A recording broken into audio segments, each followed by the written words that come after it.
"I have been in ill luck for several days," said Danglars, "and I have heard nothing but bad news."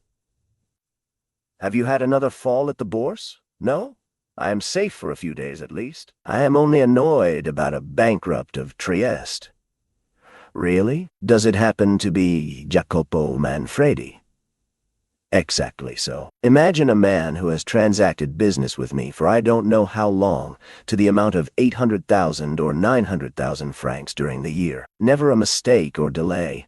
A fellow who paid like a prince. Well, I was $1 million in advance with him, and now my fine Jacopo Manfredi suspends payment." "Really?" "It is an unheard-of fatality. I draw upon him for 600,000 francs. My bills are returned unpaid. And, more than that, I hold bills of exchange signed by him to the value of 400,000 francs, payable at his correspondence in Paris at the end of this month. Today is the 30th. I present them, but my correspondent has disappeared. This, with my Spanish affairs, made a pretty end to the month." "Then you really lost by that affair in Spain?" "Yes. Only 700,000 francs out of my cash box. Nothing more." "Why, how could you make such a mistake?" "Such an old stager." "Oh, it is all my wife's fault. She dreamed Don Carlos had returned to Spain.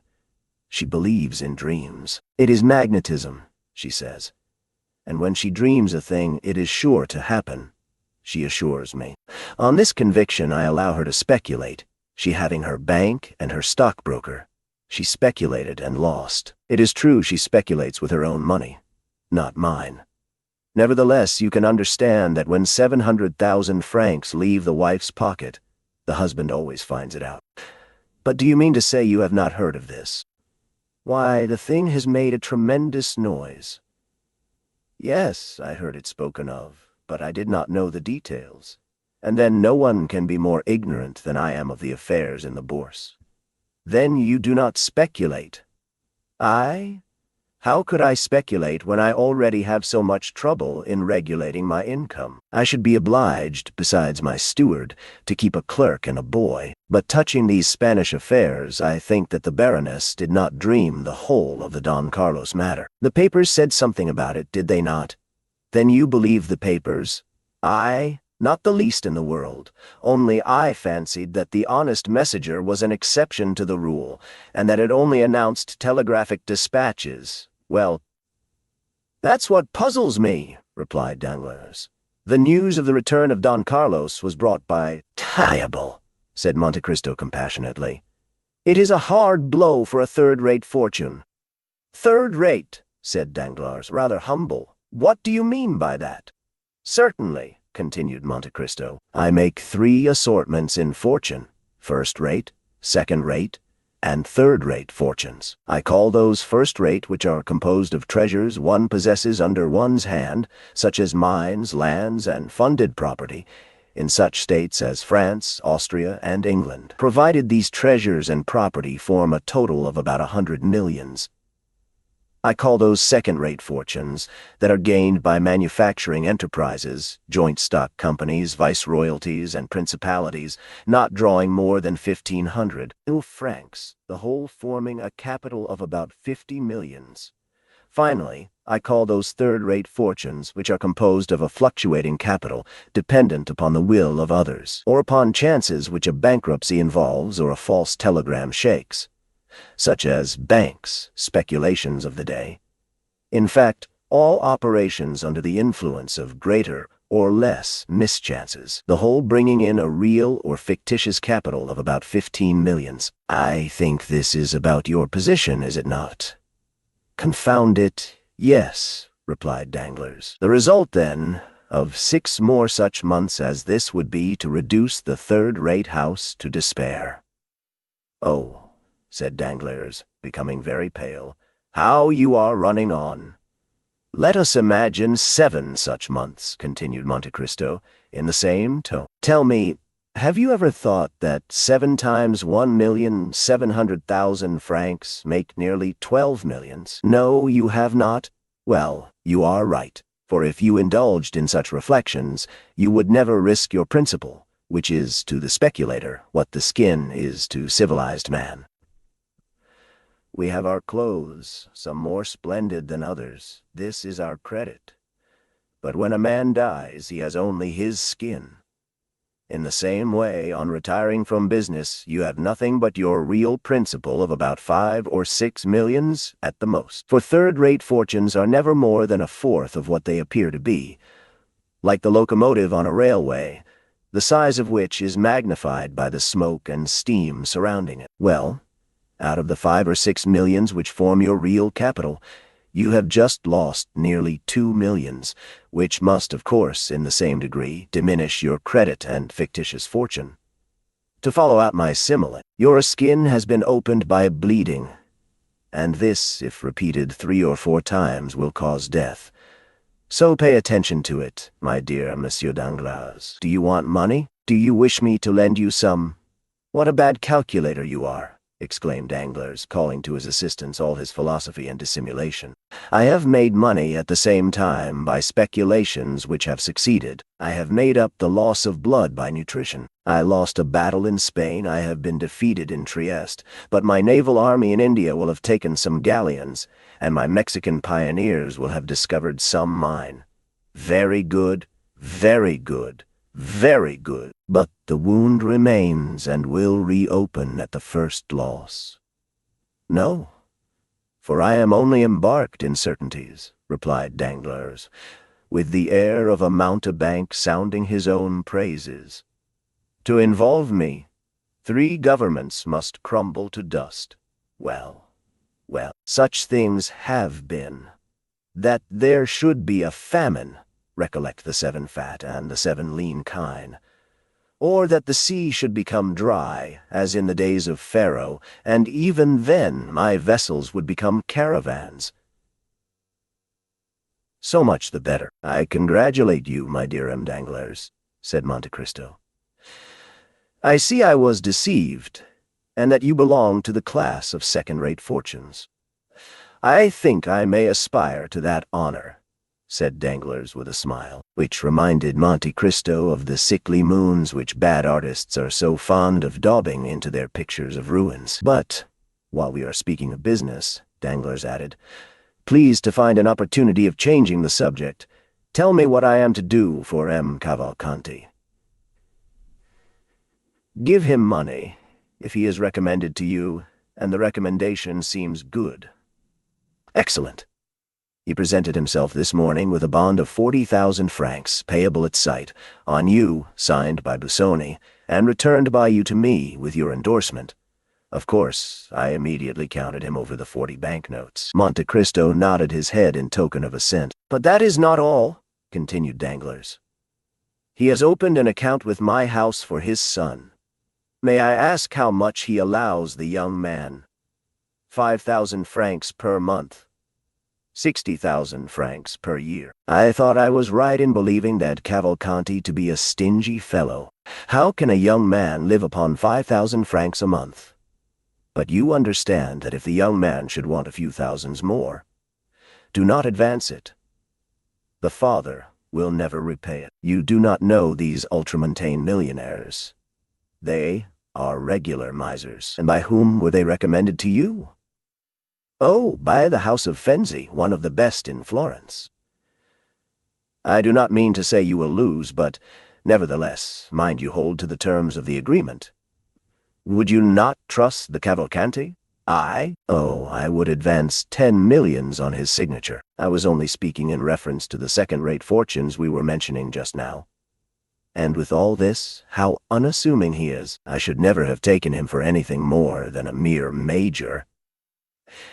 And you would have flattered him, for certainly, as you say, he has no manner. The first time I saw him, he appeared to me like an old lieutenant who had grown mouldy under his epaulettes. But all the Italians are the same. They are like old Jews when they are not glittering in oriental splendor. The young man is better, said Danglars. Yes, a little nervous, perhaps, but upon the whole, he appeared tolerable. I was uneasy about him. Why? Because you met him at my house, just after his introduction into the world, as they told me. He has been traveling with a very severe tutor and had never been to Paris before. Ah, I believe noblemen marry amongst themselves, do they not? Asked Danglars carelessly. They like to unite their fortunes. It is usual, certainly, but Cavalcanti is an original who does nothing like other people. I cannot help thinking that he has brought his son to France to choose a wife. Do you think so? I am sure of it. And you have heard his fortune mentioned? Nothing else was talked of. Only some said he was worth millions, and others that he did not possess a farthing. And what is your opinion? I ought not to influence you, because it is only my own personal impression.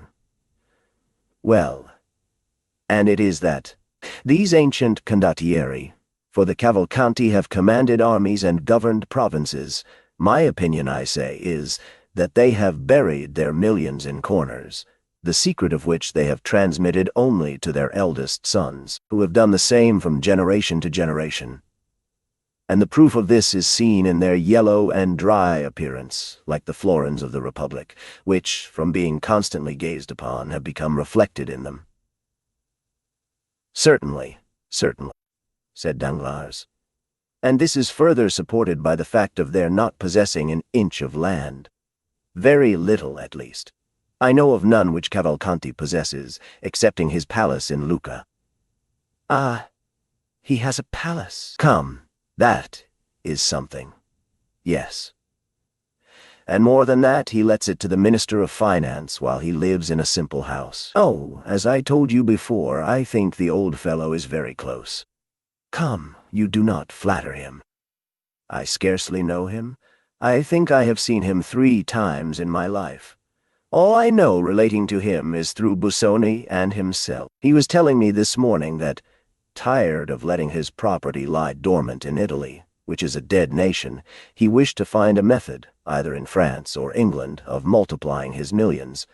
But remember, that though I place great confidence in Busoni, I am not responsible for this. Never mind.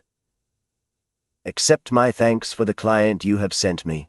It is a fine name to inscribe on my ledgers, and my cashier was quite proud of it when I explained to him who the Cavalcanti were. By the way, this is merely a simple question. When this sort of people marry their sons, do they give them any fortune? Oh, that depends upon circumstances. I know an Italian prince, rich as a gold mine, one of the noblest families in Tuscany, who, when his sons married according to his wish, gave them millions. And when they married against his consent, merely allowed them 30 crowns a month. Should Andrea marry according to his father's views, he will perhaps give him 1, 2, or 3 millions. For example, supposing it were the daughter of a banker, he might take an interest in the house of the father-in-law of his son. Then again, if he disliked his choice, the major takes the key, double-locks his coffer. And Master Andrea would be obliged to live like the sons of a Parisian family, by shuffling cards or rattling the dice. Ah, that boy will find out some Bavarian or Peruvian princess. He will want a crown, an Eldorado, and Potosi. These grand lords on the other side of the Alps frequently marry into plain families. Like Jupiter, they like to cross the race. But do you wish to marry Andrea, my dear M. Danglars, that you are asking so many questions? Ma foi, said Danglars. It would not be a bad speculation, I fancy, and you know I am a speculator. You are not thinking of Mademoiselle Danglars. I hope you would not like poor Andrea to have his throat cut by Albert. Albert, repeated Danglars, shrugging his shoulders.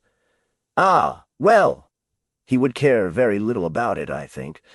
But he is betrothed to your daughter, I believe. Well, M. de Morcerf and I have talked about this marriage, but Madame de Morcerf and Albert, you do not mean to say that it would not be a good match. Indeed, I imagine that Mademoiselle Danglars is as good as M. de Morcerf. Mademoiselle Danglars' fortune will be great, no doubt, especially if the telegraph should not make any more mistakes. Oh, I do not mean her fortune only, but tell me, and Madame de Morcerf to your dinner?" I did so, but he excused himself on account of Madame de Morcerf, being obliged to go to Dieppe for the benefit of sea air. "Yes, yes," said Danglars, laughing. "It would do her a great deal of good." "Why so? But still, if Albert be not so rich as Mademoiselle Danglars," said the Count, "you must allow that he has a fine name."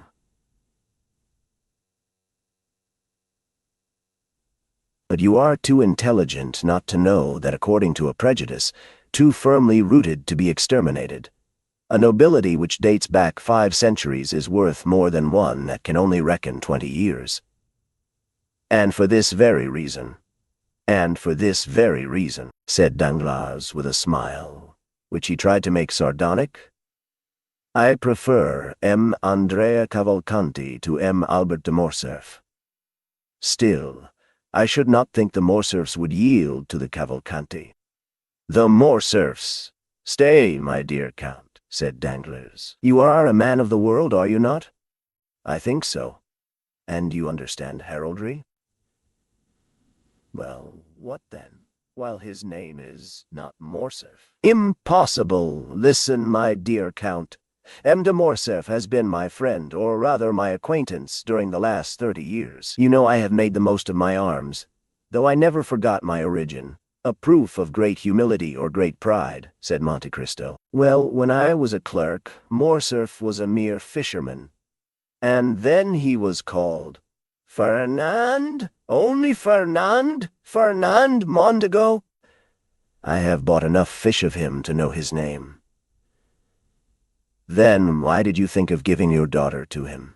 Because Fernand and Danglars, being both parvenus, both having become noble, both rich, are about equal in worth, excepting that there have been certain things mentioned of him that were never said of me. What? Oh, nothing. Ah, yes. What you tell me recalls to mind something about the name of Fernand Mondego. I have heard that name in Greece, in conjunction with the affairs of Ali Pasha. Exactly so. This is the mystery, said Danglars. I acknowledge I would have given anything to find it out. It would be very easy if you much wished it. How so? Probably you have some correspondent in Greece. Write to your correspondent in Yanina, and ask him what part was played by a Frenchman named Fernand Mondego in the catastrophe of Ali Tepelini. And if you should hear of anything very scandalous, I will communicate it to you. You will oblige me. Danglars rushed out of the room and made but one leap into his coupé. Chapter 67. The office of the King's Attorney. Let us leave the banker driving his horses at their fullest speed, and follow Madame Danglars in her morning excursion. We have said that at 12:30 Madame Danglars had ordered her horses, and had left home in the carriage. She directed her course towards the Faubourg Saint-Germain, went down the Rue Mazarine, and stopped at the Passage du Pont-Neuf. She descended and went through the passage. She was very plainly dressed, as would be the case with a woman of taste walking in the morning. At the Rue Guénégaud, she called a cab, and directed the driver to go to the Rue de Harlay. As soon as she was seated in the vehicle, she drew from her pocket a very thick black veil which she tied onto her straw bonnet. She then replaced the bonnet, and saw with pleasure, in a little pocket mirror, that her white complexion and brilliant eyes were alone visible. The cab crossed the Pont-Neuf and entered the Rue de Harlay by the Place Dauphine. The driver was paid as the door opened, and stepping lightly up the stairs, Madame Danglars soon reached the Salle des Pas Perdus. There was a great deal going on that morning, and many businesslike persons at the Palais. Business-like persons pay very little attention to women, and Madame Danglars crossed the hall without exciting any more attention than any other woman calling upon her lawyer. There was a great press of people in M. de Villefort's antechamber, but Madame Danglars had no occasion even to pronounce her name. The instant she appeared, the doorkeeper rose, came to her, and asked her whether she was not the person with whom the procureur had made an appointment, and on her affirmative answer being given, he conducted her by a private passage to M. de Villefort's office. The magistrate was seated in an armchair, writing, with his back towards the door. He did not move as he heard it open, and the doorkeeper pronounced the words, "Walk in, madam," and then reclose it. But no sooner had the man's footsteps ceased than he started up, drew the bolts, closed the curtains, and examined every corner of the room. Then, when he had assured himself that he could neither be seen nor heard, and was consequently relieved of doubts, he said, "Thanks, madame. Thanks for your punctuality," and he offered a chair to Madame Danglars, which she accepted, for her heart beat so violently that she felt nearly suffocated. "It is a long time, madame," said the procureur, describing a half-circle with his chair, so as to place himself exactly opposite to Madame Danglars. "It is a long time since I had the pleasure of speaking alone with you, and I regret that we have only now met to enter upon a painful conversation." "Nevertheless, sir, you see I have answered your first appeal, although certainly the conversation must be much more painful for me than for you." Villefort smiled bitterly. "It is true, then," he said, rather uttering his thoughts aloud than addressing his companion. "It is true, then, that all our actions leave their traces, some sad, others bright, on our paths. It is true that every step in our lives is like the course of an insect on the sands. It leaves its track. Alas, to many the path is traced by tears." "Sir," said Madame Danglars, "you can feel for my emotion, can you not? Spare me, then, I beseech you. When I look at this room, whence so many guilty creatures have departed, trembling and ashamed, when I look at that chair before which I now sit trembling and ashamed, oh, it requires all my reason to convince me that I am not a very guilty woman and you a menacing judge." Villefort dropped his head and sighed. "And I," he said, "I feel that my place is not in the judge's seat, but on the prisoner's bench. Yes, I think, sir, you exaggerate your situation," said Madame Danglars, whose beautiful eyes sparkled for a moment. "The paths of which you were just speaking have been traced by all young men of ardent imaginations. Besides the pleasure, there is always remorse from the indulgence of our passions, and, after all, what have you men to fear from all this? The world excuses, and notoriety ennobles you." "Madame," replied Villefort, "you know that I am no hypocrite, or, at least, that I never deceive without a reason. If my brow be severe, it is because many misfortunes have clouded it. If my heart be petrified, it is that it might sustain the blows it has received. I was not so in my youth. I was not so on the night of the betrothal, when we were all seated around a table in the Rue du Cours at Marseille. But since then everything has changed in and about me. I am accustomed to brave difficulties, and, in the conflict, to crush those who, by their own free will, or by chance, voluntarily or involuntarily, interfere with me in my career. It is generally the case that what we most ardently desire is as ardently withheld from us by those who wish to obtain it, or from whom we attempt to snatch it. Thus, the greater number of a man's errors come before him disguised under the specious form of necessity. Then, after error has been committed in a moment of excitement, of delirium, or of fear, we see that we might have avoided and escaped it. The means we might have used, which we in our blindness could not see, then seem simple and easy, and we say, "Why did I not do this instead of that?" Women, on the contrary, are rarely tormented with remorse, for the decision does not come from you. Your misfortunes are generally imposed upon you, and your faults the results of others' crimes. "In any case, sir, you will allow," replied Madame Danglars, that, even if the fault were alone mine, I last night received a severe punishment for it." "Poor thing," said Villefort, pressing her hand. "It was too severe for your strength. For you were twice overwhelmed, and yet collect all your courage, for you have not yet heard all." "Ah!" exclaimed Madame Danglars, alarmed. "What is there more to hear? You only look back to the past, and it is indeed bad enough. Well, picture to yourself a future more gloomy still. Certainly frightful, perhaps sanguinary." The Baroness knew how calm Villefort naturally was, and his present excitement frightened her so much that she opened her mouth to scream. But the sound died in her throat. "How has this terrible past been recalled?" cried Villefort. "How is it that it has escaped from the depths of the tomb and the recesses of our hearts, where it was buried, to visit us now, like a phantom, whitening our cheeks and flushing our brows with shame?" "Alas," said Hermine. "Doubtless it is chance." "Chance?" replied Villefort. "No, no, madame. There is no such thing as chance." "Oh, yes. Has not a fatal chance revealed all this? Was it not by chance the Count of Monte Cristo bought that house? Was it not by chance he caused the earth to be dug up? Is it not by chance that the unfortunate child was disinterred under the trees? That poor innocent offspring of mine, which I never even kissed, but for whom I wept many, many tears. Ah! My heart clung to the Count when he mentioned the dear spoil found beneath the flowers. Well, no, madam. This is the terrible news I have to tell you," said Villefort in a hollow voice. "No, nothing was found beneath the flowers. There was no child disinterred. No, you must not weep. No, you must not groan. You must tremble." "What can you mean?"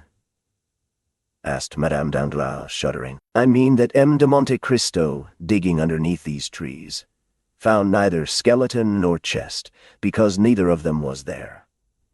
"Neither of them there?" repeated Madame Danglars, her staring, wide-open eyes expressing her alarm. "Neither of them there," she again said, as though striving to impress herself with the meaning of the words which escaped her. "No," said Villefort, burying his face in his hands.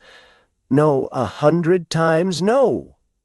"Then you did not bury the poor child there, sir. Why did you deceive me? Where did you place it? Tell me. Where? There. But listen to me. Listen, and you will pity me who has for 20 years alone borne the heavy burden of grief I am about to reveal, without casting the least portion upon you. Oh, you frighten me. But speak. I will listen.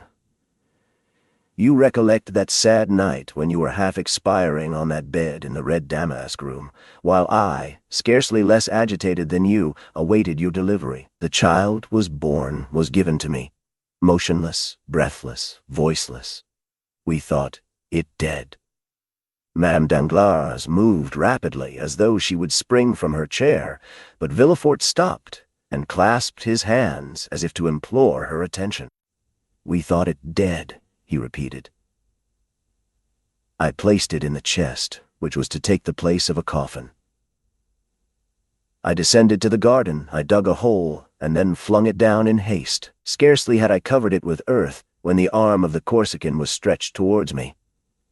I saw a shadow rise, and, at the same time, a flash of light. I felt pain. I wished to cry out, but an icy shiver ran through my veins and stifled my voice. I fell lifeless, and fancied myself killed. Never shall I forget your sublime courage when, having returned to consciousness, I dragged myself to the foot of the stairs, and you, almost dying yourself, came to meet me. We were obliged to keep silent upon the dreadful catastrophe. You had the fortitude to regain the house, assisted by your nurse. A duel was the pretext for my wound. Though we scarcely expected it, our secret remained in our own keeping alone. I was taken to Versailles. For 3 months I struggled with death. At last, as I seemed to cling to life, I was ordered to the south. 4 men carried me from Paris to Chalons, walking 6 leagues a day. Madame de Villefort followed the litter in her carriage. At Chalons I was put upon the Saône. Thence I passed on to the Rhône, whence I descended, merely with the current, to Arles. At Arles I was again placed on my litter and continued my journey to Marseille. My recovery lasted 6 months. I never heard you mentioned, and I did not dare inquire for you. When I returned to Paris, I learned that you, the widow of M. de Nargonne, had married M. Danglars. What was the subject of my thoughts from the time consciousness returned to me? Always the same. Always the child's corpse, coming every night in my dreams, rising from the earth and hovering over the grave with menacing look and gesture. I inquired immediately on my return to Paris.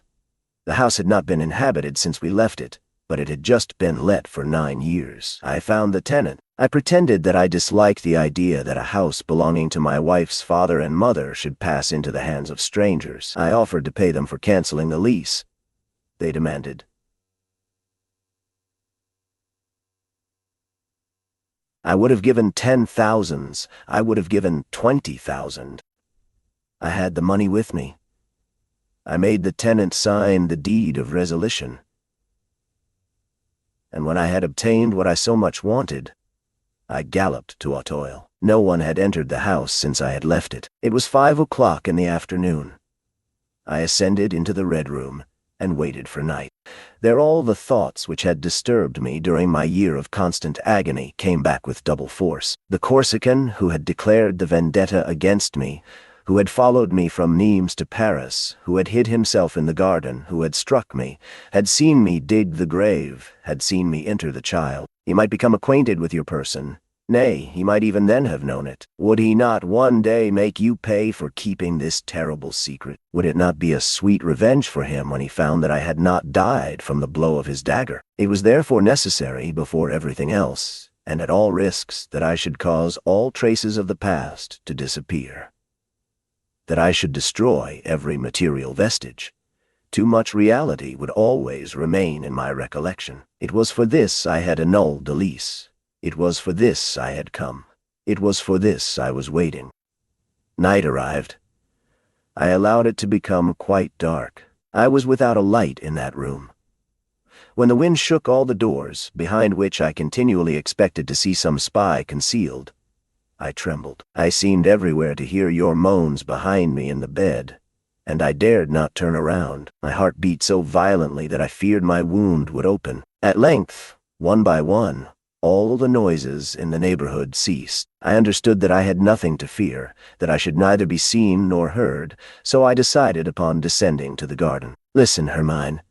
I consider myself as brave as most men, but when I drew from my breast the little key of the staircase which I had found in my coat, that little key we both used to cherish so much, which you wished to have fastened to a golden ring, when I opened the door and saw the pale moon shedding a long stream of white light on the spiral staircase like a specter, I leaned against the wall and nearly shrieked. I seemed to be going mad. At last I mastered my agitation. I descended the staircase step by step. The only thing I could not conquer was a strange trembling in my knees. I grasped the railings. If I had relaxed my hold for a moment, I should have fallen. I reached the lower door. Outside this door a spade was placed against the wall. I took it and advanced towards the thicket. I had provided myself with a dark lantern. In the middle of the lawn I stopped to light it. Then I continued my path. It was the end of November. All the verdure of the garden had disappeared. The trees were nothing more than skeletons with their long bony arms, and the dead leaves sounded on the gravel under my feet. My terror overcame me to such a degree as I approached the thicket that I took a pistol from my pocket and armed myself. I fancied continually that I saw the figure of the Corsican between the branches. I examined the thicket with my dark lantern. It was empty. I looked carefully around. I was indeed alone. No noise disturbed the silence but the owl, whose piercing cry seemed to be calling up the phantoms of the night. I tied my lantern to a forked branch I had noticed a year before at the precise spot where I stopped to dig the hole. The grass had grown very thickly there during the summer, and when autumn arrived no one had been there to mow it. Still, one place where the grass was thin attracted my attention. It evidently was there I had turned up the ground. I went to work. The hour, then, for which I had been waiting during the last year had at length arrived.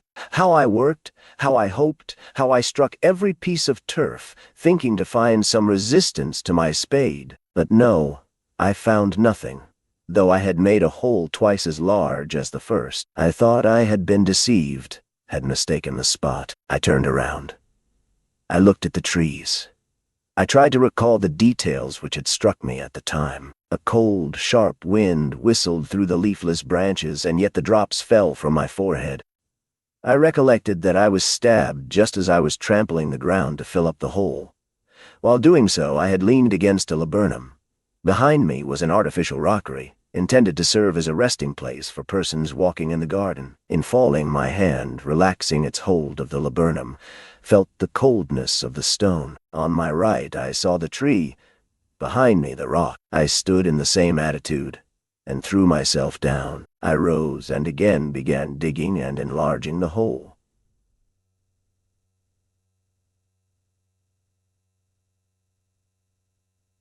Still, I found nothing. The chest was no longer there. "The chest no longer there," murmured Madame Danglars, choking with fear. "Think not I contented myself with this one effort," continued Villefort. "No. I searched the whole thicket. I thought the assassin, having discovered the chest, and supposing it to be a treasure, had intended carrying it off, but, perceiving his error, had dug another hole and deposited it there. But I could find nothing. Then the idea struck me that he had not taken these precautions and had simply thrown it in a corner. In the last case, I must wait for daylight to renew my search. I remained in the room and waited. Oh, heaven! When daylight dawned, I went down again. My first visit was to the thicket. I hoped to find some traces which had escaped me in the darkness. I had turned up the earth over a surface of more than 20 feet square, and a depth of 2 feet. A laborer would not have done in a day what occupied me an hour. But I could find nothing. Absolutely nothing. Then I renewed the search. Supposing it had been thrown aside, it would probably be on the path which led to the little gate. But this examination was as useless as the first, and with a bursting heart I returned to the thicket, which now contained no hope for me. Cried Madame Danglars. "It was enough to drive you mad." "I hoped for a moment that it might," said Villefort. "But that happiness was denied me. However, recovering my strength and my ideas, 'Why,' said I, 'should that man have carried away the corpse?' 'But you said,' replied Madame Danglars, 'he would require it as a proof.' 'Ah, no, madame. That could not be. Dead bodies are not kept a year. They are shown to a magistrate, and the evidence is taken. Now, nothing of the kind has happened." "What then?" asked Hermine, trembling violently. "Something more terrible, more fatal, more alarming for us. The child was, perhaps, alive, and the assassin may have saved it." Madame Danglars uttered a piercing cry, and, seizing Villefort's hands, exclaimed, "My child was alive," said she. "You buried my child alive? You were not certain my child was dead, and you buried it? Ah!"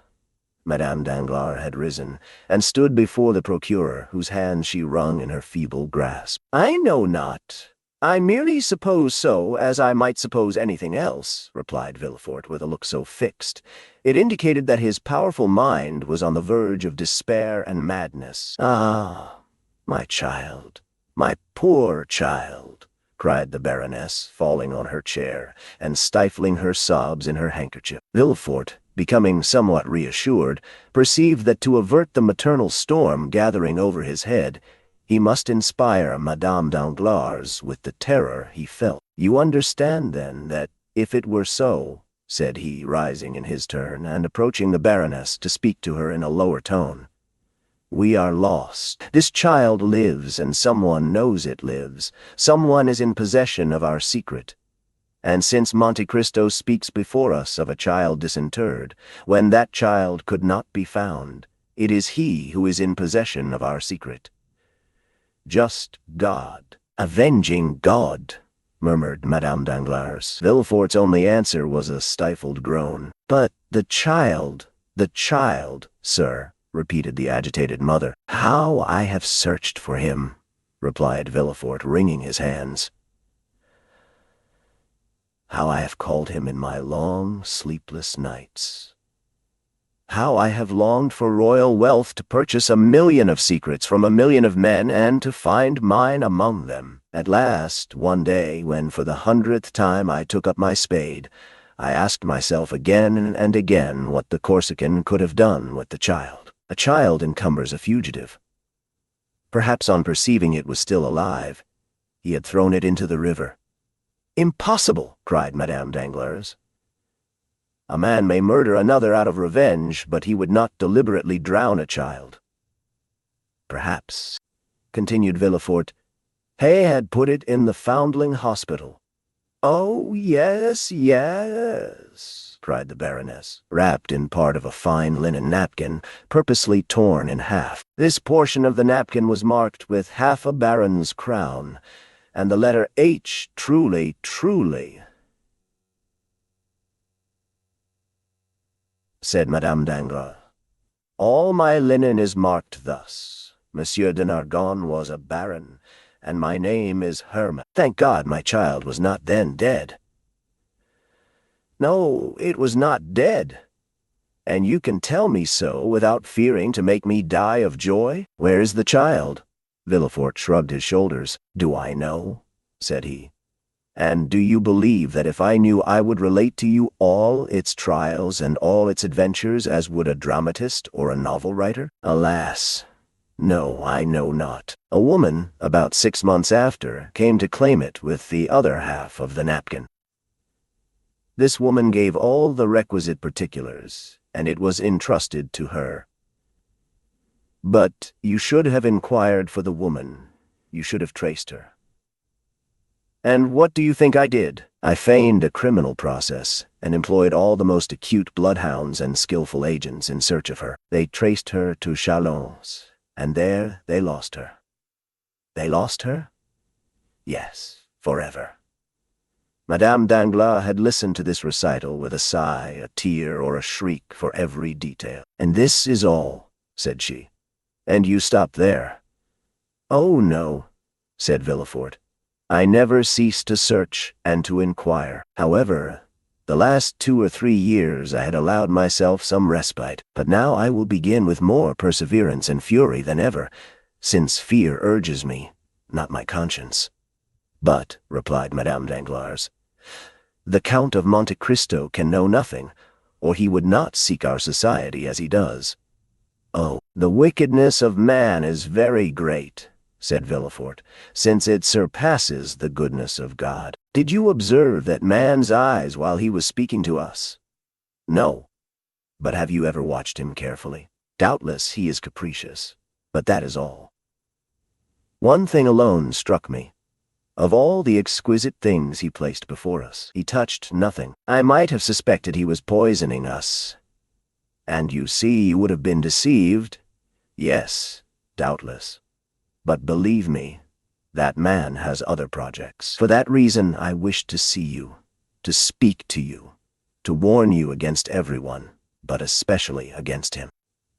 "Tell me," cried Villefort, fixing his eyes more steadfastly on her than he had ever done before, "did you ever reveal to anyone our connection? Never, to anyone?" "You understand me," replied Villefort, affectionately, "when I say anyone. Pardon my urgency. To anyone living, I mean?" "Yes, yes, I understand very well," ejaculated the Baroness. "Never, I swear to you, were you ever in the habit of writing in the evening what had transpired in the morning? Do you keep a journal?" "No, my life has been passed in frivolity. I wish to forget it myself. Do you talk in your sleep?" "I sleep soundly, like a child. Do you not remember?" The color mounted to the Baroness' face, and Villefort turned awfully pale. "It is true," said he, in so low a tone that he could hardly be heard. "Well," said the Baroness. "Well, I understand what I now have to do," replied Villefort. "In less than 1 week from this time I will ascertain who this M. de Monte Cristo is, whence he comes, where he goes, and why he speaks in our presence of children that have been disinterred in a garden. Villefort pronounced these words with an accent which would have made the Count shudder had he heard him. Then he pressed the hand the Baroness reluctantly gave him, and led her respectfully back to the door. Madame Danglars returned in another cab to the passage, on the other side of which she found her carriage, and her coachman sleeping peacefully on his box while waiting for her. Chapter 68.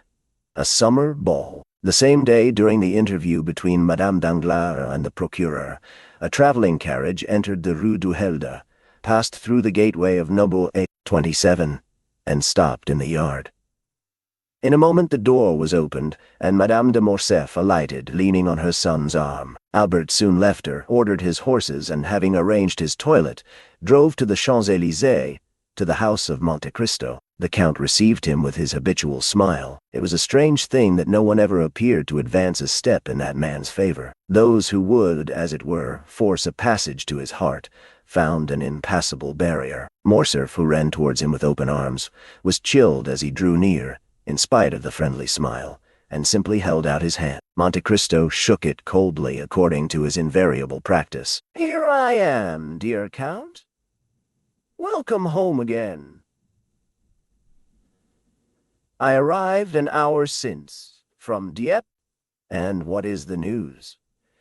You should not ask a stranger, a foreigner, for news. I know it, but in asking for news, I mean, have you done anything for me? Had you commissioned me?" said Monte Cristo, feigning uneasiness. "Come, come," said Albert, "do not assume so much indifference. It is said, sympathy travels rapidly, and when at Tréport I felt the electric shock. You have either been working for me or thinking of me. Indeed, without my knowledge. Indeed. Pray tell me how it happened. Willingly. M. Danglars dined with me. I know it. To avoid meeting him, my mother and I left town. But he met here M. Andrea Cavalcanti. Your Italian prince calls himself. Is he not a count? What can I know of him? He calls himself so. I, of course, give him the same title, and everyone else does likewise. What a strange man you are. What next? You say M. Danglars dined here. Yes, with Count Cavalcanti, the Marquis, his father, Madame Danglars, M. and Madame de Villefort, charming people, Debray, Maximilien Morel, and M. de Château. Did they speak of me? Not a word. So much the worse. Why so? I thought you wished them to forget you? If they did not speak of me, I am sure they thought about me, and I am in despair. How will that affect you, since Mademoiselle Danglars was not among the number here who thought of you? Truly, she might have thought of you at home. I have no fear of that. Or if she did, it was only in the same way in which I think of her. Touching sympathy. So you hate each other? Said the Count. Listen, said Morcerf. If Mademoiselle Danglars were disposed to take pity on my supposed martyrdom on her account, and would dispense with all matrimonial formalities between our two families, I am ready to agree to the arrangement. In a word, Mademoiselle Danglars would make a charming mistress, but a wife diable. And this, said Monte Cristo, your opinion of your intended spouse, yes, it is rather unkind, I acknowledge, but it is true. But as this dream cannot be realized, since Mademoiselle Danglars must become my lawful wife, live perpetually with me, sing to me, compose verses and music within 10 paces of me, and that for my whole life, it frightens me. One may forsake a mistress, but a wife, good heavens, there she must always be. And to marry Mademoiselle Danglars would be awful. You are difficult to please, Viscount. Yes, for I often wish for what is impossible. What is that? To find such a wife as my father found. Monte Cristo turned pale and looked at Albert while playing with some magnificent pistols. "Your father was fortunate, then?" said he. "You know my opinion of my mother, Count. Look at her.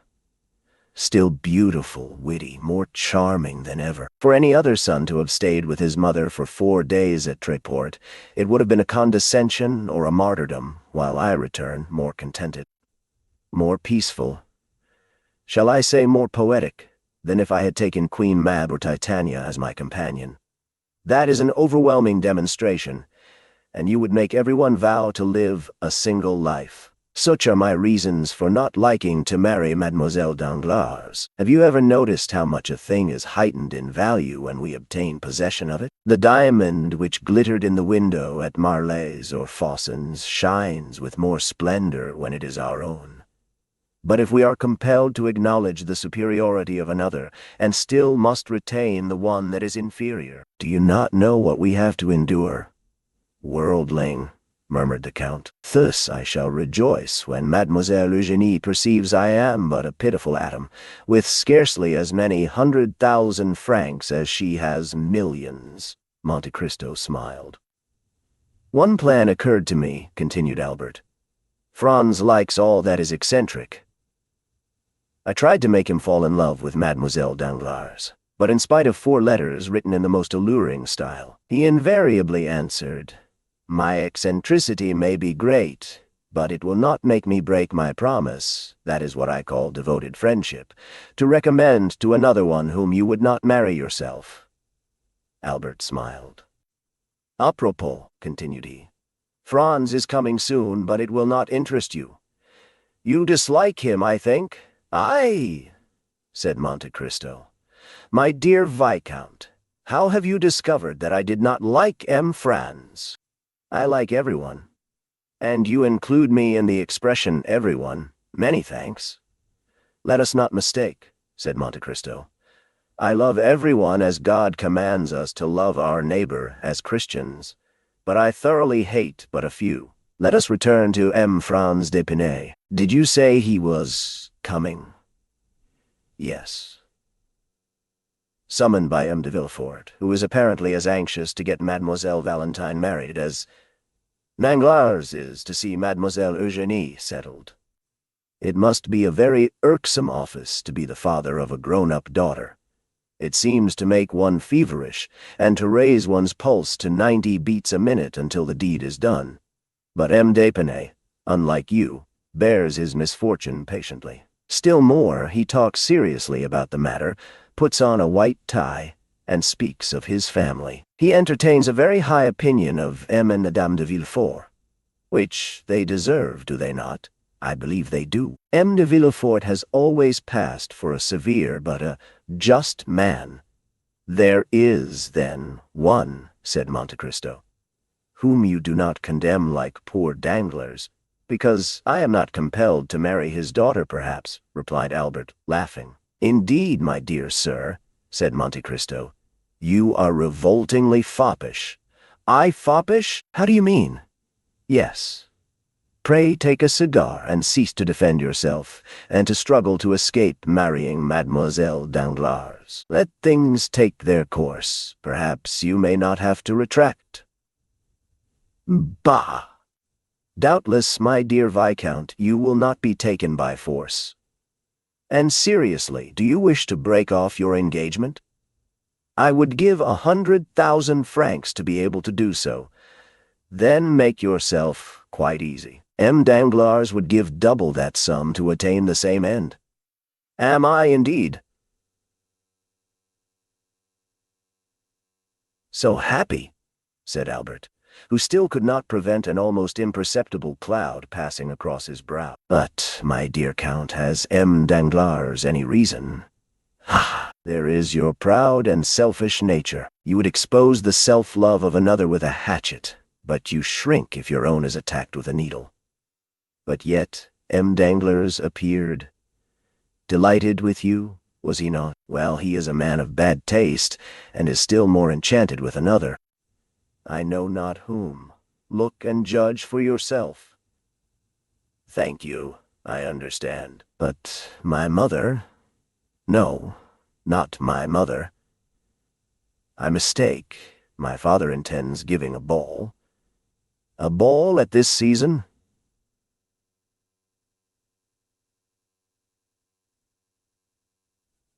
You know they are select affairs. Those who remain in Paris in July must be true Parisians. Will you take charge of our invitation to Messieurs Cavalcanti? When will it take place? On Saturday. Cavalcanti's father will be gone, but the son will be here. Will you invite young M. Cavalcanti? I do not know him, Viscount. You do not know him, Mo. I never saw him until a few days since, and am not responsible for him. But you receive him at your house? That is another thing. He was recommended to me by a good abbé, who may be deceived. Give him a direct invitation, but do not ask me to present him. If you were afterwards to marry Mademoiselle Danglars, you would accuse me of intrigue, and would be challenging me. Besides, but I come expressly for that purpose. You are very kind, but I may be prevented.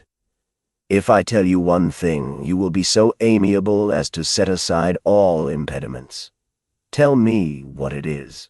My mother begs you to come. The Comtesse de Morcerf, said Monte Cristo, starting. Ah, Count, said Albert, I assure you Madame de Morcerf speaks freely to me, and if you have not felt those sympathetic fibers of which I spoke just now thrill within you, you must be entirely devoid of them. For during the last 4 days we have spoken of no one else. You have talked of me? Yes, that is the penalty of being a living puzzle. Then I am also a puzzle to your mother? I should have thought her too reasonable to be led by imagination. A problem, my dear Count, for everyone. For my mother as well as others, much studied, but not solved.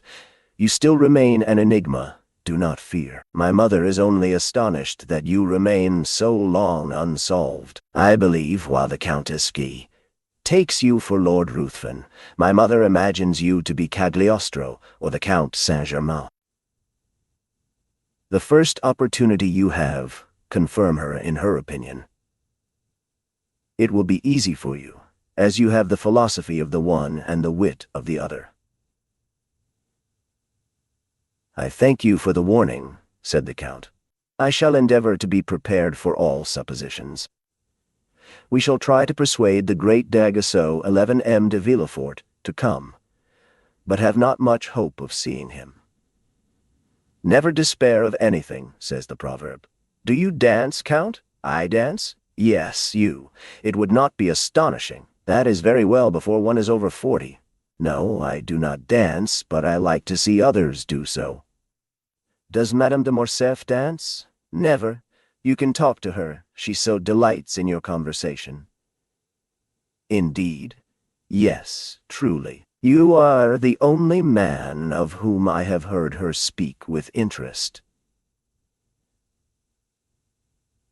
Albert rose and took his hat.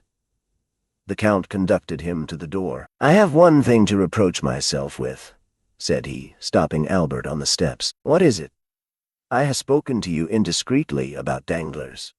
On the contrary, speak to me always in the same strain about him. I am glad to be reassured on that point. Apropos, when do you expect M. d'Épinay? 5 or 6 days hence at the latest. And when is he to be married? Immediately on the arrival of M. and Madame de Saint-Méran. Bring him to see me. Although you say I do not like him, I assure you I shall be happy to see him, waving his hand to him. When he had mounted his phaeton, Monte Cristo turned, and seeing Bertuccio, "What news?" said he. "She went to the Palais," replied the steward. "Did she stay long there?" "An hour and a half." "Did she return home?" "Directly." "Well, my dear Bertuccio," said the Count, "I now advise you to go in quest of the little estate I spoke to you of in Normandy."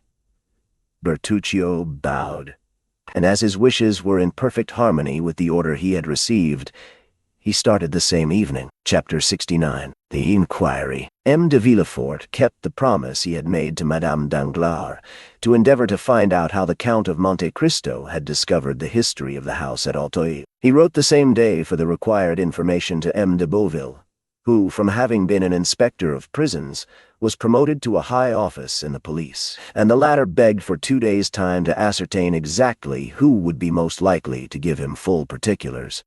At the end of the second day, M. de Villefort received the following note. The person called the Count of Monte Cristo is an intimate acquaintance of Lord Wilmore, a rich foreigner, who is sometimes seen in Paris and who is there at this moment. He is also known to the Abbé Busoni, a Sicilian priest, of high repute in the East, where he has done much good.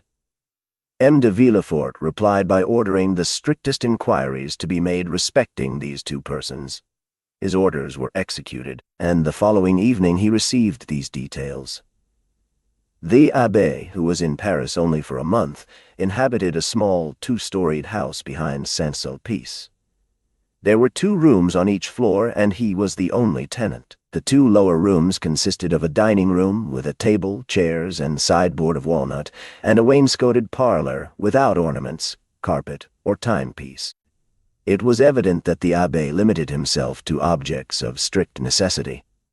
He preferred to use the sitting room upstairs, which was more library than parlor, and was furnished with theological books and parchments, in which he delighted to bury himself for months at a time, according to his valet de chambre. His valet looked at the visitors through a sort of wicket, and if their faces were unknown to him or displeased him, he replied that the abbé was not in Paris, an answer which satisfied most persons, because the abbé was known to be a great traveler. Besides, whether at home or not, whether in Paris or Cairo, the abbé always left something to give away, which the valet distributed through this wicket in his master's name. The other room near the library was a bedroom.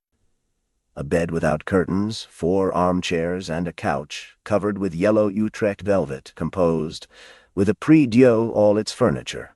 Lord Wilmore resided in Rue Fontaine Saint-Georges. He was one of those English tourists who consume a large fortune in traveling. He hired the apartment in which he lived furnished, passed only a few hours in the day there, and rarely slept there. One of his peculiarities was never to speak a word of French, which he, however, wrote with great facility. The day after this important information had been given to the king's attorney, a man alighted from a carriage at the corner of the Rue Férou, and rapping at an olive-green door, asked if the Abbé Busoni were within. "No, he went out early this morning," replied the valet. "I might not always be content with that answer," replied the visitor, "for I come from one to whom everyone must be at home. But have the kindness to give the Abbé Busoni—" "I told you he was not at home," repeated the valet. "Then on his return give him that card and this sealed paper. Will he be at home at 8 o'clock this evening?" "Doubtless, unless he is at work, which is the same as if he were out." "I will come again at that time," replied the visitor, who then retired. At the appointed hour, the same man returned in the same carriage, which, instead of stopping this time at the end of the Rue Férou, drove up to the green door. He knocked, and it opened immediately to admit him. From the signs of respect the valet paid him, he saw that his note had produced a good effect. "Is the abbé at home?" asked he. "Yes, he is at work in his library, but he expects you, sir," replied the valet. The stranger ascended a rough staircase, and before a table, illumined by a lamp whose light was concentrated by a large shade while the rest of the apartment was in partial darkness, he perceived the abbé in a monk's dress, with a cowl on his head such as was used by learned men of the Middle Ages. "Have I the honor of addressing the Abbé Busoni?" asked the visitor. "Yes, sir," replied the abbé. "And you are the person whom M. de Beauville, formerly an inspector of prisons, sends to me from the prefect of police?" "Exactly, sir." "One of the agents appointed to secure the safety of Paris?" Yes, sir," replied the stranger with a slight hesitation, and blushing. The abbé replaced the large spectacles, which covered not only his eyes but his temples, and sitting down motioned to his visitor to do the same. "I am at your service, sir," said the abbé with a marked Italian accent. "The mission with which I am charged, sir," replied the visitor, speaking with hesitation, is a confidential one on the part of him who fulfills it, and him by whom he is employed." The abbé bowed. "Your probity," replied the stranger, "is so well known to the prefect that he wishes as a magistrate to ascertain from you some particulars connected with the public safety, to ascertain which I am deputed to see you. It is hoped that no ties of friendship or humane consideration will induce you to conceal the truth. Provided, sir, the particulars you wish for do not interfere with my scruples or my conscience. I am a priest, sir, and the secrets of confession, for instance, must remain between me and God, and not between me and human justice. Do not alarm yourself, monsieur, we will duly respect your conscience." At this moment the abbé pressed down his side of the shade and so raised it on the other, throwing a bright light on the stranger's face, while his own remained obscure. "Excuse me, abbé," said the envoy of the prefect of the police, "but the light tries my eyes very much." The abbé lowered the shade. "Now, sir, I am listening. Go on. I will come at once to the point. Do you know the Count of Monte Cristo? You mean Monsieur Zaccone, I presume?" "Zaccone. Is not his name Monte Cristo?" "Monte Cristo is the name of an estate, or, rather, of a rock, and not a family name." "Well, what a family name. Well, be it so, let us not dispute about words. And since M. de Monte Cristo and M. Zaccone are the same—" "Absolutely the same. Let us speak of M. Zaccone." "Agreed. I asked you if you knew him?"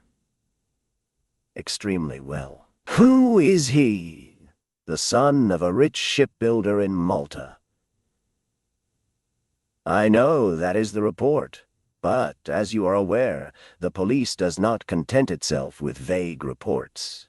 "However," replied the abbé with an affable smile, "when that report is in accordance with the truth, everybody must believe it, the police as well as all the rest."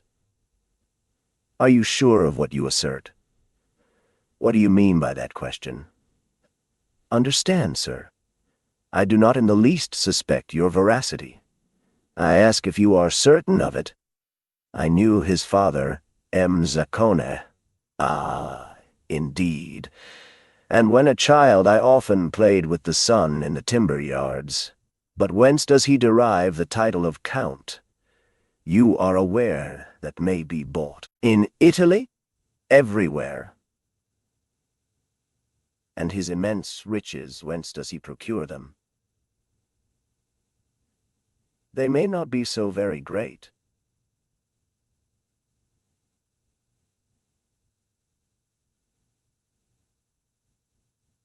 Said the visitor. "I have heard he had 3 or 4 millions. 200,000 per annum would make 4 millions of capital. But I was told he had 4 millions per annum. Do you know this island of Monte Cristo?" "Certainly everyone who has come from Palermo, Naples, or Rome to France by sea must know it. Since he has passed close to it and must have seen it, I am told it is a delightful place. It is a rock." "And why has the Count bought a rock?" "For the sake of being a count. In Italy one must have territorial possessions to be a count. You have, doubtless, heard the adventures of men Zaccone's youth. The fathers? No, the sons. I know nothing certain. At that period of his life, I lost sight of my young comrade." "Was he in the wars?" "I think he entered the service." "In what branch? In the navy?" "Are you not his confessor?" "No, sir. I believe he is a Lutheran." "A Lutheran? I say. I believe such is the case, I do not affirm it. Besides, I believe such is the case, I do not affirm it. Besides, liberty of conscience is established in France." "Doubtless, and we are not now inquiring into his creed, but his actions. In the name of the prefect of police, I ask you what you know of him. He passes for a very charitable man.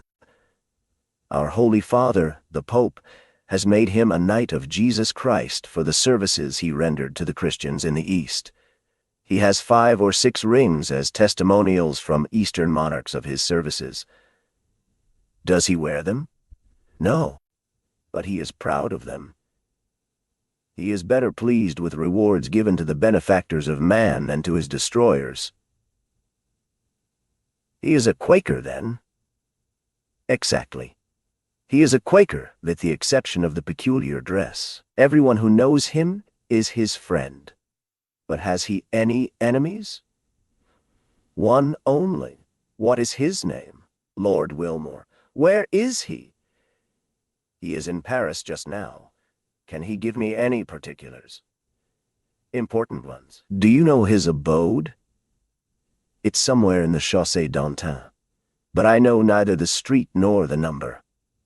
Are you at variance with the Englishman? I love Zaccone, and he hates him. We are consequently not friends. And as I did not know when I might again come to Paris, I recommended M. Cavalcanti to him. Andrea? No, Bartolomeo. His father. Now, sir, I have but one question more to ask, and I charge you, in the name of honor, of humanity, and of religion, to answer me candidly. What is it, sir? Do you know with what design M. de Monte Cristo purchased a house at Auteuil? Certainly, for he told me. What is it, sir?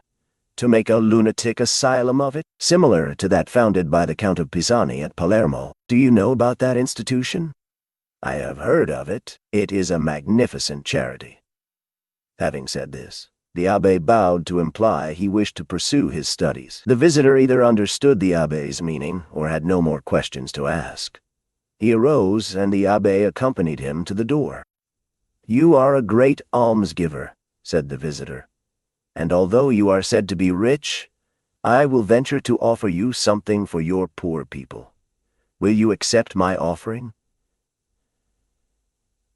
I thank you, sir. I am only jealous in one thing, and that is that the relief I give should be entirely from my own resources.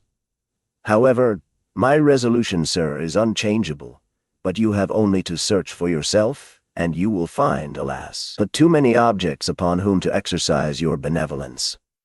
The abbé once more bowed as he opened the door. The stranger bowed and took his leave, and the carriage conveyed him straight to the house of M. de Villefort. An hour afterwards the carriage was again ordered, and this time it went to the Rue Fontaine-Saint-Georges, and stopped at No. 5, where Lord Wilmore lived. The stranger had written to Lord Wilmore, requesting an interview, which the latter had fixed for 10 o'clock. As the envoy of the prefect of police arrived 10 minutes before 10, he was told that Lord Wilmore, who was precision and punctuality personified, was not yet come in, but that he would be sure to return as the clock struck. The visitor was introduced into the drawing-room, which was like all other furnished drawing-rooms. A mantelpiece with 2 modern Sèvres vases, a timepiece representing Cupid with his bent bow, a mirror with an engraving on each side, one representing Homer carrying his guide, the other Belisarius begging.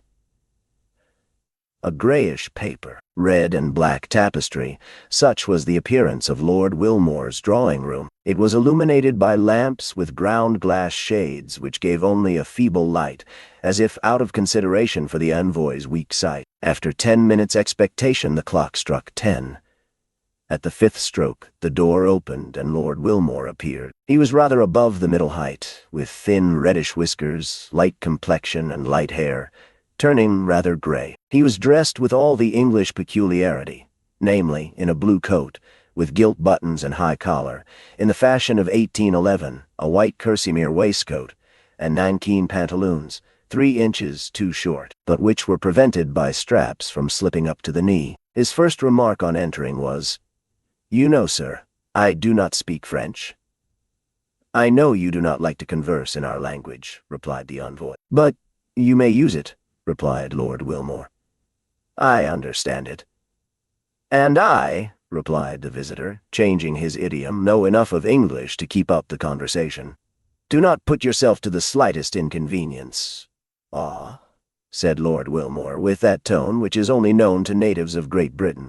The envoy presented his letter of introduction, which the latter read with English coolness, and having finished, "I understand," said he, "perfectly." Then began the questions, which were similar to those which had been addressed to the Abbé Busoni. But as Lord Wilmore, in the character of the Count's enemy, was less restrained in his answers, they were more numerous.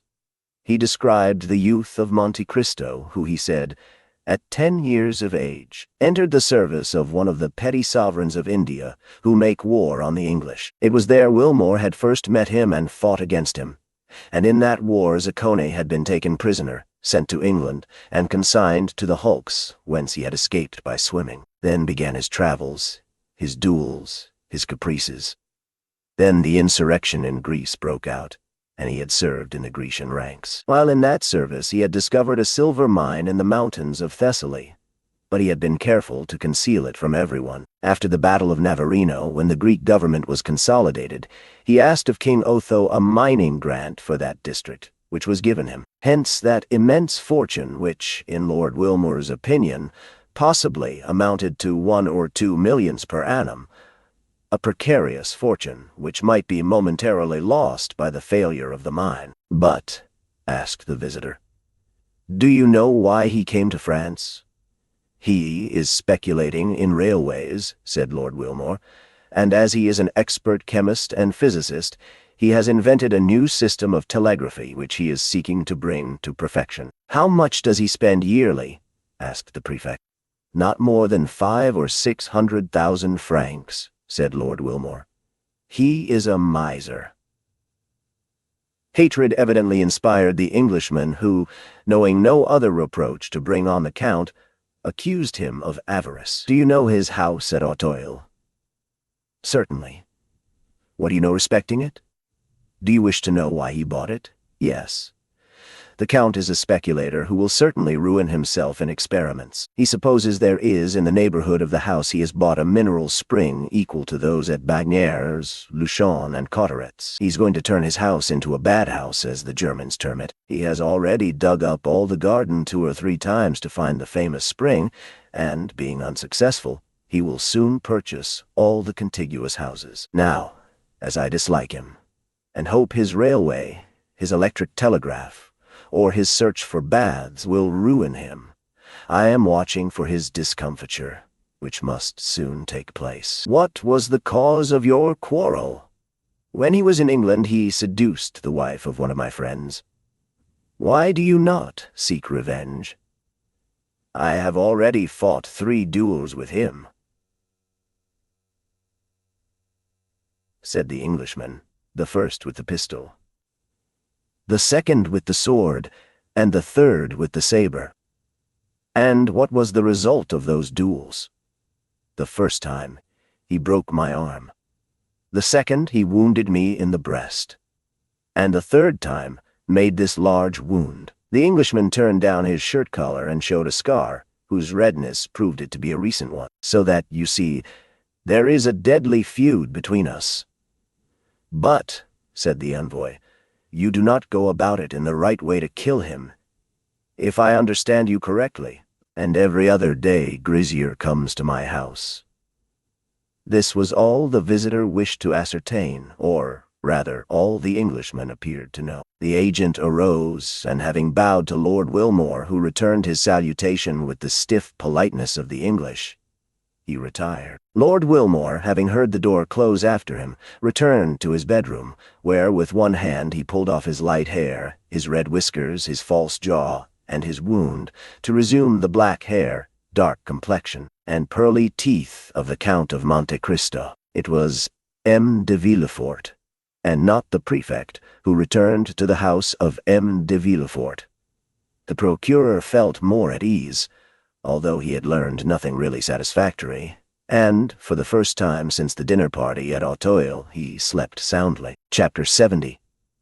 The ball. It was in the warmest days of July, when in due course of time the Saturday arrived upon which the ball was to take place at M. de Morcerf's. It was 10 o'clock at night. The branches of the great trees in the garden of the Count's house stood out boldly against the azure canopy of heaven, which was studded with golden stars, but where the last fleeting clouds of a vanishing storm yet lingered. From the apartments on the ground floor might be heard the sound of music, with the whirl of the waltz and galop, while brilliant streams of light shone through the openings of the Venetian blinds. At this moment the garden was only occupied by about 10 servants, who had just received orders from their mistress to prepare the supper, the serenity of the weather continuing to increase. Until now it had been undecided whether the supper should take place in the dining room or under a long tent erected on the lawn, but the beautiful blue sky, studded with stars, had settled the question in favor of the lawn. The gardens were illuminated with colored lanterns according to the Italian custom, and, as is usual in countries where the luxuries of the table, the rarest of all luxuries in their complete form, are well understood. The supper table was loaded with wax lights and flowers. At the time the Countess of Morcerf returned to the rooms, after giving her orders, many guests were arriving, more attracted by the charming hospitality of the Countess than by the distinguished position of the Count. Owing to the good taste of Mercédès, one was sure of finding some devices at her entertainment worthy of describing, or even copying in case of need. Madame Danglars, in whom the events we have related had caused deep anxiety, had hesitated about going to Madame de Morcerf's, when during the morning her carriage happened to meet that of Villefort. The latter made a sign, and when the carriages had drawn close together, said, "You are going to Madame de Morcerf's, are you not?" "No," replied Madame Danglars. "I am too ill." "You are wrong," replied Villefort significantly. "It is important that you should be seen there." "Do you think so?" asked the Baroness. "I do." "In that case I will go." And the two carriages passed on towards their different destinations. Madame Danglars therefore came, not only beautiful in person, but radiant with splendor. She entered by one door at the time when Mercédès appeared at the door. The Countess took Albert to meet Madame Danglars. He approached, paid her some well-merited compliments on her toilet, and offered his arm to conduct her to a seat. Albert looked around him. "You are looking for my daughter," said the Baroness, smiling. "I confess it," replied Albert. "Could you have been so cruel as not to bring her? Calm yourself. She has met Mademoiselle de Villefort and has taken her arm. See, they are following us, both in white dresses, one with a bouquet of camellias, the other with one of myosotis. Tell me. Well, what do you wish to know? Will not the Count of Monte Cristo be here tonight?" 17, replied Albert. "What do you mean?" "I only mean that the Count seems the rage," replied the Viscount, smiling, "and that you are the 17th person that has asked me the same question. The Count is in fashion. I congratulate him upon it. And have you replied to everyone as you have to me? Ah, to be sure, I have not answered you. Be satisfied. We shall have this lion. We are among the privileged ones. Were you at the opera yesterday? No, he was there. Ah, indeed. And did the eccentric person commit any new originality? Can he be seen without doing so? Elsler was dancing in Le Diable Boiteux. The Greek princess was in ecstasies. After the cachucha, he placed a magnificent ring on the stem of a bouquet and threw it to the charming danseuse, who, in the third act, to do honor to the gift, reappeared with it on her finger. And the Greek princess, will she be here? No. You will be deprived of that pleasure. Her position in the Count's establishment is not sufficiently understood. Wait. Leave me here and go and speak to Madame de Villefort, who is trying to attract your attention." Albert bowed to Madame Danglars and advanced towards Madame de Villefort, whose lips opened as he approached. "I wager anything," said Albert, interrupting her, "that I know what you were about to say. Well, what is it? If I guess rightly, will you confess it?" "Yes. On your honor?" "On my honor." "You were going to ask me if the Count of Monte Cristo had arrived or was expected. Not at all. It is not of him that I am now thinking. I was going to ask you if you had received any news of Monsieur Franz." "Yes, yesterday. What did he tell you? That he was leaving at the same time as his letter. Well, now then, the Count. The Count will come, of that you may be satisfied. You know that he has another name besides Monte Cristo? No, I did not know it. Monte Cristo is the name of an island, and he has a family name. I never heard it. Well then, I am better informed than you. His name is Zaccone. It is possible. He is a Maltese. That is also possible. The son of a shipowner. Really, you should relate all this aloud. You would have the greatest success. He served in India, discovered a mine in Thessaly, and comes to Paris to establish a mineral water cure at Château. Well, I'm sure, said Morcerf. This is indeed news. Am I allowed to repeat it? Yes, but cautiously tell one thing at a time. And do not say I told you. Why so? Because it is a secret just discovered. By whom? The police. Then the news originated at the prefect's last night. Paris, you can understand, is astonished at the sight of such unusual splendor, and the police have made inquiries. Well, nothing more is wanting than to arrest the Count as a vagabond on the pretext of his being too rich. Indeed, that doubtless would have happened if his credentials had not been so favorable. Poor Count, and is he aware of the danger he has been in? I think not. Then it will be but charitable to inform him. When he arrives, I will not fail to do so. Just then, a handsome young man, with bright eyes, black hair, and glossy mustache, respectfully bowed to Madame de Villefort. Albert extended his hand. Madame, said Albert, allow me to present to you M. Maximilian Morel, captain of Spahis, one of our best, and, above all, of our bravest officers. I have already had the pleasure of meeting this gentleman at Auteuil, at the house of the Count of Monte Cristo, replied Madame de Villefort, turning away with marked coldness of manner. This answer, and especially the tone in which it was uttered, chilled the heart of poor Morel, but a recompense was in store for him. Turning around, he saw near the door a beautiful fair face, whose large blue eyes were, without any marked expression, fixed upon him, while a bouquet of myosotis was gently raised to her lips. The salutation was so well understood that Morel, with the same expression in his eyes, placed his handkerchief to his mouth.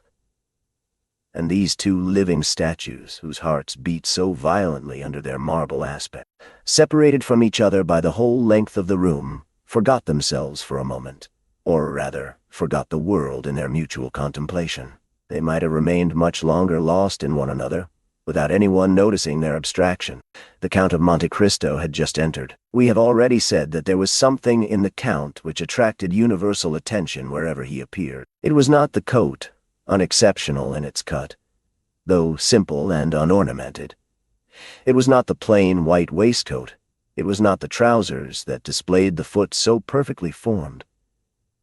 It was none of these things that attracted the attention. It was his pale complexion, his waving black hair, his calm and serene expression, his dark and melancholy eye, his mouth, chiseled with such marvelous delicacy, which so easily expressed such high disdain. These were what fixed the attention of all upon him.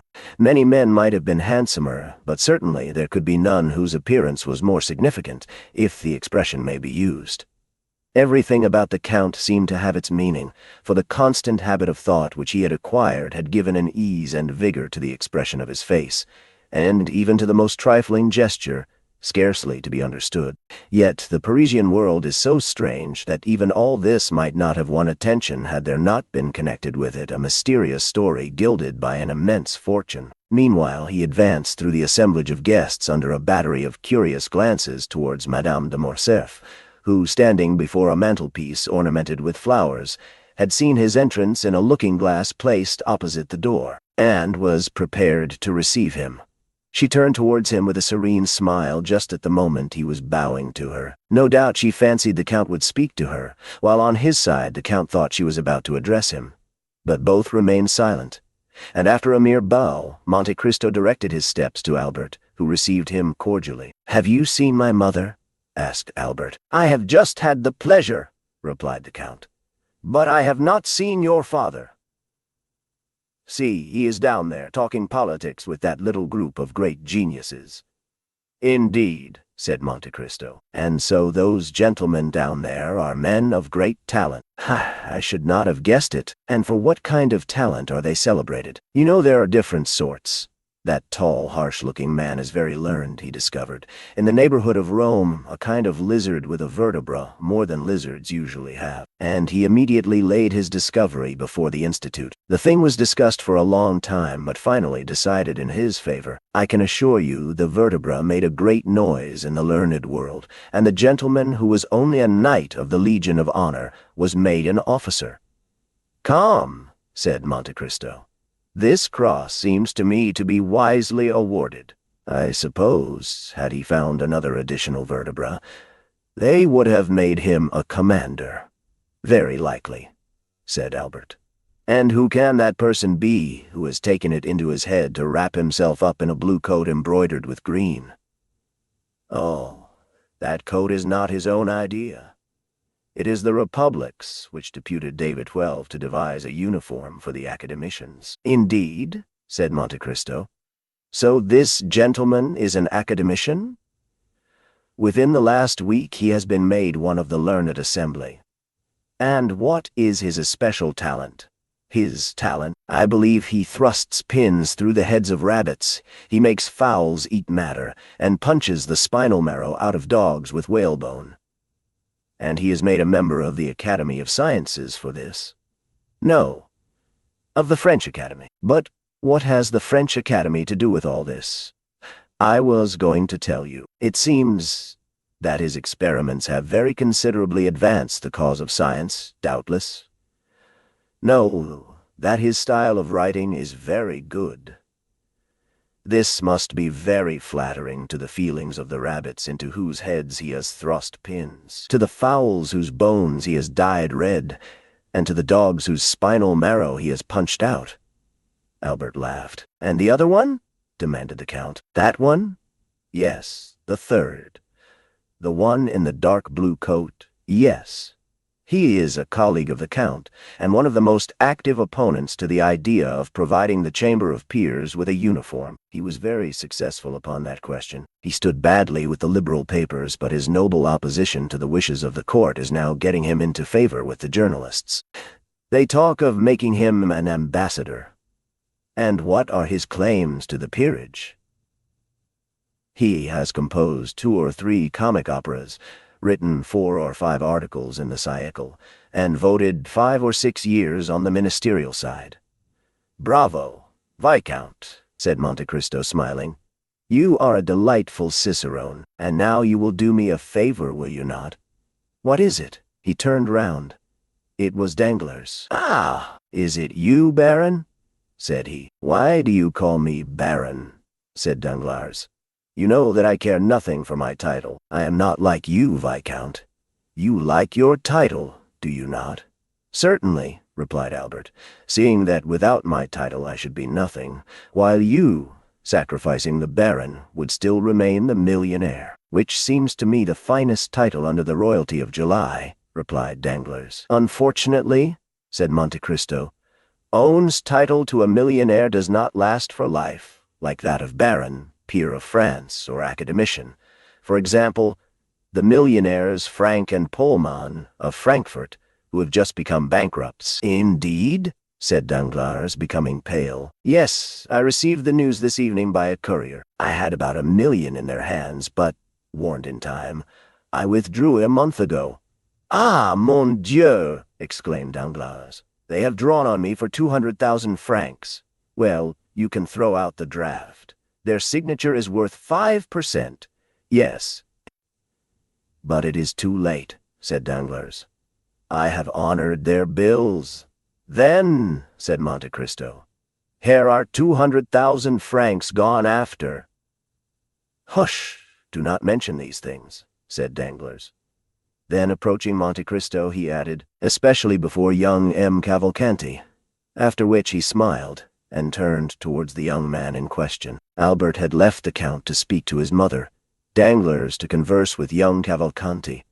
Monte Cristo was for an instant alone. Meanwhile, the heat became excessive. The footmen were hastening through the rooms with waiters loaded with ices. Monte Cristo wiped the perspiration from his forehead, but drew back when the waiter was presented to him. He took no refreshment.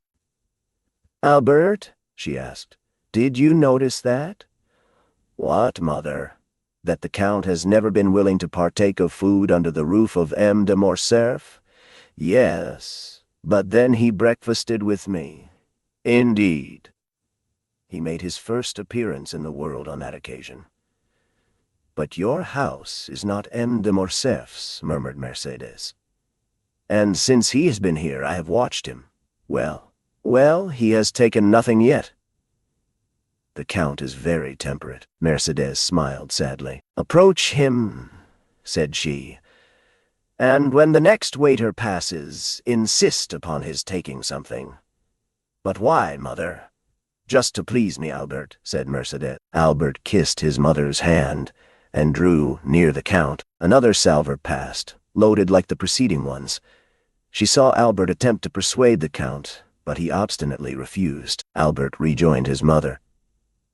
She was very pale. "Well," said she, "you see he refuses." "Yes, but why need this annoy you? You know, Albert, women are singular creatures. I should like to have seen the Count take something in my house, if only an ice. Perhaps he cannot reconcile himself to the French style of living, and might prefer something else." "Oh, no, I have seen him eat of everything in Italy. No doubt he does not feel inclined this evening." "And besides," said the Countess, "accustomed as he is to burning climates, possibly he does not feel the heat as we do."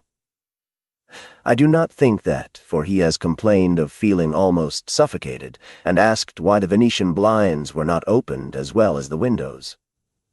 "In a word," said Mercédès, "it was a way of assuring me that his abstinence was intended." And she left the room.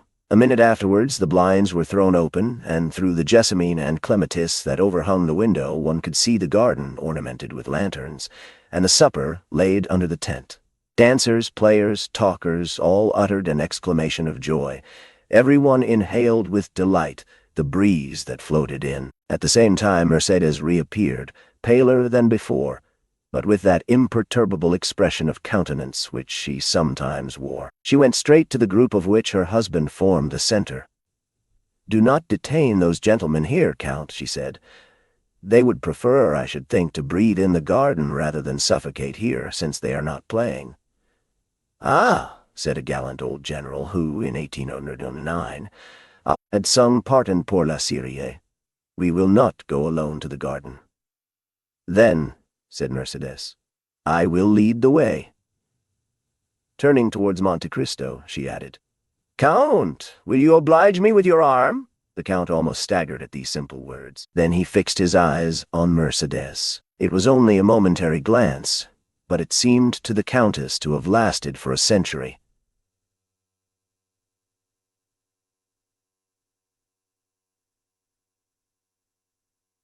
So much was expressed in that one look. He offered his arm to the Countess.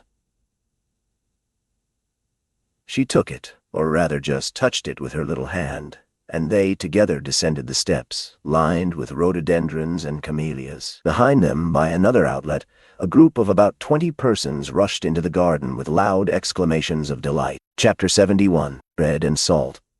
Madame de Morcerf entered an archway of trees with her companion. It led through a grove of lindens to a conservatory. "It was too warm in the room, was it not, Count?" she asked. "Yes, madame." "And it was an excellent idea of yours to open the doors and the blinds." As he ceased speaking, the Count felt the hand of Mercédès tremble. "But you," he said, "with that light dress, and without anything to cover you but that gauze scarf, perhaps you feel cold? Do you know where I am leading you?" said the Countess, without replying to the question. "No, madame," replied Monte Cristo.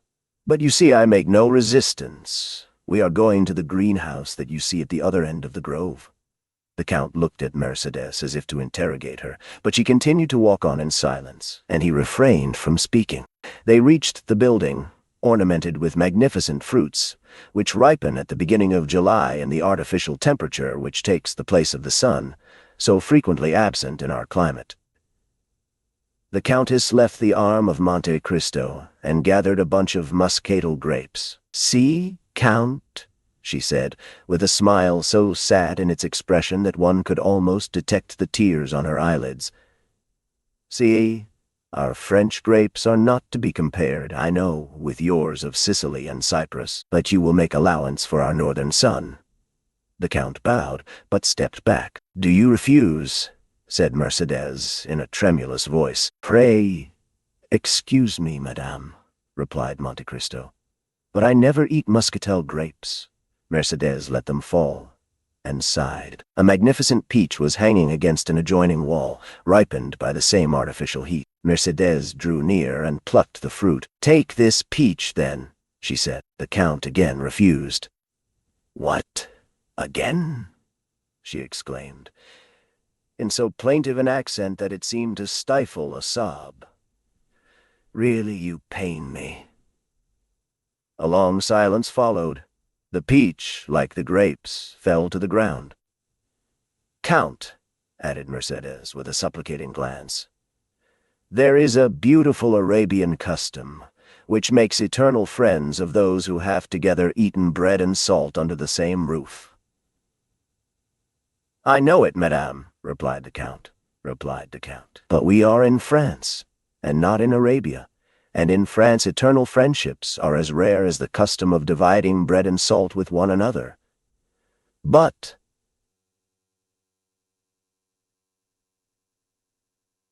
said the Countess breathlessly, with her eyes fixed on Monte Cristo, whose arm she convulsively pressed with both hands, "we are friends, are we not?"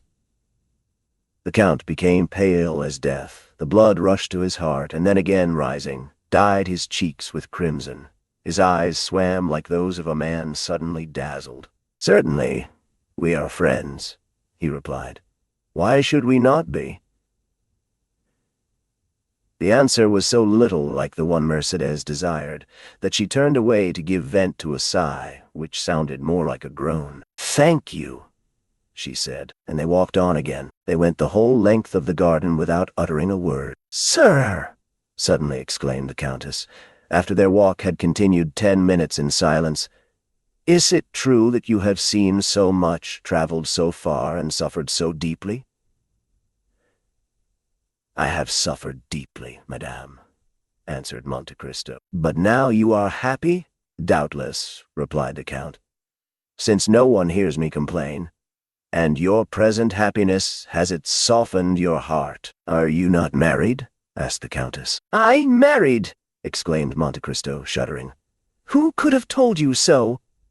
No one told me you were, but you have frequently been seen at the opera with a young and lovely woman."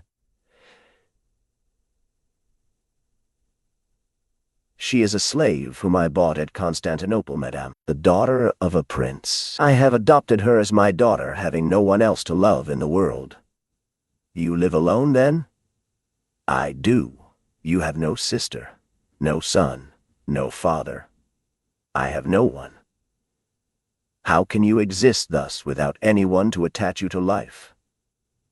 "It is not my fault, Madame Dottiot. At Malta I loved a young girl, was on the point of marrying her, when war came and carried me away. I thought she loved me well enough to wait for me, and even to remain faithful to my memory. When I returned, she was married. This is the history of most men who have passed 20 years of age. Perhaps my heart was weaker than the hearts of most men, and I suffered more than they would have done in my place. That is all." The Countess stopped for a moment, as if gasping for breath. "Yes," she said, "and you have still preserved this love in your heart. One can only love once." And did you ever see her again? Never. Never. Now at Malta? I think so. And have you forgiven her for all she has made you suffer? Not at all. Why should I? The Countess placed herself before Monte Cristo, still holding in her hand a portion of the perfumed grapes. "Take some," she said. "Madame, I never eat muscatel grapes," replied Monte Cristo, as if the subject had not been mentioned before. The Countess dashed the grapes into the nearest thicket, with a gesture of despair. "Inflexible man," she murmured. Monte Cristo remained as unmoved as if the reproach had not been addressed to him. Albert at this moment ran in. "Oh, mother!" he exclaimed. "Such a misfortune has happened?" "What has happened?" asked the Countess, as though awakening from a sleep to the realities of life. "Did you say a misfortune? Indeed, I should expect misfortunes.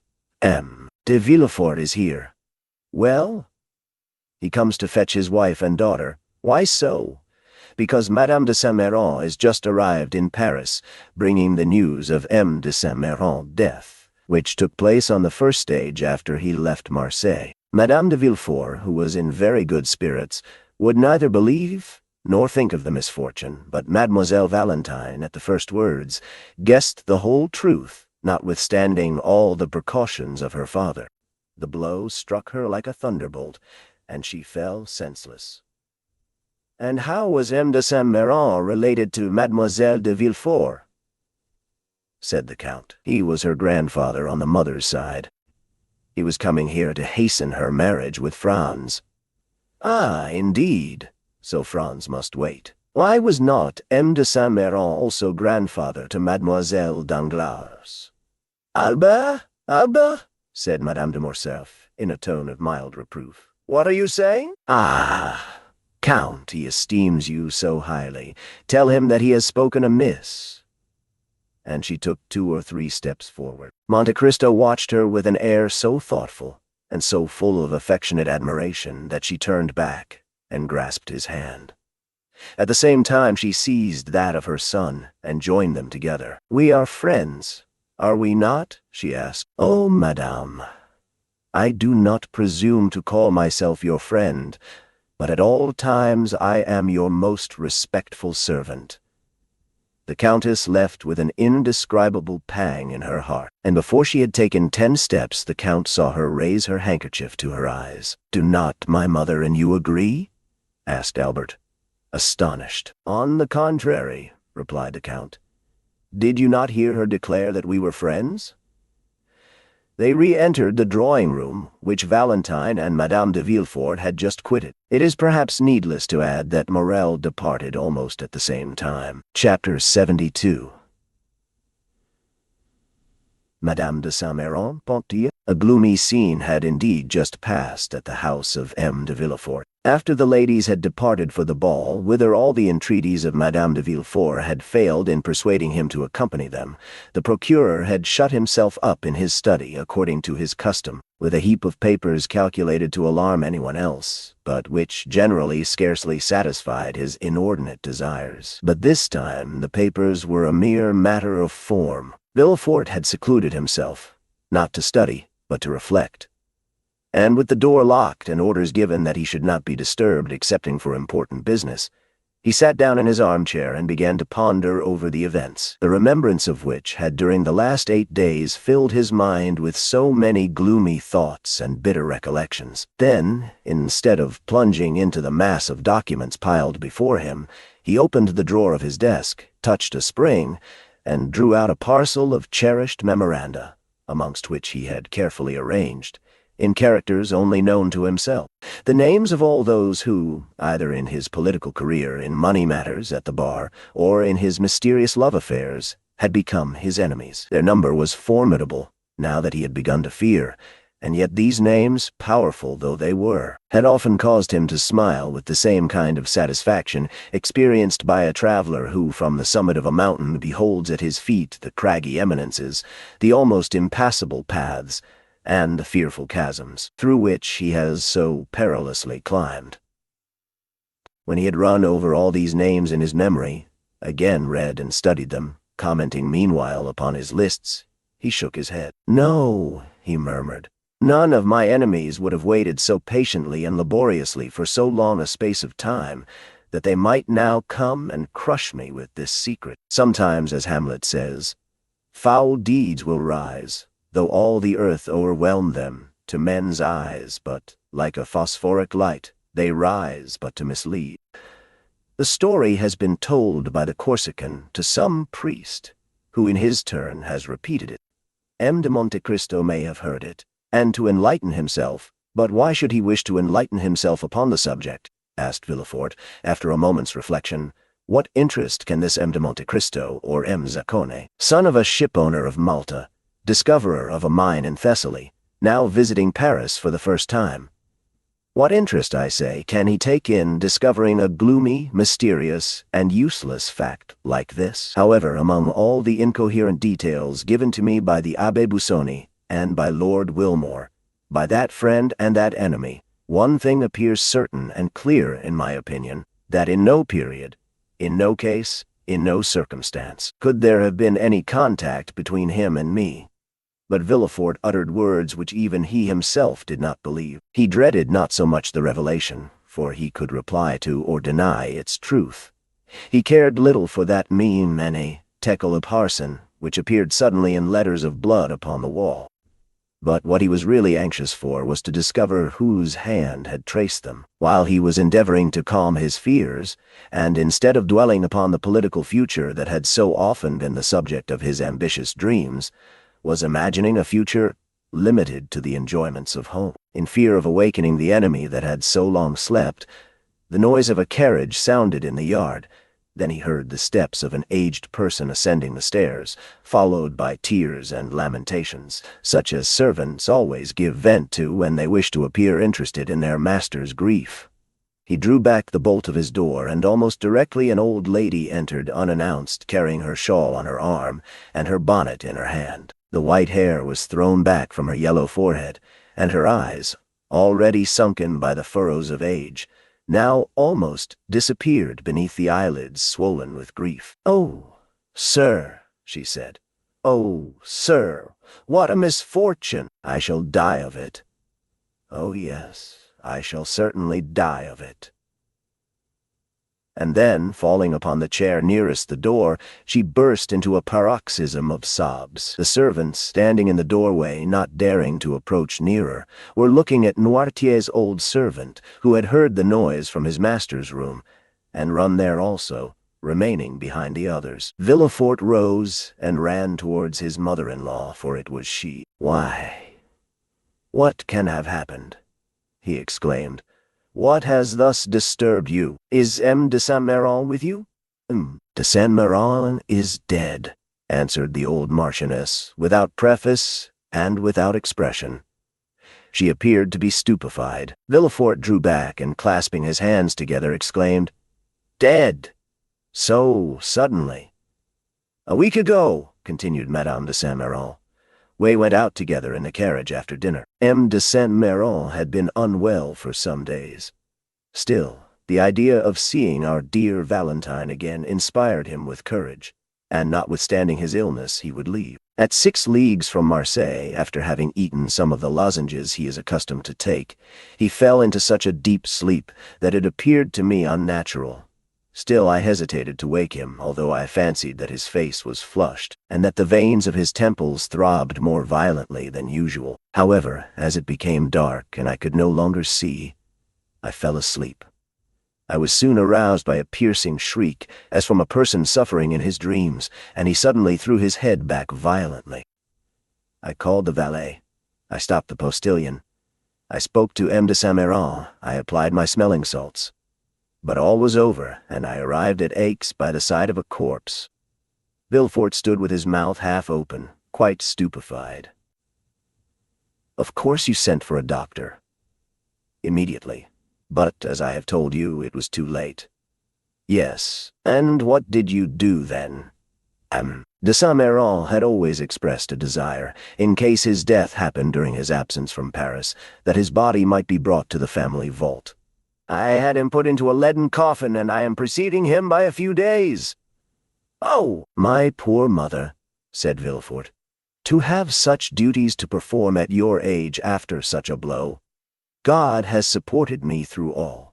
And then, my dear Marquis, he would certainly have done everything for me that I performed for him. It is true that since I left him I seem to have lost my senses. I cannot cry. At my age they say that we have no more tears."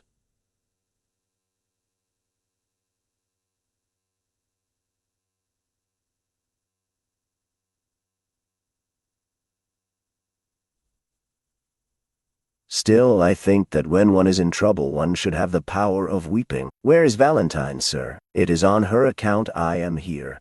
I wish to see Valentine."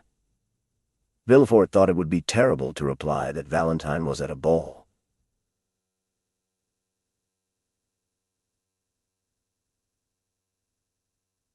So he only said that she had gone out with her stepmother, and that she should be fetched. "This instant, sir.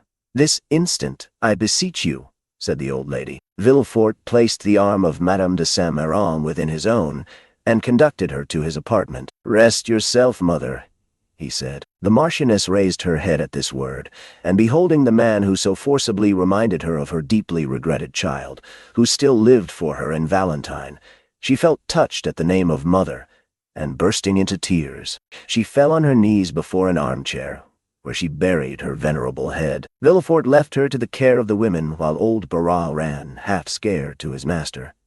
For nothing frightens old people so much as when death relaxes its vigilance over them for a moment, in order to strike some other old person. Then, while Madame de Saint-Méran remained on her knees, praying fervently, Villefort sent for a cab, and went himself to fetch his wife and daughter from Madame de Morcerf's. He was so pale when he appeared at the door of the ballroom that Valentine ran to him, saying, "Oh, father, some misfortune has happened.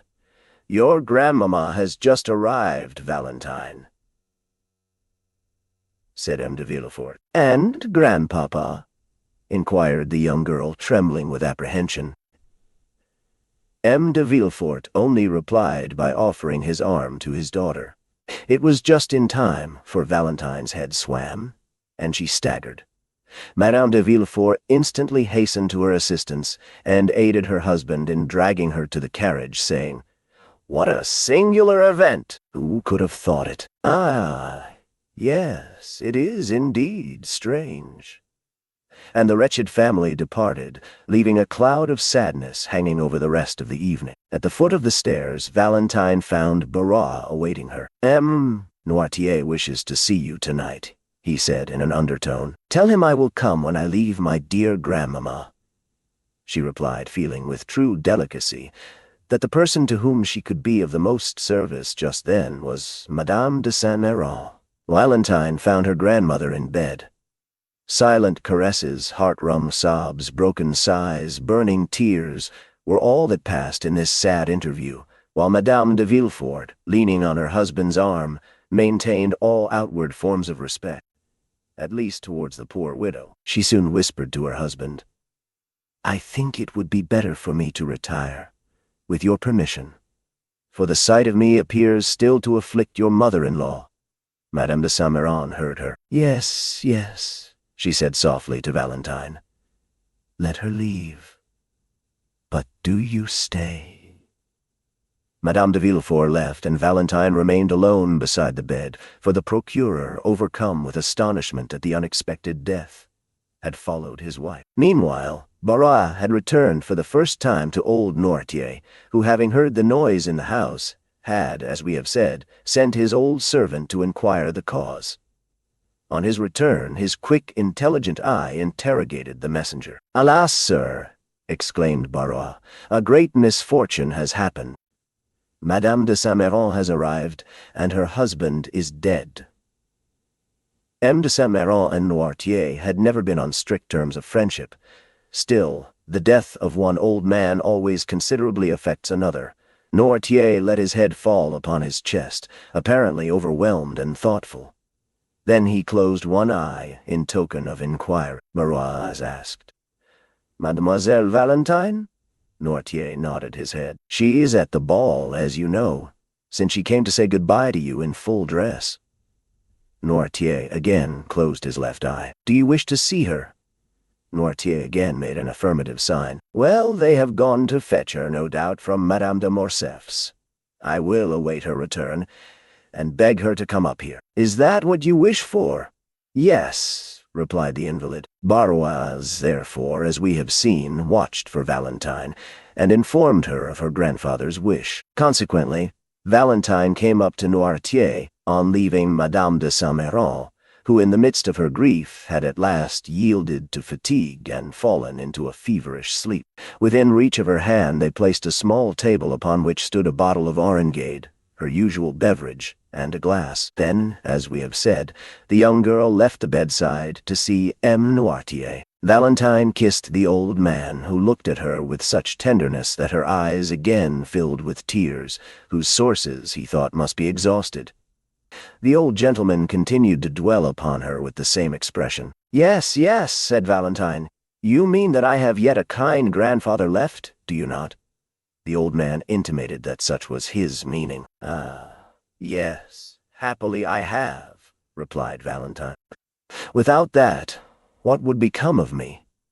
It was 1 o'clock in the morning. Barrois, who wished to go to bed himself, observed that after such sad events everyone stood in need of rest. Noirtier would not say that the only rest he needed was to see his child, but wished her good night, for grief and fatigue had made her appear quite ill. The next morning she found her grandmother in bed. The fever had not abated. On the contrary, her eyes glistened, and she appeared to be suffering from violent nervous irritability. "Oh, dear grandmamma, are you worse?" exclaimed Valentine, perceiving all these signs of agitation. "No, my child, no," said Madame de Saint-Méran. "But I was impatiently waiting for your arrival, that I might send for your father." "My father?" inquired Valentine, uneasily. "Yes, I wished to speak to him."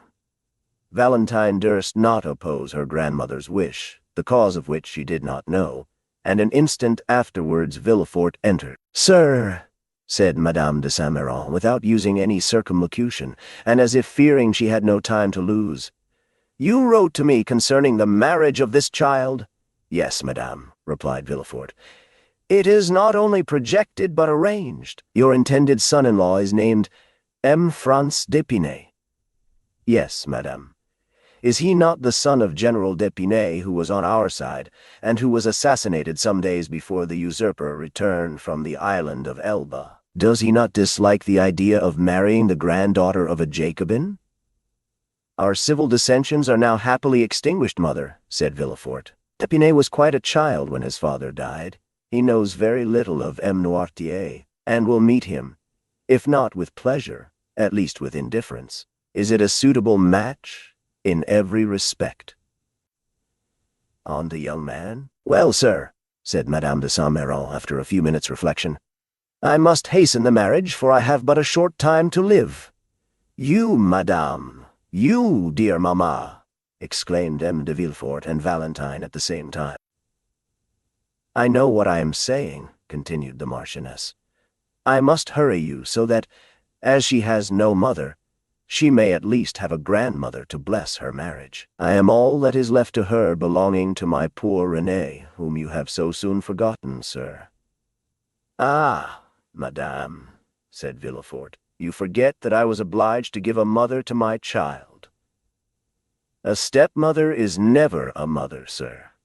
But this is not to the purpose. Our business concerns Valentine. Let us leave the dead in peace."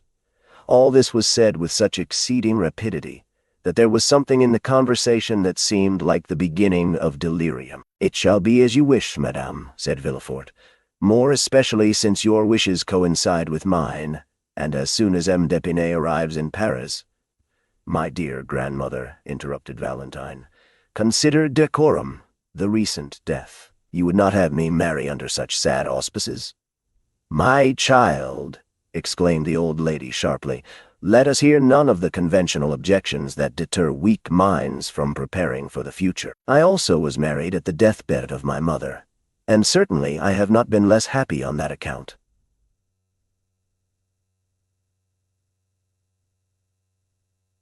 "Still that idea of death, madame," said Villefort. "Still? Always. I tell you I am going to die. Do you understand? Well, before dying, I wish to see my son-in-law. I wish to tell him to make my child happy. I wish to read in his eyes whether he intends to obey me. In fact, I will know him. I will," continued the old lady, with a fearful expression, "that I may rise from the depths of my grave to find him. If he should not fulfill his duty, madame," said Villefort, "you must lay aside these exalted ideas, which almost assume the appearance of madness. The dead, once buried in their graves, rise no more. And I tell you, sir, that you are mistaken. This night I have had a fearful sleep. It seemed as though my soul were already hovering over my body. My eyes, which I tried to open, closed against my will. And what will appear impossible above all to you, sir, I saw, with my eyes shut, in the spot where you are now standing. Issuing from that corner where there is a door leading into Madame Villefort's dressing room, I saw, I tell you, silently enter a white figure." Valentine screamed. "It was the fever that disturbed you, madame," said Villefort. "Doubt, if you please, but I am sure of what I say. I saw a white figure, and as if to prevent my discrediting the testimony of only one of my senses, I heard my glass removed, the same which is there now on the table. Oh, dear mother, it was a dream." That I stretched my hand towards the bell, but when I did so, the shade disappeared. My maid then entered with a light, but she saw no one. Phantoms are visible to those only who ought to see them. It was the soul of my husband. Well, if my husband's soul can come to me, why should not my soul reappear to guard my granddaughter? The tie is even more direct, it seems to me.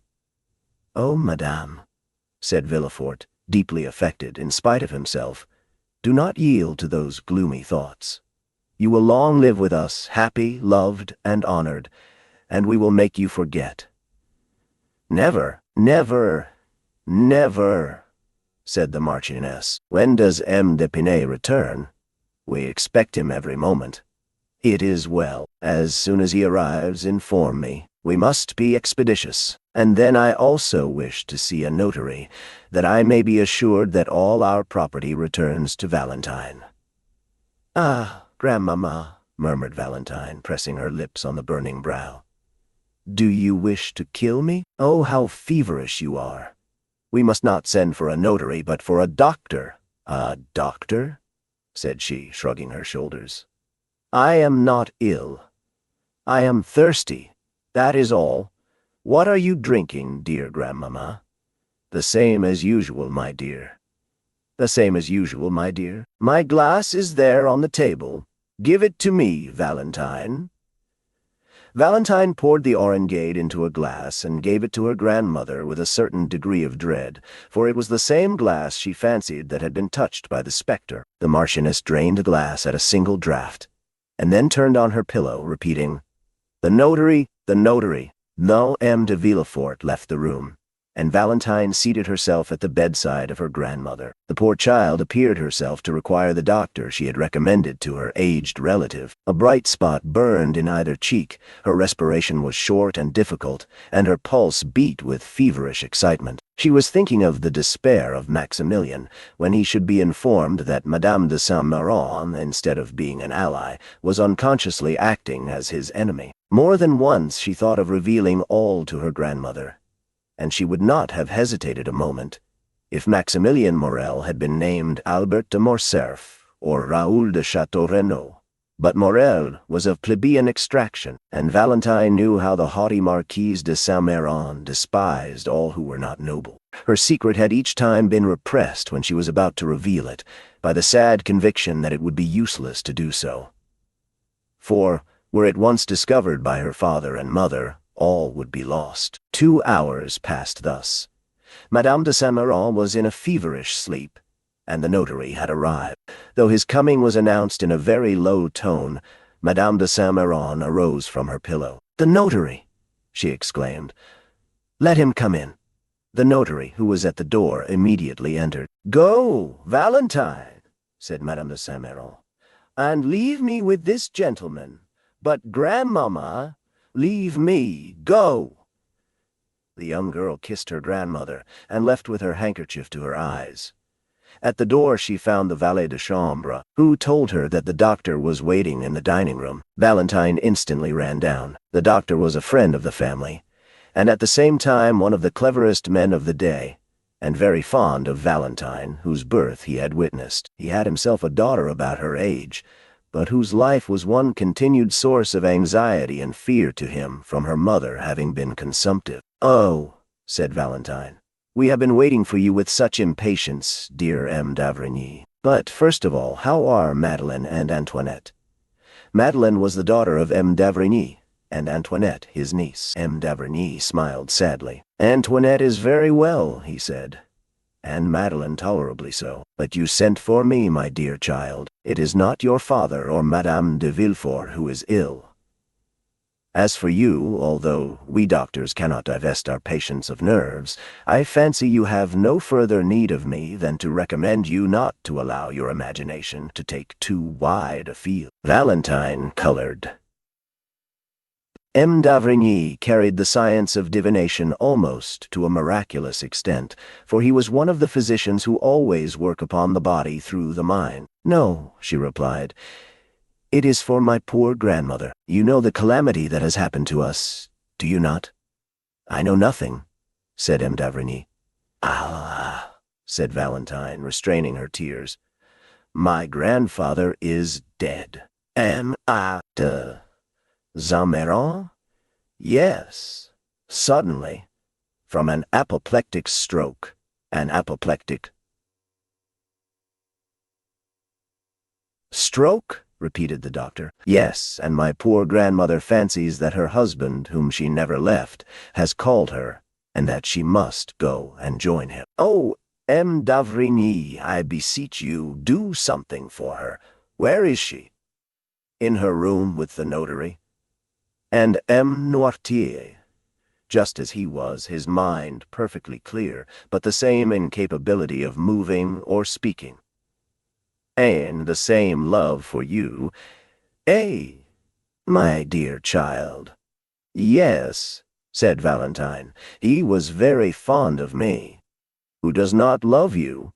Valentine smiled sadly. "What are your grandmother's symptoms?" "An extreme nervous excitement and a strangely agitated sleep.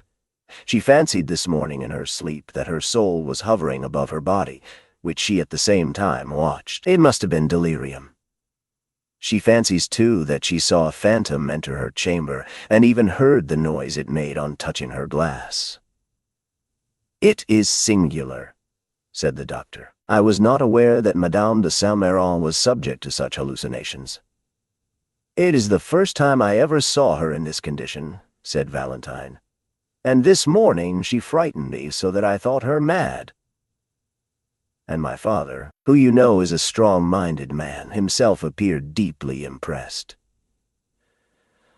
"We will go and see," said the doctor. "What you tell me seems very strange."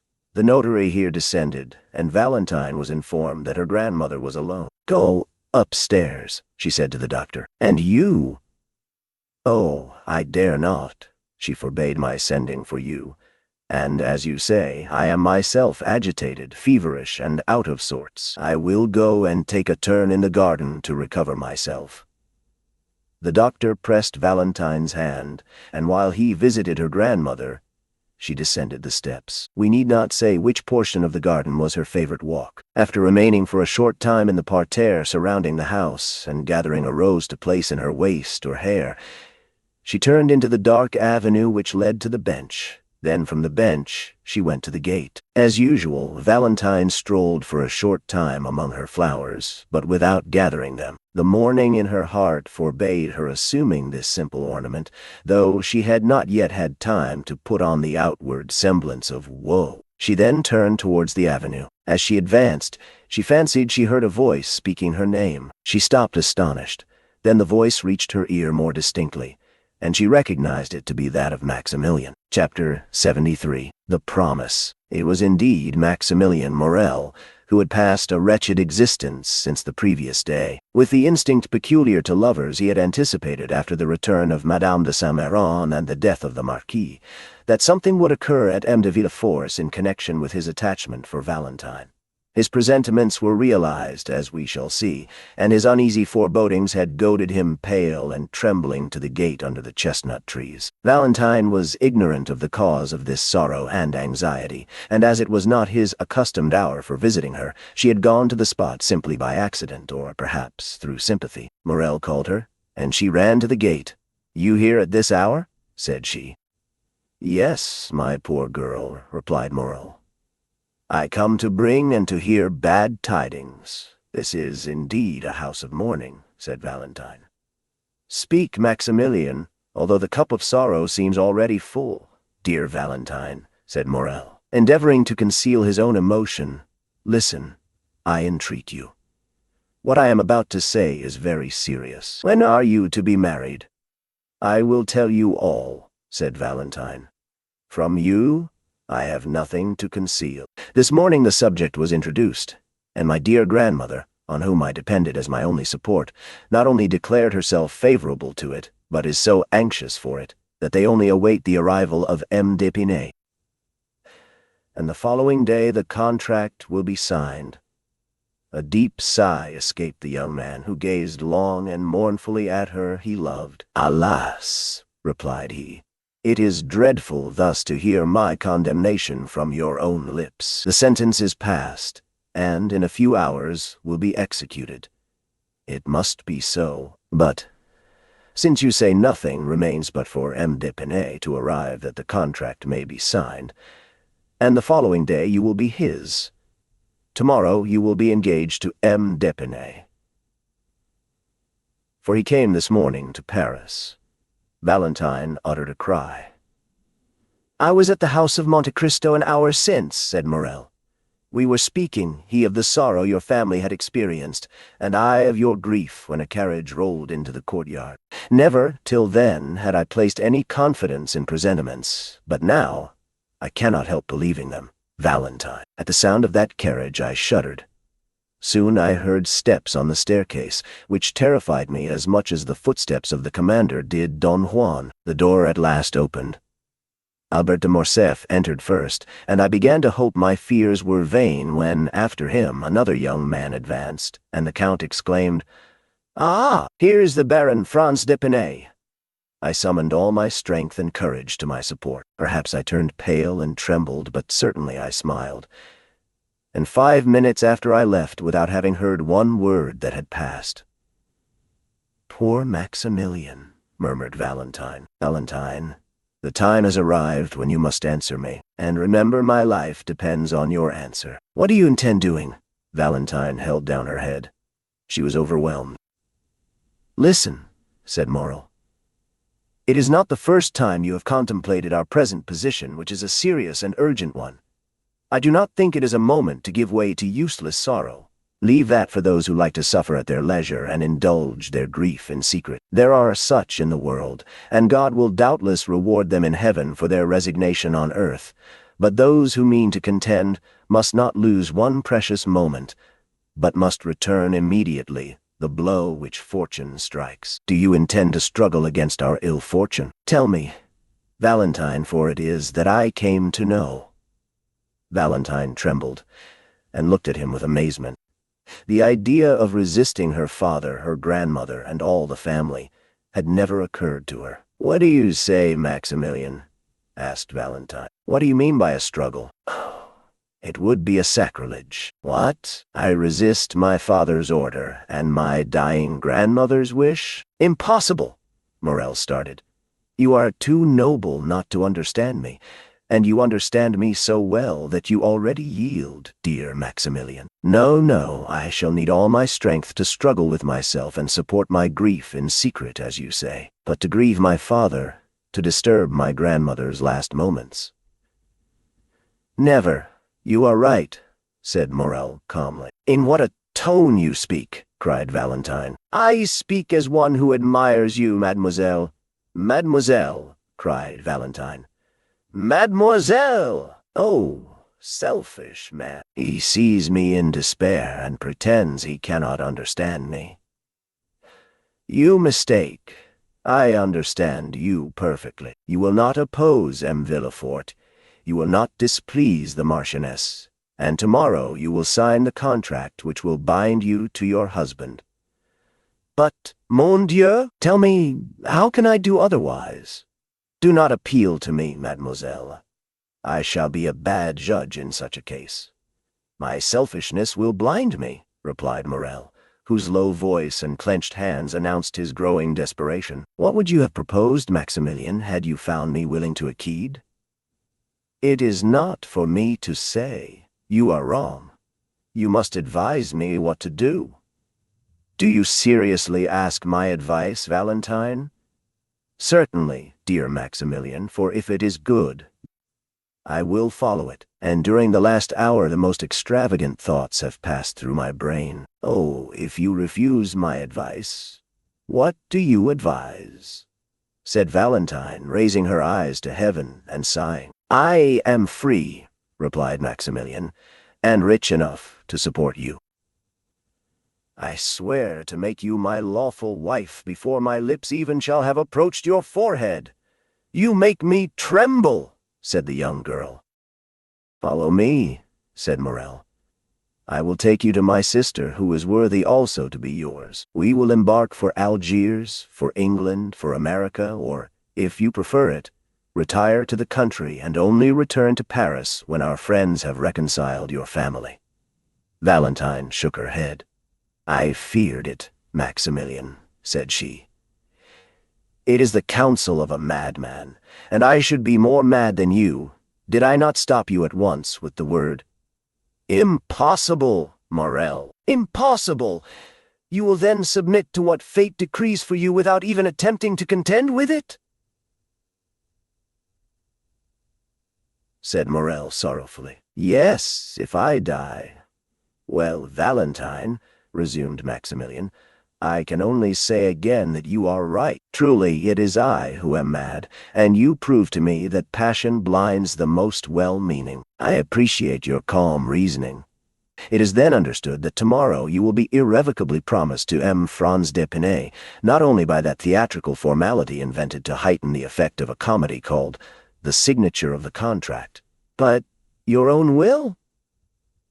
Again you drive me to despair, Maximilian, said Valentine. Again you plunge the dagger into the wound. What would you do, tell me, if your sister listened to such a proposition? Mademoiselle, replied Morel with a bitter smile. I am selfish, you have already said so, and as a selfish man, I think not of what others would do in my situation, but of what I intend doing myself. I think only that I have known you not a whole year. From the day I first saw you, all my hopes of happiness have been in securing your affection. One day you acknowledged that you loved me, and since that day my hope of future happiness has rested on obtaining you, for to gain you would be life to me. Now I think no more. I say only that fortune has turned against me. I had thought to gain heaven, and now I have lost it. It is an everyday occurrence for a gambler to lose not only what he possesses, but also what he has not. Morel pronounced these words with perfect calmness.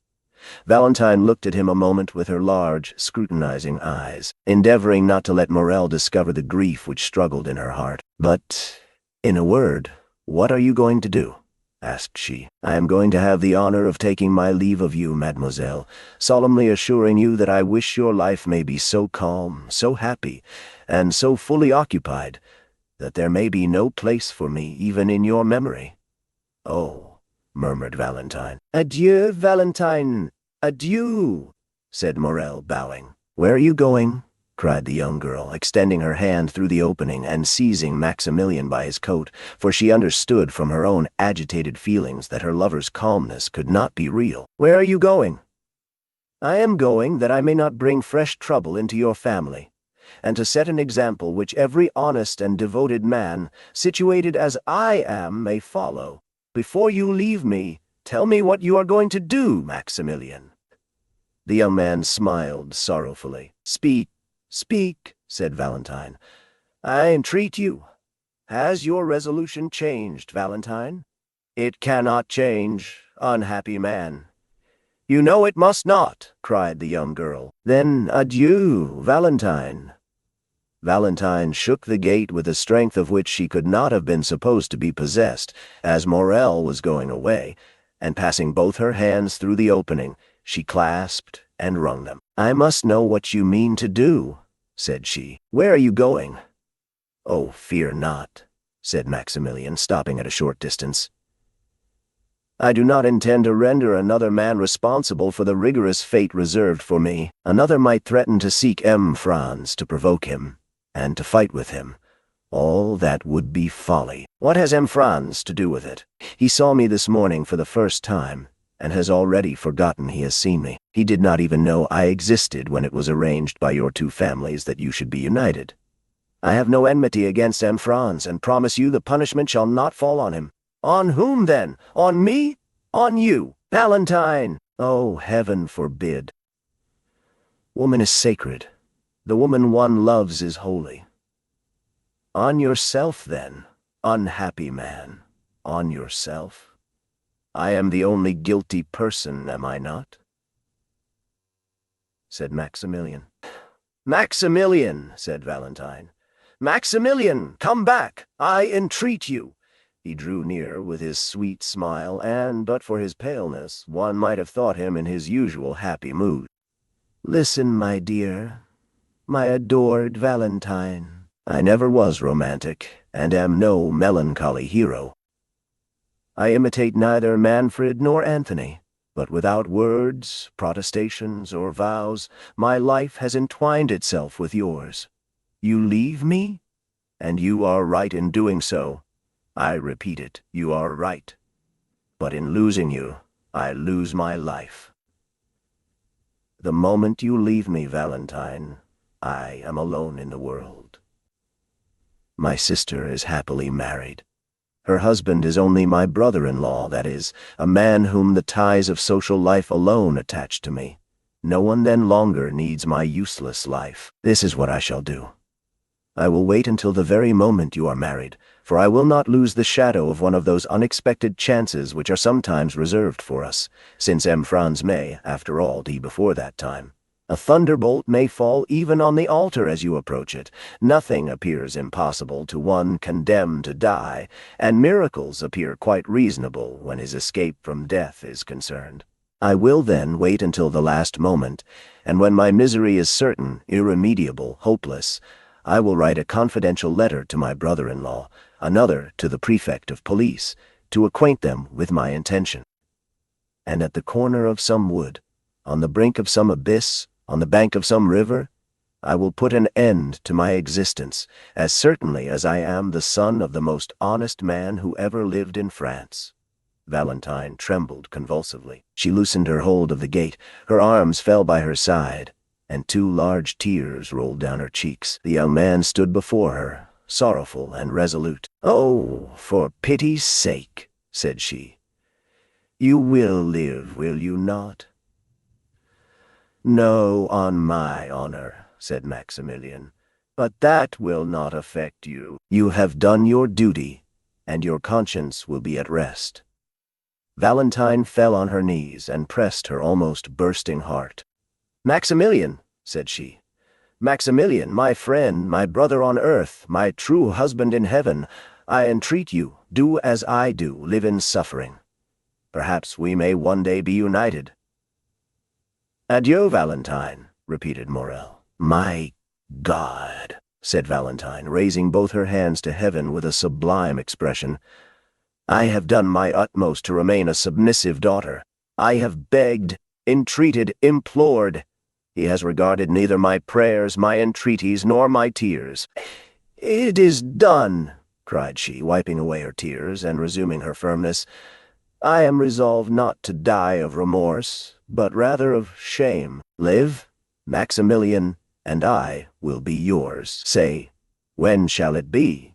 Speak, command, I will obey." Morel, who had already gone some few steps away, again returned. and pale with joy extended both hands towards Valentine through the opening. "Valentine," said he, "dear Valentine, you must not speak thus. Rather, let me die. Why should I obtain you by violence if our love is mutual? Is it from mere humanity you bid me live? I would then rather die." "Truly," murmured Valentine, "who on this earth cares for me, if he does not? Who has consoled me in my sorrow but he? On whom do my hopes rest? On whom does my bleeding heart repose? On him, always on him. Yes, you are right, Maximilian. I will follow you. I will leave the paternal home. I will give up all." "Oh, ungrateful girl that I am," cried Valentine, sobbing. "I will give up all, even my dear old grandfather, whom I had nearly forgotten." "No," said Maximilian, "you shall not leave him. M. Noirtier has evinced, you say, a kind feeling towards me. Well, before you leave, tell him all. His consent would be your justification in God's sight. As soon as we are married, he shall come and live with us. Instead of one child, he shall have two. You have told me how you talk to him and how he answers you. I shall very soon learn that language by signs, Valentine, and I promise you solemnly that instead of despair, it is happiness that awaits us. See the power you have over me. You almost make me believe you.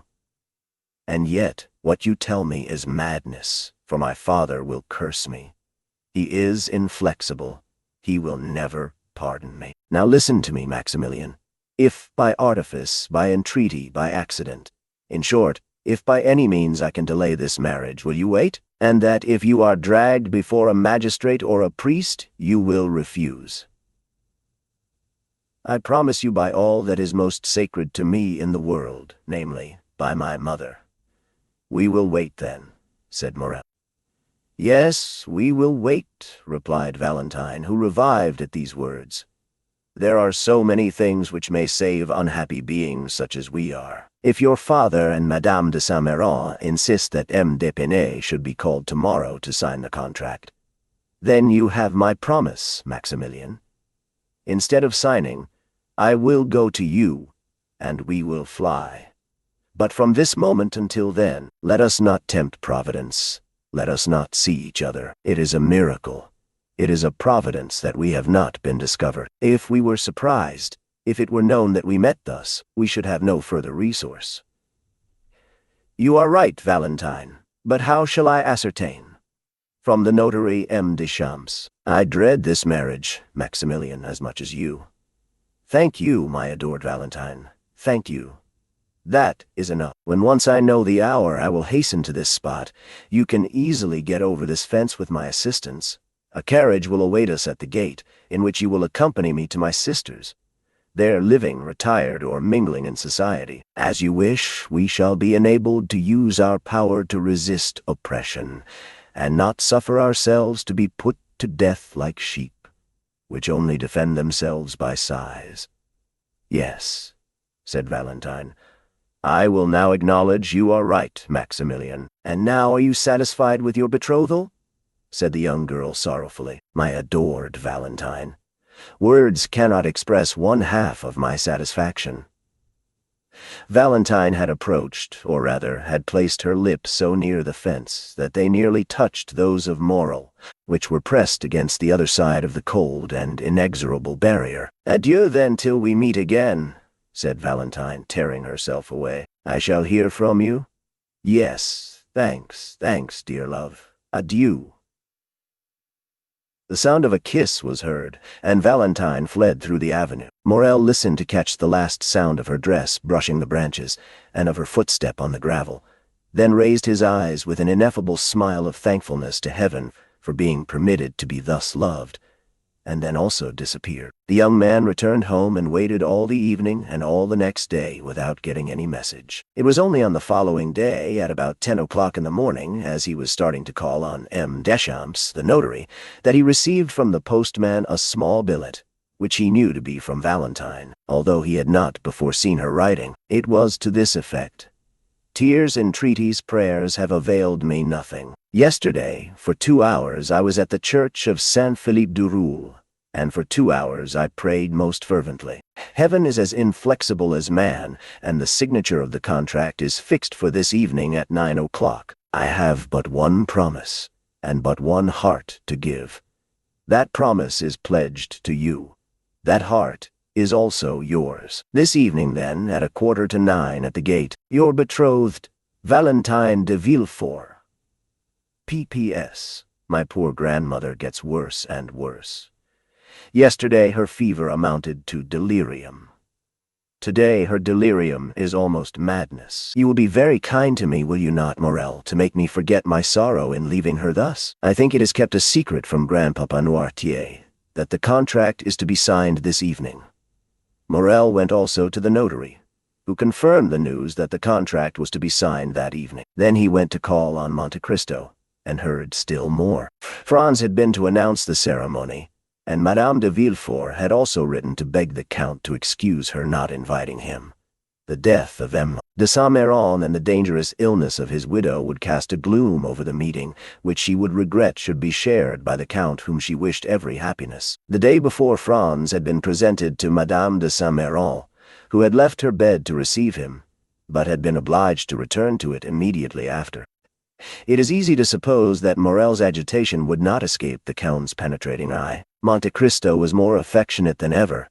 Indeed, his manner was so kind that several times Morel was on the point of telling him all. But he recalled the promise he had made to Valentine, and kept his secret.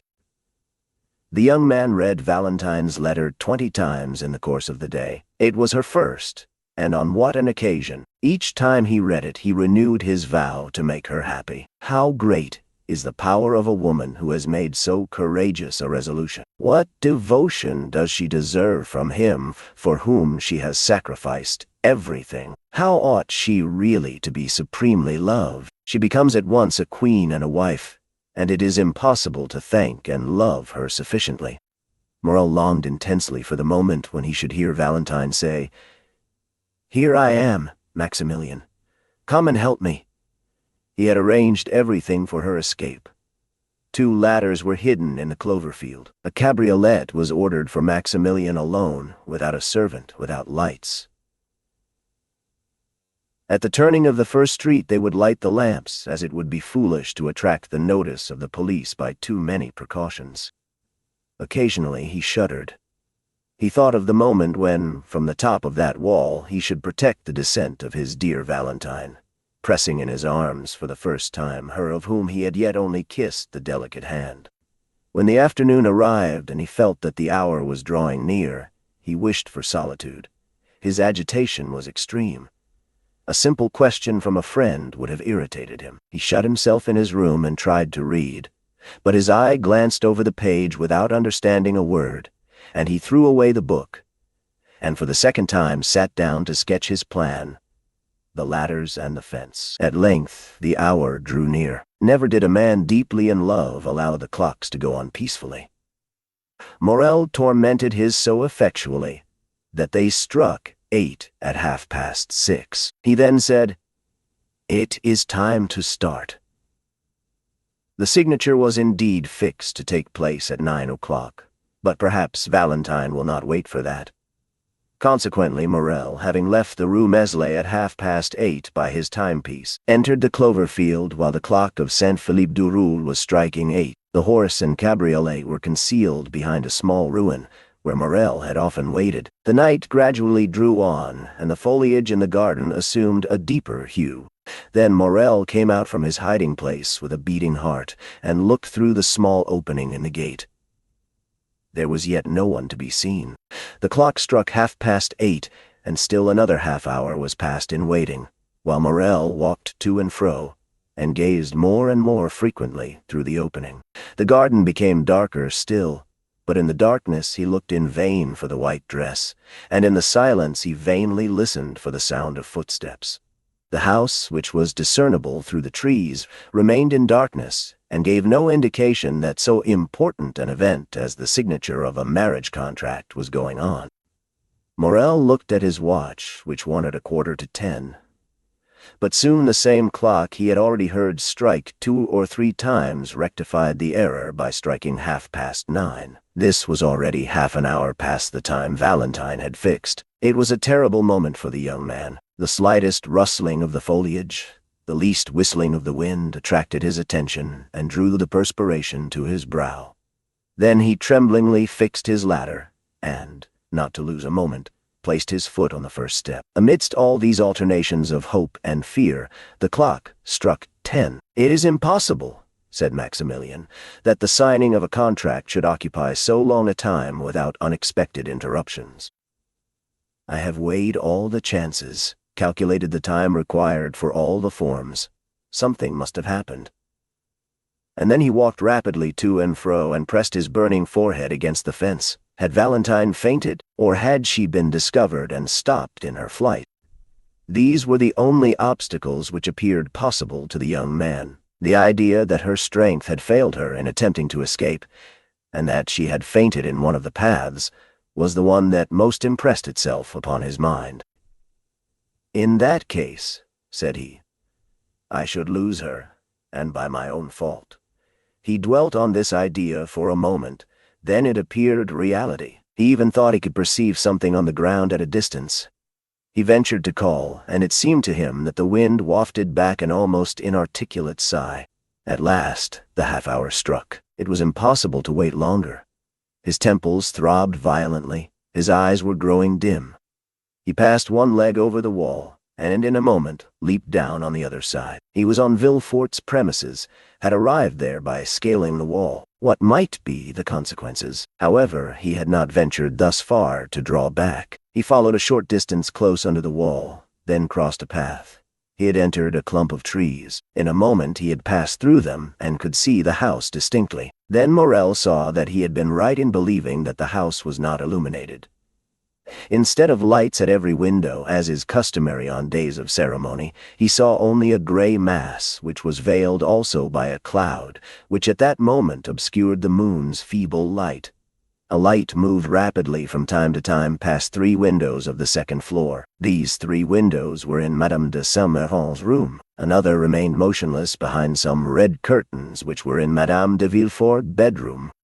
Morrel guessed all this so many times, in order to follow Valentine in thought at every hour in the day, had he made her describe the whole house, that without having seen it, he knew it all. This darkness and silence alarmed Morrel still more than Valentine's absence had done. Almost mad with grief, and determined to venture everything in order to see Valentine once more, and be certain of the misfortune he feared, Morrel gained the edge of the clump of trees, and was going to pass as quickly as possible through the flower garden, when the sound of a voice, still at some distance, but which was borne upon the wind, reached him. At this sound, as he was already partially exposed to view, he stepped back and concealed himself completely, remaining perfectly motionless. He had formed his resolution. If it was Valentine alone, he would speak as she passed.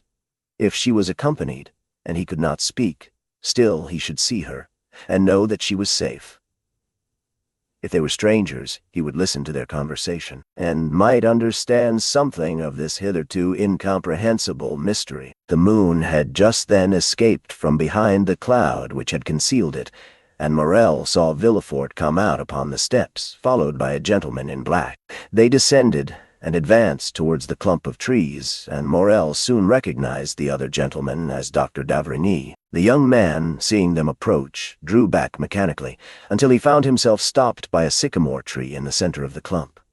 There he was compelled to remain. Soon the 2 gentlemen stopped also. "Ah, my dear doctor," said the procureur, "Heaven declares itself against my house. What a dreadful death! What a blow! Seek not to console me.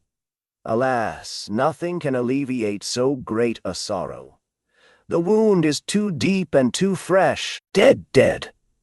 The cold sweat sprang to the young man's brow, and his teeth chattered. Who could be dead in that house, which Villefort himself had called accursed? "My dear M. de Villefort," replied the doctor, with a tone which redoubled the terror of the young man, "I have not led you here to console you. On the contrary."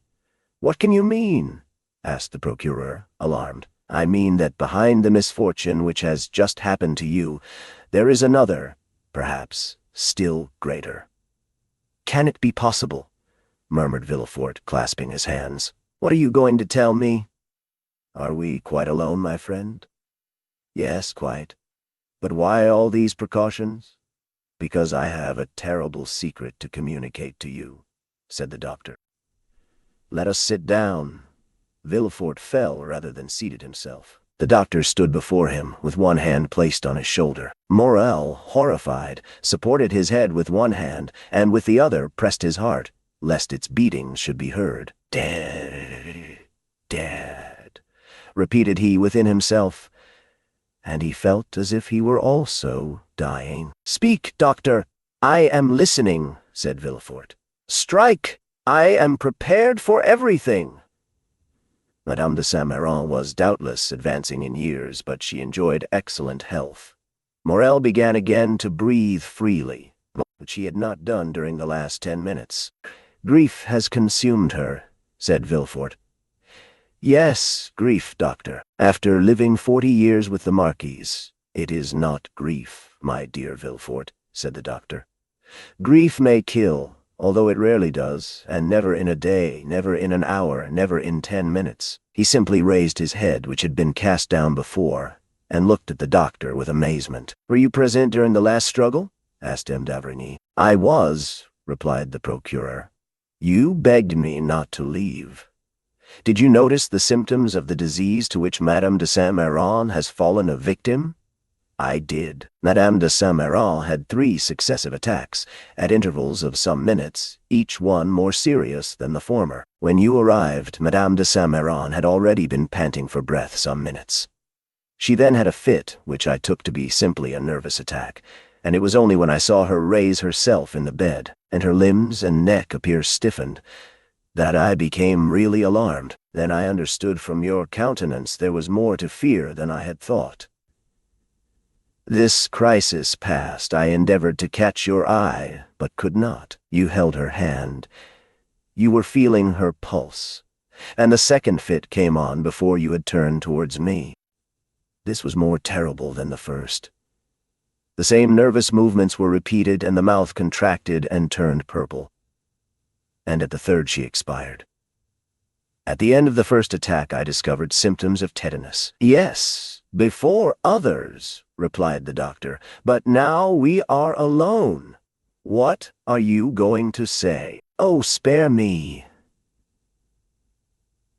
"That the symptoms of tetanus and poisoning by vegetable substances are the same." M. de Villefort started from his seat, then in a moment fell down again, silent and motionless. Morel knew not if he were dreaming or awake. "Listen," said the doctor. "I know the full importance of the statement I have just made, and the disposition of the man to whom I have made it. Do you speak to me as a magistrate or as a friend?" asked Villefort. "As a friend, and only as a friend at this moment. The similarity in the symptoms of tetanus and poisoning by vegetable substances is so great that were I obliged to affirm by oath what I have now stated, I should hesitate. I therefore repeat to you, I speak not to a magistrate, but to a friend. And to that friend I say, during the 3/4 of an hour that the struggle continued, I watched the convulsions and the death of Madame de Saint-Méran, and am thoroughly convinced that not only did her death proceed from poison, but I could also specify the poison. Can it be possible? The symptoms are marked, do you see? Sleep broken by nervous spasms, excitation of the brain, torpor of the nerve centers. Madame de Saint-Méran succumbed to a powerful dose of brucine or of strychnine, which, by some mistake, perhaps, has been given to her.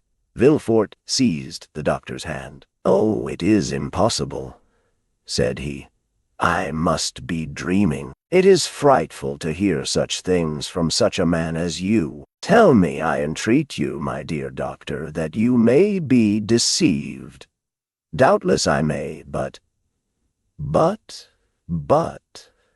do not think so. Have pity on me, doctor. So many dreadful things have happened to me lately that I am on the verge of madness. Has anyone besides me seen Madame de Saint-Méran? Had Madame de Saint-Méran any enemies? Not to my knowledge. Would her death affect anyone's interest? It could not indeed. My daughter is her only heiress, Valentine alone. Oh, if such a thought could present itself, I would stab myself to punish my heart for having for one instant harbored it.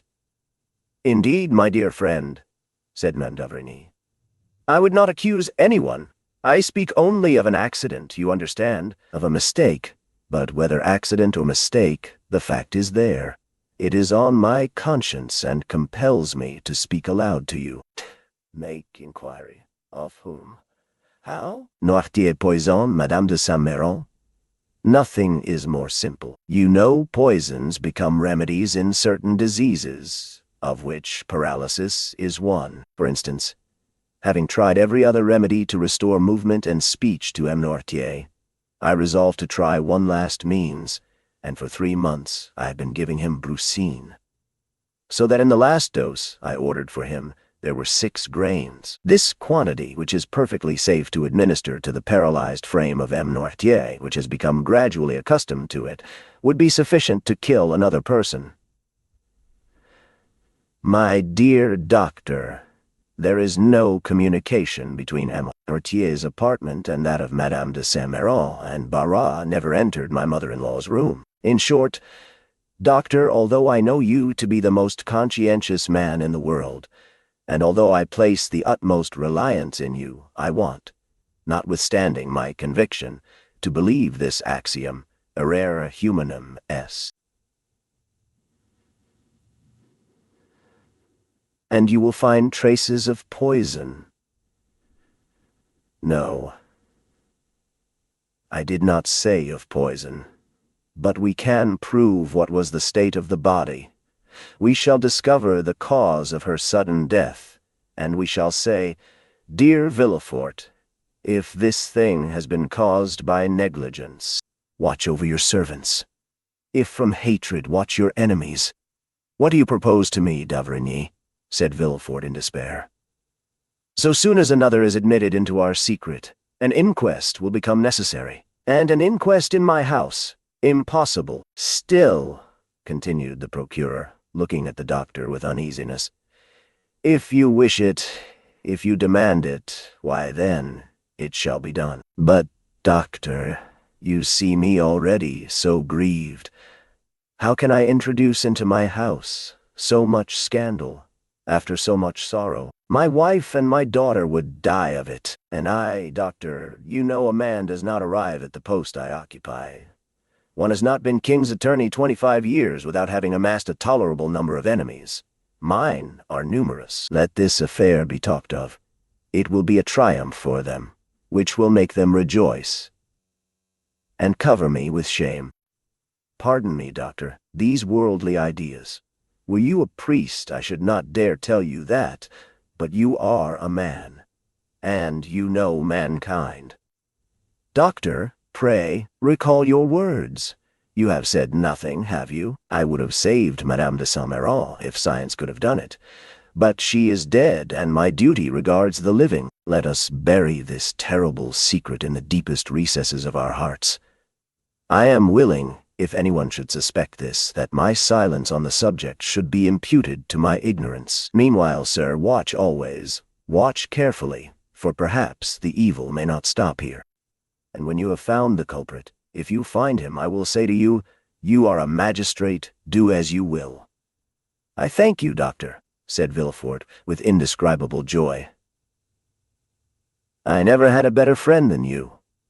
And, as if he feared Dr. d'Avrigny would recall his promise, he hurried him towards the house. When they were gone, Morel ventured out from under the trees, and the moon shone upon his face, which was so pale it might have been taken for that of a ghost. I am manifestly protected in a most wonderful, but most terrible manner, said he.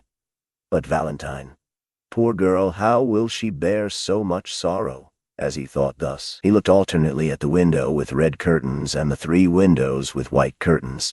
The light had almost disappeared from the former. Doubtless, Madame de Villefort had just put out her lamp, and the night lamp alone reflected its dull light on the window. At the extremity of the building, on the contrary, He saw one of the 3 windows open. A wax light placed on the mantelpiece threw some of its pale rays without, and a shadow was seen for one moment on the balcony. Morel shuddered. He thought he heard a sob. It cannot be wondered at that his mind, generally so courageous, but now disturbed by the 2 strongest human passions, love and fear, was weakened even to the indulgence of superstitious thoughts. Although it was impossible that Valentine should see him, hidden as he was, he thought he heard the shadow at the window call him. His disturbed mind told him so. This double error became an irresistible reality, and by one of the incomprehensible transports of youth, he bounded from his hiding place, and with 2 strides, at the risk of being seen, at the risk of alarming Valentine, at the risk of being discovered by some exclamation which might escape the young girl, he crossed the flower garden, which, by the light of the moon, resembled a large white lake, and having passed the rows of orange trees which extended in front of the house, he reached the step, ran quickly up and pushed the door, which opened without offering any resistance. Valentine had not seen him. Her eyes, raised towards heaven, were watching a silvery cloud gliding over the azure, its form that of a shadow mounting towards heaven. Her poetic and excited mind pictured it as the soul of her grandmother.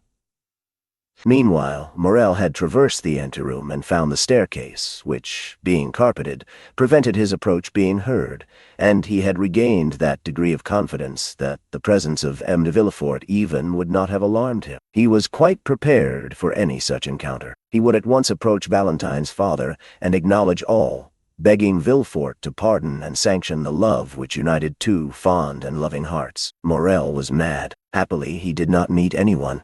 Now, especially, did he find the description Valentine had given of the interior of the house useful to him.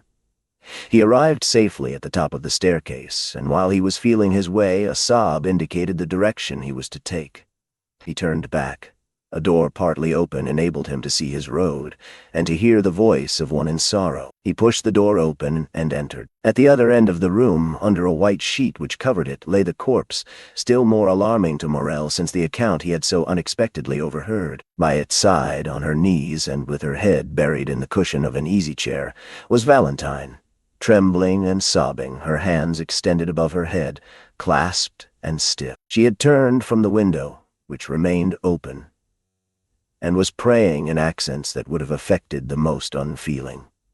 Her words were rapid, incoherent, unintelligible, for the burning weight of grief almost stopped her utterance. The moon shining through the open blinds made the lamp appear to burn paler and cast a sepulchral hue over the whole scene. Morel could not resist this. He was not exemplary for piety. He was not easily impressed, but Valentine's suffering, weeping, wringing her hands before him, was more than he could bear in silence. He sighed and whispered a name, and the head bathed in tears and pressed on the velvet cushion of the chair. A head like that of a Magdalene by Correggio was raised and turned towards him. Valentine perceived him without betraying the least surprise. A heart overwhelmed with one great grief is insensible to minor emotions. Morel held out his hand to her. Valentine, as her only apology for not having met him, pointed to the corpse under the sheet and began to sob again. Neither dared for some time to speak in that room. They hesitated to break the silence which death seemed to impose. At length, Valentine ventured. "My friend," said she, "how came you here? Alas, I would say you are welcome, had not death opened the way for you into this house." "Valentine," said Morel with a trembling voice, "I had waited since 8:30, and did not see you come. I became uneasy, leaped the wall. I became uneasy, leaped the wall. Found my way through the garden when voices conversing about the fatal event." "What voices?" asked Valentine. Morel shuddered as he thought of the conversation of the doctor and M. de Villefort, and he thought he could see through the sheet the extended hands, the stiff neck, and the purple lips. "Your servants," said he, who were repeating the whole of the sorrowful story. "From them I learned it all, but it was risking the failure of our plan to come up here, love." "Forgive me," replied Morel. "I will go." "Oh, no," said Valentine. "No, You might meet someone. Stay. But if anyone should come here, the young girl shook her head. No one will come, said she. Do not fear, there is our safeguard, pointing to the bed.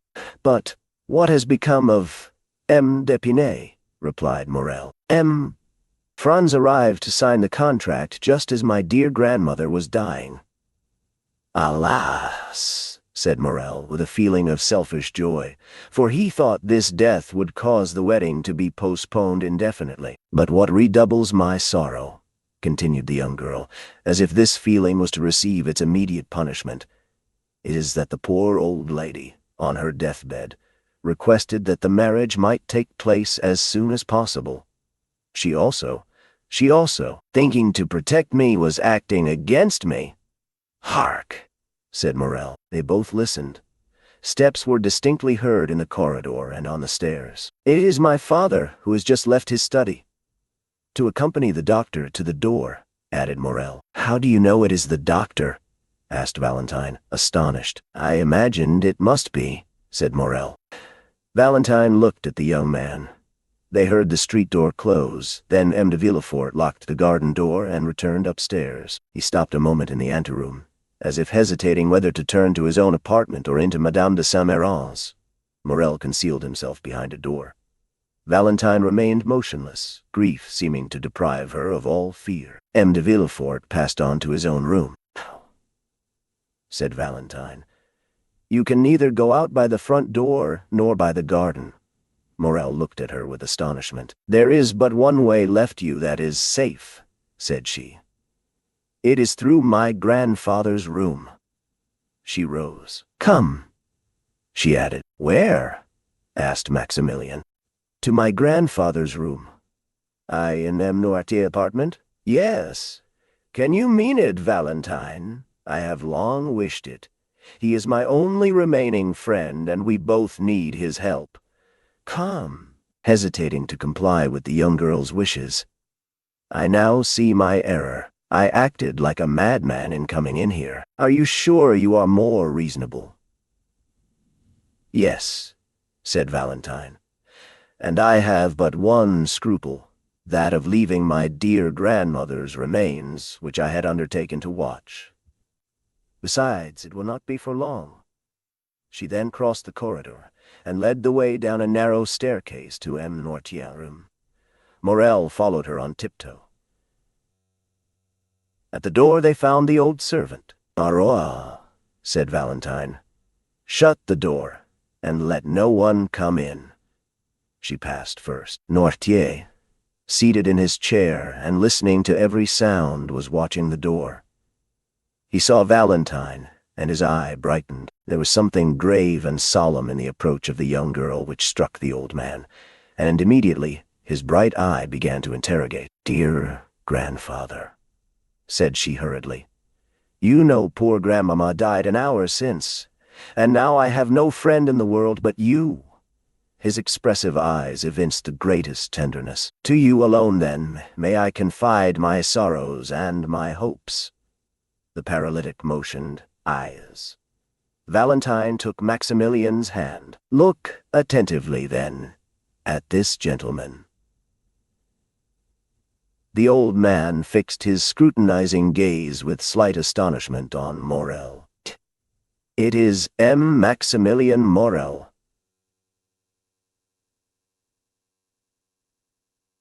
said she, the son of that good merchant of Marseille, whom you doubtless recollect. Yes, said the old man. He brings an irreproachable name which Maximilian is likely to render glorious, since at 30 years of age he is a captain, an officer of the Legion of Honor. The old man signified that he recollected him. Well, grandpapa, said Valentine, kneeling before him and pointing to Maximilian, I love him and will be only his. Were I compelled to marry another, I would destroy myself. The eyes of the paralytic expressed a multitude of tumultuous thoughts. You like M. Maximilian Morel, do you not, grandpapa? Asked Valentine. Yes. And you will protect us, who are your children, against the will of my father? Noirtier cast an intelligent glance at Morel, as if to say, "Perhaps I may." Maximilian understood him. "Mademoiselle," said he, "you have a sacred duty to fulfill in your deceased grandmother's room. Will you allow me the honor of a few minutes' conversation with M. Noirtier?" "That is it," said the old man's eye. Then he looked anxiously at Valentine. "Do you fear he will not understand?" "Yes. Oh, we have so often spoken of you that he knows exactly how I talk to you." Then, turning to Maximilian, with an adorable smile, although shaded by sorrow, "He knows everything I know," said she. Valentine arose, placed a chair for Morel, requested Barras not to admit anyone, and having tenderly embraced her grandfather and sorrowfully taken leave of Morel, she went away. To prove to Noirtier that he was in Valentine's confidence and knew all their secrets, Morel took the dictionary, a pen, and some paper, and placed them all on a table where there was a light. "But first," said Morel, "allow me, sir, to tell you who I am, how much I love Mademoiselle Valentine, and what are my designs respecting her." Noirtier made a sign that he would listen.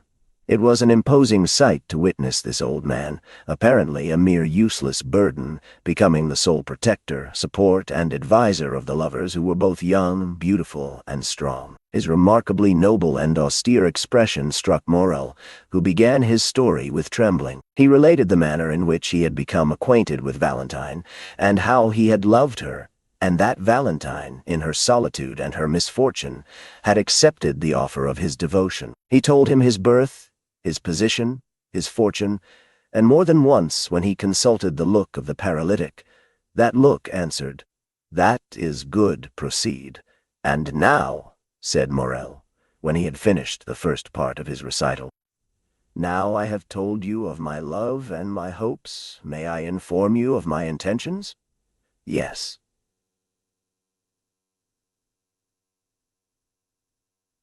Signified the old man. "This was our resolution. A cabriolet was in waiting at the gate, in which I intended to carry off Valentine to my sister's house, to marry her, and to wait respectfully de Villefort's pardon." "We must not do so?" "No." "You do not sanction our project?" "No. There is another way," said Morel. The old man's interrogative eye said, "Which? I will go," continued Maximilian. "I will seek M. Franz d'Épinay. I am happy to be able to mention this in Mademoiselle de Villefort's absence, and will conduct myself toward him so as to compel him to challenge me." Noirtier's look continued to interrogate. "You wish to know what I will do?" "Yes." "I will find him, as I told you. I will tell him the ties which bind me to Mademoiselle Valentine. If he be a sensible man, he will prove it by renouncing of his own accord the hand of his betrothed, and will secure my friendship and love until death. If he refuse, either through interest or ridiculous pride, after I have proved to him that he would be forcing my wife from me, that Valentine loves me and will have no other, I will fight with him, give him every advantage, and I shall kill him. Or he will kill me. If I am victorious, he will not marry Valentine, and if I die, I am very sure Valentine will not marry him."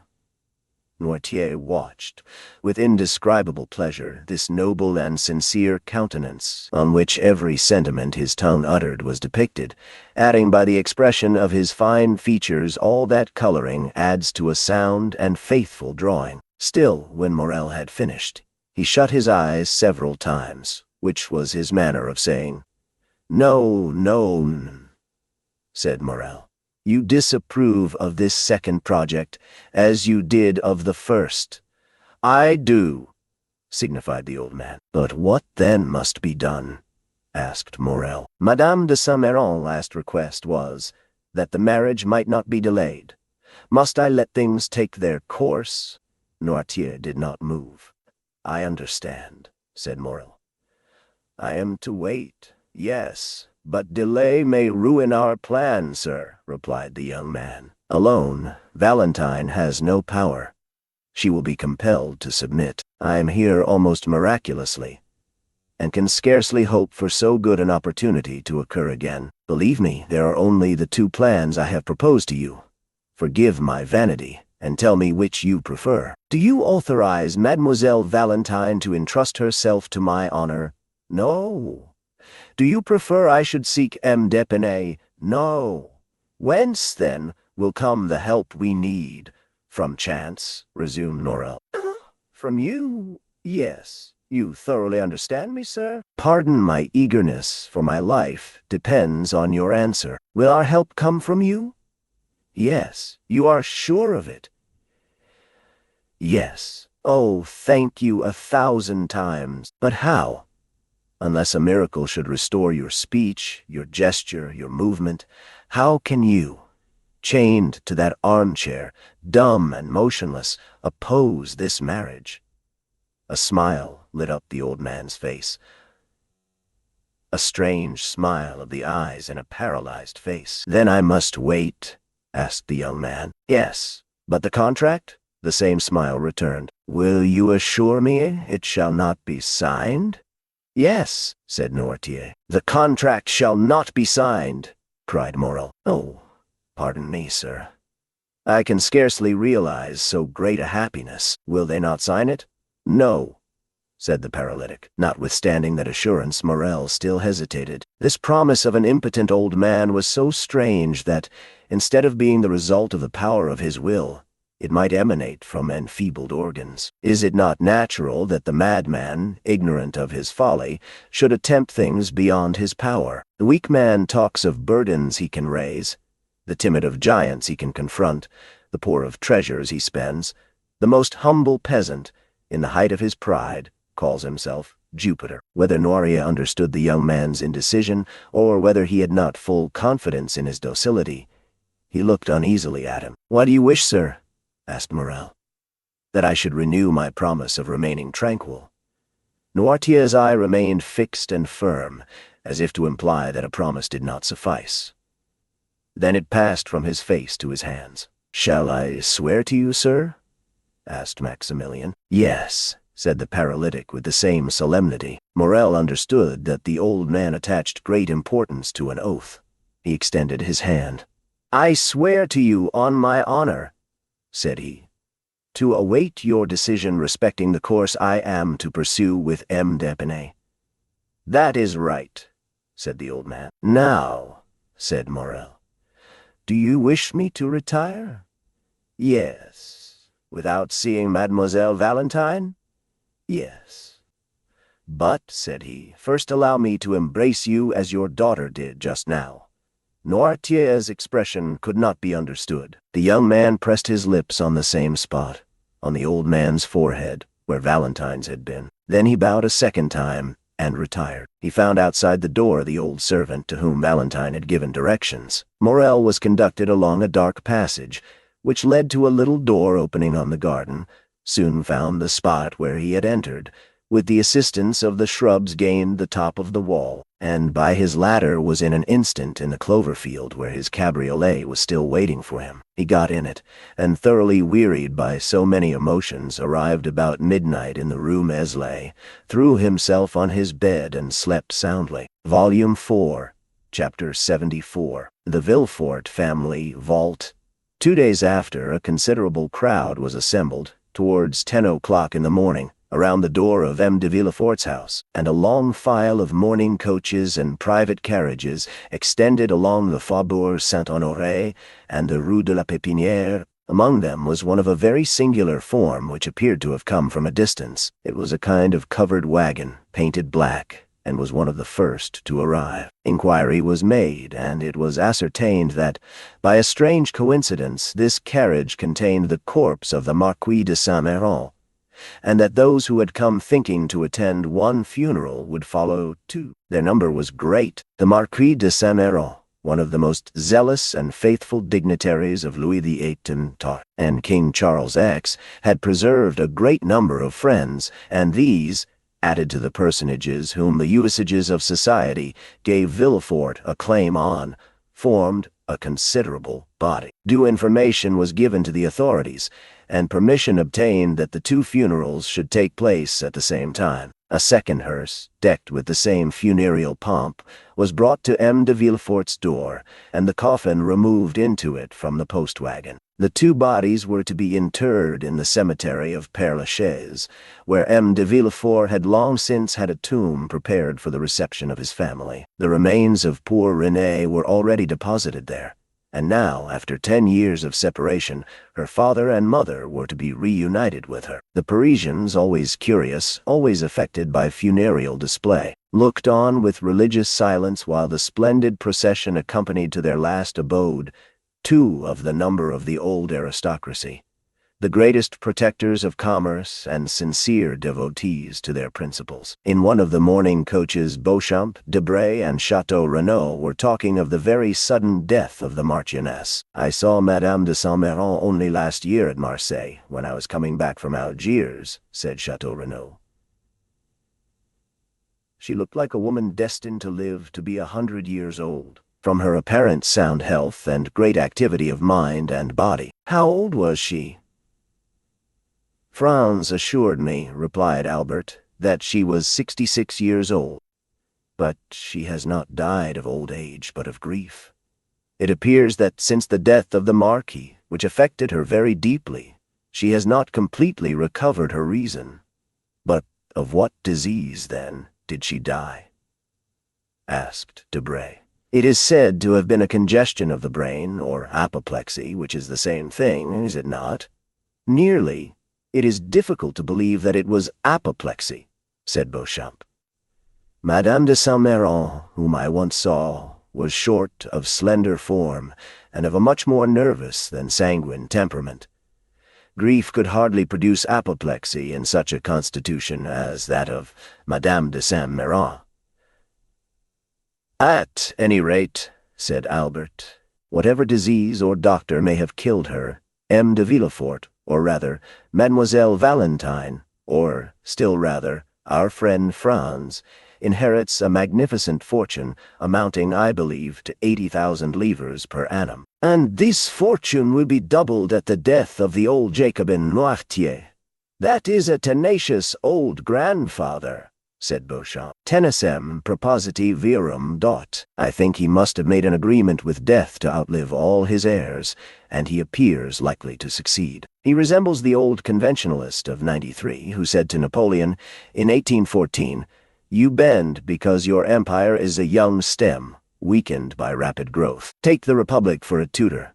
Let us return with renewed strength to the battlefield, and I promise you 500,000 soldiers, another Marengo, and a second Austerlitz.'" "Ideas do not become extinct, sire. They slumber sometimes, but only revive the stronger before they sleep entirely." "Ideas and men appeared the same to him," said Albert. "One thing only puzzles me, namely, how Franz d'Épinay will like a grandfather who cannot be separated from his wife." "But where is Franz?" "In the first carriage, with M. de Villefort, who considers him already as one of the family."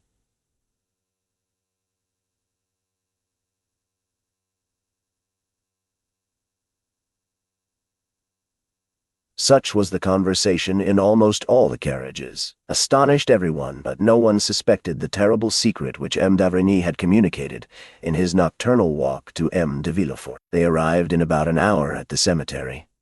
The weather was mild, but dull, and in harmony with the funeral ceremony. Among the groups which flocked towards the family vault, Château Renaud recognized Morel, who had come alone in a cabriolet, and walked silently along the path bordered with yew trees. "You here?" said Château Renaud, passing his arms through the young captain's. "Are you a friend of Villefort's? How is it that I have never met you at his house?" "I am no acquaintance of M. de Villefort's," answered Morel, "but I was of Madame de Saint-Méran." Albert came up to them at this moment with Franz. "The time and place are but ill-suited for an introduction," said Albert, "but we are not superstitious. M. Morel, allow me to present to you M. Franz d'Épinay, a delightful traveling companion with whom I made the tour of Italy. My dear Franz, M. Maximilian Morel, an excellent friend I have acquired in your absence, and whose name you will hear me mention every time I make any allusion to affection, wit, or amiability." Morel hesitated for a moment. He feared it would be hypocritical to accost in a friendly manner the man whom he was tacitly opposing, but his oath and the gravity of the circumstances recurred to his memory. He struggled to conceal his emotion and bowed to Franz. "Mademoiselle de Villefort is in deep sorrow, is she not?" said Debray to Franz. "Extremely," replied he. "She looked so pale this morning, I scarcely knew her." These apparently simple words pierced Morel to the heart. This man had seen Valentine and spoken to her.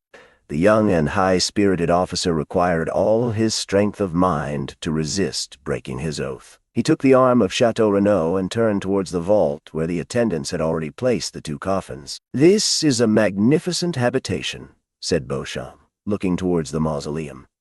"A summer and winter palace. You will in turn enter it, my dear d'Épinay, for you will soon be numbered as one of the family. I, as a philosopher, should like a little country house, a cottage down there under the trees, without so many freestones over my poor body. In dying, I will say to those around me what Voltaire wrote to Pyrrhon.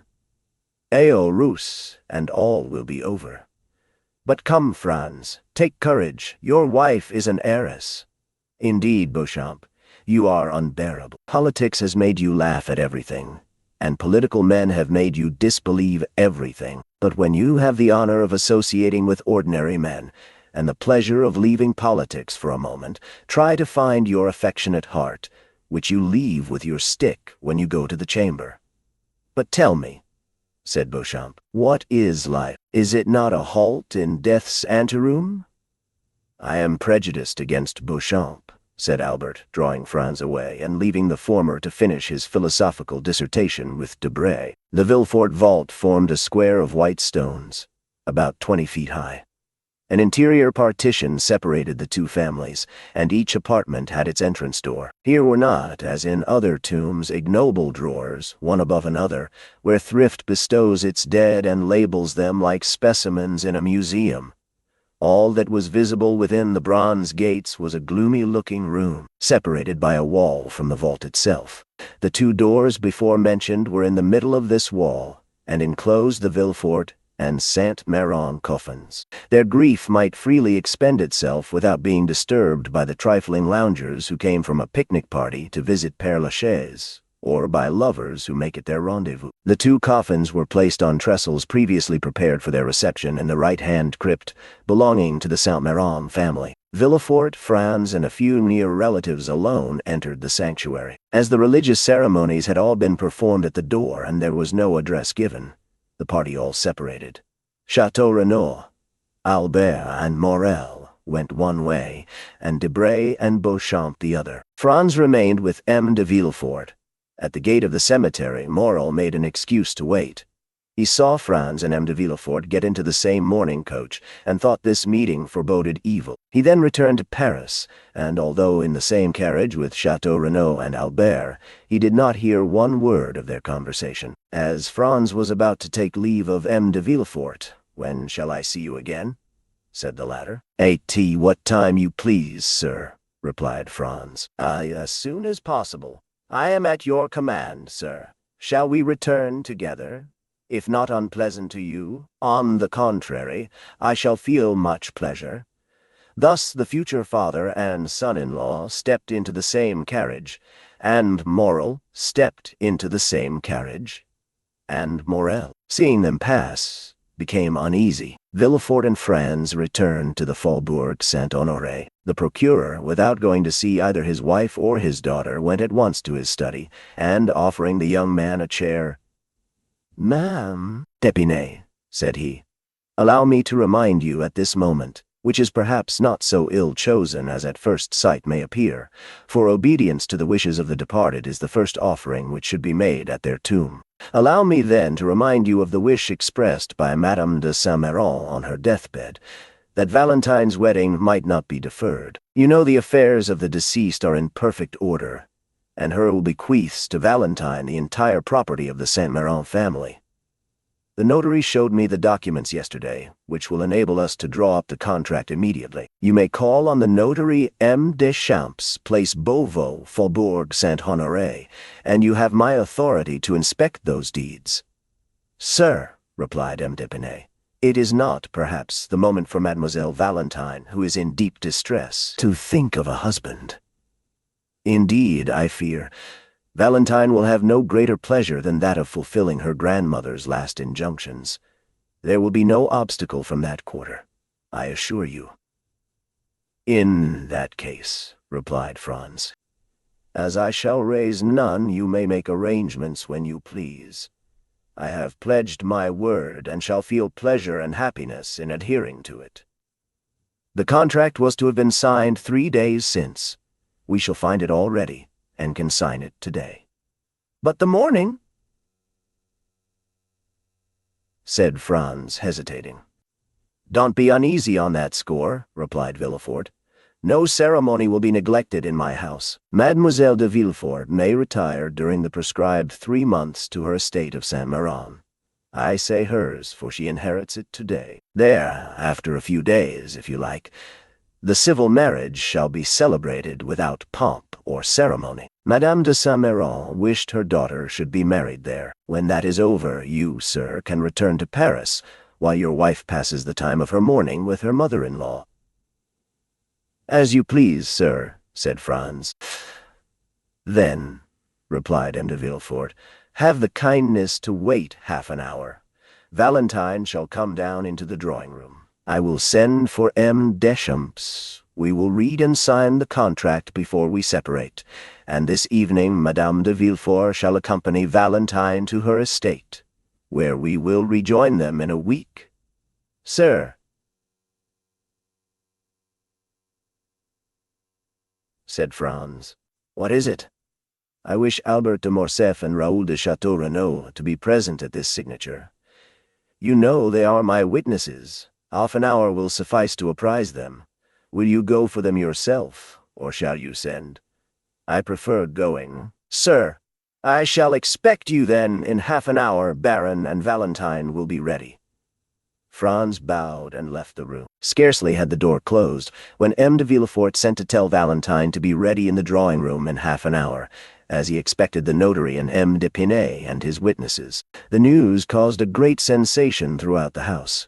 Madame de Villefort would not believe it, and Valentine was thunderstruck. She looked around for help, and would have gone down to her grandfather's room, but on the stairs she met M. de Villefort, who took her arm and led her into the drawing-room. In the anteroom, Valentine met Barras, and looked despairingly at the old servant. A moment later, Madame de Villefort entered the drawing-room with her little Edward. It was evident that she had shared the grief of the family, for she was pale and looked fatigued. She sat down, took Edward on her knees, and from time to time pressed this child, on whom her affections appeared centered, almost convulsively, to her bosom. 2 carriages were soon heard to enter the courtyard.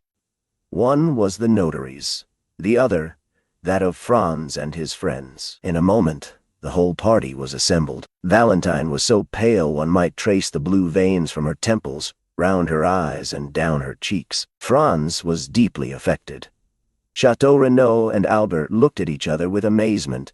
The ceremony, which was just concluded, had not appeared more sorrowful than did that which was about to begin. Madame de Villefort had placed herself in the shadow behind a velvet curtain, and as she constantly bent over her child, it was difficult to read the expression of her face. M. de Villefort was, as usual, unmoved. The notary, after having, according to the customary method, arranged the papers on the table, taken his place in an armchair, and raised his spectacles, turned towards Franz. "Are you Franz de Quesnel, Baron d'Épinay?" asked he, although he knew it perfectly. "Yes, sir," replied Franz. The notary bowed. "I have, then, to inform you, sir, at the request of M. de Villefort, that your projected marriage with Mademoiselle de Villefort has changed the feeling of M. Noirtier towards his grandchild, and that he disinherits her entirely of the fortune he would have left her. Let me hasten to add," continued he, "that the testator, having only the right to alienate a part of his fortune, and having alienated it all, the will not bear scrutiny, and is declared null and void." "Yes," said Villefort. "D'Épinay, That during my lifetime my father's will shall never be questioned, my position forbidding any doubt to be entertained.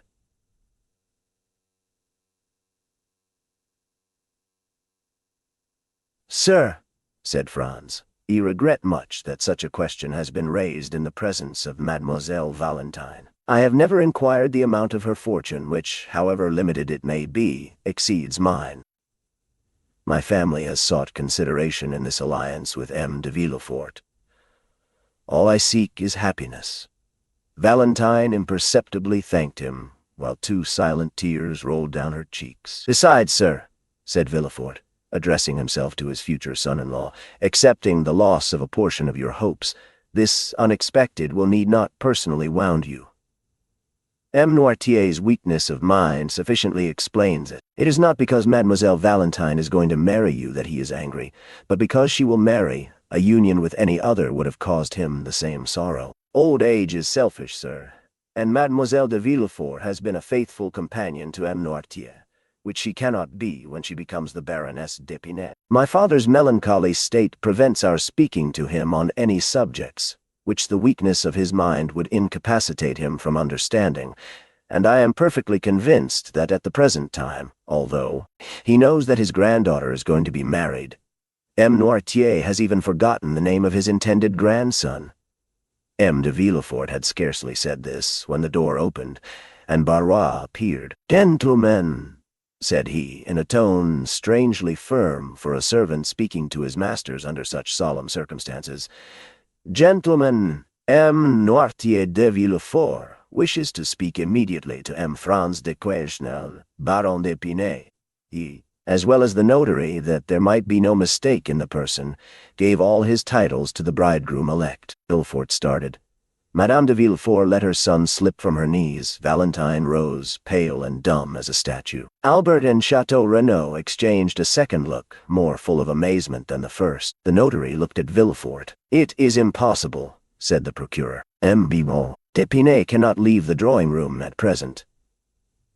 "It is at this moment," replied Barrois with the same firmness, "that M. Noirtier, my master, wishes to speak on important subjects to M. Franz d'Épinay. Grandpapa Noirtier can speak now, then," said Edward with his habitual quickness.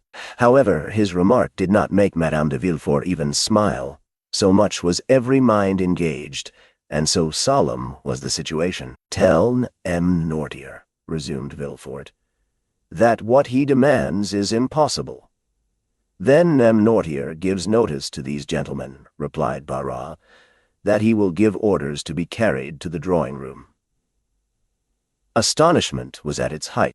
Something like a smile was perceptible on Madame de Villefort's countenance. Valentine instinctively raised her eyes, as if to thank heaven.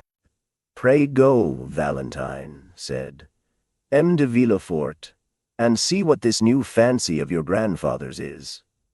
Valentine rose quickly, and was hastening joyfully towards the door, when M. de Villefort altered his intention. "Stop," said he. "I will go with you." "Excuse me, sir," said Franz, "since M. Noirtier sent for me. I am ready to attend to his wish. Besides, I shall be happy to pay my respects to him, not having yet had the honor of doing so. Pray, sir, said Villefort with marked uneasiness, "do not disturb yourself."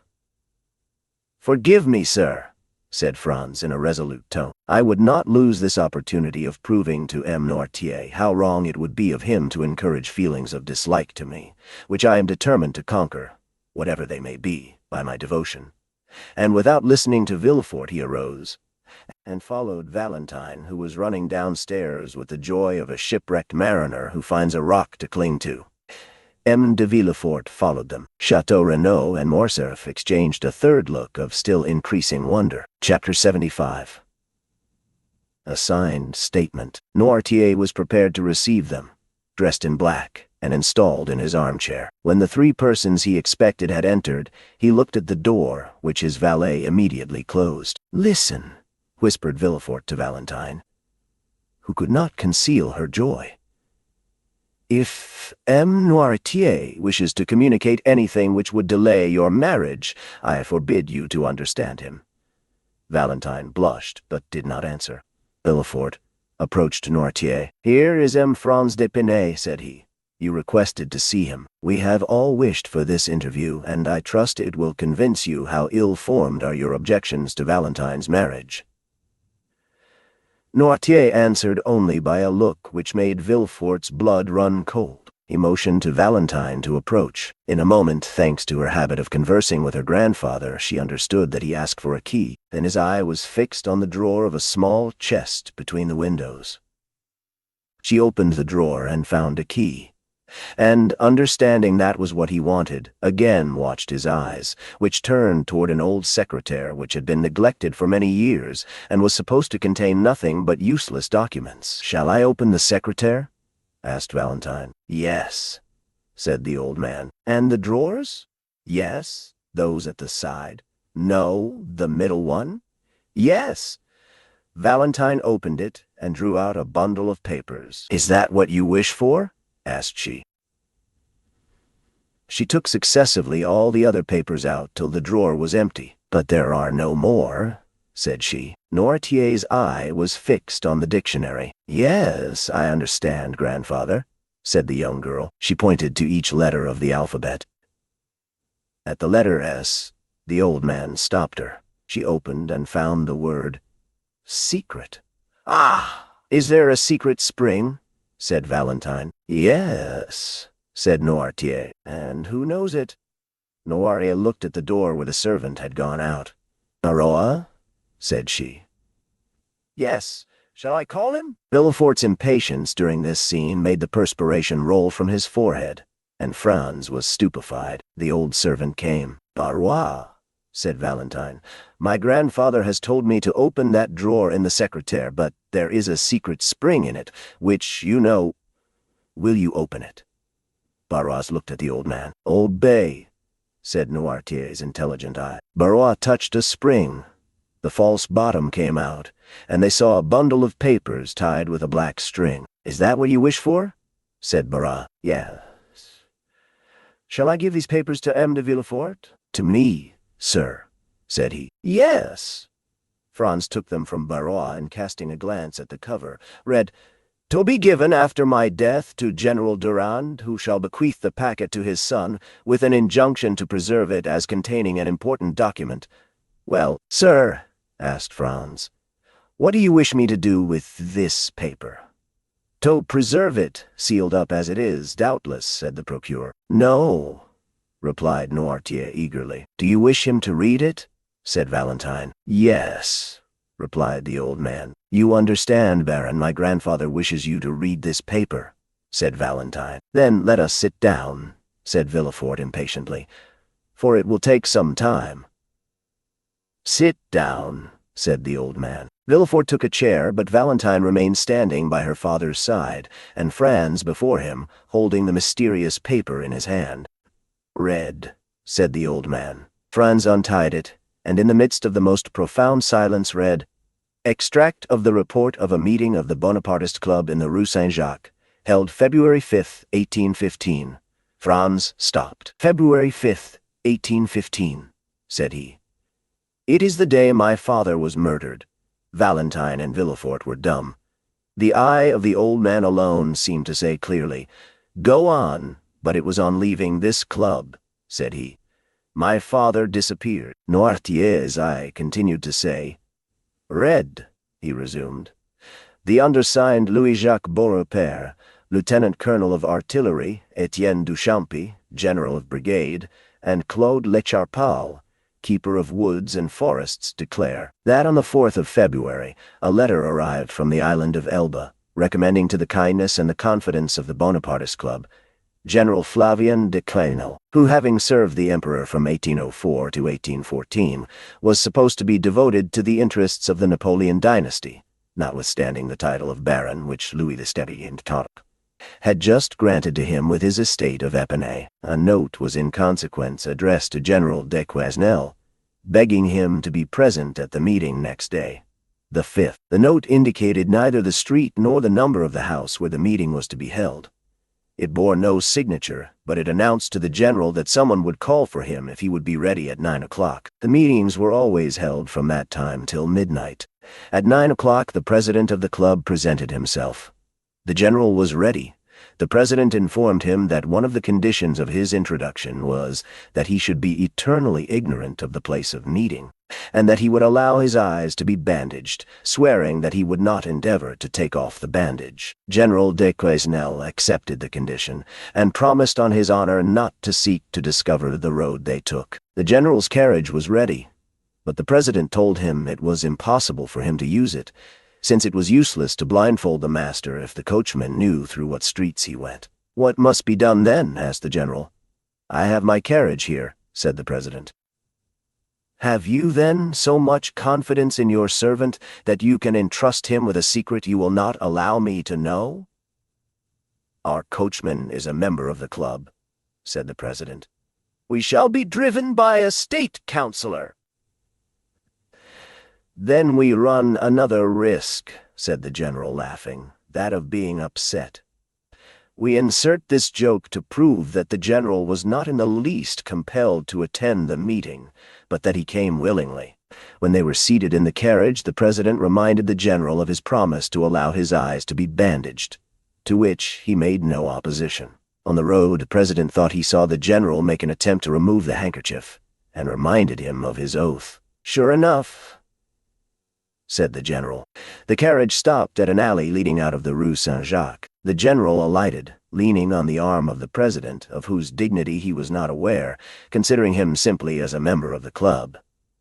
They went through the alley, mounted a flight of stairs, and entered the assembly room. The deliberations had already begun. The members, apprised of the sort of presentation which was to be made that evening, were all in attendance. When in the middle of the room the general was invited to remove his bandage, he did so immediately, and was surprised to see so many well-known faces in a society of whose existence he had till then been ignorant. They questioned him as to his sentiments, but he contented himself with answering that the letters from the island of Elba ought to have informed them. Franz interrupted himself by saying, "My father was a royalist." They need not have asked his sentiments, which were well known. "And hence," said Villefort, "arose my affection for your father, my dear M. Franz. Opinions held in common are a ready bond of union." "Read again," said the old man. Franz continued, "The president then sought to make him speak more explicitly, but M. de Quesnel replied that he wished first to know what they wanted with him. He was then informed of the contents of the letter from the island of Elba, in which he was recommended to the club as a man who would be likely to advance the interests of their party. One paragraph spoke of the return of Bonaparte and promised another letter and further details on the arrival of the Pharaon belonging to the shipbuilder Morel of Marseille, whose captain was entirely devoted to the emperor. During all this time, the general, on whom they thought to have relied as on a brother, manifested evidently signs of discontent and repugnance. When the reading was finished, he remained silent, with knitted brows. "Well," asked the president, "what do you say to this letter, General, to break my vow in behalf of the ex-emperor?" This answer was too clear to permit of any mistake as to his sentiments. "General," said the president, "we acknowledge no King Louis XVIII or an ex-emperor, but His Majesty the Emperor and King, driven from France, which is his kingdom, by violence and treason." "Excuse me, gentlemen," said the general. "You may not acknowledge Louis XV, but I do, as he has made me a baron and a field marshal, and I shall never forget that for these two titles I am indebted to his happy return to France." "Sire," said the president, rising with gravity, "be careful what you say. Your words clearly show us that they are deceived concerning you in the island of Elba, and have deceived us. The communication has been made to you in consequence of the confidence placed in you, and which does you honor. Now we discover our error. A title and promotion attach you to the government we wish to overturn. We will not constrain you to help us. We enroll no one against his conscience, but we will compel you to act generously, even if you are not disposed to do so. Knowing your conspiracy and not informing against you, that is what I should call becoming your accomplice. You see, I am more candid than you. I understand now why they murdered him. Valentine could not help casting one glance towards the young man, whose filial enthusiasm it was delightful to behold. Villefort walked to and fro behind them. Noirtier watched the expression of each one, and preserved his dignified and commanding attitude. Franz returned to the manuscript and continued, "Sire," said the president, "you have been invited to join this assembly. You were not forced here. It was proposed to you to come blindfolded. You accepted. When you complied with this twofold request, you well knew we did not wish to secure the throne of Louis XIV, or we should not take so much care to avoid the vigilance of the police. It would be conceding too much to allow you to put on a mask to aid you in the discovery of our secret, and then to remove it that you may ruin those who have confided in you. No, you must first say if you declare yourself for the king of a day who now reigns, or for his majesty the emperor." "I am a royalist," replied the general. "I have taken the oath of allegiance to Louis XVIII, and I will adhere to it." These words were followed by a general murmur, and it was evident that several of the members were discussing the propriety of making the general repent of his rashness. The president again arose, and having imposed silence, said,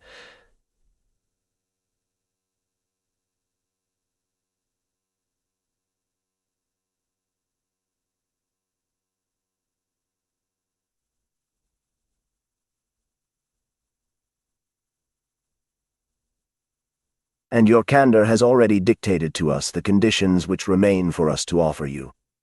The general, putting his hand on his sword, exclaimed, "If you talk of honor, do not begin by disavowing its laws, and impose nothing by violence."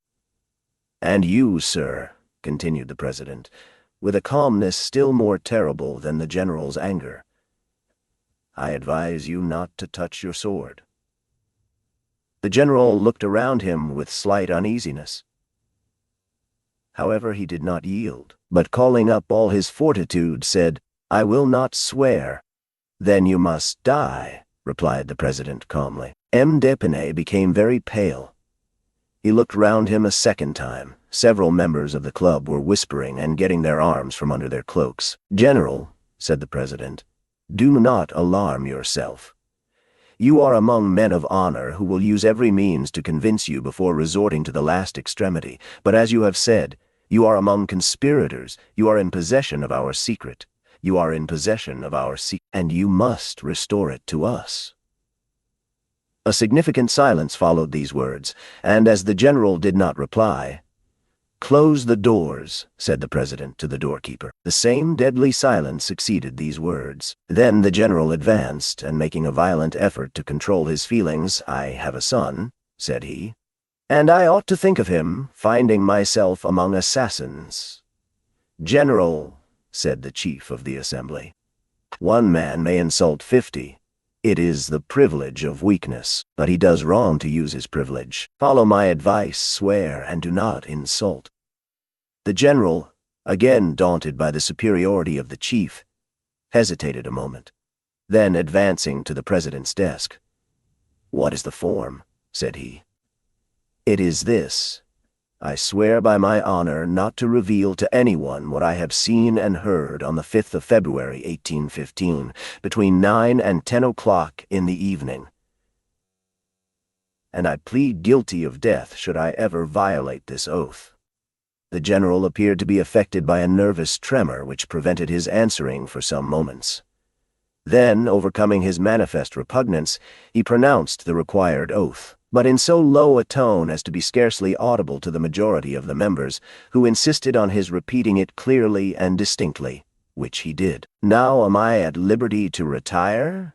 said the general. The president rose, appointed 3 members to accompany him, and got into the carriage with the general after bandaging his eyes. One of those 3 members was the coachman who had driven them there. The other members silently dispersed. "Where do you wish to be taken?" asked the president.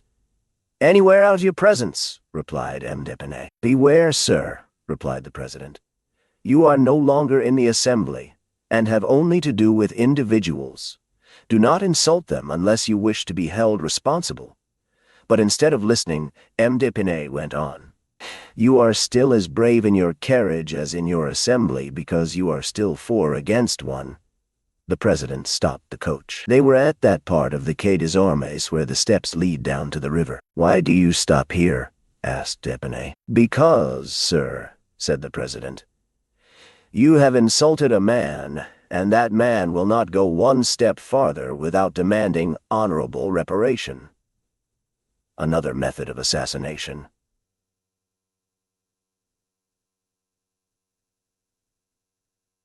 Said the general, shrugging his shoulders. "Make no noise, sir, unless you wish me to consider you as one of the men of whom you spoke just now as cowards, who take their weakness for a shield. You are alone.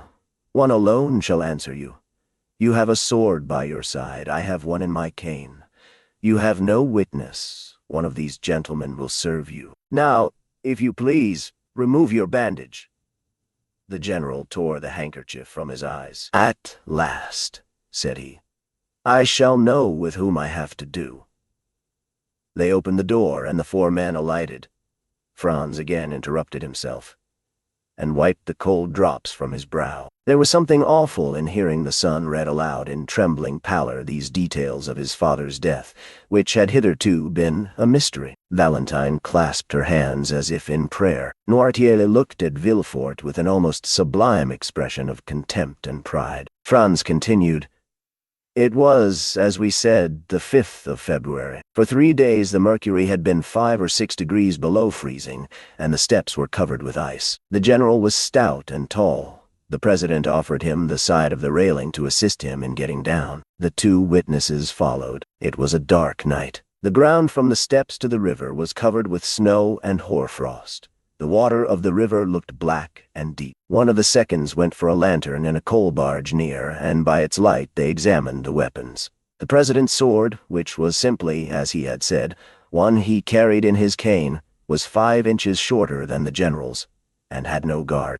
The general proposed to cast lots for the swords, but the president said it was he who had given the provocation, and when he had given it he had supposed each would use his own arms. The witnesses endeavored to insist, but the president bade them be silent. The lantern was placed on the ground.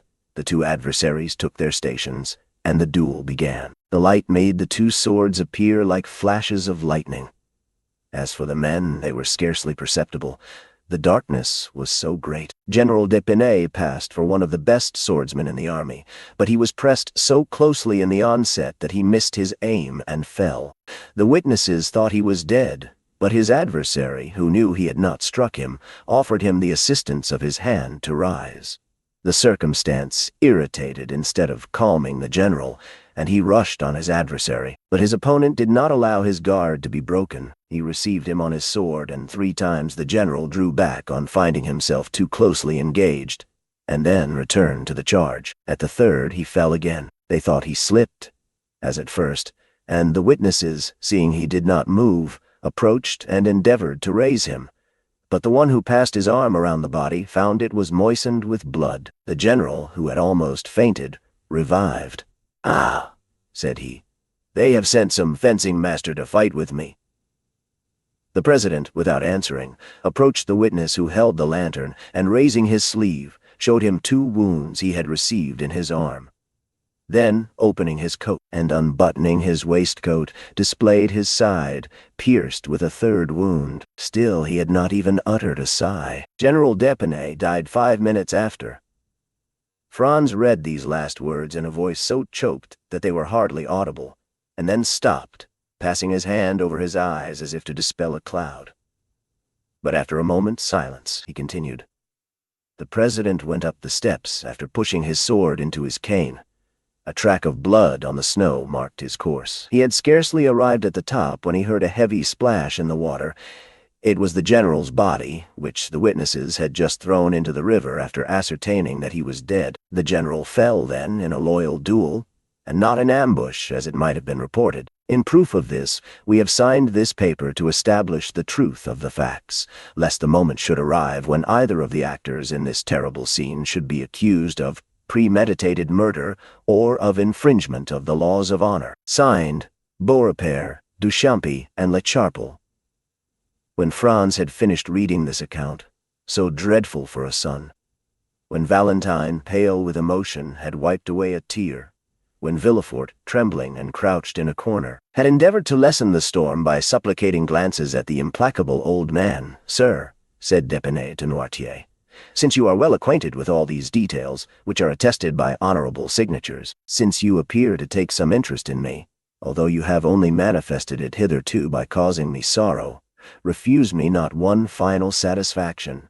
Tell me the name of the president of the club, that I may at least know who killed my father." Villefort mechanically felt for the handle of the door. Valentine, who understood sooner than anyone her grandfather's answer, and who had often seen 2 scars upon his right arm, drew back a few steps. "Mademoiselle," said Franz, turning towards Valentine, "unite your efforts with mine to find out the name of the man who made me an orphan at 2 years of age." Valentine remained dumb and motionless. "Hold, sir," said Villefort. "Do not prolong this dreadful scene. The names have been purposely concealed. My father himself does not know who this president was, and if he knows, he cannot tell you. Proper names are not in the dictionary." "Oh, misery!" cried Franz. "The only hope which sustained me and enabled me to read to the end was that of knowing, at least, the name of him who killed my father." "Sir, sir," cried he, turning to Noirtier, "do what you can, make me understand in some way." "Yes," replied Noirtier. "Oh, mademoiselle, mademoiselle," cried Franz, "your grandfather says he can indicate the person." "Help me, lend me your assistance." Noirtier looked at the dictionary. Franz took it with a nervous trembling and repeated the letters of the alphabet successively, until he came to M. At that letter, the old man signified, "Yes." "Mr," repeated Franz. The young man's finger glided over the words, but at each one Noirtier answered by a negative sign. Valentine hid her head between her hands. At length Franz arrived at the word myself. "Yes, you!" cried Franz, whose hair stood on end. "You, M. Noirtier! You killed my father!" Franz fell powerless on a chair. Villefort opened the door and escaped, for the idea had entered his mind to stifle the little remaining life in the heart of this terrible old man. Chapter 76. Progress of Cavalcanti the Younger. Meanwhile, M. Cavalcanti the Elder had returned to his service, not in the army of His Majesty the Emperor of Austria, but at the gaming table of the Baths of Lucca, of which he was one of the most assiduous courtiers. He had spent every farthing that had been allowed for his journey as a reward for the majestic and solemn manner in which he had maintained his assumed character of father. M. Andrea, at his departure, inherited all the papers which proved that he had indeed the honor of being the son of the Marquis Bartolomeo and the Marchioness Oliva Corsinari. He was now fairly launched in that Parisian society which gives such ready access to foreigners, and treats them not as they really are, but as they wish to be considered. Besides, what is required of a young man in Paris? To speak its language tolerably, to make a good appearance, to be a good gamester, and to pay in cash. They are certainly less particular with a foreigner than with a Frenchman. Andrea had then, in a fortnight, attained a very fair position. He was called Count. He was said to possess 50,000 livres per annum, and his father's immense riches, buried in the quarries of Saravezza, were a constant theme. A learned man, before whom the last circumstance was mentioned as a fact, declared he had seen the quarries in question, which gave great weight to assertions hitherto somewhat doubtful, but which now assumed the garb of reality. Such was the state of society in Paris at the period we bring before our readers, when Monte Cristo went one evening to pay M. Danglars a visit. M. Danglars was out, but the Count was asked to go and see the Baroness, and he accepted the invitation.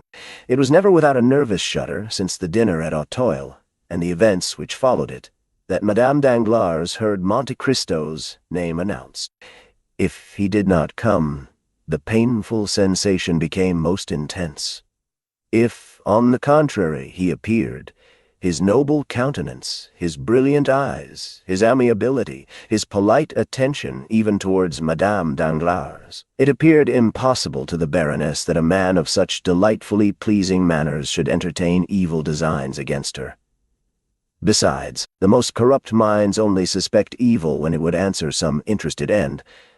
Useless injury is repugnant to every mind. When Monte Cristo entered the boudoir, to which we have already once introduced our readers, and where the Baroness was examining some drawings, which her daughter passed to her after having looked at them with M. Cavalcanti, his presence soon produced its usual effect, and it was with smiles that the Baroness received the Count, although she had been a little disconcerted at the announcement of his name.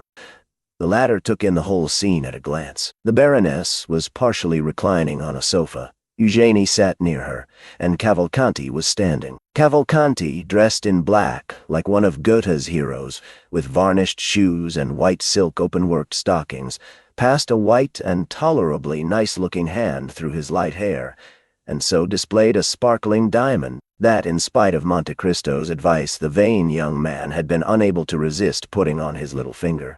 This movement was accompanied by killing glances at Mademoiselle Danglars, and by sighs launched in the same direction. Mademoiselle Danglars was still the same, cold, beautiful, and satirical. Not one of these glances, nor one sigh, was lost on her. They might have been said to fall on the shield of Minerva, which some philosophers assert protected sometimes the breast of Sappho. Eugénie bowed coldly to the Count, and availed herself of the first moment when the conversation became earnest to escape to her study, whence very soon two cheerful and noisy voices, being heard in connection with occasional notes of the piano, assured Monte Cristo that Mademoiselle Danglars preferred to his society, and to that of M. Cavalcanti, the company of Mademoiselle Louise d'Armilly, her singing teacher. It was then, especially while conversing with Madame Danglars, and apparently absorbed by the charm of the conversation, that the Count noticed M. Andrea Cavalcanti's solicitude, his manner of listening to the music at the door he dared not pass, and of manifesting his admiration. The banker soon returned. His first look was certainly directed towards Monte Cristo, but the second was for Andrea. As for his wife, he bowed to her, as some husbands do to their wives, but in a way that bachelors will never comprehend until a very extensive code is published on conjugal life. "Have not the ladies invited you to join them at the piano?"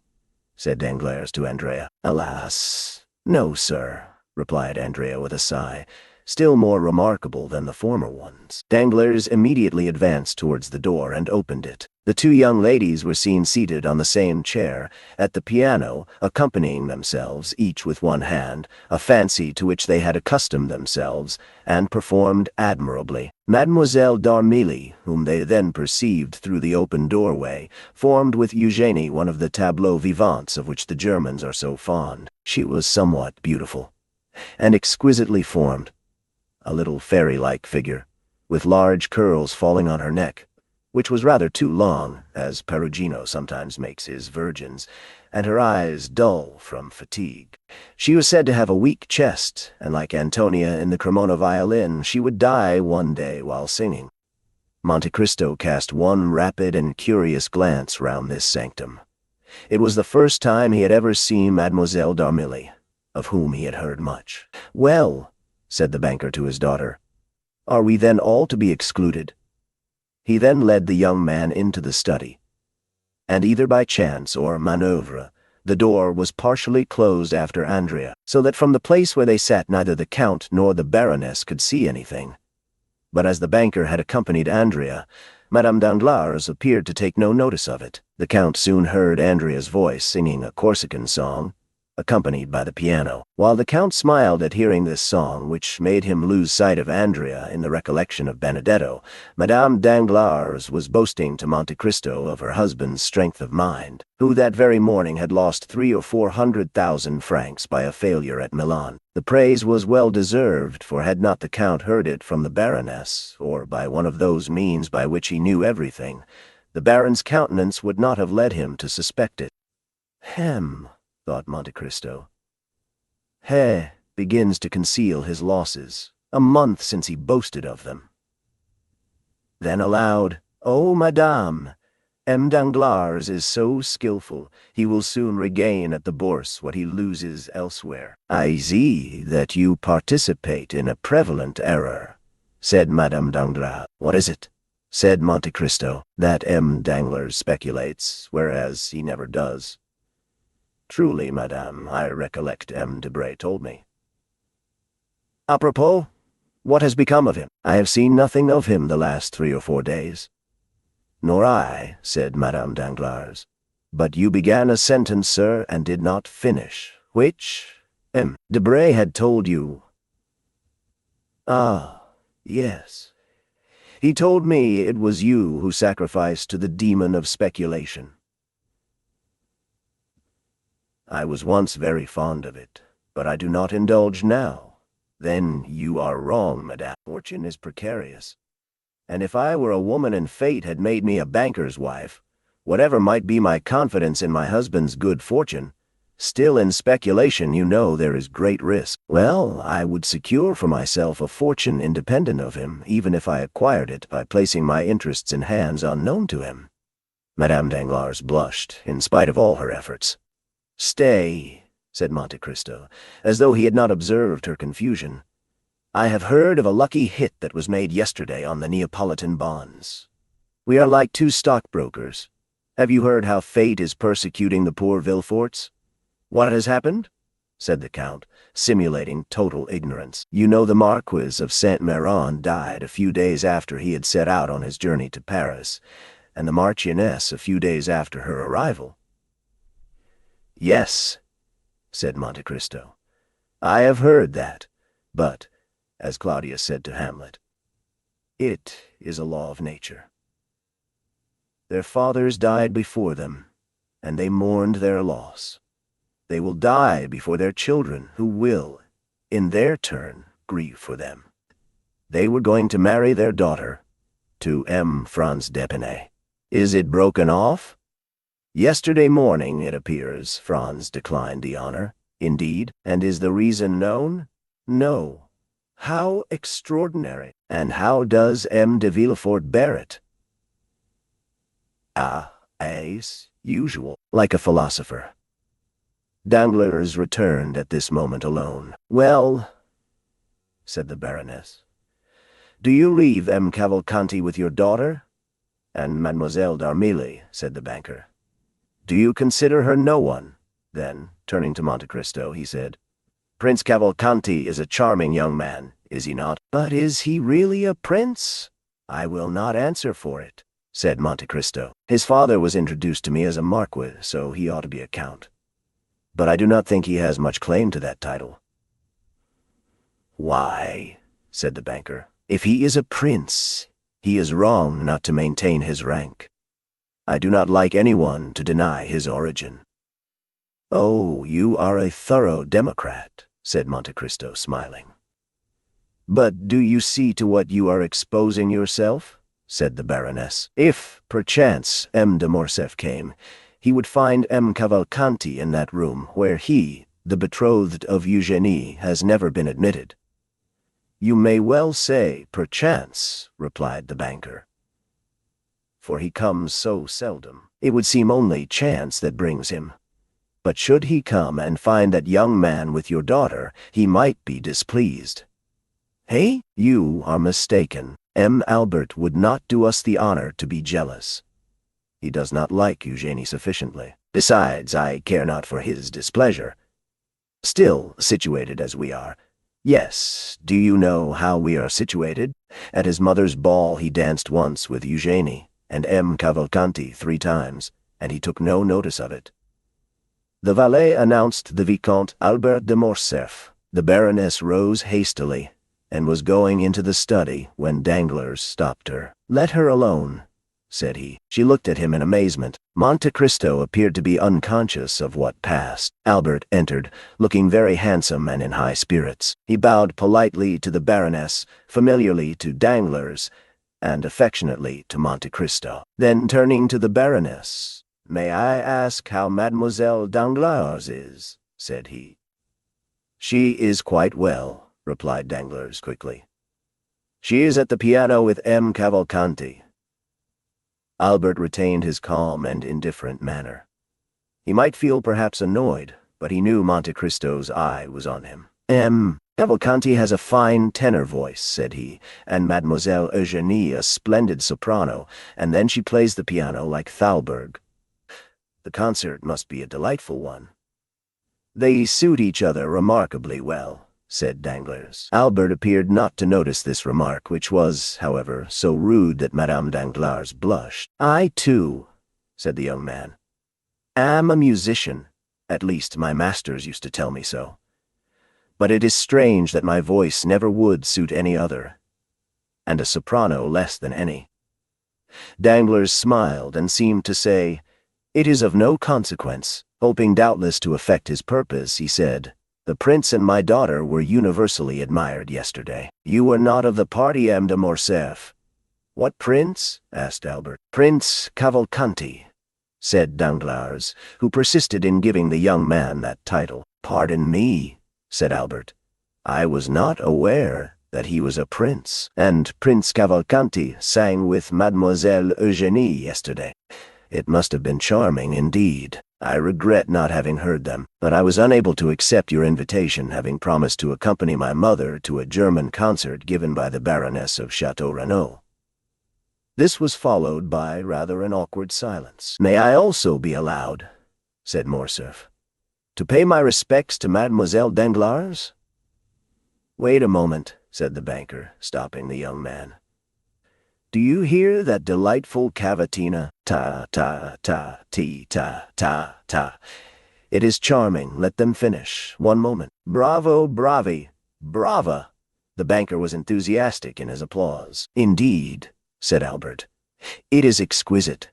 It is impossible to understand the music of his country better than Prince Cavalcanti does. You said prince, did you not? But he can easily become one if he is not already.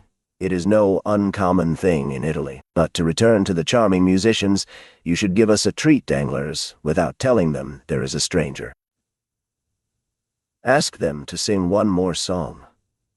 It is so delightful to hear music in the distance, when the musicians are unrestrained by observation." Danglars was quite annoyed by the young man's indifference. He took Monte Cristo aside. "What do you think of our lover?" said he. "He appears cool. But then your word is given." "Yes, doubtless I have promised to give my daughter to a man who loves her, but not to one who does not. See him there, cold as marble and proud like his father. If he were rich, if he had Cavalcanti's fortune, that might be pardoned. Ma foi, I haven't consulted my daughter. But if she has good taste—" "Oh," said Monte Cristo, "my fondness may blind me, but I assure you I consider Morcerf a charming young man who will render your daughter happy and will sooner or later attain a certain amount of distinction, and his father's position is good." "Hem," said Danglars. "Why do you doubt?" "The past, that obscurity on the past. But that does not affect the son." "Very true. Now, I beg of you, don't go off your head. It's a month now that you have been thinking of this marriage, and you must see that it throws some responsibility on me, for it was at my house you met this young Cavalcanti, whom I do not really know at all. But I do. Have you made inquiry? Is there any need of that? Does not his appearance speak for him? And he is very rich." "I am not so sure of that." "And yet you said he had money." 50,000 livres. A mere trifle. He is well educated." "Hem," said Monte Cristo in his turn. "He is a musician." "What a Puritan you are," said he. "That happens every day, but you cannot break it off in this way. The Morcerfs are depending on this union." "Indeed?" "Positively." "Then let them explain themselves. You should give the father a hint. You are so intimate with the family." "Aye, where the devil did you find out that?" "At their ball. It was apparent enough." "Why, did not the Countess, the proud Mercédès, the disdainful Catalane, who will scarcely open her lips to her oldest acquaintances, take your arm, lead you into the garden, into the private walks, and remain there for half an hour. Baron, said Albert, you are not listening. What barbarism in a megalomaniac like you. Oh, don't worry about me, Sir Mocker, said Danglars, if you wish it. But let it be done explicitly and positively. If he demands my daughter, let him fix the day. Declare his conditions. In short, let us either understand each other or quarrel. You understand. No more delay. Yes, sir, I will give my attention to the subject. I do not say that I await with pleasure his decision, but I do await it. A banker must, you know, be a slave to his promise. And Danglars sighed as M. Cavalcanti had done half an hour before. Bravi! Bravo! Brava! Cried Morcerf, parodying the banker as the selection came to an end. Danglars began to look suspiciously at Morcerf when someone came and whispered a few words to him. I shall soon return, said the banker to Monte Cristo. Wait for me. I shall, perhaps, have something to say to you. And he went out. The Baroness took advantage of her husband's absence to push open the door of her daughter's study, and M. Andrea, who was sitting before the piano with Mademoiselle Eugénie, started up like a jack-in-the-box. Albert bowed with a smile to Mademoiselle Danglars, who did not appear in the least disturbed, and returned his bow with her usual coolness. Cavalcanti was evidently embarrassed. He bowed to Morcerf, who replied with the most impertinent look possible. Then Albert launched out in praise of Mademoiselle Danglars' voice, and on his regret after what he had just heard, that he had been unable to be present the previous evening. Cavalcanti, being left alone, turned to Monte Cristo. Come, said Madame Danglars. Leave music and compliments, and let us go and take tea. Come, Louise, said Mademoiselle Danglars to her friend. They passed into the next drawing-room, where tea was prepared. Just as they were beginning, in the English fashion, to leave the spoons in their cups, the door again opened and Danglars entered, visibly agitated. Monte Cristo observed it particularly, and by a look asked the banker for an explanation. I have just received my courier from Greece, said Danglars. Ah, yes, said the Count. That was the reason of your running away from us. Yes. How is King Otho getting on? Asked Albert in the most sprightly tone. Danglars cast another suspicious look towards him without answering, and Monte Cristo turned away to conceal the expression of pity which passed over his features, but which was gone in a moment. We shall go together, shall we not? Said Albert to the Count. If you like, replied the latter. Albert could not understand the banker's look, and turning to Monte Cristo, who understood it perfectly. Did you see, said he, how he looked at me? Yes, said the Count, I did. And what does he mean by his news from Greece? How can I tell you? Because I imagine you have correspondents in that country. Monte Cristo smiled significantly. Stop!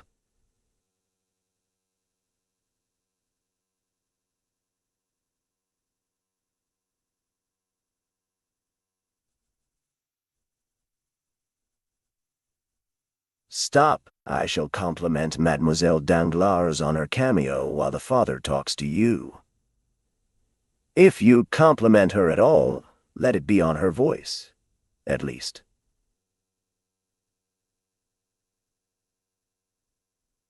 Said Monte Cristo. No, everyone would do that. My dear Viscount, you are dreadfully impertinent. Albert advanced towards Eugénie, smiling. Meanwhile, Danglars, stooping to Monte Cristo's ear, Your advice was excellent, said he. There is a whole history connected with the names Fernand and Janina. Indeed. Yes, I will tell you all, but take away the young man. I cannot endure his presence. He is going with me. Shall I send the father to you? Immediately. Very well. The Count made a sign to Albert, and they bowed to the ladies and took their leave. Albert perfectly indifferent to Mademoiselle Danglars' contempt. Monte Cristo, reiterating his advice to Madame Danglars on the prudence a banker's wife should exercise in providing for the future. M. Cavalcanti remained master of the field. Chapter 77. High day. Scarcely had the Count's horses cleared the angle of the boulevard, when Albert, turning towards the Count, burst into a loud fit of laughter. Much too loud, in fact, not to give the idea of its being rather forced and unnatural. "Well," said he, "I will ask you the same question which Charles IX put to Catherine de' Medici after the massacre of St. Bartholomew. How have I played my little part?" "To what do you allude?" asked Monte Cristo. "To the installation of my rival at M. Danglars." "What rival?" "Ma foi." "What rival?" "Why, your protégé, M. Andrea Cavalcanti." "Ah, no joking, Viscount, if you please. I do not patronize M. Andrea. At least, not as concerns M. Danglars. And you would be to blame for not assisting him. If the young man really needed your help in that quarter, but, happily for me, he can dispense with it." "What? Do you think he is paying his addresses?"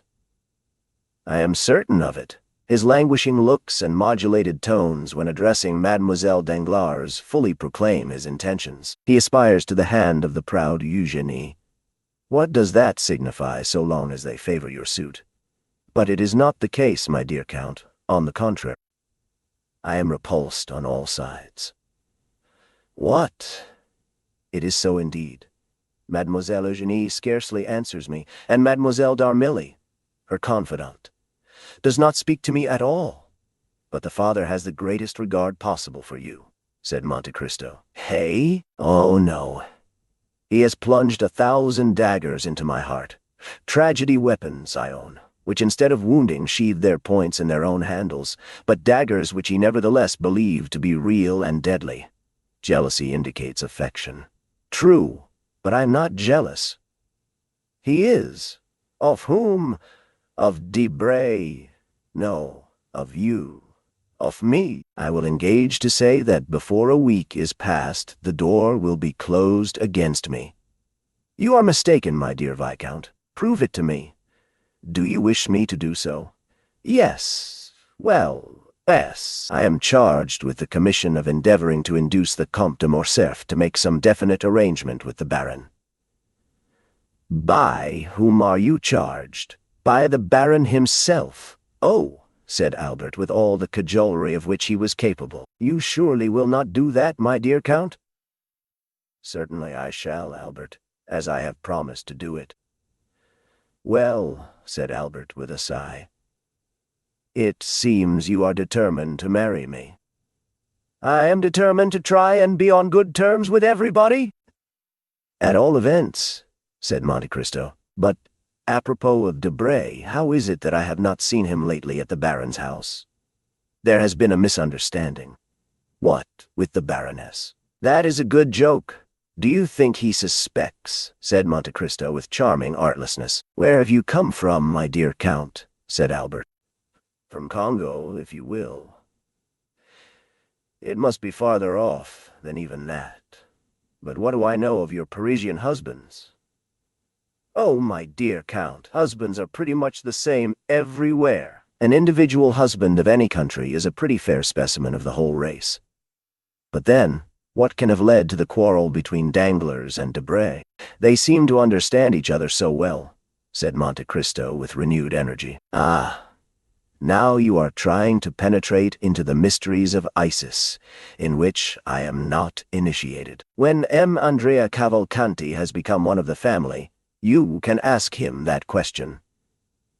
The carriage stopped. "Here we are," said Monte Cristo. "It is only 10:30. Come in." "Certainly I will. My carriage shall take you back." "No, thank you. I gave orders for my coupé to follow me." "There it is, then," said Monte Cristo, as he stepped out of the carriage. They both went into the house. The drawing-room was lighted up. They went in there. "You will make tea for us, Baptistin," said the Count. Baptistin left the room without waiting to answer, and in 2 seconds reappeared, bringing on a tray all that his master had ordered, ready prepared and appearing to have sprung from the ground, like the repasts which we read of in fairy tale.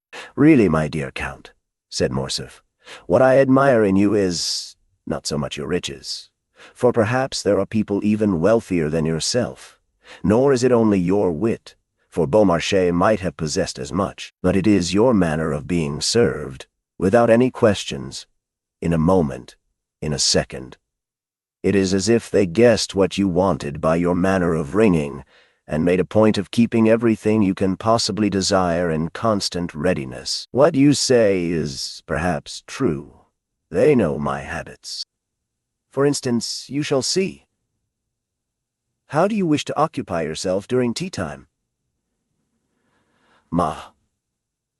"Foy, I should like to smoke." In about the space of a second, a private door opened, and Ali appeared, bringing 2 chibouques filled with excellent latakia. "It is quite wonderful," said Albert. "Oh, no, it is as simple as possible," replied Monte Cristo. "Ali knows I generally smoke while I am taking my tea or coffee. He has heard that I ordered tea, and he also knows that I brought you home with me.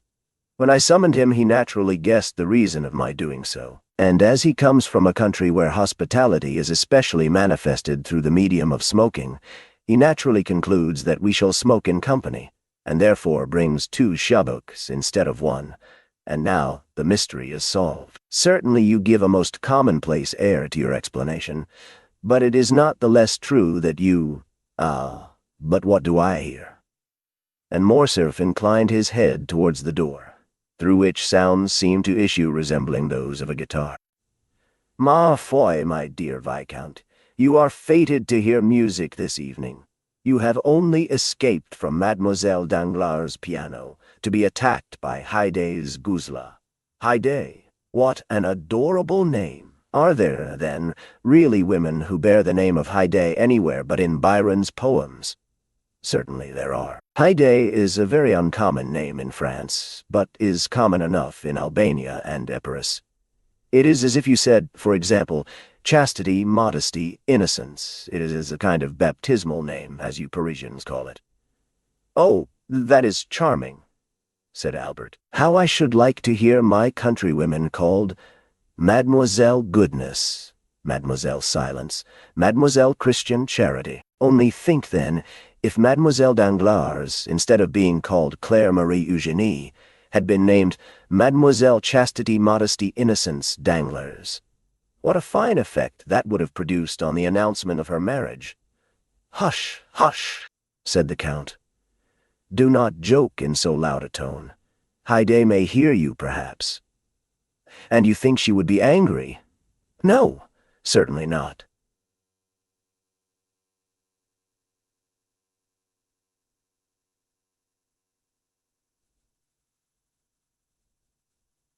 "She is very amiable, then, is she not?" said Albert. "It is not to be called amiability, it is her duty. A slave does not dictate to a master. Are there any more slaves to be had who bear this beautiful name? Undoubtedly.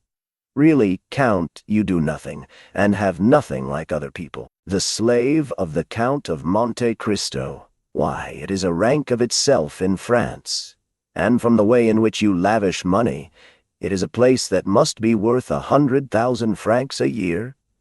100,000 francs. The poor girl originally possessed much more than that.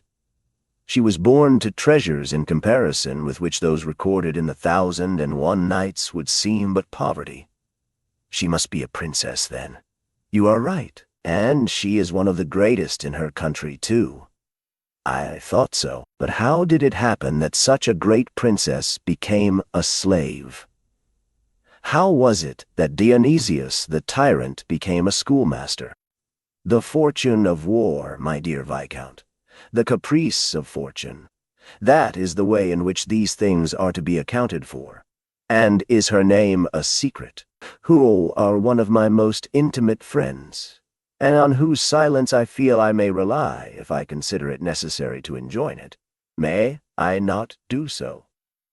Certainly. On my word of honor, you know the history of the Pasha of Yanina.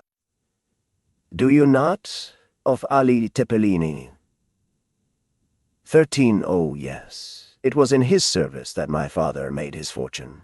The daughter of Ali Pasha. Of Ali Pasha and the beautiful Vasiliki. And your slave? Ma Foy, yes.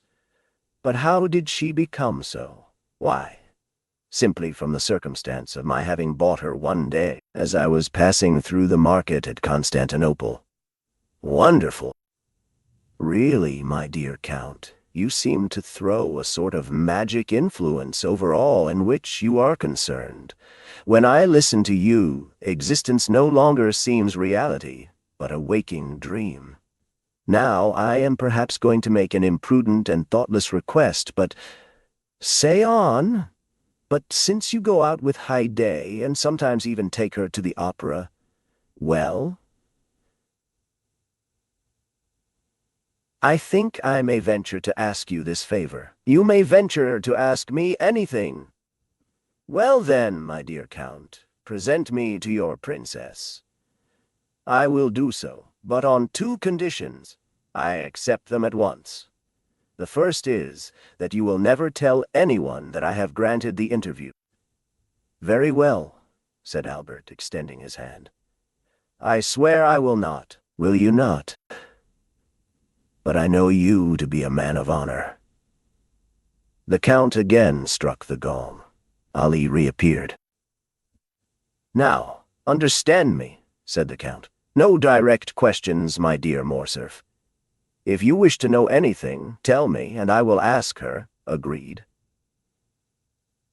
Ali reappeared for the 3rd time, and drew back the tapestried hanging which concealed the door, to signify to his master and Albert that they were at liberty to pass on. Let us go in, said Monte Cristo. Albert passed his hand through his hair and curled his mustache, then, having satisfied himself as to his personal appearance, followed the Count into the room, the latter having previously resumed his hat and gloves. Ali was stationed as a kind of advanced guard, and the door was kept by the 3 French attendants, commanded by Murtho. Haydée was awaiting her visitors in the first room of her apartments, which was the drawing-room. Her large eyes were dilated with surprise and expectation, for it was the first time that any man, except Monte Cristo, had been accorded an entrance into her presence. She was sitting on a sofa, placed in an angle of the room, with her legs crossed under her in the Eastern fashion, and seemed to have made for herself, as it were, a kind of nest in the rich Indian silks which enveloped her.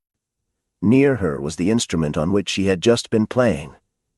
It was elegantly fashioned and worthy of its mistress. On perceiving Monte Cristo, she arose and welcomed him with a smile peculiar to herself, expressive at once of the most implicit obedience and also of the deepest love. Monte Cristo advanced towards her and extended his hand, which she, as usual, raised to her lips. Albert had proceeded no farther than the door, where he remained rooted to the spot, being completely fascinated by the sight of such surpassing beauty, beheld as it was for the first time, and of which an inhabitant of more northern climes could form no adequate idea. "Whom do you bring?" asked the young girl in Romaic. "Of Monte Cristo." "Is it a friend, a brother, a simple acquaintance, or an enemy?" "A friend," said Monte Cristo in the same language. "What is his name?" "Count Albert. It is the same man whom I rescued from the hands of the banditti at Rome." "In what language would you like me to converse with him?" Monte Cristo turned to Albert. "Do you know modern Greek?"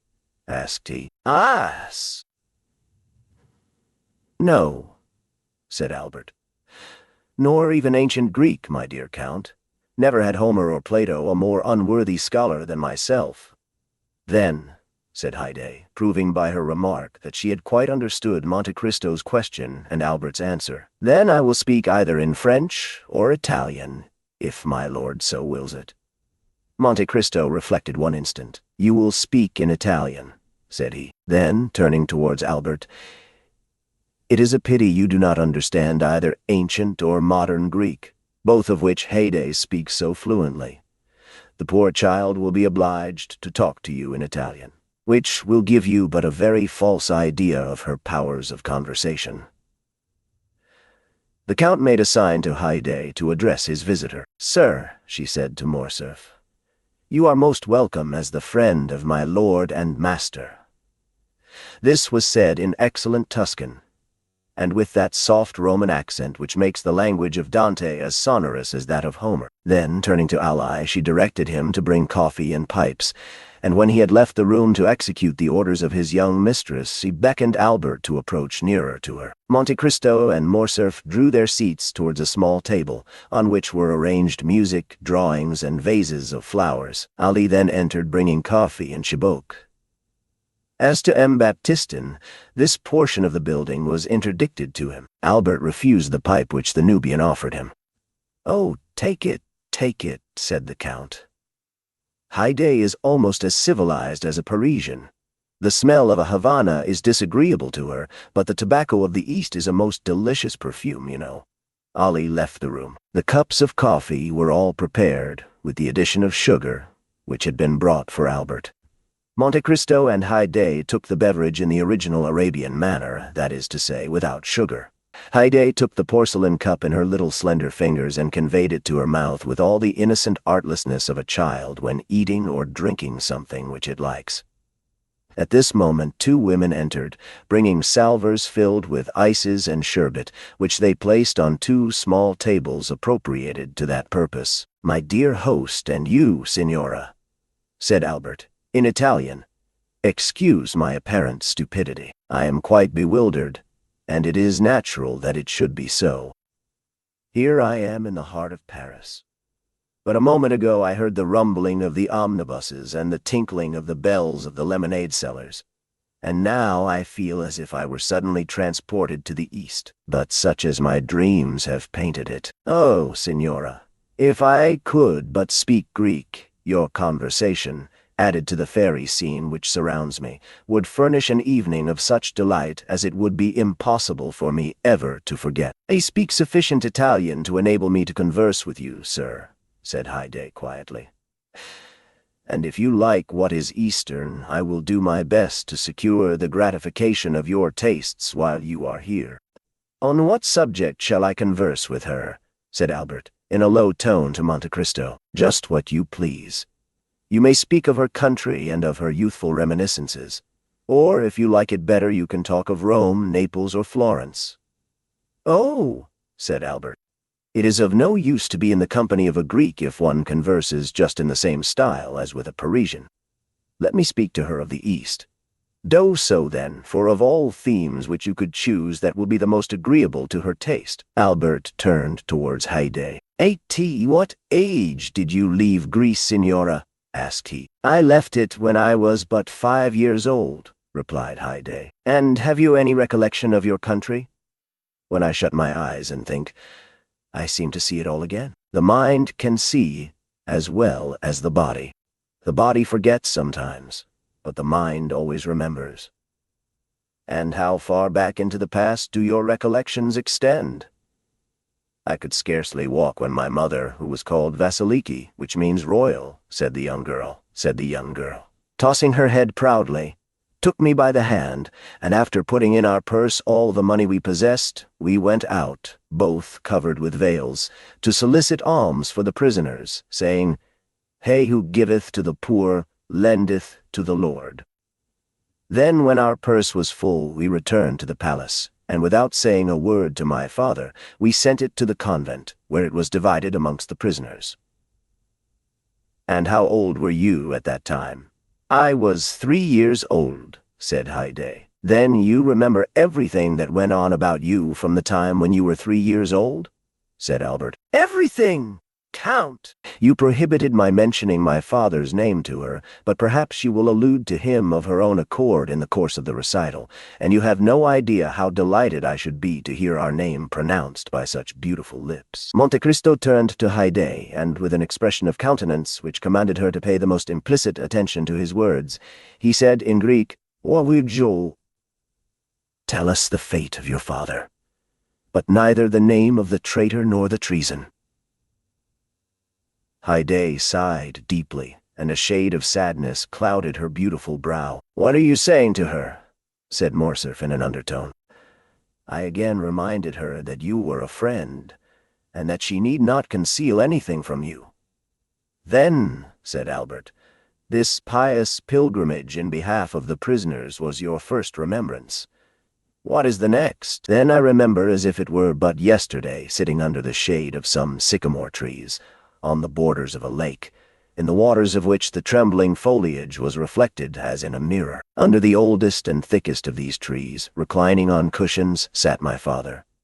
My mother was at his feet, and I, childlike, amused myself by playing with his long white beard which descended to his girdle, or with the diamond hilt of the scimitar attached to his girdle.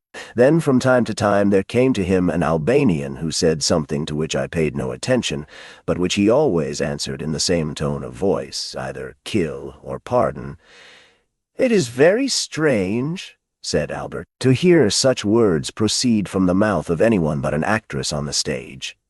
And one needs constantly to be saying to oneself, 'This is no fiction, it is all reality,' in order to believe it. And how does France appear in your eyes, accustomed as they have been to gaze on such enchanted scenes?"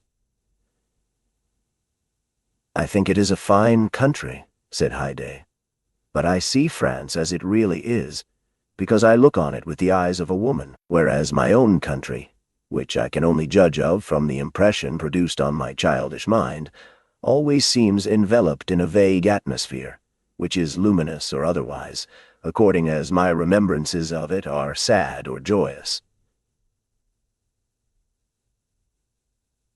So young," said Albert, forgetting at the moment the Count's command that he should ask no questions of the slave herself. "Is it possible that you can have known what suffering is, except by name?" Haydée turned her eyes towards Monte Cristo, who, making at the same time some imperceptible sign, murmured, "Speak."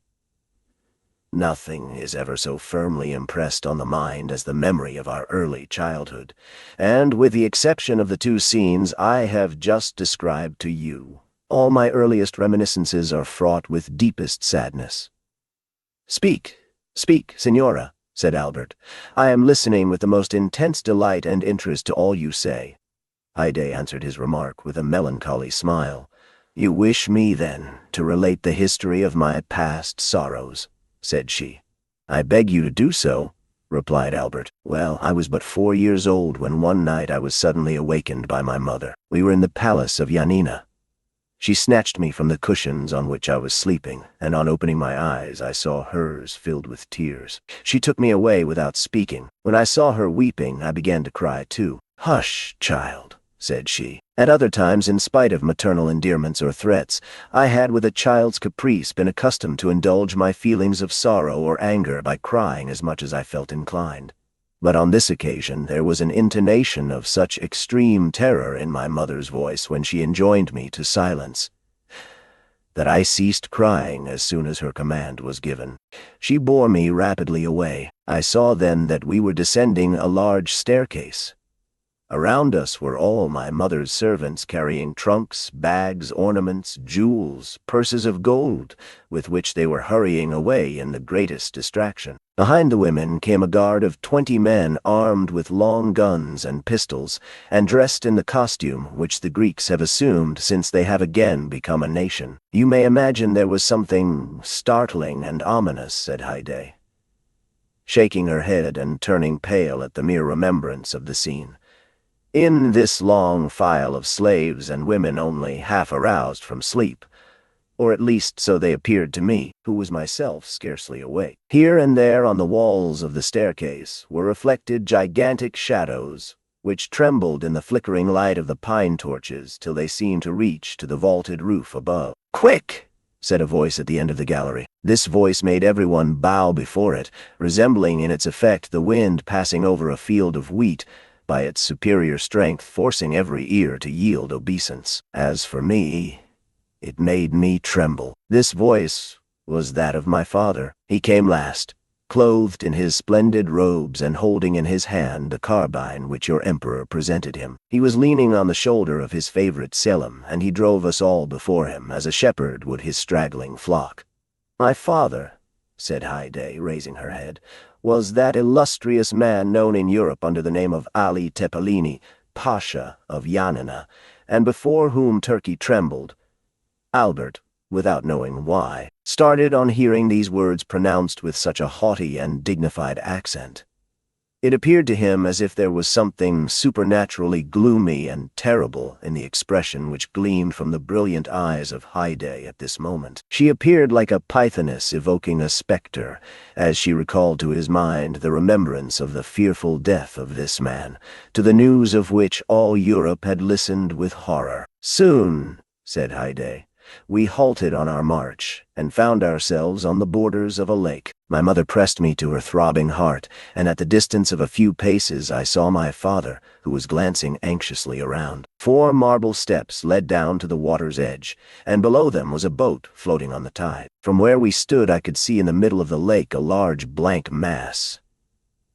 It was the kiosk to which we were going. This kiosk appeared to me to be at a considerable distance, perhaps on account of the darkness of the night, which prevented any object from being more than partially discerned. We stepped into the boat. I remember well that the oars made no noise whatever in striking the water, and when I leaned over to ascertain the cause, I saw that they were muffled with the sashes of our palanquins.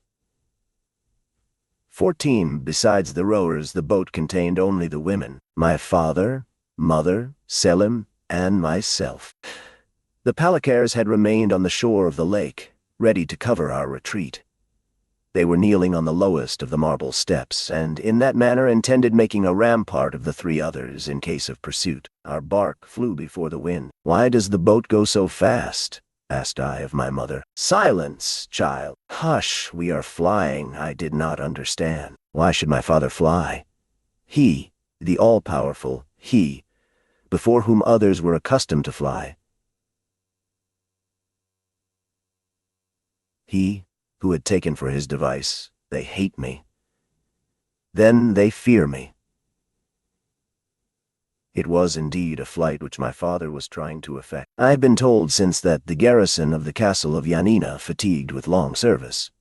Here Haydée cast a significant glance at Monte Cristo, whose eyes had been riveted on her countenance during the whole course of her narrative. The young girl then continued, speaking slowly, like a person who is either inventing or suppressing some feature of the history which he is relating. "You were saying, Signora," said Albert, who was paying the most implicit attention to the recital, "that the garrison of Yanina, fatigued with long service, had treated with the Seraskier 15 Korchid, who had been sent by the Sultan to gain possession of the person of my father. It was then that Ali Tepelini, after having sent to the Sultan a French officer in whom he reposed great confidence, resolved to retire to the asylum which he had long before prepared for himself, and which he called Catafigion, or the refuge." "And this officer?" asked Albert.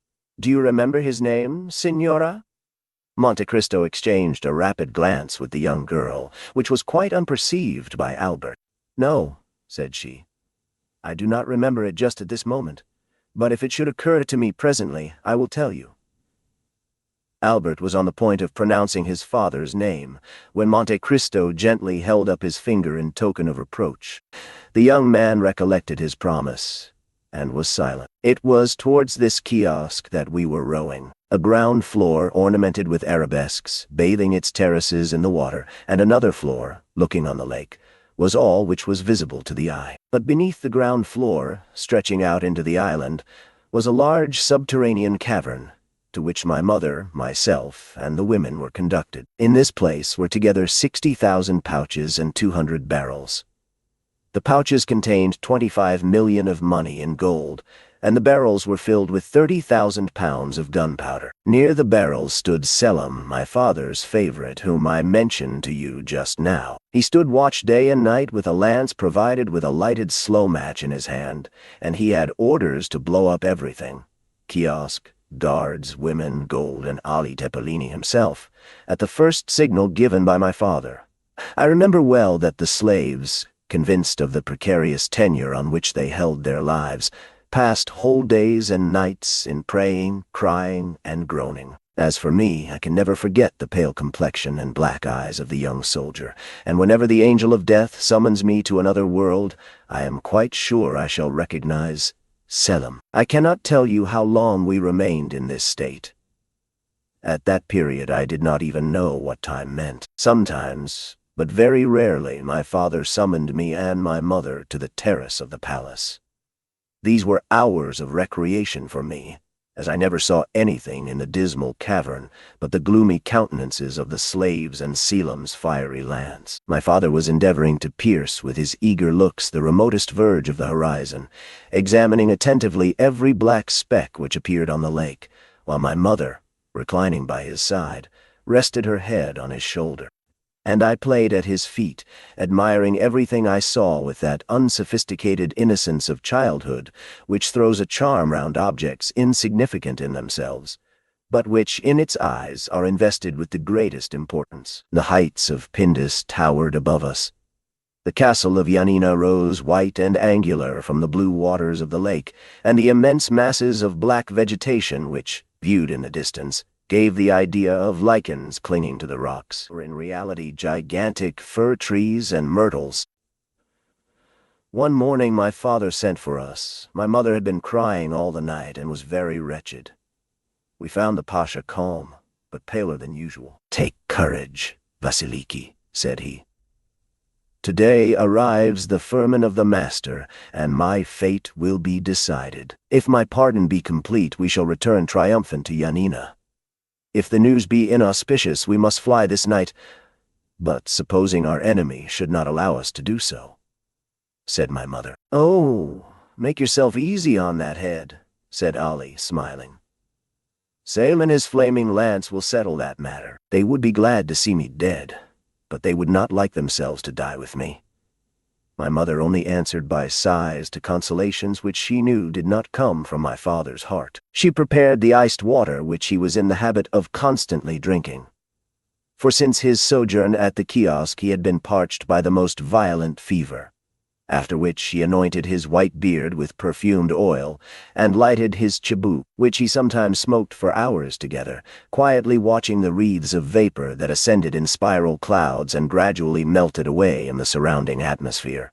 Presently he made such a sudden movement that I was paralyzed with fear. Then, without taking his eyes from the object which had first attracted his attention, he asked for his telescope. My mother gave it him, and as she did so, looked whiter than the marble against which she leaned.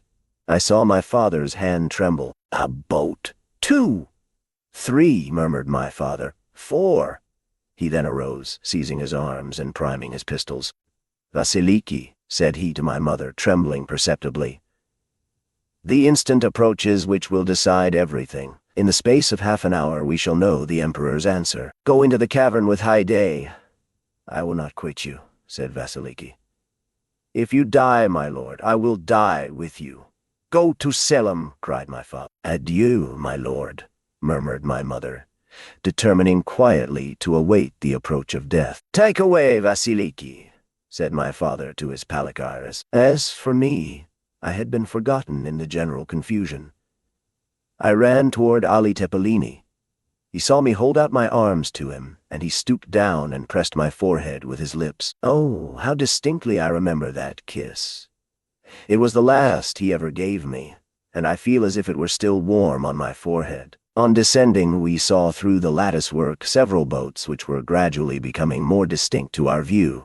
At first they appeared like black specks, and now they looked like birds skimming the surface of the waves. During this time, in the kiosk at my father's feet were seated 20 Palikares, concealed from view by an angle of the wall, and watching with eager eyes the arrival of the boats. They were armed with their long guns inlaid with mother of pearl and silver, and cartridges in great numbers were lying scattered on the floor. My father looked at his watch, and paced up and down with a countenance expressive of the greatest anguish. This was the scene which presented itself to my view as I quitted my father after that last kiss. My mother and I traversed the gloomy passage leading to the cavern. Selim was still at his post and smiled sadly on us as we entered. We fetched our cushions from the other end of the cavern and sat down by Selim. In great dangers the devoted ones cling to each other, and, young as I was, I quite understood that some imminent danger was hanging over our heads.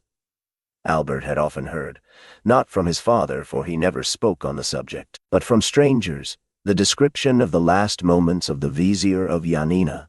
He had read different accounts of his death, but the story seemed to acquire fresh meaning from the voice and expression of the young girl, and her sympathetic accent and the melancholy expression of her countenance at once charmed and horrified him. As to Haydée, these terrible reminiscences seemed to have overpowered her for a moment, for she ceased speaking, her head leaning on her hand like a beautiful flower bowing beneath the violence of the storm, and her eyes gazing on vacancy indicated that she was mentally contemplating the green summit of the Pindus and the blue waters of the lake of Yanina, which, like a magic mirror, seemed to reflect the somber picture which she sketched. Monte Cristo looked at her with an indescribable expression of interest and pity. "Go on, my child," said the Count in the Romaic language. Haydée looked up abruptly, as if the sonorous tones of Monte Cristo's voice had awakened her from a dream, and she resumed her narrative. "It was about 4 o'clock in the afternoon, and although the day was brilliant out of doors, we were enveloped in the gloomy darkness of the cavern. One single, solitary light was burning there, and it appeared like a star set in a heaven of blackness. It was Selim's flaming lance. My mother was a Christian, and she prayed." Selim repeated from time to time the sacred words. "God is great," however, my mother had still some hope. As she was coming down, she thought she recognized the French officer who had been sent to Constantinople, and in whom my father placed so much confidence. For he knew that all the soldiers of the French emperor were naturally noble and generous. She advanced some steps towards the staircase and listened. "They are approaching," said she. "Perhaps they bring us peace and liberty." "What do you fear, Vasiliki?" said Selim, in a voice at once so gentle and yet so proud. "If they do not bring us peace, we will give them war. If they do not bring life, we will give them death." And he renewed the flame of his lance with a gesture which made one think of Dionysus of old Crete. 16, but I, being only a little child, was terrified by this undaunted courage, which appeared to me both ferocious and senseless, and I recoiled with horror from the idea of the frightful death amidst fire and flames which probably awaited us. My mother experienced the same sensations, for I felt her tremble. "Mamma, mamma."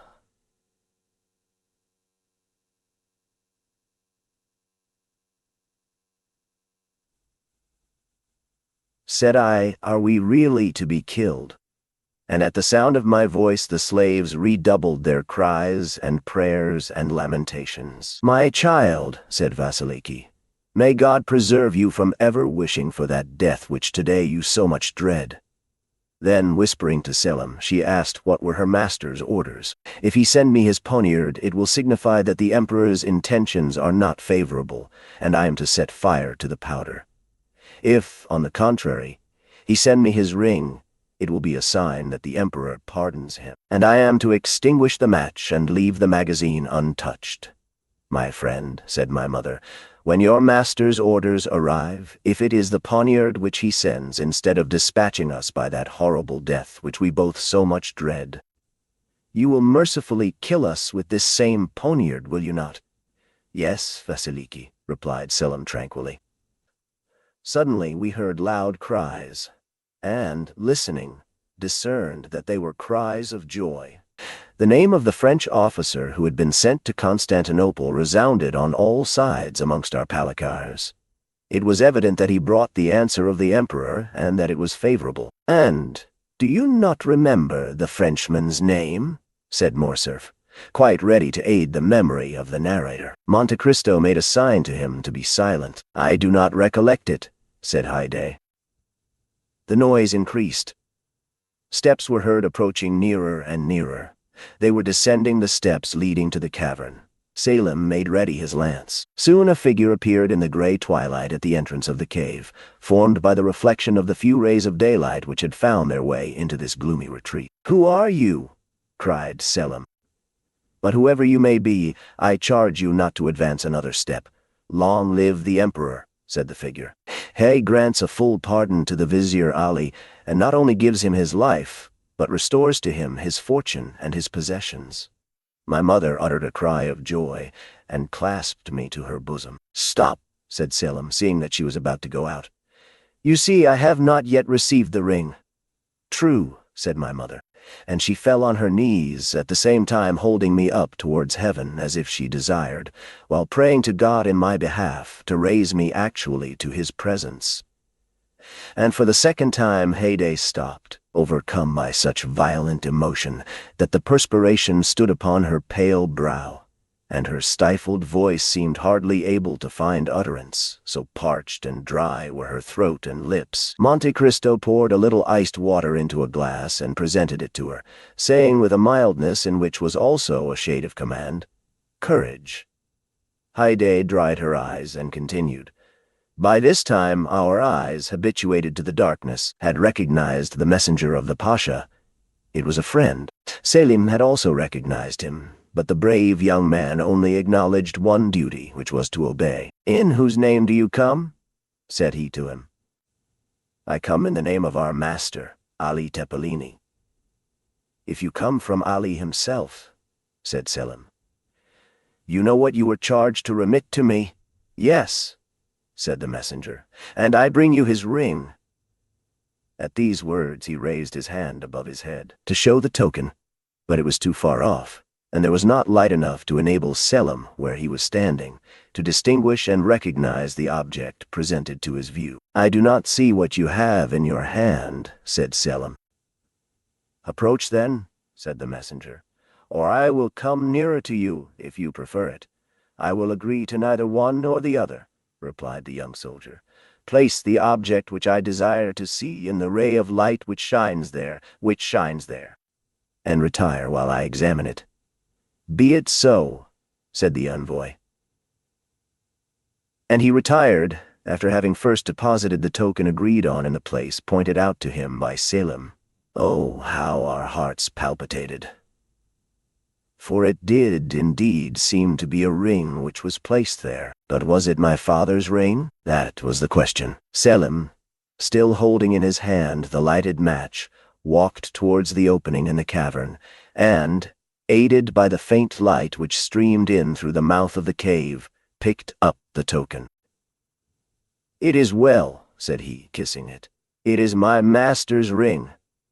And throwing the match on the ground, he trampled on it and extinguished it. The messenger uttered a cry of joy and clapped his hands. At this signal 4 soldiers of the Seraskier Kirchid suddenly appeared, and Selim fell, pierced by 5 blows. Each man had stabbed him separately, and, intoxicated by their crime, though still pale with fear, they sought all over the cavern to discover if there was any fear of fire, after which they amused themselves by rolling on the bags of gold. At this moment my mother seized me in her arms, and hurrying noiselessly along numerous turnings and windings known only to ourselves, she arrived at a private staircase of the kiosk, where was a scene of frightful tumult and confusion. The lower rooms were entirely filled with Korchid's troops, that is to say, with our enemies. Just as my mother was on the point of pushing open a small door, we heard the voice of the Pasha sounding in a loud and threatening tone.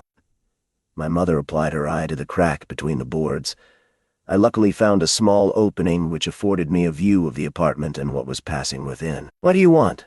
said my father to some people who were holding a paper inscribed with characters of gold. "What we want," replied one, "is to communicate to you the will of His Highness. Do you see this firman?" "I do," said my father. "Well, read it. He demands your head."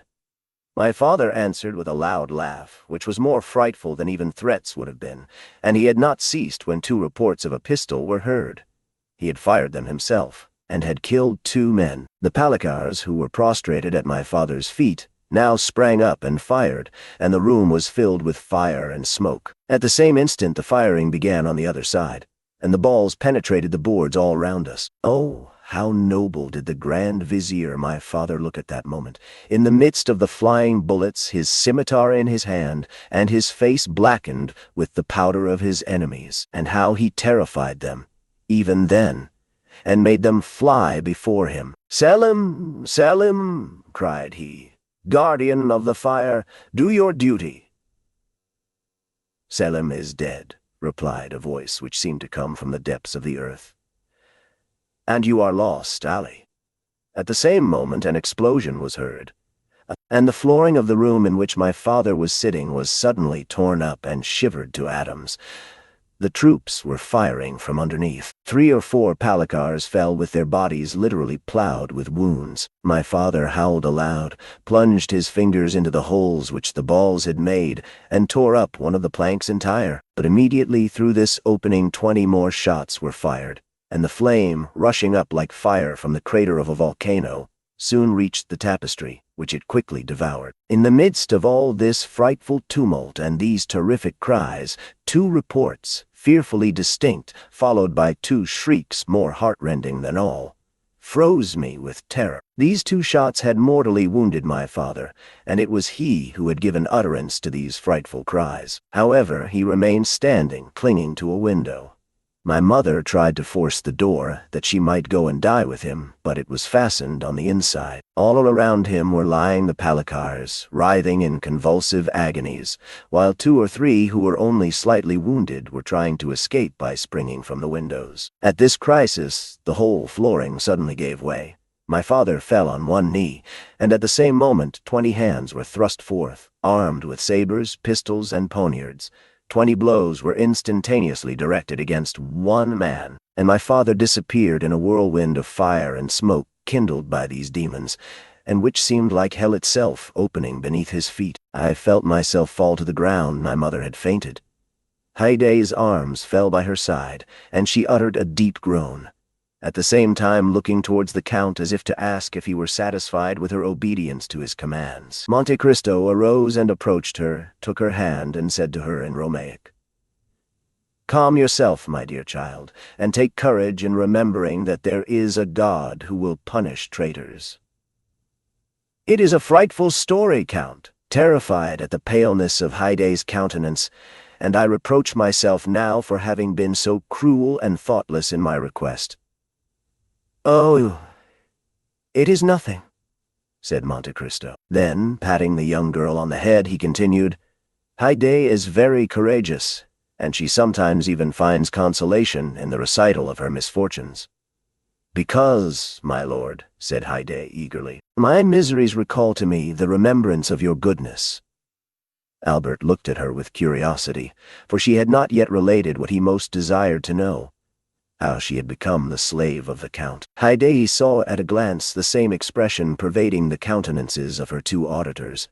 She continued, "When my mother recovered her senses, we were before the Seraskier. 'Kill,' said she, 'but spare the honor of the widow of Ali.' 'It is not to me to whom you must address yourself,' said Korchit. 'To whom, then? To your new master? Who and where is he?' 'He is here.' And Korchid pointed out one who had more than any contributed to the death of my father," said Haide in a tone of chastened anger. "Then," said Albert, "you became the property of this man?" "No," replied Haide. "He did not dare to keep us, so we were sold to some slave merchants who were going to Constantinople. We traversed Greece and arrived half dead at the imperial gates. They were surrounded by a crowd of people who opened a way for us to pass, when suddenly my mother, having looked closely at an object which was attracting their attention, uttered a piercing cry and fell to the ground, pointing as she did so to a head which was placed over the gates and beneath which were inscribed these words: "This is the head of Ali Tepelini, Pasha of Yanina," I cried bitterly, and tried to raise my mother from the earth, but she was dead. I was taken to the slave market, and was purchased by a rich Armenian. He caused me to be instructed, gave me masters, and when I was 13 years of age he sold me to the Sultan Mahmud, off whom I bought her," said Monte Cristo. "As I told you, Albert, with the emerald which formed a match to the one I had made into a box for the purpose of holding my hashish pills." "Oh, you are good, you are great, my lord,"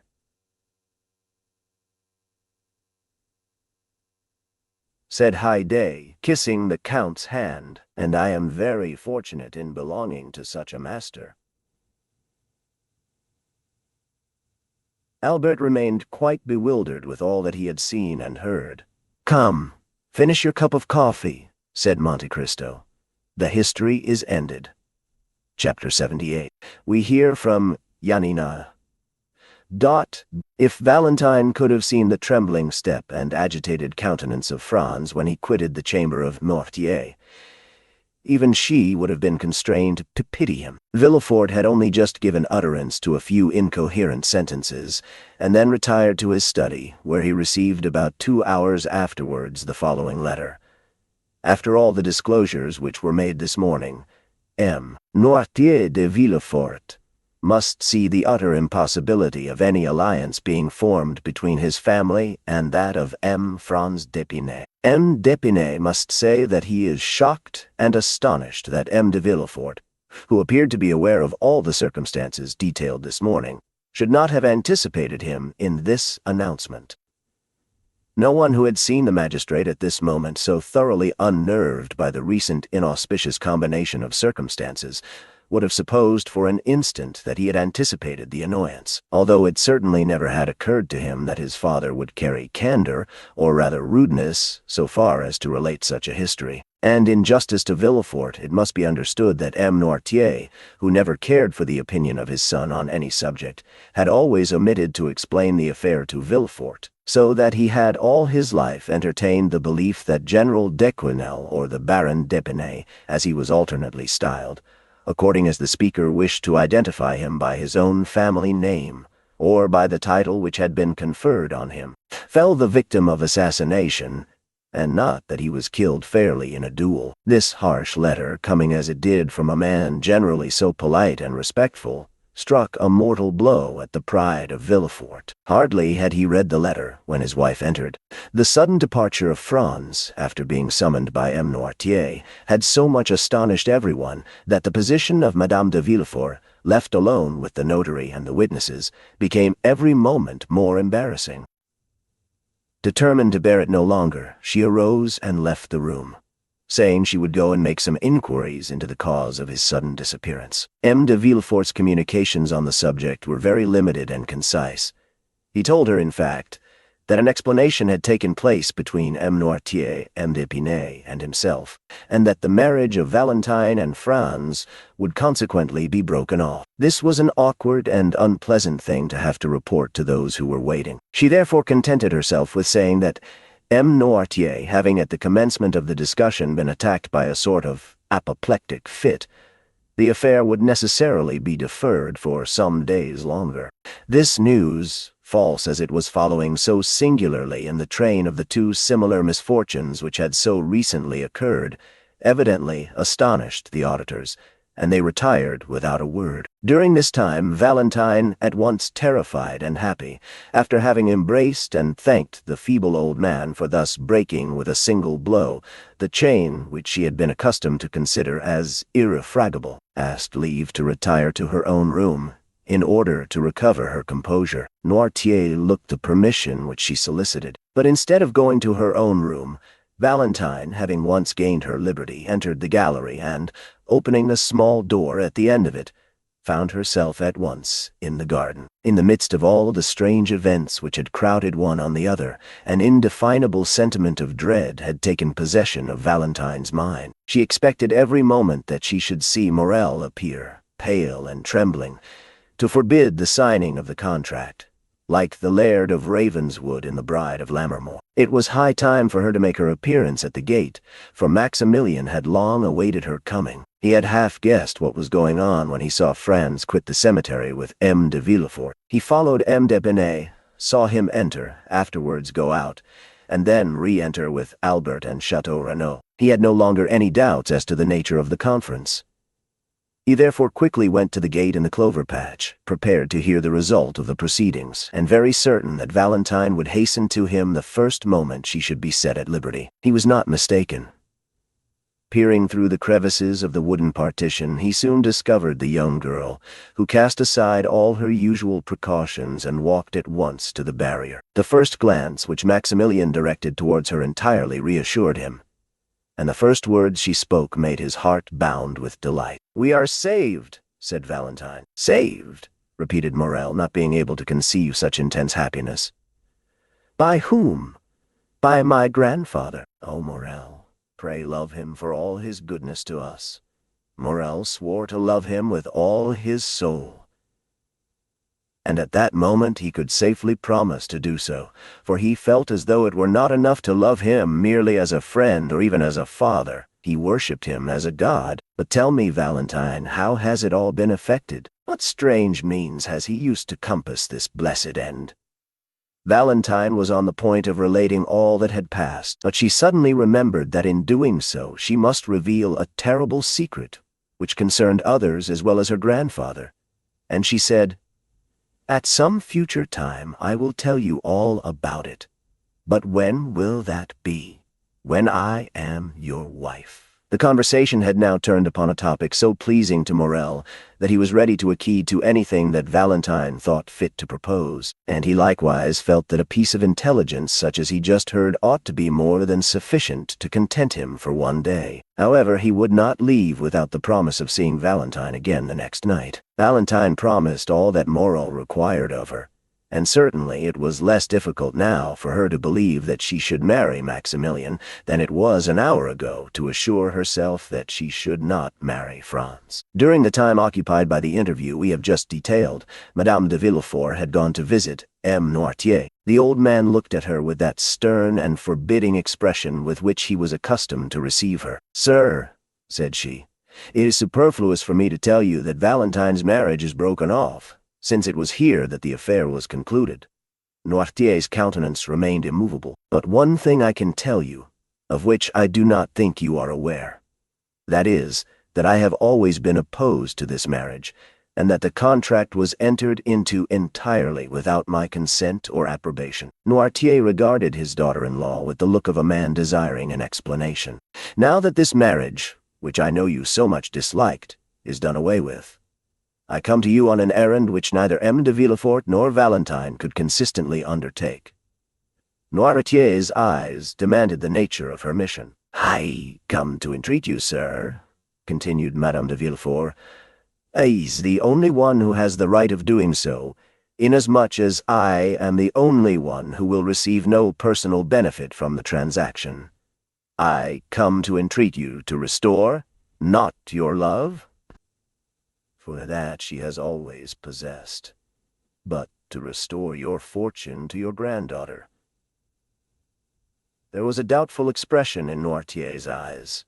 He was evidently trying to discover the motive of this proceeding, and he could not succeed in doing so. "May I hope, sir," said Madame de Villefort, "that your intentions accord with my request?"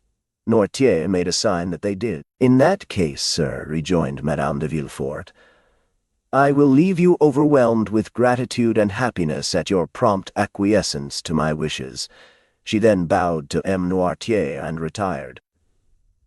The next day, M. Noirtier sent for the notary.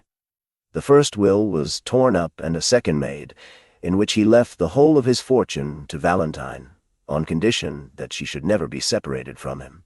It was then generally reported that Mademoiselle de Villefort, the heiress of the Marquis and Marchioness of Saint-Méran, had regained the good graces of her grandfather, and that she would ultimately be in possession of an income of 300,000 livres. While all the proceedings relative to the dissolution of the marriage contract were being carried on at the house of M. de Villefort, Monte Cristo had paid his visit to the Count of Morcerf, who, in order to lose no time in responding to Emma Danglars' wishes, and at the same time to pay all due deference to his position in society, donned his uniform of lieutenant general, which he ornamented with all his crosses, and thus, attired, ordered his finest horses and drove to the Rue de la Chaussée-d'Antin. Danglars was balancing his monthly accounts, and it was perhaps not the most favorable moment for finding him in his best humor. At the first sight of his old friend, Danglars assumed his majestic air, and settled himself in his easy-chair. Morcerf,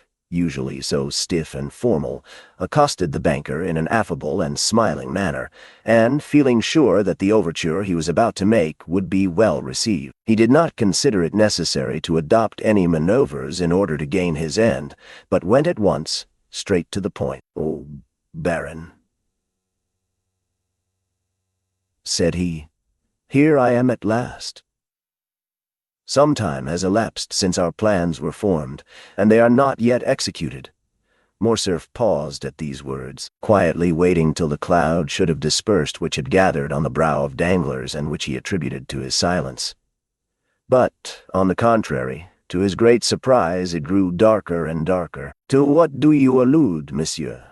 said Danglars, as if he were trying in vain to guess at the possible meaning of the general's words. "Ah!" said Morcerf.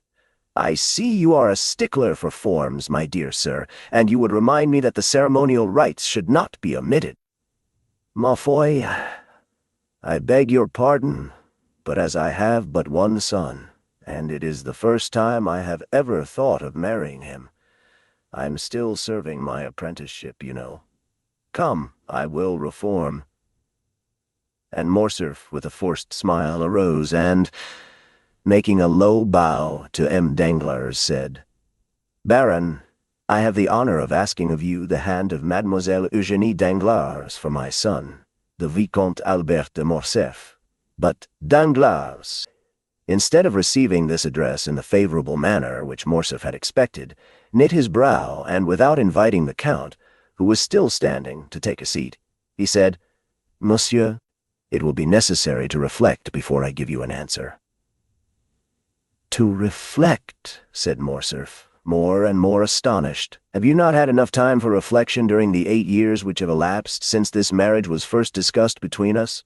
"Count," said the banker, "things are constantly occurring in the world to induce us to lay aside our most established opinions, or at all events to cause us to remodel them according to the change of circumstances, which may have placed affairs in a totally different light to that in which we at first viewed them." "I do not understand you, Baron," said Morcerf. "What I mean to say is this, sir, that during the last fortnight unforeseen circumstances have occurred." "Excuse me," said Morcerf, "but is it a play we are acting? A play?" "And endeavor thoroughly to understand each other. In one of your late conversations with him, you said that I appeared to be forgetful and irresolute concerning this marriage, did you not?" "I did say so. Well, here I am, proving at once that I am really neither the one nor the other, by entreating you to keep your promise on that score." Danglars did not answer. "Have you so soon changed your mind?" added Morcerf, "or have you only provoked my request that you may have the pleasure of seeing me humbled?" The whole thing might turn out to his own disadvantage, turned to Morcerf and said, "Count, you must doubtless be surprised at my reserve, and I assure you it costs me much to act in such a manner towards you, but believe me when I say that imperative necessity has imposed the painful task upon me." "These are all so many empty words, my dear sir," said Morcerf.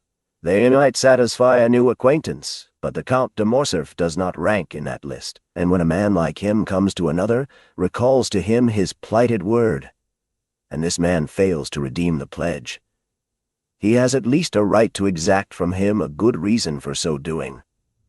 Danglars was a coward, but did not wish to appear so.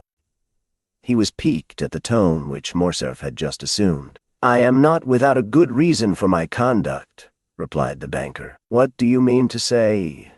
"I mean to say that I have a good reason, but that it is difficult to explain. You must be aware, at all events, that it is impossible for me to understand motives before they are explained to me. But one thing at least is clear, which is, that you decline allying yourself with my family." "No, sir," said Danglars. "I merely suspend my decision, that is all. And do you really flatter yourself that I shall yield to all your caprices, and quietly and humbly await the time of again being received into your good graces? Then, Count, if you will not wait, we must look upon these projects as if they had never been entertained."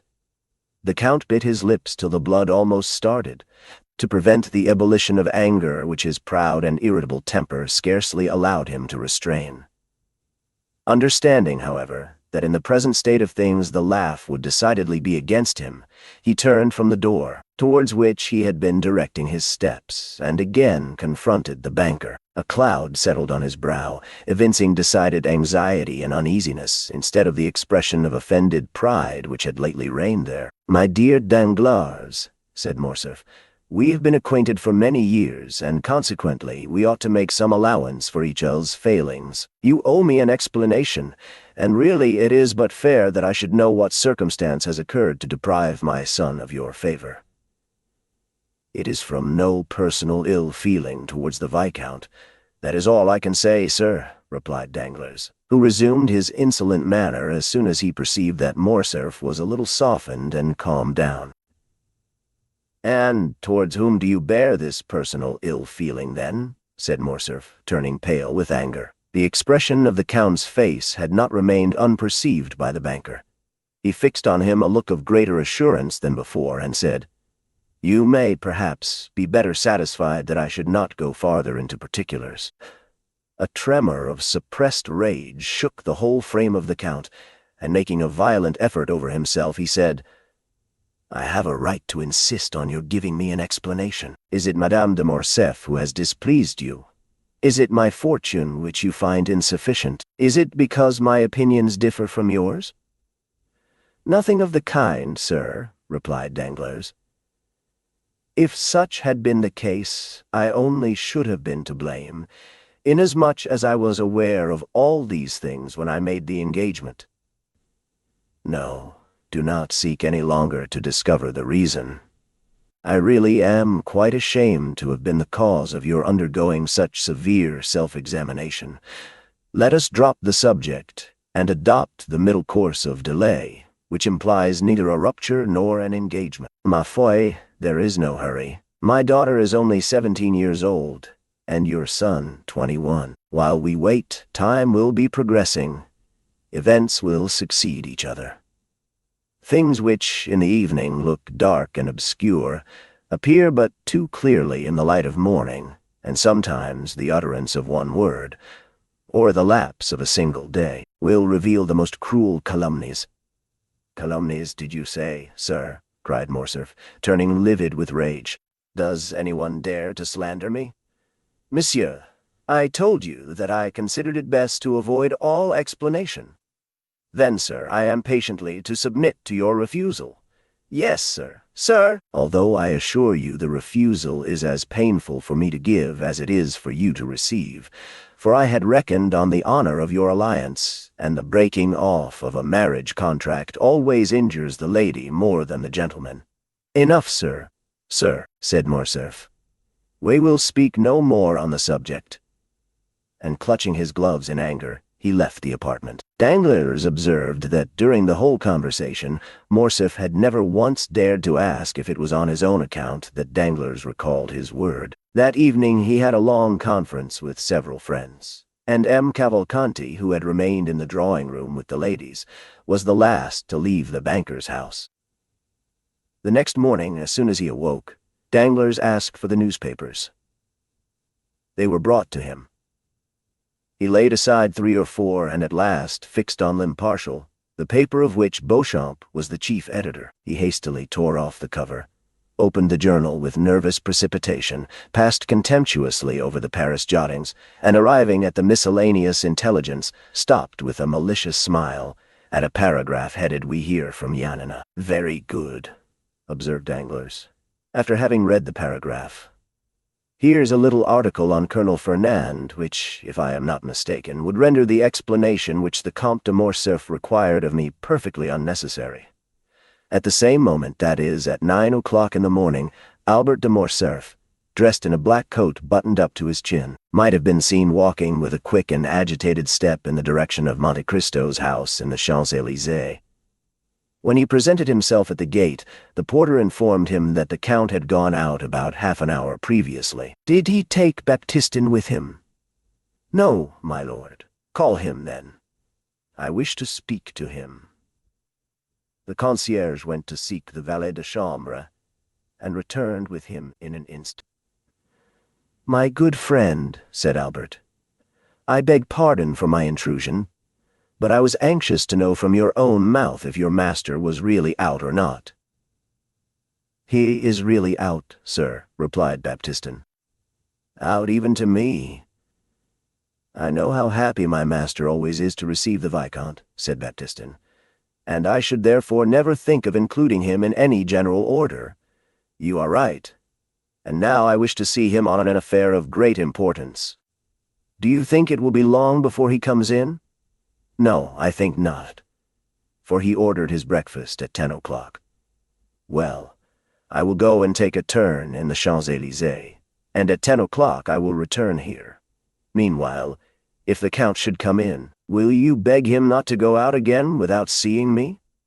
"You may depend on my doing so, sir," said Baptistin. Albert left the cab in which he had come at the Count's door, intending to take a turn on foot. As he was passing the Allée des Veuves, he thought he saw the Count's horses standing at Gosset's shooting gallery. He approached and soon recognized the coachman. "Is the Count shooting in the gallery?" said Morcerf. "Yes, sir," replied the coachman. While he was speaking, Albert had heard the report of 2 or 3 pistol shots. He entered, and on his way met the waiter. "Excuse me, my lord," said the lad, "but will you have the kindness to wait a moment?" "What for, Philip?" asked Albert, who, being a constant visitor there, did not understand this opposition to his entrance. "Because the person who is now in the gallery prefers being alone, and never practices in the presence of anyone." "Not even before you, Philip." "Then who loads his pistol?" "His servant, a Nubian, a Negro. It is he, then." "Do you know this gentleman?" "Yes, and I am come to look for him. He is a friend of mine." "Oh, that is quite another thing, then." "I will go immediately and inform him of your arrival." And Philip, urged by his own curiosity, entered the gallery. A second afterwards, Monte Cristo appeared on the threshold. "I ask your pardon, my dear Count," said Albert, "for following you here, and I must first tell you that it was not the fault of your servants that I did so. I alone am to blame for the indiscretion. I went to your house, and they told me you were out, but that they expected you home at 10 o'clock to breakfast. I was walking about in order to pass away the time till 10 o'clock, when I caught sight of your carriage and horses. What you have just said induces me to hope that you intend breakfasting with me." "No, thank you. I am thinking of other things besides breakfast just now. Perhaps we may take that meal at a later hour and in worse company." "What on earth are you talking of?" "I am to fight today." "For what?" "For the sake of fighting." "Yes, I understand that. But what is the quarrel? People fight for all sorts of reasons, you know. I fight in the cause of honor." "Ah, that is something serious. So serious that I come to beg you to render me a service." "What is it?" "And we will not discuss it here. Let us speak of nothing till we get home. Allez, bring me some water." The Count turned up his sleeves and passed into the little vestibule where the gentlemen were accustomed to wash their hands after shooting. "Come in, my lord," said Philip in a low tone, "and I will show you something droll." Morcerf entered, and in place of the usual target, he saw some playing cards fixed against the wall. At a distance, Albert thought it was a complete suit, for he counted from the ace to the 10. "Ah, ha!" said Albert. "I see you were preparing for a game of cards." "No," said the Count. "I was making a suit." "How?" said Albert. "Those are really aces and 2s which you see, but my shots have turned them into 3s, 5s, 7s, 8s, 9s, and 10s. Albert approached. In fact, the bullets had actually pierced the cards in the exact places which the painted signs would otherwise have occupied, the lines and distances being as regularly kept as if they had been ruled with pencil. In going up to the target, Morcerf picked up 2 or 3 swallows that had been rash enough to come within the range of the Count's pistol. "Diable," said Morcerf. "What would you have, my dear Viscount?" said Monte Cristo, wiping his hands on the towel which Ali had brought him. "I must occupy my leisure moments in some way or other. But come, I am waiting for you." Both men entered Monte Cristo's carriage, which, in the course of a few minutes, deposited them safely at No. 30. Monte Cristo took Albert into his study, and pointing to a seat, placed another for himself. "Now let us talk the matter over quietly," said the Count. You see, I am perfectly composed, said Albert. With whom are you going to fight?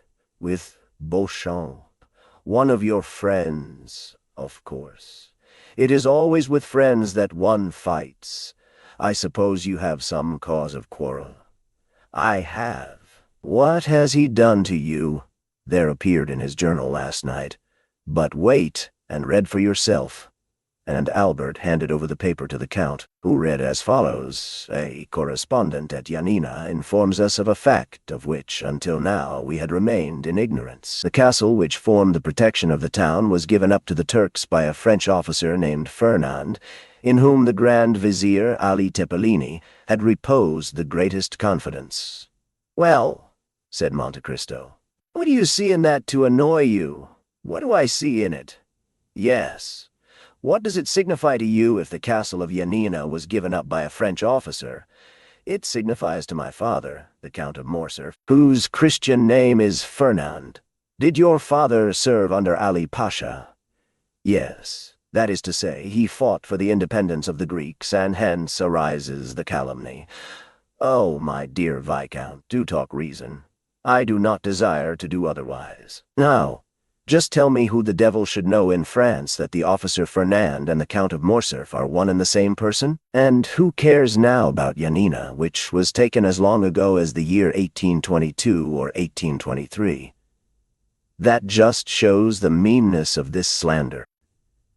They have allowed all this time to elapse, and then all of a sudden rake up events which have been forgotten to furnish materials for scandal, in order to tarnish the luster of our high position.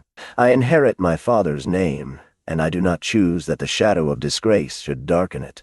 I am going to Beauchamp, in whose journal this paragraph appears, and I shall insist on his retracting the assertion before 2 witnesses. Beauchamp will never retract. Then we must fight. No, you will not, for he will tell you. What is very true, that perhaps there were 50 officers in the Greek army bearing the same name. We will fight, nevertheless. I will efface that blot on my father's character. My father, who was such a brave soldier, whose career was so brilliant. Oh, well, he will add, we are warranted in believing that this Fernand is not the illustrious Count of Morcerf, who also bears the same Christian name. I am determined not to be content with anything short of an entire retractation. And you intend to make him do it in the presence of 2 witnesses, do you? Yes, you do wrong, which means, I suppose, that you refuse the service which I asked of you. You know my theory regarding duels. I told you my opinion on that subject, if you remember, when we were at Rome. Nevertheless, my dear Count, I found you this morning engaged in an occupation but little consistent with the notions you profess to entertain. Because, my dear fellow, you understand one must never be eccentric. If one's lot is cast among fools, it is necessary to study folly. I shall perhaps find myself one day called out by some harebrained scamp who has no more real cause of quarrel with me than you have with Beauchamp. He may take me to task for some foolish trifle or other. He will bring his witnesses, or will insult me in some public place, and I am expected to kill him for all that. You admit that you would fight, then? Well, if so, why do you object to my doing so? I do not say that you ought not to fight. I only say that a duel is a serious thing, and ought not to be undertaken without due reflection.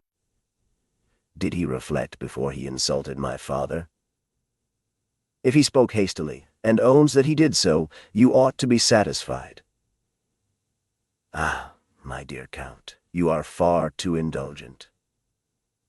And you are far too exacting. Supposing, for instance, and do not be angry at what I am going to say, well, supposing the assertion to be really true, a son ought not to submit to such a stain on his father's honor. Ma foi! We live in times when there is much to which we must submit. That is precisely the fault of the age. And do you undertake to reform it?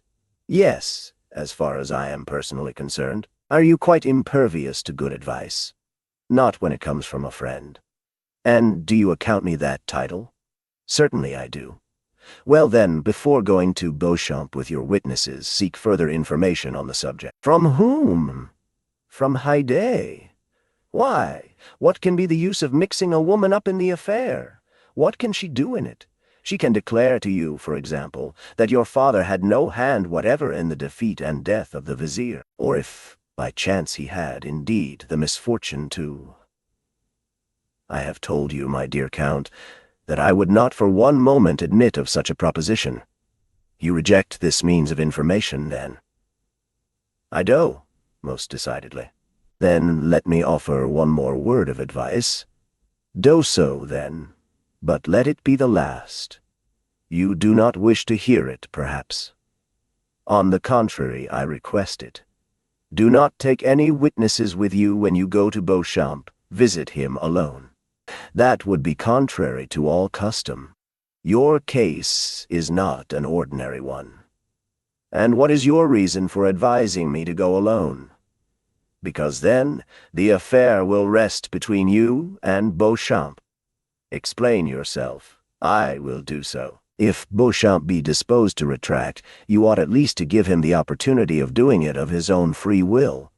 The satisfaction to you will be the same. If, on the contrary, he refuses to do so, it will then be quite time enough to admit two strangers into your secret.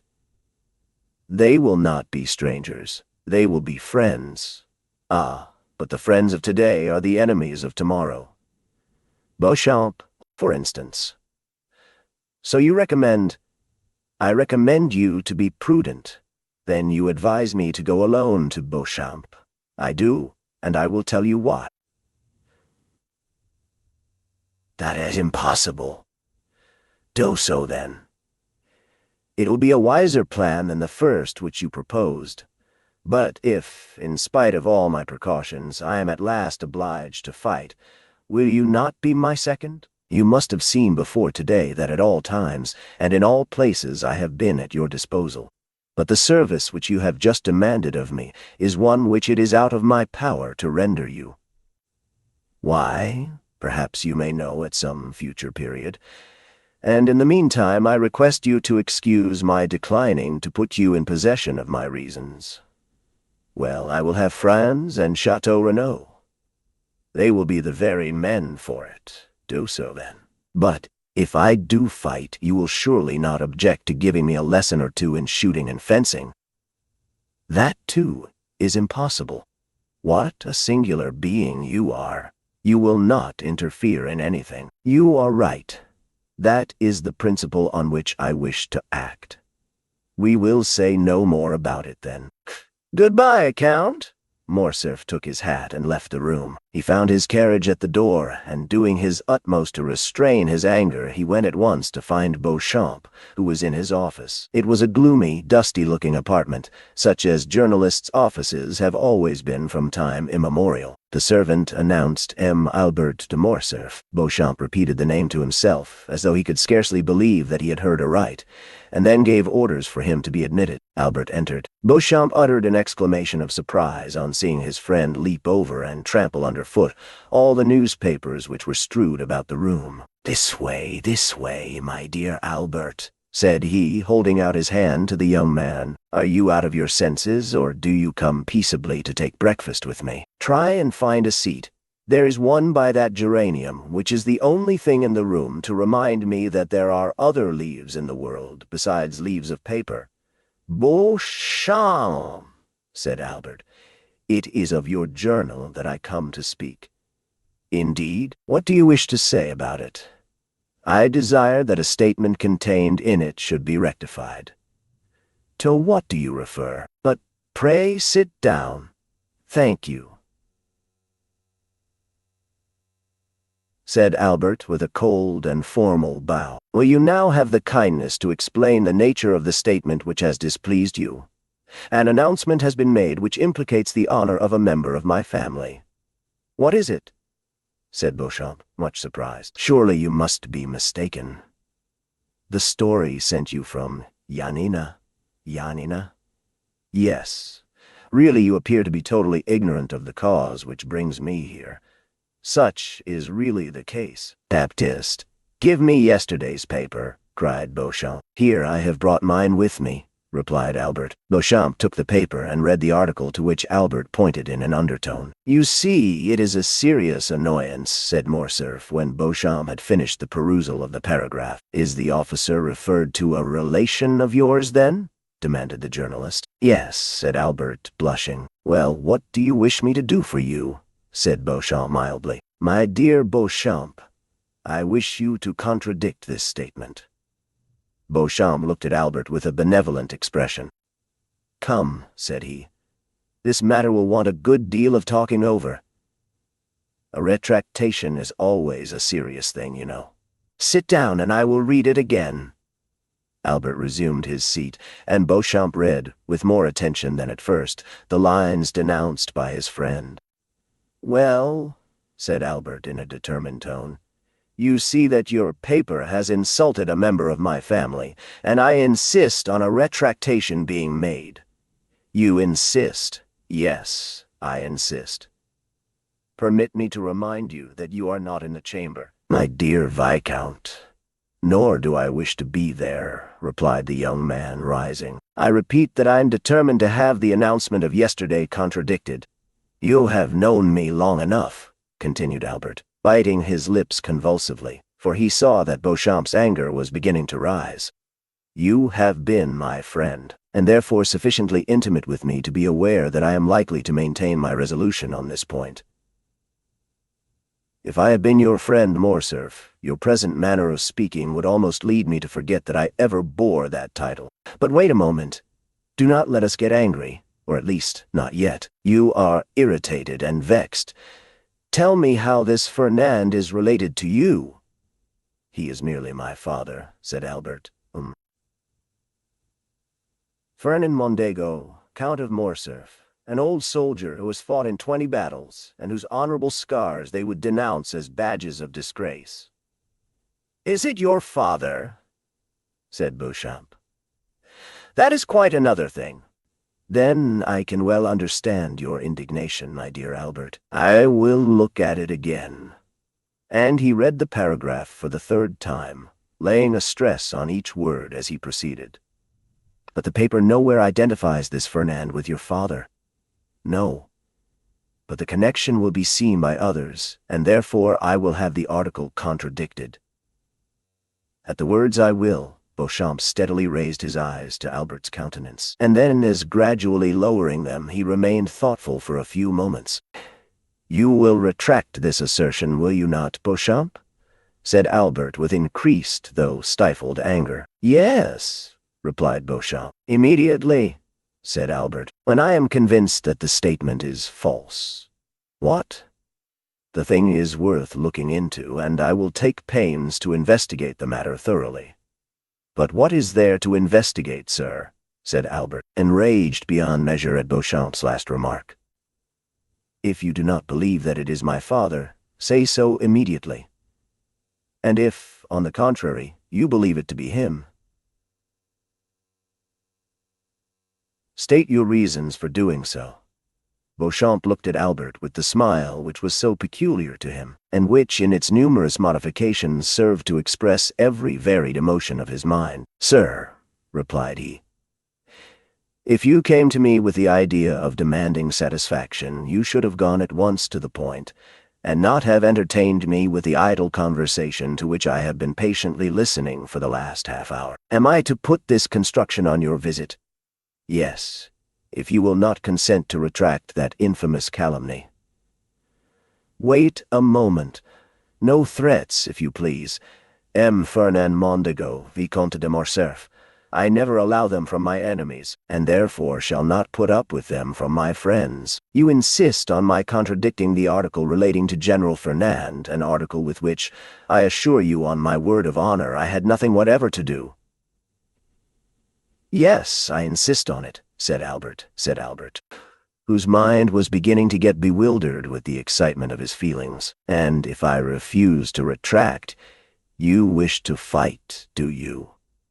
said Beauchamp in a calm tone. "Yes," replied Albert, raising his voice. "Well," said Beauchamp, "here is my answer, my dear sir. The article was not inserted by me. I was not even aware of it. But you have, by the step you have taken, called my attention to the paragraph in question, and it will remain until it shall be either contradicted or confirmed by someone who has a right to do so." "Sir," said Albert, rising, "I will do myself the honor of sending my seconds to you, and you will be kind enough to arrange with them the place of meeting and the weapons." "Certainly, my dear sir." "And this evening, if you please, or tomorrow at the latest, we will meet." "No, I will be on the ground at the proper time. But in my opinion, and I have a right to dictate the preliminaries, as it is I who have received the provocation, in my opinion, the time ought not to be yet. I know you to be well skilled in the management of the sword, while I am only moderately so. I know, too, that you are a good marksman. There we are about equal. I know that a duel between us two would be a serious affair, because you are brave and I am brave also. I do not therefore wish either to kill you or to be killed myself without a cause. Now I am going to put a question to you, and one very much to the purpose too. Do you insist on this retractation so far as to kill me if I do not make it, although I have repeated more than once and affirmed on my honor that I was ignorant of the thing with which you charge me? And although I still declare that it is impossible for anyone but you to recognize the Count of Morcerf under the name of Ferdinand, I maintain my original resolution. Very well, my dear sir. Then I consent to cut throats with you, but I require 3 weeks' preparation. At the end of that time I shall come and say to you, the assertion is false, and I retract it, or the assertion is true, when I shall immediately draw the sword from its sheath, or the pistols from the case, whichever you please." "3 weeks!" cried Albert. "They will pass as slowly as 3 centuries when I am all the time suffering dishonor. Had you continued to remain on amicable terms with me, I should have said, patience, my friend. But you have constituted yourself my enemy, therefore I say, what does that signify to me, sir?" "Well, let it be 3 weeks then," said Morcerf. "But remember, at the expiration of that time no delay or subterfuge will justify you in—" "Albert de Morcerf," said Beauchamp, rising in his turn, "I cannot throw you out of window for 3 weeks, that is to say, for 24 days to come, nor have you any right to split my skull open till that time has elapsed. Today is the 29th of August.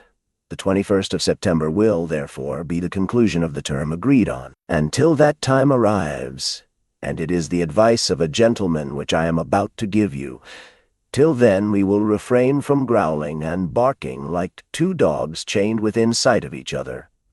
When he had concluded his speech, Beauchamp bowed coldly to Albert, turned his back upon him, and went to the press-room. Albert vented his anger on a pile of newspapers, which he sent flying all over the office by switching them violently with his stick. After which ebullition he departed, not, however, without walking several times to the door of the press-room, as if he had half a mind to enter, while Albert was lashing the front of his carriage in the same manner that he had the newspapers which were the innocent agents of his discomfiture. As he was crossing the barrier, he perceived Morel, who was walking with a quick step and a bright eye. He was passing the Chinese baths, and appeared to have come from the direction of the Porte Saint-Martin, and to be going towards the Madeleine. "Ah," said Morcerf, "there goes a happy man." And it so happened Albert was not mistaken in his opinion. Chapter 79. The Lemonade. Morel was, in fact, very happy. M. Noirier had just sent for him, and he was in such haste to know the reason of his doing so that he had not stopped to take a cab, placing infinitely more dependence on his own 2 legs than on the 4 legs of a cab-horse. He had therefore set off at a furious rate from the Rue Meslay, and was hastening with rapid strides in the direction of the Faubourg Saint-Honoré. Morel advanced with a firm, manly tread, and poor Barrois followed him as he best might. Morel was only 31, Barrois was 60 years of age. Morel was deeply in love, and Barrois was dying with heat and exertion. These 2 men, thus opposed in age and interests, resembled 2 parts of a triangle, presenting the extremes of separation, yet nevertheless possessing their point of union. This point of union was Noirier, and it was he who had just sent for Morel, with the request that the latter would lose no time in coming to him, a command which Morel obeyed to the letter, to the great discomfiture of Barrois. On arriving at the house, Morel was not even out of breath, for love lends wings to our desires. But Barrois, who had long forgotten what it was to love, was sorely fatigued by the expedition he had been constrained to use. The old servant introduced Morel by a private entrance, closed the door of the study, and soon the rustling of a dress announced the arrival of Valentine. She looked marvelously beautiful in her deep mourning dress, and Morel experienced such intense delight in gazing upon her that he felt as if he could almost have dispensed with the conversation of her grandfather. But the easy chair of the old man was heard rolling along the floor, and he soon made his appearance in the room. Noirtier acknowledged by a look of extreme kindness and benevolence the thanks which Morel lavished on him for his timely intervention on behalf of Valentine and himself, an intervention which had saved them from despair. Morel then cast on the invalid an interrogative look as to the new favor which he designed to bestow on him. Valentine was sitting at a little distance from them, timidly awaiting the moment when she should be obliged to speak. Noirtier fixed his eyes on her. "Am I to say what you told me?" asked Valentine. Noirtier made a sign that she was to do so. "Monsieur Morel," said Valentine to the young man, who was regarding her with the most intense interest, "my grandfather, M. Noirtier, had 1,000 things to say, which he told me 3 days ago, and now he has sent for you, that I may repeat them to you. I will repeat them then. And since he has chosen me as his interpreter, I will be faithful to the trust, and will not alter a word of his intentions." "Oh, I am listening with the greatest impatience," replied the young man. Valentine cast down her eyes. This was a good omen for Morel, for he knew that nothing but happiness could have the power of thus overcoming Valentine.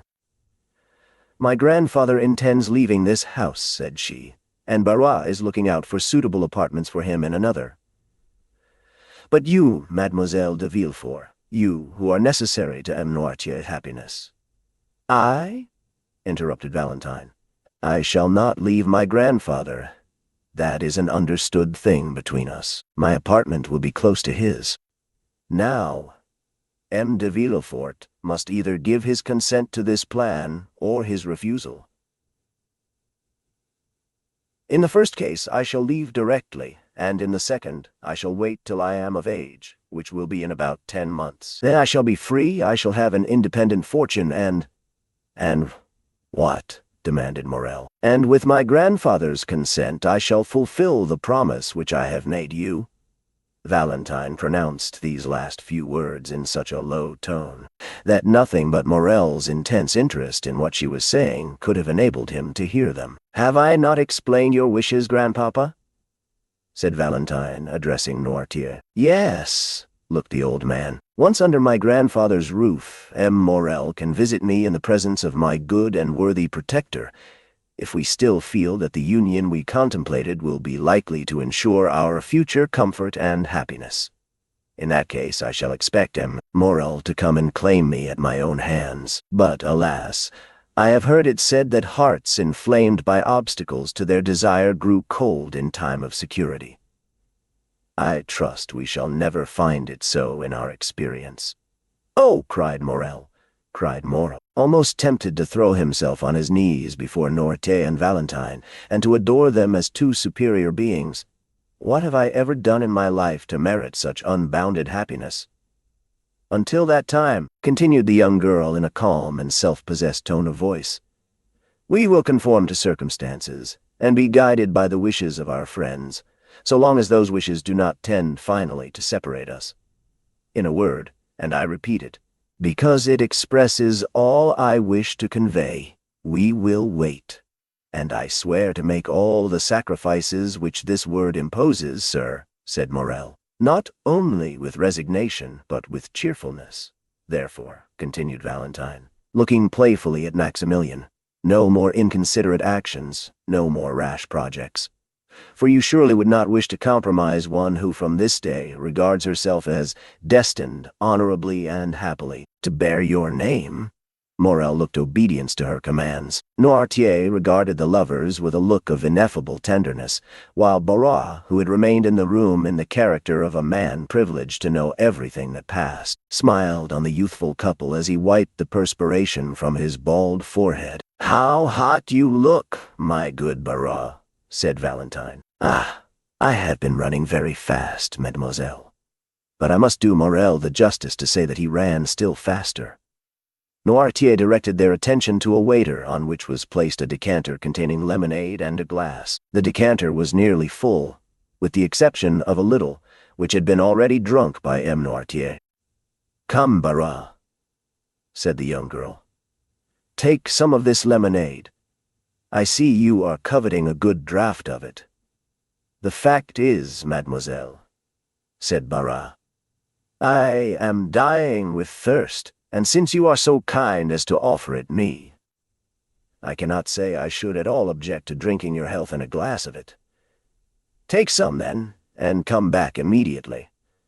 Barrois took away the waiter, and hardly was he outside the door, which in his haste he forgot to shut, than they saw him throw back his head and empty to the very dregs the glass which Valentine had filled. Valentine and Morel were exchanging their adieux in the presence of Noirtier when a ring was heard at the doorbell. It was the signal of a visit. Valentine looked at her watch. "It is past noon," said she.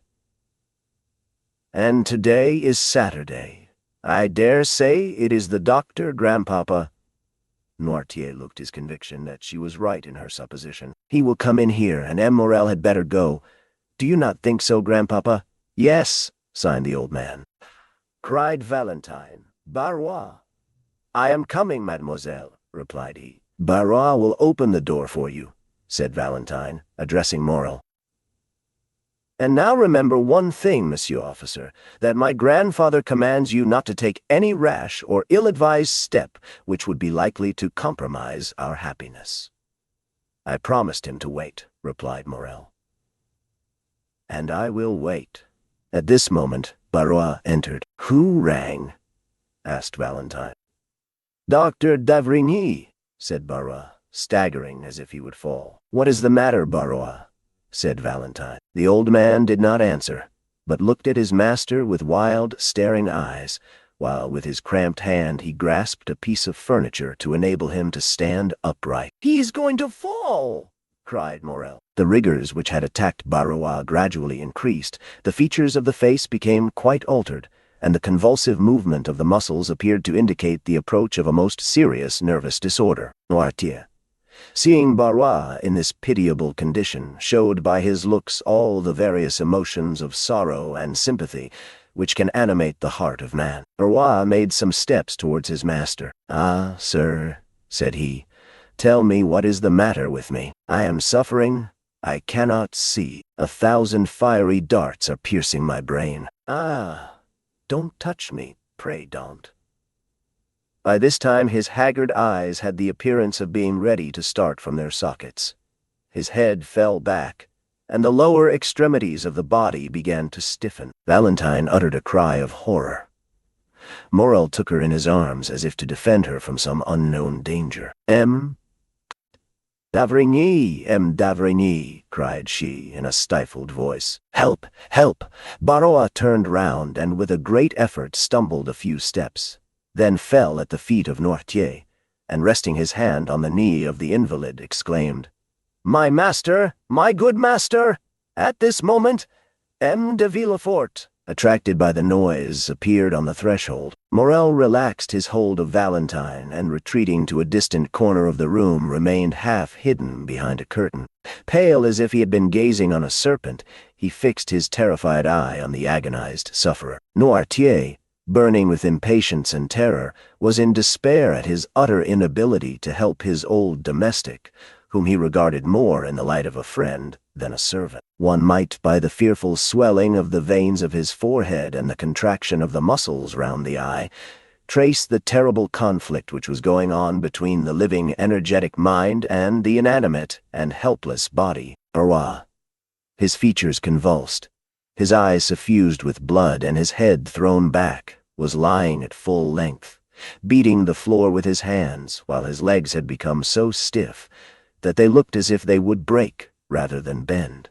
A slight appearance of foam was visible around the mouth, and he breathed painfully and with extreme difficulty. Villefort seemed stupefied with astonishment, and remained gazing intently on the scene before him without uttering a word. He had not seen Morel. After a moment of dumb contemplation, during which his face became pale and his hair seemed to stand on end, he sprang towards the door, crying out, "Doctor, doctor! Come instantly!"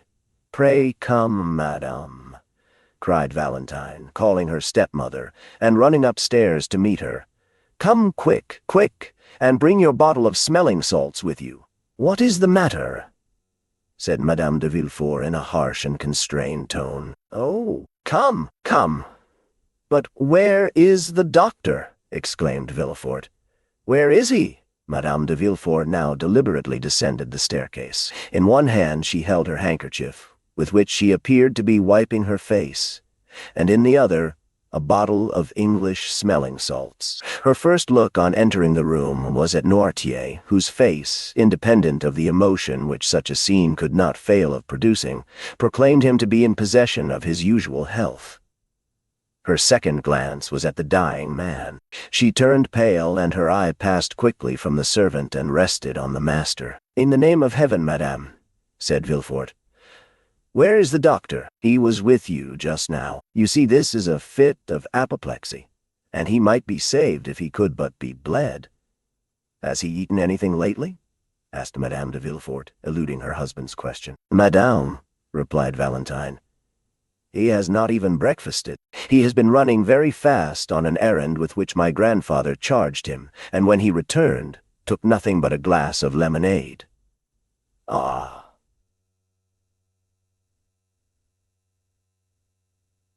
said Madame de Villefort.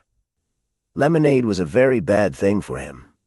Grandpapa's bottle of lemonade was standing just by his side. Poor Barras was very thirsty, and was thankful to drink anything he could find." Madame de Villefort started. Noirtier looked at her with a glance of the most profound scrutiny. "He has such a short neck," said she. "Madame," said Villefort, "I ask, where is M. d'Avrigny? In God's name, answer me." "He is with Edward, who is not quite well," replied Madame de Villefort, no longer being able to avoid answering. Villefort rushed upstairs to fetch him. "Take this," said Madame de Villefort, giving her smelling bottle to Valentine. "They will, no doubt, bleed him. Therefore I will retire, for I cannot endure the sight of blood." And she followed her husband upstairs. Morel now emerged from his hiding-place, where he had remained quite unperceived, so great had been the general confusion. "Go away as quick as you can, Maximilian," said Valentine, "and stay till I send for you. Go." Morel looked towards Noirtier for permission to retire. The old man, who had preserved all his usual coolness, made a sign to him to do so. The young man pressed Valentine's hand to his lips, and then left the house by a back staircase. At the same moment that he quitted the room, Villefort and the doctor entered by an opposite door. Barras was now showing signs of returning consciousness. The crisis seemed past. A low moaning was heard, and he raised himself on one knee. D'Avrigny and Villefort laid him on a couch. "What do you prescribe, doctor?" demanded Villefort. "Give me some water and ether. You have some in the house, have you not?" "Yes." "Send for some oil of turpentine and tartar emetic." Villefort immediately dispatched a messenger. "And now let everyone retire." "Must I go too?" asked Valentine timidly. "Yes, mademoiselle.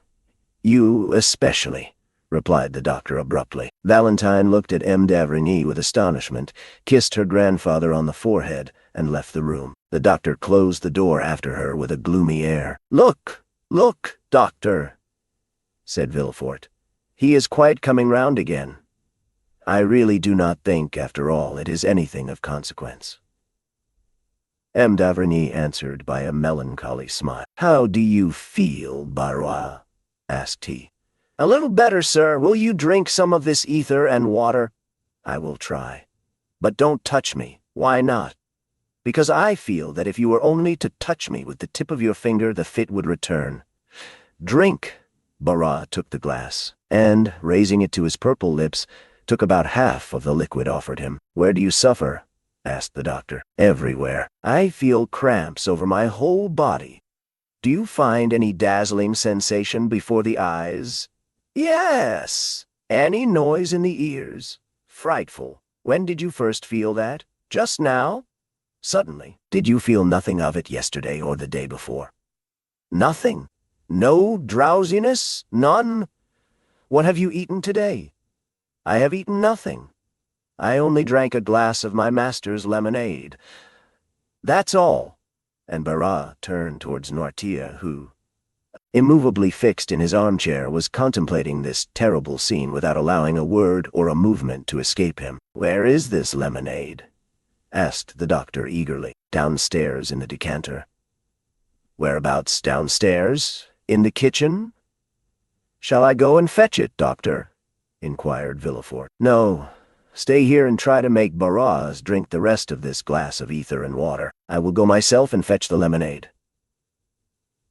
d'Avrigny bounded towards the door, flew down the back staircase, and almost knocked down Madame de Villefort in his haste, who was herself going down to the kitchen. She cried out, but d'Avrigny paid no attention to her. Possessed with but one idea, he cleared the last 4 steps with a bound and rushed into the kitchen, where he saw the decanter about 3 parts empty still standing on the waiter, where it had been left. He darted upon it as an eagle would seize upon its prey. Panting with loss of breath, he returned to the room he had just left. Madame de Villefort was slowly ascending the steps which led to her room. "Is this the decanter you spoke of?" asked d'Avrigny. "Yes, doctor." "Is this the same lemonade of which you partook?" "I believe so." "What did it taste like?" "It had a bitter taste." The doctor poured some drops of the lemonade into the palm of his hand, put his lips to it, and after having rinsed his mouth as a man does when he is tasting wine, he spat the liquor into the fireplace. "It is no doubt the same," said he. "Did you drink some too, M. Noirtier?" "Yes." "And did you also discover a bitter taste?" "Yes." "Oh, do something for me." The doctor flew to his patient. "That emetic, Villefort, see if it is coming." Villefort sprang into the passage, exclaiming, "The emetic! The emetic! Is it come yet?" No one answered. The most profound terror reigned throughout the house. "If I had anything by means of which I could inflate the lungs," said d'Avrigny, looking around him, "perhaps I might prevent suffocation. But there is nothing which would do. Nothing." "Oh, sir," cried Barras, "are you going to let me die without help?" "Oh, I am dying." "Oh, save me." "A pen, a pen," said the doctor. There was one lying on the table. He endeavored to introduce it into the mouth of the patient, who, in the midst of his convulsions, was making vain attempts to vomit. But the jaws were so clenched that the pen could not pass them. This second attack was much more violent than the first, and he had slipped from the couch to the ground, where he was writhing in agony. The doctor left him in this paroxysm, knowing that he could do nothing to alleviate it, and, going up to Noirtier, said abruptly, "How do you find yourself?" "Well, yes. Have you any weight on the chest? Or does your stomach feel light and comfortable?" Yes. Then you feel pretty much as you generally do after you have had the dose which I am accustomed to give you every Sunday." "Yes." "Did Barras make your lemonade?" "Yes." "Was it you who asked him to drink some of it?" "No." "Was it M. de Villefort?" "No, madame, no." "It was your granddaughter, then, was it not?" "Yes." A groan from Barras, accompanied by a yawn which seemed to crack the very jawbones, attracted the attention of M. d'Avrigny. He left M. Noirtier and returned to the sick man. "Barrois," said the doctor, "can you speak?" Barrois muttered a few unintelligible words. "Try and make an effort to do so, my good man," said d'Avrigny. Barrois reopened his bloodshot eyes. Who made the lemonade? I did. Did you bring it to your master directly it was made? No. You left it somewhere, then, in the meantime? Yes, I left it in the pantry, because I was called away. Who brought it into this room? Then, Mademoiselle Valentine? D'avrigny struck his forehead with his hand. Gracious heaven! Exclaimed he. Doctor! Doctor! Cried Barrois, who felt another fit coming. Will they never bring that emetic? Asked the doctor. Here is a glass with one already prepared, said Villefort, entering the room. Who prepared it? The chemist who came here with me. Drink it, said the doctor to Barrois. Impossible, doctor. It is too late. My throat is closing up. I am choking. Oh, my heart. Ah, my head. Oh, what agony. Shall I suffer like this long? No, no, friend, replied the doctor. You will soon cease to suffer. Ah, I understand you, said the unhappy man. My God, have mercy upon me. And, uttering a fearful cry, Barrois fell back as if he had been struck by lightning. D'avrigny put his hand to his heart and placed a glass before his lips. Well, said Villefort, go to the kitchen and get me some syrup of violets. Villefort went immediately. Do not be alarmed, M. Noirtier, said d'Avrigny. I am going to take my patient into the next room to bleed him. This sort of attack is very frightful to witness. And taking Barras under the arms, he dragged him into an adjoining room. But almost immediately he returned to fetch the lemonade. Noirtier closed his right eye. You want Valentine, do you not? I will tell them to send her to you. Villefort returned, and d'Avrigny met him in the passage. Well, how is he now? Asked he. Come in here, said d'Avrigny, and he took him into the chamber where the sick man lay. Is he still in a fit? Said the procureur. He is dead. Villefort drew back a few steps and, clasping his hands, exclaimed, with real amazement and sympathy, Dead? And so soon, too? Yes, it is very soon, said the doctor, looking at the corpse before him. But that ought not to astonish you. Monsieur and Madame de Saint-Méran died as soon. People die very suddenly in your house, M. de Villefort. What? Cried the magistrate, with an accent of horror and consternation. Are you still harping on that terrible idea? Still, sir, and I shall always do so, replied d'Avrigny. For it has never for one instant ceased to retain possession of my mind, and that you may be quite sure I am not mistaken this time. Listen well to what I am going to say, M. de Villefort. The magistrate trembled convulsively. There is a poison which destroys life almost without leaving any perceptible traces. I know it well. I have studied it in all its forms and in the effects which it produces. I recognized the presence of this poison in the case of poor Barrois as well as in that of Madame de Saint-Méran. There is a way of detecting its presence. It restores the blue color of litmus paper reddened by an acid, and it turns syrup of violets green. We have no litmus paper, but see, here they come with the syrup of violets. The doctor was right. Steps were heard in the passage. M. d'Avrigny opened the door and took from the hands of the chambermaid a cup which contained 2 or 3 spoonfuls of the syrup. He then carefully closed the door. Look, said he to the procureur, whose heart beat so loudly that it might almost be heard. Here is in this cup some syrup of violets, and this decanter contains the remainder of the lemonade of which M. Noirtier and Barrois partook. If the lemonade be pure and inoffensive, the syrup will retain its color. If, on the contrary, the lemonade be drugged with poison, the syrup will become green. Look closely. The doctor then slowly poured some drops of the lemonade from the decanter into the cup, and in an instant a light, cloudy sediment began to form at the bottom of the cup. This sediment first took a blue shade, then from the color of sapphire it passed to that of opal, and from opal to emerald. Arrived at this last hue, it changed no more. The result of the experiment left no doubt whatever on the mind. The unfortunate Barrois has been poisoned, said d'Avrigny, and I will maintain this assertion before God and man. Villefort said nothing, but he clasped his hands, opened his haggard eyes, and, overcome with his emotion, sank into a chair. Chapter 80. The Accusation. M. d'Avrigny soon restored the magistrate to consciousness, who had looked like a second corpse in that chamber of death. "Oh, death is in my house," cried Villefort. "Say, rather crime," replied the doctor. "Chum, d'Avrigny," cried Villefort. "I cannot tell you all I feel at this moment. Terror, grief, madness." "Yes," said M. d'Avrigny with an imposing calmness.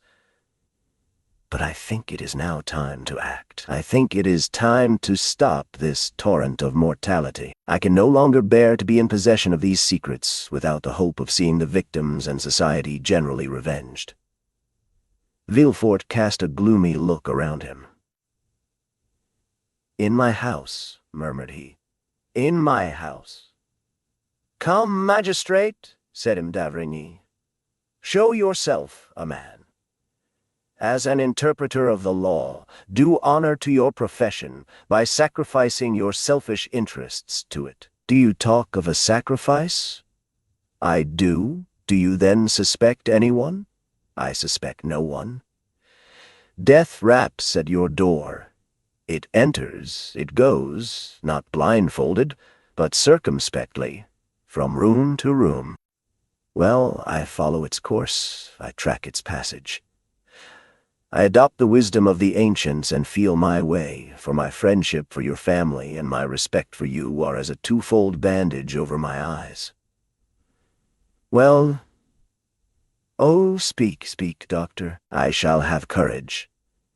"Well, sir, you have in your establishment, or in your family perhaps, one of the frightful monstrosities of which each century produces only one. Locusta and Agrippina, living at the same time, were an exception, and proved the determination of Providence to effect the entire ruin of the Roman Empire, sullied by so many crimes. Brunhilde and Fredegund were the results of the painful struggle of civilization in its infancy, when man was learning to control mind, were it even by an emissary from the realms of darkness. All these women had been, or were, beautiful.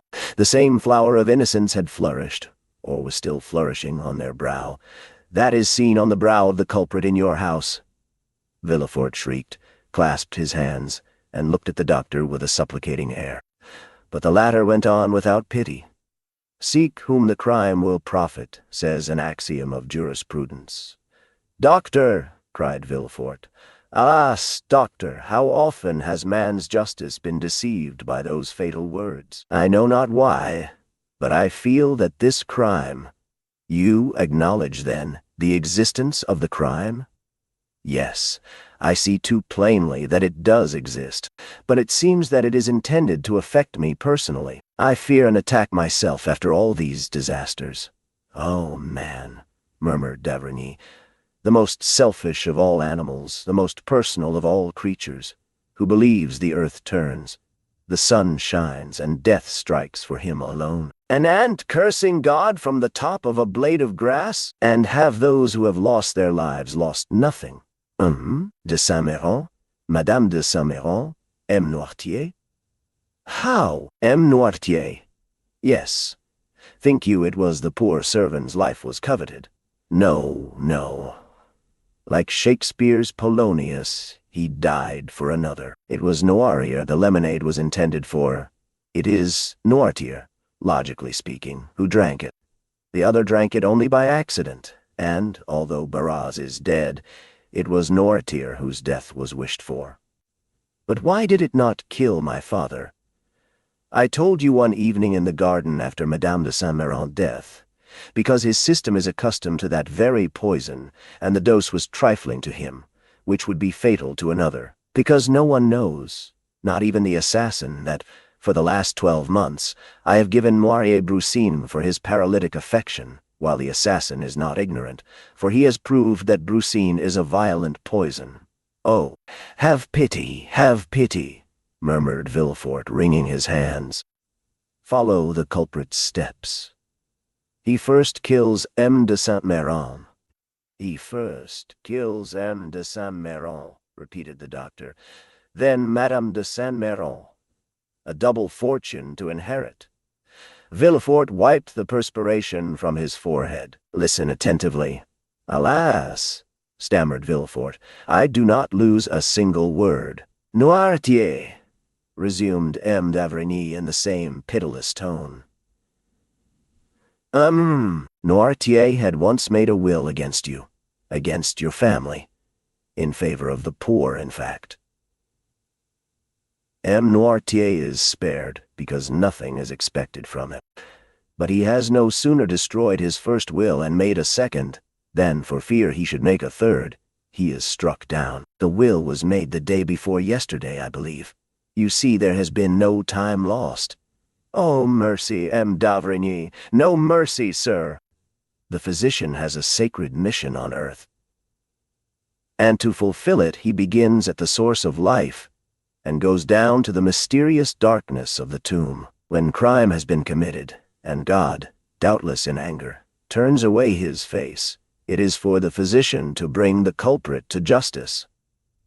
Have mercy on my child, sir, murmured Villefort. You see, it is yourself who have first named her. You, her father.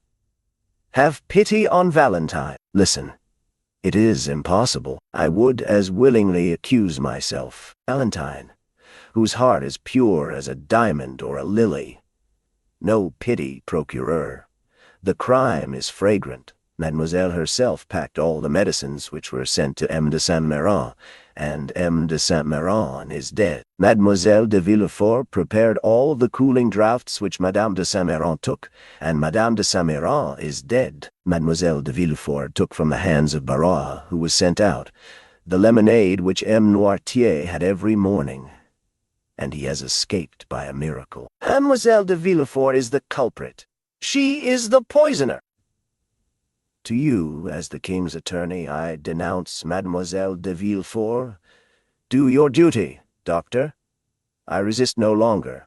I can no longer defend myself. I believe you. But for pity's sake, spare my life, my honor. De Villefort, replied the doctor with increased vehemence, there are occasions when I dispense with all foolish human circumspection. If your daughter had committed only one crime, and I saw her meditating another, I would say, warn her, punish her, let her pass the remainder of her life in a convent, weeping and praying. If she had committed two crimes, I would say, here, M. de Villefort is a poison that the prisoner is not acquainted with, one that has no known antidote, quick as thought, rapid as lightning, mortal as the thunderbolt. Give her that poison, recommending her soul to God, and save your honor and your life, for it is yours she aims at. And I can picture her approaching your pillow with her hypocritical smiles and her sweet exhortations. Woe to you, M. de Villefort, if you do not strike first. This is what I would say had she only killed 2 persons, but she has seen 3 deaths, has contemplated 3 murdered persons, has knelt by 3 corpses. To the scaffold with the poisoner, to the scaffold. Do you talk of your honor? Do what I tell you, and immortality awaits you. Villefort fell on his knees. Listen, said he. I have not the strength of mind you have, or rather that which you would not have, if instead of my daughter Valentine, your daughter Madeleine were concerned. The doctor turned pale. Doctor, every son of woman is born to suffer and to die. I am content to suffer and to await death. Beware, said M. d'Avrigny. It may come slowly. You will see it approach after having struck your father, your wife, perhaps your son. Villefort, suffocating, pressed the doctor's arm. Listen, cried he. Pity me, help me. No, my daughter is not guilty. If you drag us both before a tribunal, I will still say, no, my daughter is not guilty. There is no crime in my house. I will not acknowledge a crime in my house, for when crime enters a dwelling, it is like death. It does not come alone. Listen, what does it signify to you if I am murdered? Are you my friend? Are you a man? Have you a heart? No, you are a physician. Well, I tell you, I will not drag my daughter before a tribunal and give her up to the executioner. The bare idea would kill me, would drive me like a madman to dig my heart out with my fingernails. And if you were mistaken, doctor, if it were not my daughter, if I should come one day pale as a spectre and say to you, assassin, you have killed my child. Hold. If that should happen, although I am a Christian, M. d'Avrigny, I should kill myself. Well, said the doctor after a moment's silence, I will wait. Villefort looked at him as if he had doubted his words. Only, continued M. d'Avrigny with a slow and solemn tone, if anyone falls ill in your house, if you feel yourself attacked, do not send for me, for I will come no more. I will consent to share this dreadful secret with you, but I will not allow shame and remorse to grow and increase in my conscience, as crime and misery will in your house. Then you abandon me, doctor. Yes, for I can follow you no farther, and I only stop at the foot of the scaffold. Some further discovery will be made, which will bring this dreadful tragedy to a close. Adieu. I entreat you, doctor, all the horrors that disturb my thoughts make your house odious and fatal. Adieu, sir. One word, one single word more, doctor. You go, leaving me in all the horror of my situation after increasing it by what you have revealed to me. But what will be reported of the sudden death of the poor old servant? True, said M. d'Avrigny. We will return. The doctor went out first, followed by M. de Villefort. The terrified servants were on the stairs and in the passage where the doctor would pass. Sir, said d'Avrigny to Villefort, so loud that all might hear, poor Barrois has led too sedentary a life of late. Accustomed formerly to ride on horseback or in the carriage to the four corners of Europe, the monotonous walk around that armchair has killed him. His blood has thickened. He was stout, had a short, thick neck. He was attacked with apoplexy, and I was called in too late. By the way, added he in a low tone, take care to throw away that cup of syrup of violets in the ashes. The doctor, without shaking hands with Villefort, without adding a word to what he had said, went out, amid the tears and lamentations of the whole household. The same evening all Villefort's servants, who had assembled in the kitchen and had a long consultation, came to tell Madame de Villefort that they wished to leave. No entreaty, no proposition of increased wages could induce them to remain. To every argument they replied, we must go, for death is in this house, testifying their regret at leaving so good a master and mistress, and especially Mademoiselle Valentine, so good, so kind, and so gentle. Villefort looked at Valentine as they said this. She was in tears, and, strange as it was, in spite of the emotions he felt at the sight of these tears, he looked also at Madame de Villefort, and it appeared to him as if a slight, gloomy smile had passed over her thin lips, like a meteor seen passing inauspiciously between two clouds in a stormy sky. Chapter 81. The Room of the Retired Baker.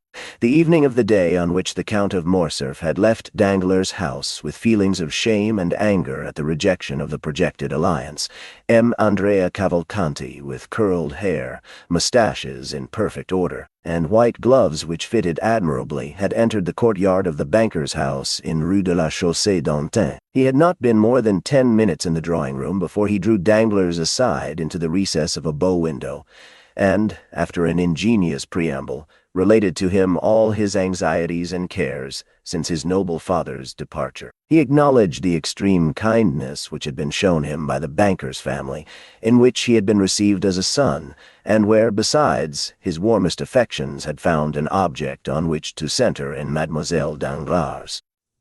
Danglars listened with the most profound attention. He had expected this declaration for the last 2 or 3 days, and when at last it came, his eyes glistened as much as they had lowered on listening to Morcerf. He would not, however, yield immediately to the young man's request, but made a few conscientious objections. "Are you not rather young, M. Andrea, to think of marrying?" "I think not, sir," replied M. Cavalcanti. In Italy, the nobility generally marry young. Life is so uncertain that we ought to secure happiness while it is within our reach." "Well, sir," said Danglars, "in case your proposals, which do me honor, are accepted by my wife and daughter, by whom shall the preliminary arrangements be settled? So important a negotiation should, I think, be conducted by the respective fathers of the young people." "Sir, my father is a man of great foresight and prudence. Thinking that I might wish to settle in France, he left me at his departure, together with the papers establishing my identity, a letter promising, if he approved of my choice, 150,000 livres per annum from the day I was married. So far as I can judge, I suppose this to be a quarter of my father's revenue." "I," said Danglars, "have always intended giving my daughter 500,000 francs as her dowry. She is, besides, my sole heiress. All would then be easily arranged if the Baroness and her daughter are willing. We should command an annuity of 175,000 livres. Supposing, also, I should persuade the Marquis to give me my capital, which is not likely, but still is possible, we would place these 2 or 3 millions in your hands, whose talent might make it realize 10%. I never give more than 4%. And generally only 3.5, but to my son-in-law I would give 5, and we would share the profits." "Very good, father-in-law," said Cavalcanti, yielding to his low-born nature, which would escape sometimes through the aristocratic gloss with which he sought to conceal it. Correcting himself immediately, he said, "Excuse me, sir, hope alone makes me almost mad." "What will not reality do? But," said Danglars, who, on his part, did not perceive how soon the conversation, which was at first disinterested, was turning to a business transaction, "there is, doubtless, a part of your fortune your father could not refuse you." "Which?" asked the young man. "That you inherit from your mother." Danglars felt as much overcome with joy as the miser who finds a lost treasure, or as the shipwrecked mariner who feels himself on solid ground instead of in the abyss which he expected would swallow him up. "Well, sir," said Andrea, bowing to the banker respectfully. "May I hope—" "You may not only hope," said Danglars, "but consider it a settled thing if no obstacle arises on your part." "I am indeed rejoiced," said Andrea. "But," said Danglars thoughtfully, "how is it that your patron M. de Monte Cristo did not make his proposal for you?" Andrea blushed imperceptibly. "I have just left the Count, sir," said he. "He is, doubtless, a delightful man, but inconceivably peculiar in his ideas. He esteems me highly. He even told me he had not the slightest doubt that my father would give me the capital instead of the interest of my property. He has promised to use his influence to obtain it for me. But he also declared that he never had taken on himself the responsibility of making proposals for another, and he never would. I must, however, do him the justice to add that he assured me if ever he had regretted the repugnance he felt to such a step, it was on this occasion, because he thought the projected union would be a happy and suitable one. Besides, if he will do nothing officially, he will answer any questions you propose to him. And now," continued he, with one of his most charming smiles, "having finished talking to the father-in-law, I must address myself to the banker. And what may you have to say to him?" Said Danglars, laughing in his turn, "that the day after tomorrow I shall have to draw upon you for about 4,000 francs. But the Count, expecting my bachelor's revenue could not suffice for the coming month's outlay, has offered me a draft for 20,000 francs. It bears his signature, as you see, which is all sufficient." "Bring me 1,000,000 such as that," said Danglars. "I shall be well pleased, putting the draft in his pocket. Fix your own hour for tomorrow, and my cashier shall call on you with a check for 80,000 francs. 10 o'clock, then, if you please. I should like it early, as I am going into the country tomorrow." "Very well, at 10 o'clock. You are still at the Hôtel des Princes?"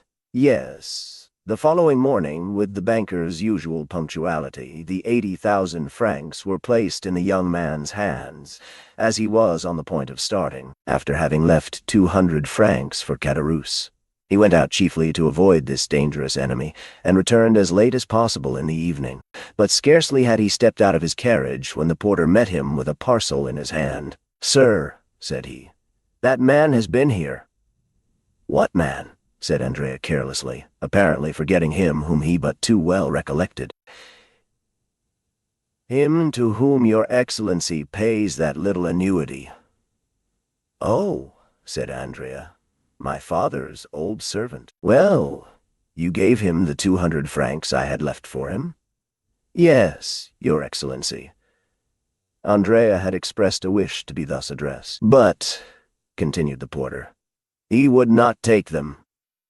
Andrea turned pale, but as it was dark, his pallor was not perceptible. "What? He would not take them?" said he with slight emotion. "No, he wished to speak to your Excellency. I told him you were gone out, and after some dispute he believed me and gave me this letter, which he had brought with him already sealed." "Give it me," said Andrea. And he read by the light of his carriage lamp, "You know where I live. I expect you tomorrow morning at 9 o'clock. But it was so carefully folded that no one could have read it, and the seal was perfect. "Very well," said he. "Poor man, he is a worthy creature." He left the porter to ponder on these words, not knowing which most to admire, the master or the servant. "Take out the horses quickly and come up to me," said Andrea to his groom. In 2 seconds the young man had reached his room and burnt Caderousse's letter. The servant entered just as he had finished. "You are about my height, Pierre," said he. "I have that honor, your Excellency." "You had a new livery yesterday?" "Yes, sir." "I have an engagement with a pretty little girl for this evening, and do not wish to be known. Lend me your livery till tomorrow." "I may sleep, perhaps, at an inn." Pierre obeyed. 5 minutes after, Andrea left the hotel, completely disguised, took a cabriolet, and ordered the driver to take him to the Cheval Rouge at Picpus. The next morning he left that inn as he had left the Hôtel des Princes, without being noticed, walked down the Faubourg Saint-Antoine, along the boulevard to Rue Ménilmontant, and stopping at the door of the third house on the left, looked for someone of whom to make inquiry in the porter's absence. "For whom are you looking, my fine fellow?" asked the fruiteress on the opposite side. "Monsieur Pelletin, if you please, my good woman," replied Andrea. "A retired baker?" asked the fruiteress. "Exactly." "He lives at the end of the yard, on the left, on the 3rd story." Andrea went as she directed him, and on the 3rd floor he found a hare's paw, which, by the hasty ringing of the bell, it was evident he pulled with considerable ill temper. A moment after, Caderousse's face appeared at the grating in the door. "Ah, you are punctual," said he as he drew back the door. "Confound you and your punctuality," said Andrea, throwing himself into a chair in a manner which implied that he would rather have flung it at the head of his host. "Come, come, my little fellow. Don't be angry. See, I have thought about you. Look at the good breakfast we are going to have. Nothing but what you are fond of." Andrea, indeed, inhaled the scent of something cooking which was not unwelcome to him, hungry as he was. It was that mixture of fat and garlic peculiar to Provençal kitchens of an inferior order, added to that of dried fish, and, above all, the pungent smell of musk and cloves. These odors escaped from 2 deep dishes which were covered and placed on a stove, and from a copper pan placed in an old iron pot. In an adjoining room, Andrea saw also a tolerably clean table prepared for two bottles of wine sealed, the one with green, the other with yellow, a supply of brandy in a decanter, and a measure of fruit in a cabbage leaf, cleverly arranged on an earthenware plate. "What do you think of it, my little fellow?" said Caderousse. "Eh, that smells good. You know I used to be a good cook. Do you recollect how you used to lick your fingers? You were among the first who tasted any of my dishes, and I think you relished them tolerably." While speaking, Caderousse went on peeling a fresh supply of onions. "But," said Andrea ill-temperedly, "by my faith, if it was only to breakfast with you that you disturbed me. I wish the devil had taken you, my boy, said Château sententiously. One can talk while eating. And then, you ungrateful being, you are not pleased to see an old friend? I am weeping with joy. He was truly crying, but it would have been difficult to say whether joy or the onions produced the greatest effect on the lachrymal glands of the old innkeeper of the Pont du Gard. "Hold your tongue, hypocrite," said Andrea. "You love me." "Yes, I do, or may the devil take me." "I know it is a weakness," said Château, "but it overpowers me. And yet it has not prevented your sending for me to play me some trick." "Come," said Château, wiping his large knife on his apron, "if I did not like you, do you think I should endure the wretched life you lead me? Think for a moment. You have your servant's clothes on? You therefore keep a servant? I have none, and am obliged to prepare my own meals. You abuse my cookery because you dine at the table d'hôte of the Hôtel des Princes, or the Café de Paris. Well, I too could keep a servant. I too could have a Tilbury. I too could dine where I like. But why do I not? Because I would not annoy my little Benedetto. Come, just acknowledge that I could, eh?" This address was accompanied by a look which was by no means difficult to understand. "Well," said Andrea, "admitting your love, why do you want me to breakfast with you?" "That I may have the pleasure of seeing you, my little fellow. What is the use of seeing me after we have made all our arrangements?" said Château.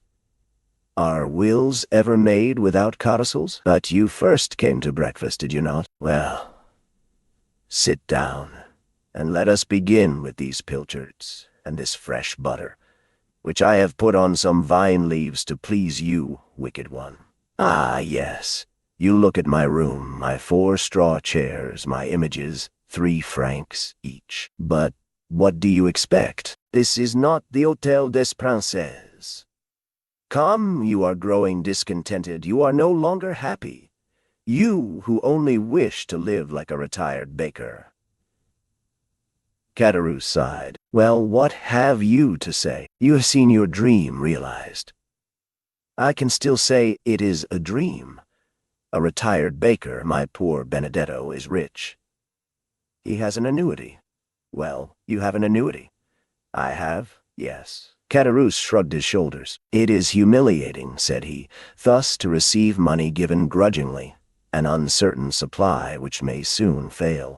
You see, I am obliged to economize in case your prosperity should cease. Well, my friend, fortune is inconstant, as the chaplain of the regiment said. I know your prosperity is great, you rascal. You are to marry the daughter of Danglars." "What, of Danglars?" "Yes, to be sure. Must I say Baron Danglars? I might as well say Count Benedetto. He was an old friend of mine. And if he had not so bad a memory, he ought to invite me to your wedding, seeing he came to mine." Yes, to mine. Gad, he was not so proud then. He was an under-clerk to the good M. Morel. I have dined many times with him and the Count of Morcerf, so you see I have some high connections, and were I to cultivate them a little, we might meet in the same drawing-rooms. Come. Your jealousy represents everything to you in the wrong light. That is all very fine, Benedetto mio, but I know what I am saying. Perhaps I may one day put on my best coat, and presenting myself at the great gate, introduce myself. Meanwhile, let us sit down and eat."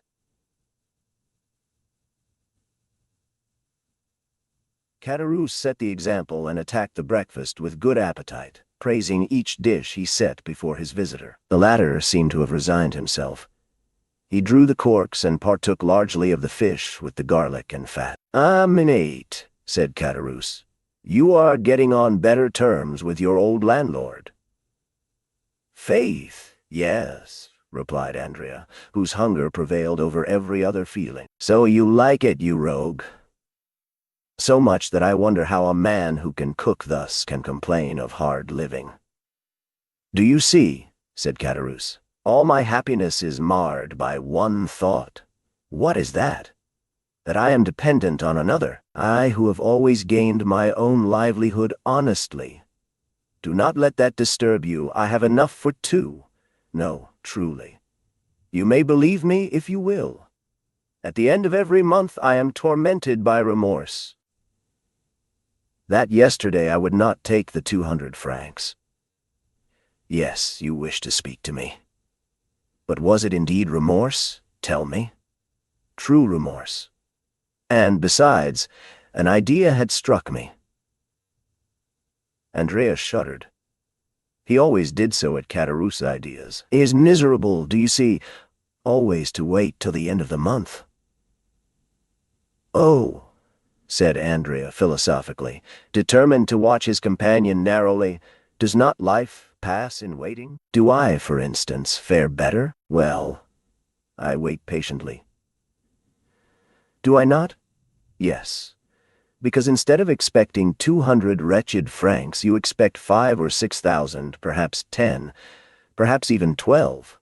For you take care not to let anyone know the utmost. Down there you always had little presents in Christmas boxes, which you tried to hide from your poor friend Caderousse. Fortunately, he is a cunning fellow. That friend Caderousse. There you are beginning again to ramble, to talk again and again of the past. But what is the use of teasing me with going all over that again?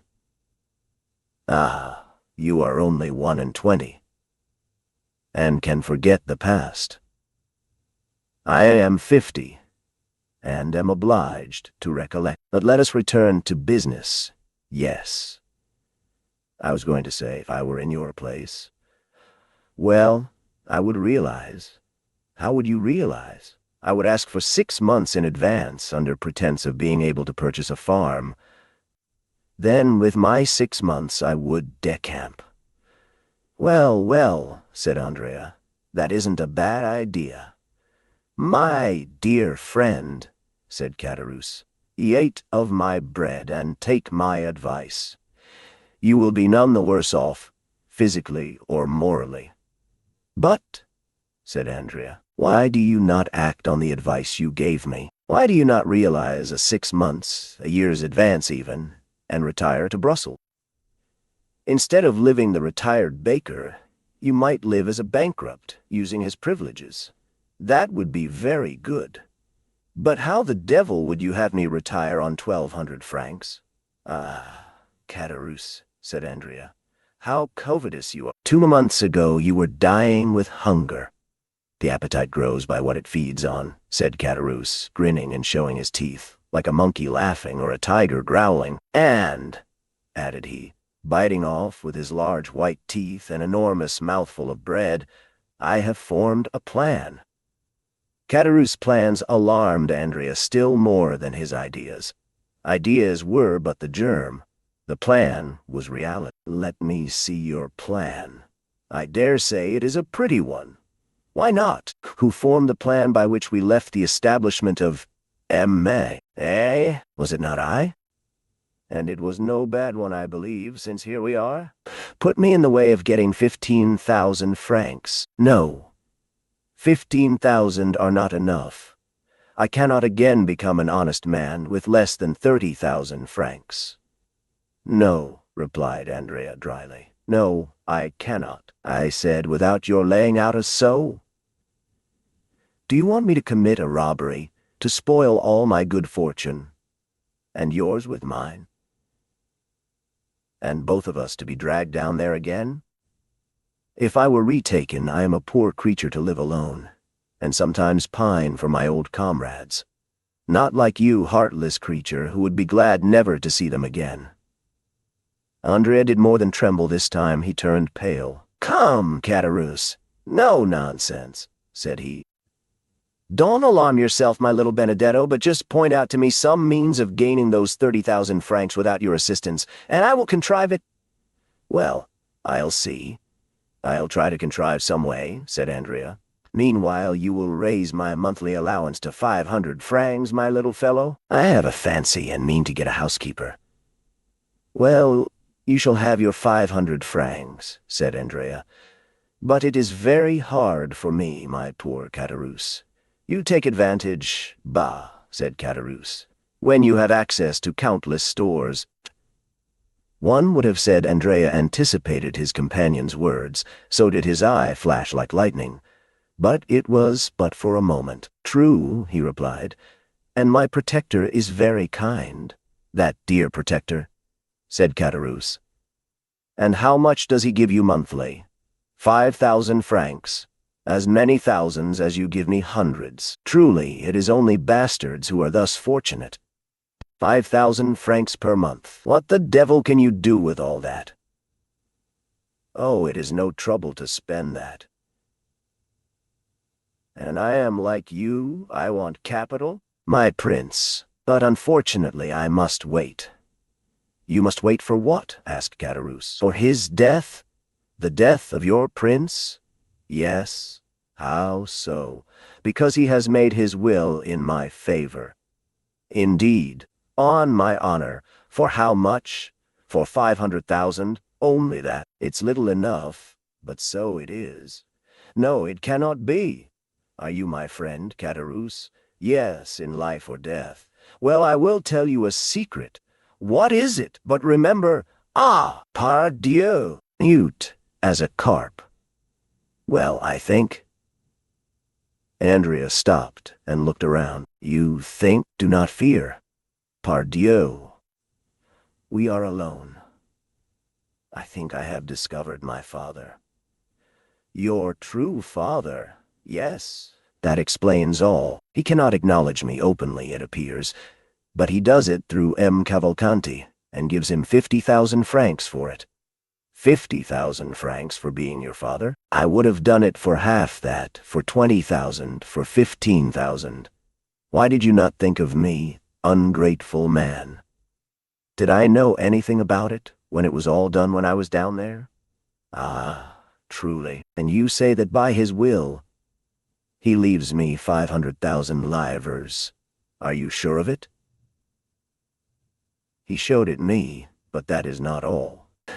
The good father, the brave father, the very honest father, said Caderousse, twirling a plate in the air between his two hands. Now, say if I conceal anything from you? No, and your confidence makes you honorable in my opinion. And your princely father, is he rich? Very rich? Very rich? Very rich? Yes, he is that. He does not himself know the amount of his fortune. Is it possible? It is evident enough to me, who am always at his house. The other day, a banker's clerk brought him 50,000 francs in a portfolio about the size of your plate. Yesterday, his banker brought him 100,000 francs in gold. Caderousse was filled with wonder. The young man's words sounded to him like metal, and he thought he could hear the rushing of cascades of louis. "And you go into that house?" cried he briskly. "When I like—" Caderousse was thoughtful for a moment. It was easy to perceive he was revolving some unfortunate idea in his mind. Then suddenly, "How I should like to see all that," cried he. "How beautiful it must be."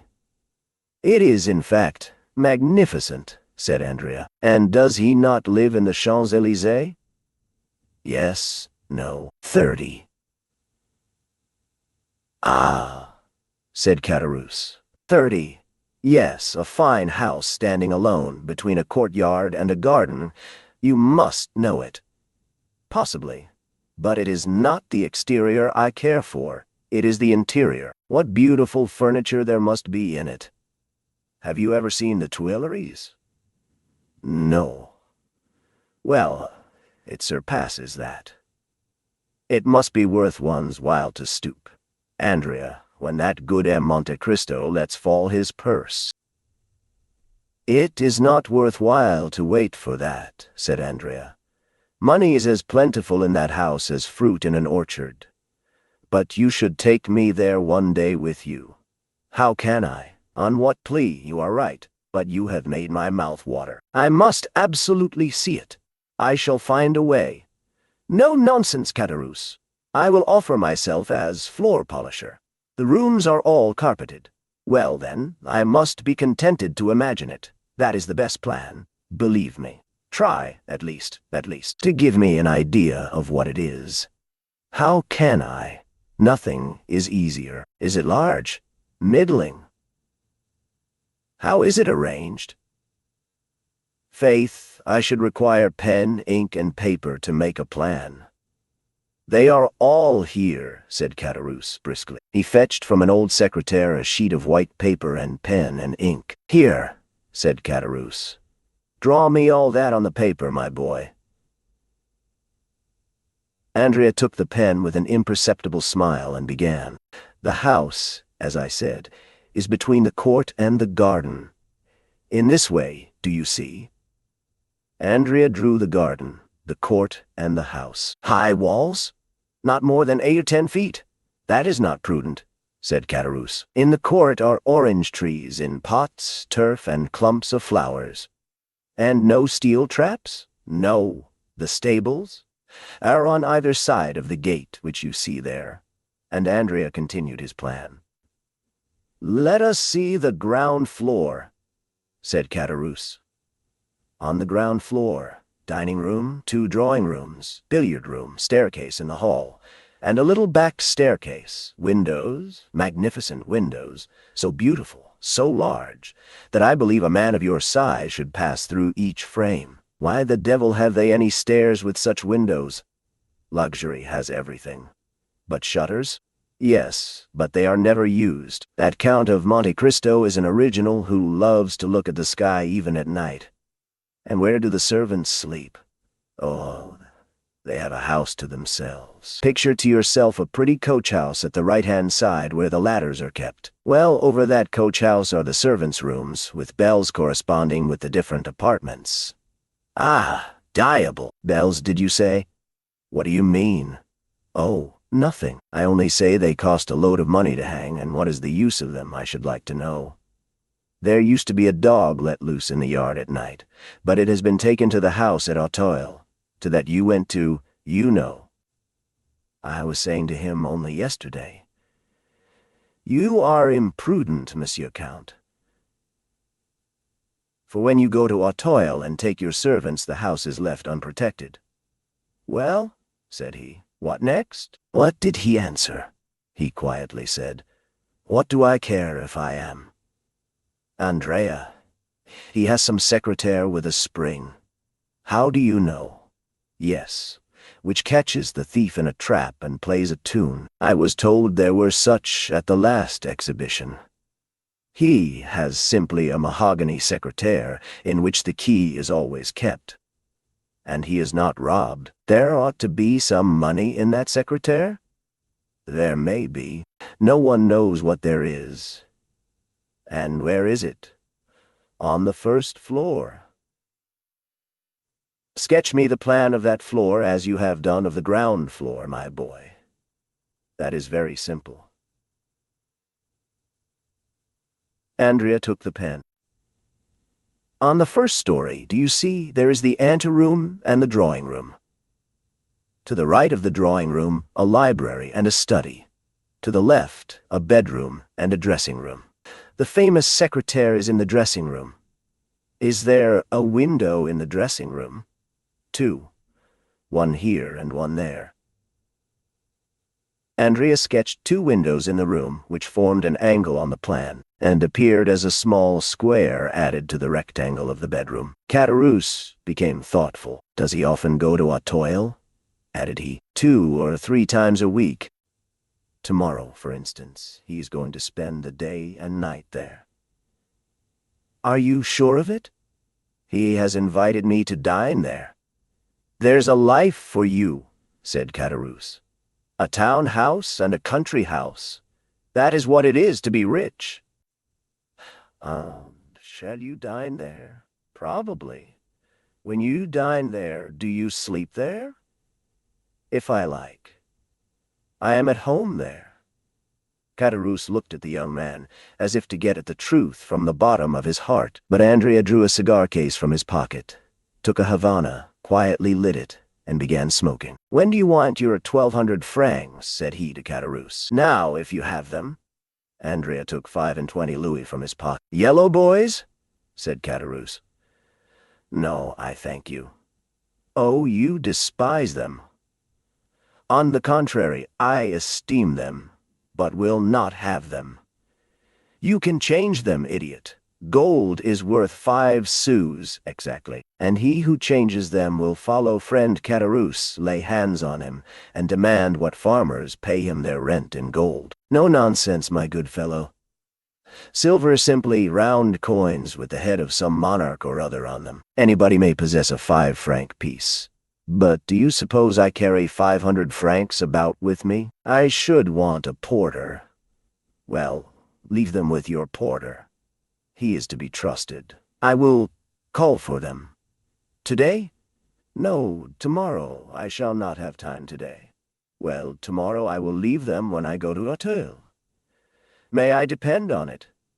Certainly, because I shall secure my housekeeper on the strength of it. Now see here, because I shall secure my housekeeper on the strength of it. Now see here. Will that be all? Eh? And will you not torment me any more? Never. Caderousse had become so gloomy that Andrea feared he should be obliged to notice the change. He redoubled his gaiety and carelessness. "How sprightly you are," said Caderousse. "One would say you were already in possession of your property." "No, unfortunately, but when I do obtain it, well, I shall remember old friends, I can tell you that, since you have such a good memory. What do you want? It looks as if you were trying to fleece me." "I? What an idea! I, who am going to give you another piece of good advice. What is it? To leave behind you the diamond you have on your finger. We shall both get into trouble. You will ruin both yourself and me by your folly." "How so?" said Andrea. "How? You put on a livery, you disguise yourself as a servant, and yet keep a diamond on your finger worth 4,000 or 5,000 francs. You guess well. I know something of diamonds. I have had some." Without becoming angry, as Caderousse feared, at this new extortion, quietly resigned the ring. Caderousse looked so closely at it that Andrea well knew that he was examining to see if all the edges were perfect. "It is a false diamond," said Caderousse. "You are joking now," replied Andrea. "Do not be angry. We can try it."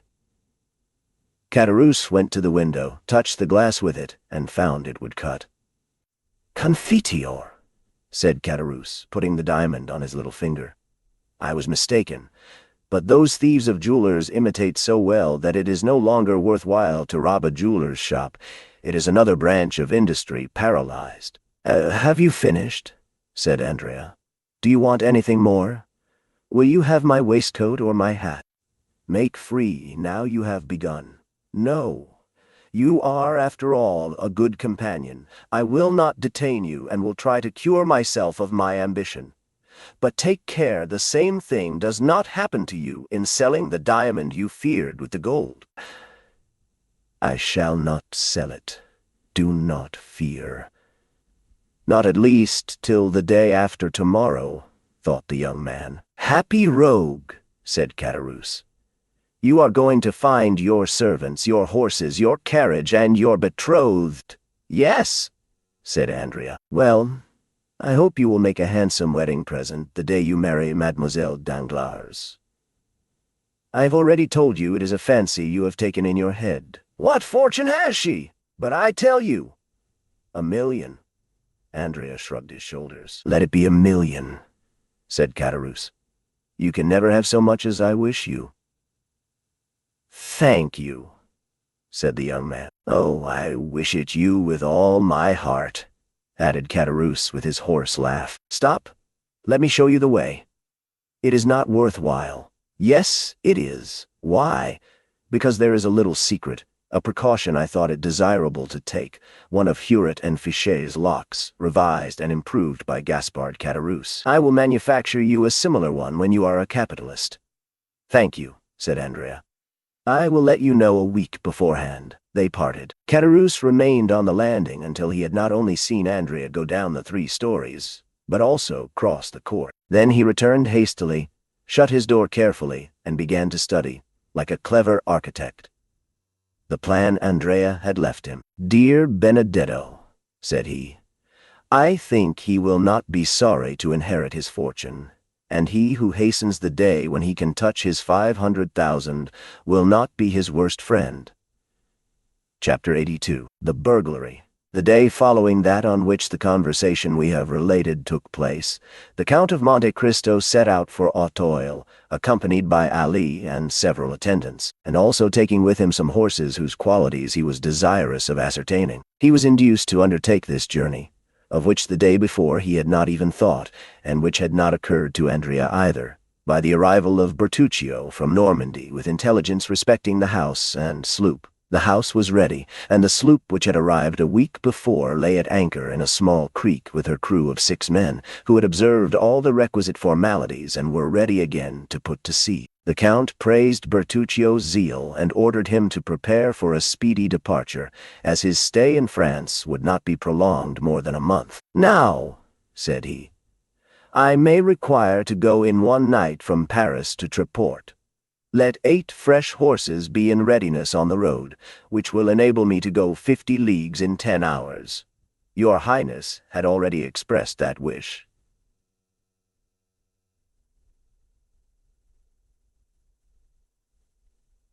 "And the horses are ready.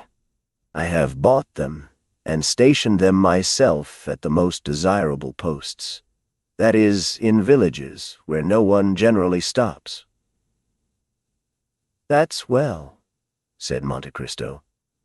"I remain here a day or two. Arrange accordingly." As Bertuccio was leaving the room to give the requisite orders, Baptistin opened the door. He held a letter on a silver waiter. "What are you doing here?" asked the Count, seeing him covered with dust.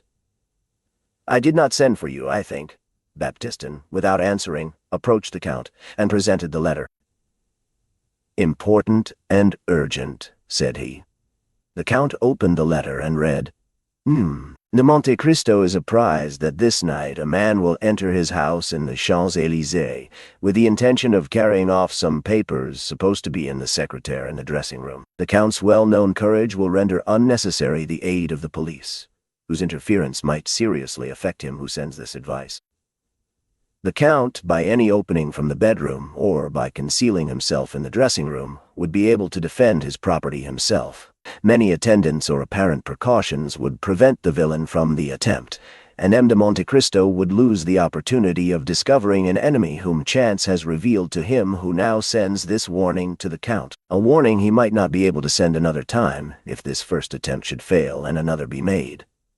The Count's first idea was that this was an artifice, a gross deception, to draw his attention from a minor danger in order to expose him to a greater. He was on the point of sending the letter to the commissary of police, notwithstanding the advice of his anonymous friend, or perhaps because of that advice, when suddenly the idea occurred to him that it might be some personal enemy, whom he alone should recognize and over whom, if such were the case, he alone would gain any advantage, as Fiesco 17 had done over the Moor who would have killed him. We know the Count's vigorous and daring mind, denying anything to be impossible, with that energy which marks the great man. From his past life, from his resolution to shrink from nothing, the Count had acquired an inconceivable relish for the contests in which he had engaged, sometimes against nature, that is to say, against God, and sometimes against the world, that is, against the devil. "They do not want my papers," said Monte Cristo. "They want to kill me. I will not allow the prefect of police to interfere with my private affairs. I am rich enough, forsooth, to distribute his authority on this occasion." The Count recalled Baptistin, who had left the room after delivering the letter. "Return to Paris," said he. "Assemble the servants who remain there. I want all my household at Auteuil." "But will no one remain in the house, my lord?" asked Baptistin. "Yes, the porter. My lord will remember that the lodge is at a distance from the house."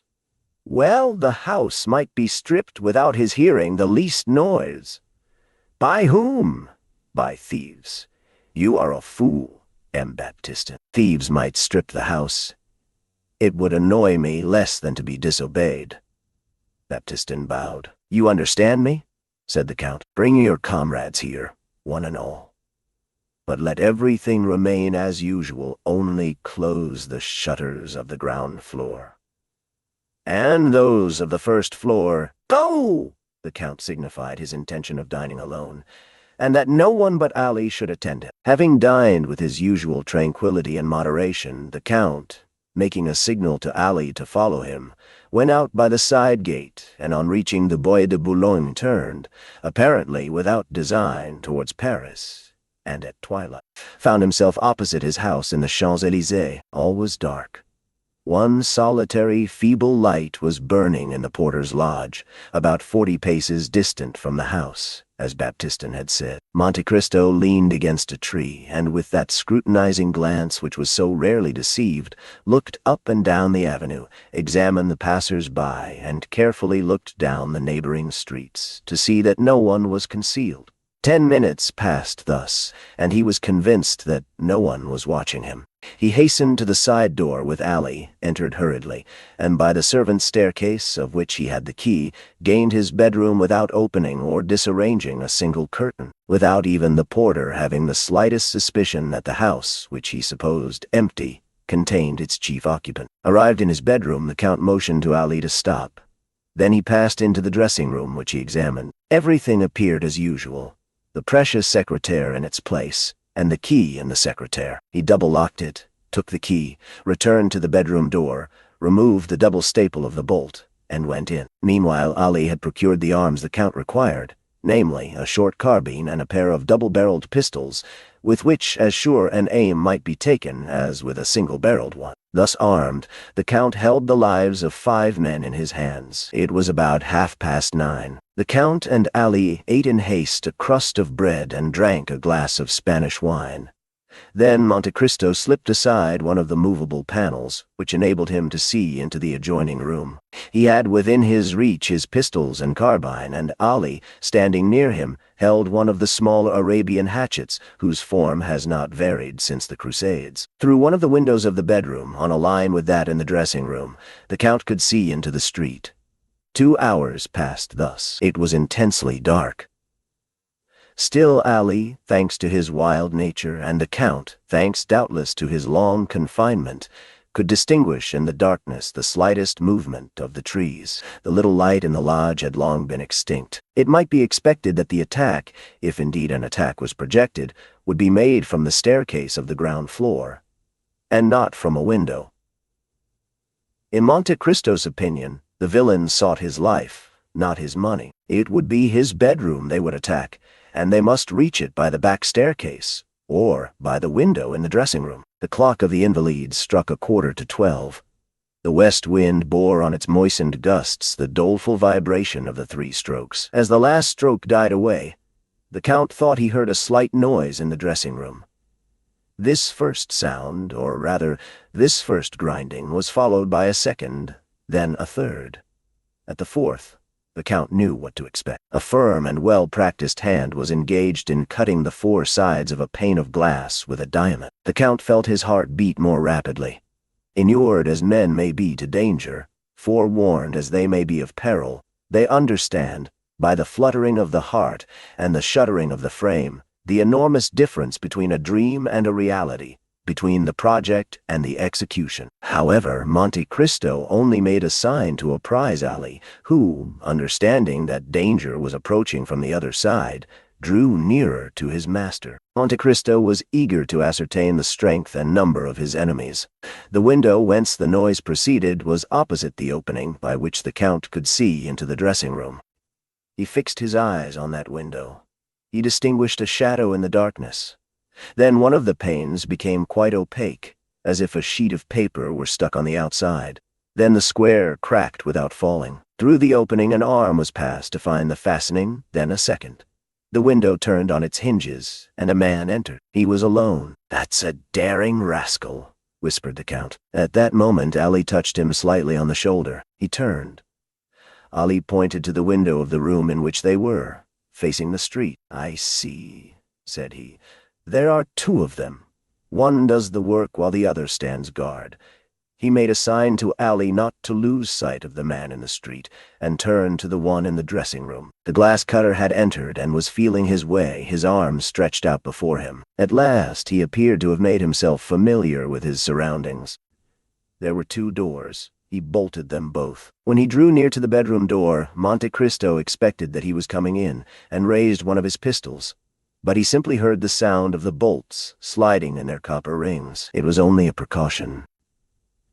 The nocturnal visitor, ignorant of the fact that the Count had removed the staples, might now think himself at home and pursue his purpose with full security.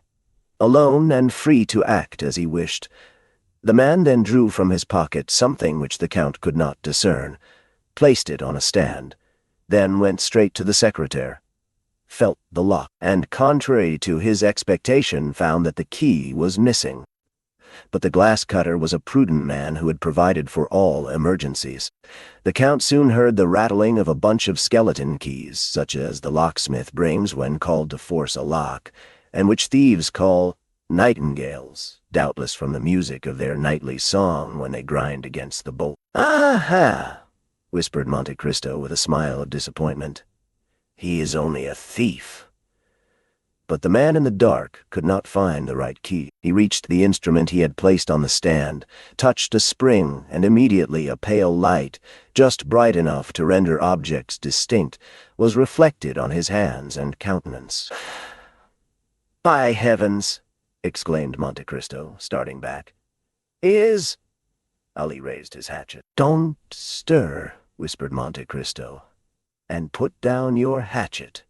We shall require no arms." Then he added some words in a low tone, for the exclamation which surprise had drawn from the Count, faint as it had been, had startled the man who remained in the pose of the old knife-grinder. It was an order the Count had just given, for immediately Ali went noiselessly and returned, bearing a black dress and a three-cornered hat. Meanwhile, Monte Cristo had rapidly taken off his greatcoat, waistcoat, and shirt, and one might distinguish by the glimmering through the open panel that he wore a pliant tunic of steel mail, of which the last in France, where daggers are no longer dreaded, was worn by King Louis XVI, who feared the dagger at his breast, and whose head was cleft with a hatchet. The tunic soon disappeared under a long cassock, as did his hair under a priest's wig.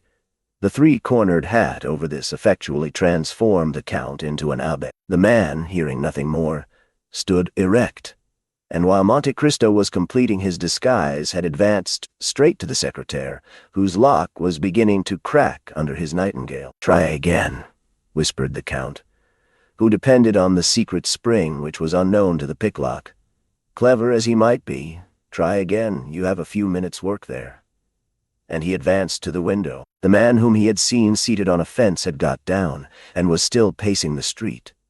But, strange as it appeared, he cared not for those who might pass from the avenue of the Champs-Élysées or by the Faubourg Saint-Honoré. His attention was engrossed with what was passing at the Count's, and his only aim appeared to be to discern every movement in the dressing-room. Monte Cristo suddenly struck his finger on his forehead, and a smile passed over his lips. Then, drawing near to Ali, he whispered, "Remain here, concealed in the dark, and whatever noise you hear, whatever passes, only come in or show yourself if I call you." Ali bowed in token of strict obedience. Monte Cristo then drew a lighted taper from a closet, and when the thief was deeply engaged with his lock, silently opened the door, taking care that the light should shine directly on his face. The door opened so quietly that the thief heard no sound. But, to his astonishment, the room was suddenly illuminated. He turned. "Ah, good evening, my dear M. Caderousse," said Monte Cristo. "What are you doing here at such an hour?" "The Abbé Busoni," exclaimed Caderousse, and, not knowing how this strange apparition could have entered when he had bolted the doors, he let fall his bunch of keys and remained motionless and stupefied. The Count placed himself between Caderousse and the window, thus cutting off from the thief his only chance of retreat. "The Abbé Busoni," repeated Caderousse, fixing his haggard gaze on the Count. "Yes, undoubtedly, the Abbé Busoni himself," replied Monte Cristo. "And I am very glad you recognize me, dear M. Caderousse. It proves you have a good memory, for it must be about 10 years since we last met." This calmness of Busoni, combined with his irony and boldness, staggered Caderousse. The Abbé," murmured he, clenching his fists and his teeth chattering. So you would rob the Count of Monte Cristo? Continued the false abbé. Reverend sir, murmured Caderousse, seeking to regain the window, which the Count pitilessly blocked. Reverend sir, I don't know. Believe me, I take my oath. A pane of glass out, continued the Count. A dark lantern, a bunch of false keys, a secretaire half forced. It is tolerably evident. Caderousse was choking. He looked around for some corner to hide in, some way of escape. Come, come, continued the Count. I see you are still the same, an assassin. Reverend sir, since you know everything, you know it was not I. It was La Carconte. That was proved at the trial.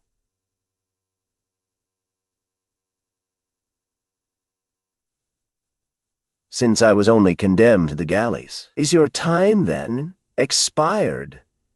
Since I find you in a fair way to return there? No, reverend sir. I have been liberated by someone. That someone has done society a great kindness. Ah, said Caderousse. I had promised. And you are breaking your promise, interrupted Monte Cristo. Alas, yes, said Caderousse, very uneasily. A bad relapse. That will lead you, if I mistake not, to the place de grève. So much the worse. So much the worse. Diavolo, as they say in my country. Reverend sir, I am impelled. Every criminal says the same thing. Poverty, pshaw, said Busoni disdainfully. Poverty may make a man beg, steal a loaf of bread at a baker's door, but not cause him to open a secretaire in a house supposed to be inhabited. And when the jeweler Johannes had just paid you 45,000 francs for the diamond I had given you, and you killed him to get the diamond and the money both, was that also poverty? Pardon, reverend sir, said Caderousse. You have saved my life once. You have saved my life once. Save me again. That is but poor encouragement. Are you alone, reverend sir, or have you their soldiers ready to seize me? I am alone.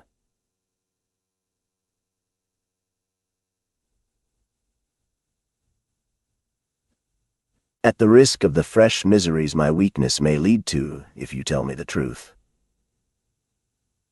Ah, reverend sir, cried Caderousse, clasping his hands and drawing nearer to Monte Cristo. I may indeed say you are my deliverer.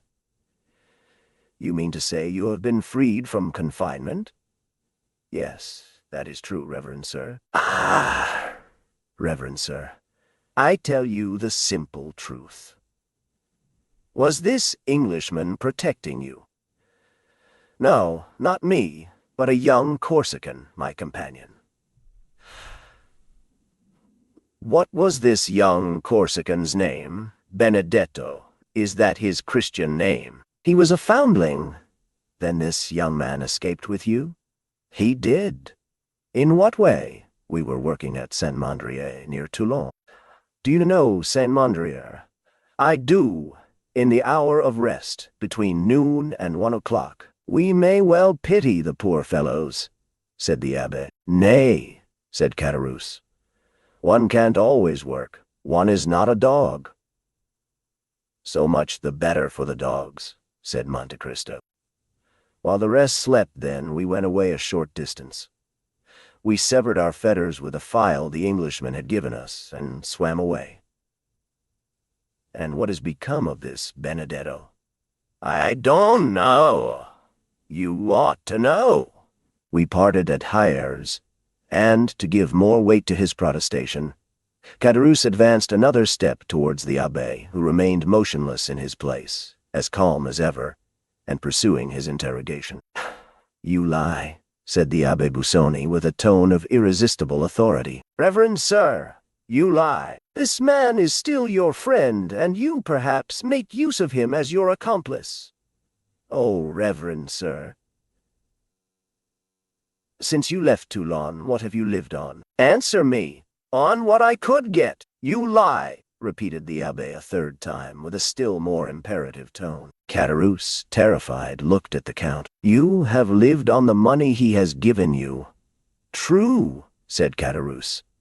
Benedetto has become the son of a great lord. How can he be the son of a great lord? A natural son. And what it is that great lord's name? The Count of Monte Cristo. The Count of Monte Cristo. The very same in whose house we are. Benedetto the Count's son? Replied Monte Cristo, astonished in his turn. Well, I should think so, since the Count has found him a false father. Since the Count gives him 4,000 francs a month, and leaves him 500,000 francs in his will. Ah, yes, said the factitious abbé, who began to understand. And what name does the young man bear meanwhile? Andrea Cavalcanti. Is it, then, that young man whom my friend the Count of Monte Cristo has received into his house, and who is going to marry Mademoiselle Danglars? Exactly. And you suffer that, you wretch, you, who know his life and his crime? Why should I stand in a comrade's way? Said Caderousse. You are right. It is not you who should apprise M. Danglars. It is I. Do not do so, reverend sir. Why not? Because you would bring us to ruin. And you think that to save such villains as you I will become an abettor of their plot, an accomplice in their crimes? Reverend sir, said Caderousse, drawing still nearer, I will expose all. To whom?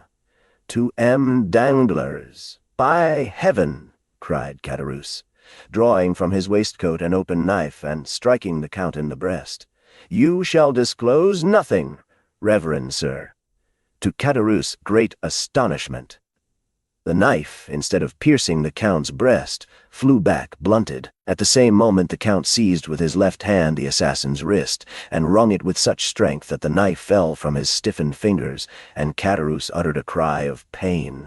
But the Count, disregarding his cry, continued to wring the bandit's wrist, until, his arm being dislocated, he fell first on his knees, then flat on the floor. The Count then placed his foot on his head, saying, I know not what restrains me from crushing thy skull, rascal.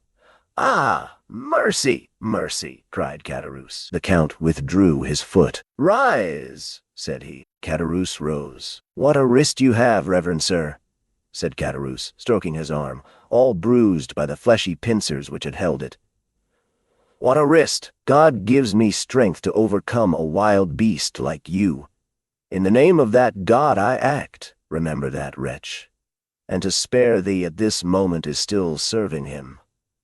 Oh, said Caderousse, groaning with pain, take this pen and paper and write what I dictate. I know how to write, reverend sir. You lie. Take this pen and write. Caderousse, awed by the superior power of the abbé, sat down and wrote, Sir, the man whom you are receiving at your house, and to whom you intend to marry your daughter, is a felon who escaped with me from confinement at Toulon. He was, 59, and I know, 58. He was called Benedetto, but he is ignorant of his real name, having never known his parents. Sign it, continued the Count. But would you ruin me? If I sought your ruin, fool, I should drag you to the first guardhouse. Besides, when that note is delivered, in all probability you will have no more to fear. Sign it, then. Caderousse signed it. The address, to Monsieur the Baron Danglars, banker, Rue de la Chaussée d'Antin. Caderousse wrote the address. The abbé took the note. Now, said he, that suffices. Begone. Which way? The way you came. You wish me to get out at that window? You got in very well. Oh, you have some design against me, reverend sir. Idiot! What design can I have? Why, then, not let me out by the door. What would be the advantage of waking the porter? Ah, reverend sir, tell me, do you wish me dead?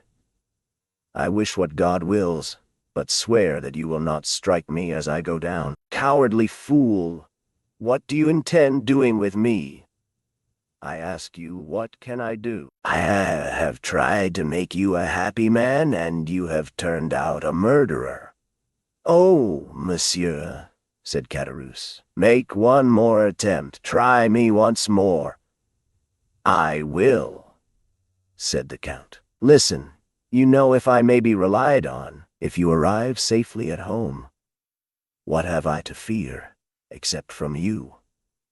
If you reach your home safely, leave Paris, leave France, and wherever you may be, so long as you conduct yourself well, I will send you a small annuity. 4. If you return home safely, then—" "Then?" asked Caderousse, shuddering. "Then I shall believe God has forgiven you, and I will forgive you too." "As true as I am a Christian," stammered Caderousse. "You will make me die of fright." "Now begone," said the Count, pointing to the window. Caderousse, scarcely yet relying on this promise, put his legs out of the window and stood on the ladder. "Now go down," said the abbé, folding his arms. Understanding he had nothing more to fear from him, Caderousse began to go down. Then the Count brought the taper to the window, that it might be seen in the Champs-Élysées that a man was getting out of the window while another held a light. "What are you doing, reverend sir? Suppose a watchman should pass?"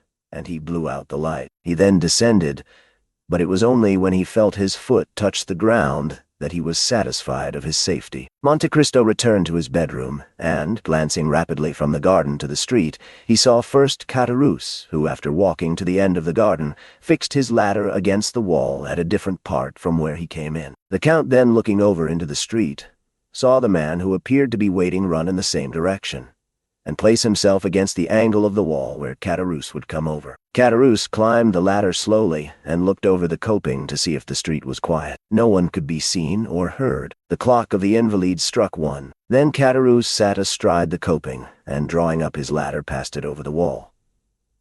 Then he began to descend, or rather to slide down by the 2 stanchions, which he did with an ease which proved how accustomed he was to the exercise. But, once started, he could not stop. In vain did he see a man start from the shadow when he was halfway down. In vain did he see an arm raised as he touched the ground. Before he could defend himself, that arm struck him so violently in the back that he let go the ladder, crying, "Help!" A second blow struck him almost immediately in the side, and he fell, calling, "Help! Murder!" His adversary seized him by the hair and struck him a third blow in the chest. This time Caderousse endeavored to call again, but he could only utter a groan, and he shuddered as the blood flowed from his 3 wounds. The assassin, finding that he no longer cried out, lifted his head up by the hair. His eyes were closed, and the mouth was distorted. The murderer, supposing him dead, let fall his head and disappeared. Then Caderousse, feeling that he was leaving him, raised himself on his elbow, and with a dying voice cried with great effort, "Murder! I am dying! Help, reverend sir, help!" This mournful appeal pierced the darkness. The door of the back staircase opened, then the side gate of the garden, and Ali and his master were on the spot with lights. Chapter 83. The Hand of God. Caderousse continued to call piteously, "Help, reverend sir, help!" "What is the matter?" asked Monte Cristo. "Help!" cried Caderousse. "I am murdered. We are here. Take courage. Ah, it's all over. You are come too late. You are come to see me die." What blows, what blood! He fainted. Ali and his master conveyed the wounded man into a room. Monte Cristo motioned to Ali to undress him, and he then examined his dreadful wounds. "My God!" he exclaimed. "The vengeance is sometimes delayed, but only that it may fall the more effectually." Ali looked at his master for further instructions. "Bring here immediately the king's attorney, M. de Villefort, who lives in the Faubourg Saint-Honoré. As you pass the lodge, wake the porter, and send him for a surgeon." Ali obeyed, leaving the abbé alone with Caderousse, who had not yet revived. When the wretched man again opened his eyes, the Count looked at him with a mournful expression of pity, and his lips moved as if in prayer. "A surgeon, reverend sir, a surgeon," said Caderousse. "I have sent for one," replied the abbé. "I know he cannot save my life, but he may strengthen me to give my evidence." "Against whom?" "Against my murderer." "Did you recognize him?"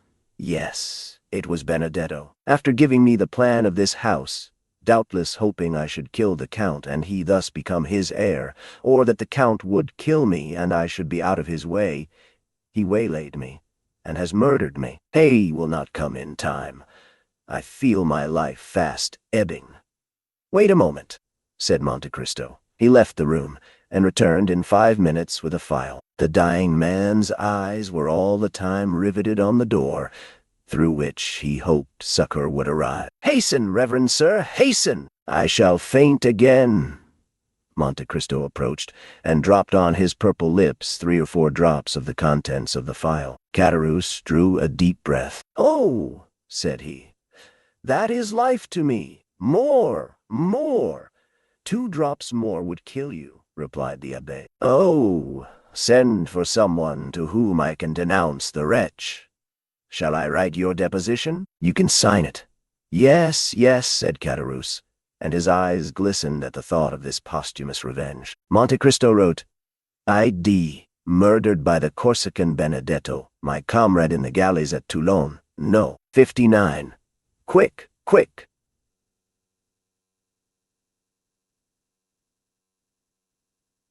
said Caderousse, "or I shall be unable to sign it." Monte Cristo gave the pen to Caderousse, who collected all his strength, signed it, and fell back on his bed, saying, "You will relate all the rest, reverend sir. You will say he calls himself Andrea Cavalcanti. He lodges at the Hôtel des Princes." "I am dying." He again fainted. The abbé made him smell the contents of the phial, and he again opened his eyes. His desire for revenge had not forsaken him. "Ah, you will tell all I have said, will you not, reverend sir?" "Yes, and much more." "What more will you say?"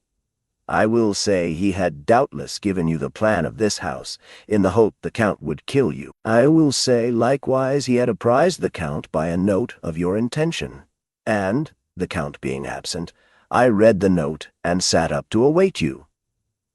"And he will be guillotined, will he not?" said Caderousse. "Promise me that, and I will die with that hope."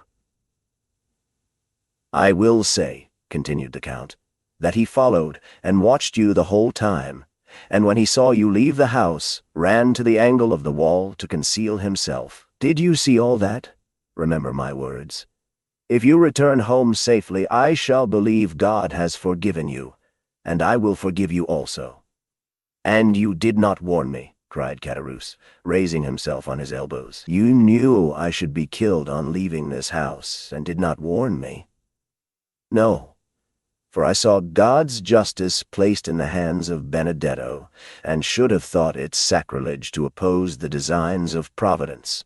"God's justice! Speak not of it, reverend sir. If God were just, you know how many would be punished who now escape." "Patience," said the abbé in a tone which made the dying man shudder. "Have patience." "Besides," said the abbé, "God is merciful to all as he has been to you. He is first a father, then a judge. Do you then believe in God?" said Caderousse. "Had I been so unhappy as not to believe in him until now," said Monte Cristo, "I must believe on seeing you." Caderousse raised his clenched hands towards heaven. "Listen," said the abbé, extending his hand over the wounded man, as if to command him to believe. "This is what the God in whom, on your deathbed, you refuse to believe, has done for you. He gave you health, strength, regular employment, even friends, a life, in fact, which a man might enjoy with a calm conscience. Instead of improving these gifts, rarely granted so abundantly, this has been your course. You have given yourself up to sloth and drunkenness, and in a fit of intoxication have ruined your best friend." "Help!" cried Caderousse. "I require a surgeon, not a priest. Perhaps I am not mortally wounded. I may not die. Perhaps they can yet save my life. Your wounds are so far mortal that, without the 3 drops I gave you, you would now be dead. Listen, then." "Ah," murmured Caderousse, "what a strange priest you are. You drive the dying to despair, instead of consoling them." "Listen," continued the abbé. "When you had betrayed your friend, God began not to strike, but to warn you. Poverty overtook you. You had already passed half your life in coveting that which you might have honorably acquired. And already you contemplated crime under the excuse of want, when God worked a miracle in your behalf, sending you, by my hands, a fortune. Brilliant, brilliant, indeed, for you who had never possessed any. But this unexpected, unhoped for, unheard of fortune sufficed you no longer when you once possessed it. You wished to double it, and how? By a murder. You succeeded, and then God snatched it from you and brought you to justice. It was not I who wished to kill the Jew, said Caderousse. It was La Carconte. Yes, said Monte Cristo.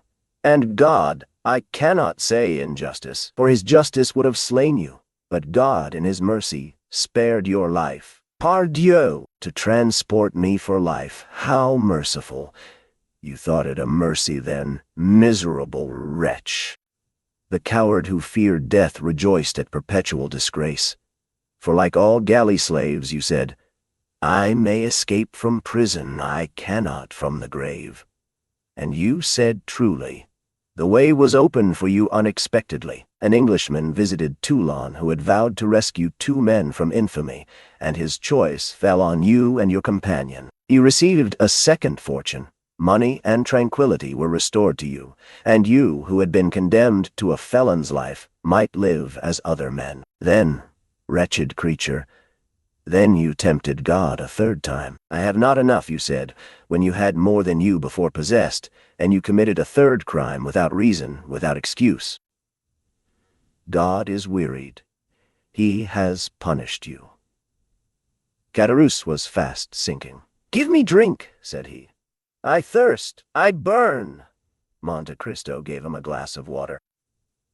And yet that villain Benedetto will escape? No one, I tell you, will escape. Benedetto will be punished. Then you, too, will be punished, for you did not do your duty as a priest. You should have prevented Benedetto from killing me. Aye, said the Count, with a smile which petrified the dying man, when you had just broken your knife against the coat of mail which protected my breast. Yet, perhaps, if I had found you humble and penitent, I might have prevented Benedetto from killing you.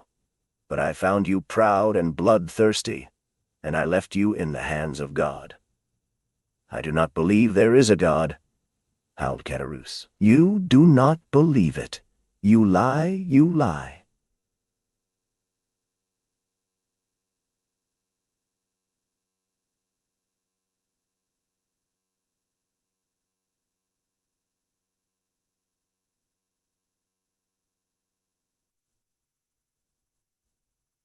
Silence. What? You do not believe in God when he is striking you dead? You will not believe in him who requires but a prayer, a word, a tear, and he will forgive. God, who might have directed the assassin's dagger so as to end your career in a moment, has given you this quarter of an hour for repentance. Reflect, then, wretched man, and repent. No, said Caderousse. No, I will not repent. There is no God. There is no providence. All comes by chance. Safe and entreating that God in whom you endeavor not to believe, while in your heart you still believe in him. But who are you, then? Asked Caderousse, fixing his dying eyes on the Count. Look well at me, said Monte Cristo, putting the light near his face. Well, the Abbé Busoni. Monte Cristo took off the wig which disfigured him, and let fall his black hair, which added so much to the beauty of his pallid features. Oh, said Caderousse. Thunderstruck. But for that black hair, I should say you were the Englishman, Lord Wilmore. I am neither the Abbé Busoni nor Lord Wilmore, said Monte Cristo. Think again. Do you not recollect me? There was a magic effect in the Count's words, which once more revived the exhausted powers of the miserable man. Yes, indeed, said he. I think I have seen you and known you formerly. Yes, Caderousse, you have seen me. You knew me once. Who, then, are you? And why, if you knew me, do you let me die? Because nothing can save you. Your wounds are mortal. Had it been possible to save you, I should have considered it another proof of God's mercy, and I would again have endeavored to restore you. I swear by my father's tomb." "By your father's tomb," said Caderousse, supported by a supernatural power, and half raising himself to see more distinctly the man who had just taken the oath which all men hold sacred. "Who, then, are you?" The Count had watched the approach of death. He knew this was the last struggle. He approached the dying man, and, leaning over him with a calm and melancholy look, he whispered, I am. And his almost closed lips uttered a name so low that the Count himself appeared afraid to hear it. Caderousse, who had raised himself on his knees and stretched out his arm, tried to draw back, then clasping his hands, and raising them with a desperate effort, "Oh, my God, said he. "Pardon me for having denied thee. Thou art indeed man's father in heaven, and his judge on earth. My God, my Lord, I have long despised thee. Pardon me, my God. Receive me, O my Lord." Caderousse sighed deeply and fell back with a groan. The blood no longer flowed from his wounds. He was dead. "One," said the Count mysteriously, his eyes fixed on the corpse, disfigured by so awful a death. 10 minutes afterwards, the surgeon and the procureur arrived, the one accompanied by the porter, the other by Ali, and were received by the Abbé Busoni, who was praying by the side of the corpse. Chapter 84. Beauchamp.u. The daring attempt to rob the Count was the topic of conversation throughout Paris for the next fortnight. The dying man had signed a deposition declaring Benedetto to be the assassin. The police had orders to make the strictest search for the murderer. Caderousse's knife, dark lantern, bunch of keys, and clothing, excepting the waistcoat which could not be found, were deposited at the registry. The corpse was conveyed to the morgue. The Count told everyone that this adventure had happened during his absence at Auteuil, and that he only knew what was related by the Abbé Busoni, who that evening, by mere chance, had requested to pass the night in his house, to examine some valuable books in his library. Bertuccio alone turned pale whenever Benedetto's name was mentioned in his presence, but there was no reason why anyone should notice his doing so. Villefort, being called on to prove the crime, was preparing his brief with the same ardor that he was accustomed to exercise when required to speak in criminal cases. But 3 weeks had already passed, and the most diligent search had been unsuccessful. The attempted robbery and the murder of the robber by his comrade were almost forgotten in anticipation of the approaching marriage of Mademoiselle Danglars to the Count Andrea Cavalcanti. It was expected that this wedding would shortly take place, as the young man was received at the banker's as the betrothed. Letters had been dispatched to M. Cavalcanti. As the Count's father, who highly approved of the union, regretted his inability to leave Parma at that time, and promised a wedding gift of 150,000 livres. It was agreed that the 3 millions should be entrusted to Danglars to invest. Some persons had warned the young man of the circumstances of his future father-in-law, who had of late sustained repeated losses. But with sublime disinterestedness and confidence the young man refused to listen, or to express a single doubt to the Baron. The Baron adored Count Andrea Cavalcanti. Not so Mademoiselle Eugénie Danglars. With an instinctive hatred of matrimony, she suffered Andrea's attentions in order to get rid of Morcerf. But when Andrea urged his suit, she betrayed an entire dislike to him. The Baron might possibly have perceived it, but, attributing it to a caprice, feigned ignorance. The delay demanded by Beauchamp had nearly expired. Morcerf appreciated the advice of Monte Cristo to let things die away of their own accord. No one had taken up the remark about the general, and no one had recognized in the officer who betrayed the castle of Yanina the noble count in the House of Peers. Albert, however, felt no less insulted. The few lines which had irritated him were certainly intended as an insult. Besides, the manner in which Beauchamp had closed the conference left a bitter recollection in his heart. He cherished the thought of the duel, hoping to conceal its true cause even from his seconds. Beauchamp had not been seen since the day he visited Albert, and those of whom the latter inquired always told him he was out on a journey which would detain him some days. Where he was, no one knew. One morning Albert was awakened by his valet de chambre, who announced Beauchamp. Albert rubbed his eyes, ordered his servant to introduce him into the small smoking room on the ground floor, dressed himself quickly, and went down. He found Beauchamp pacing the room. On perceiving him, Beauchamp stopped. "Your arrival here, without waiting my visit at your house today, looks well, sir," said Albert. "Tell me, may I shake hands with you, saying, 'Beauchamp, I acknowledge you have injured me, and retain my friendship,' or must I simply propose to you a choice of arms, Albert?"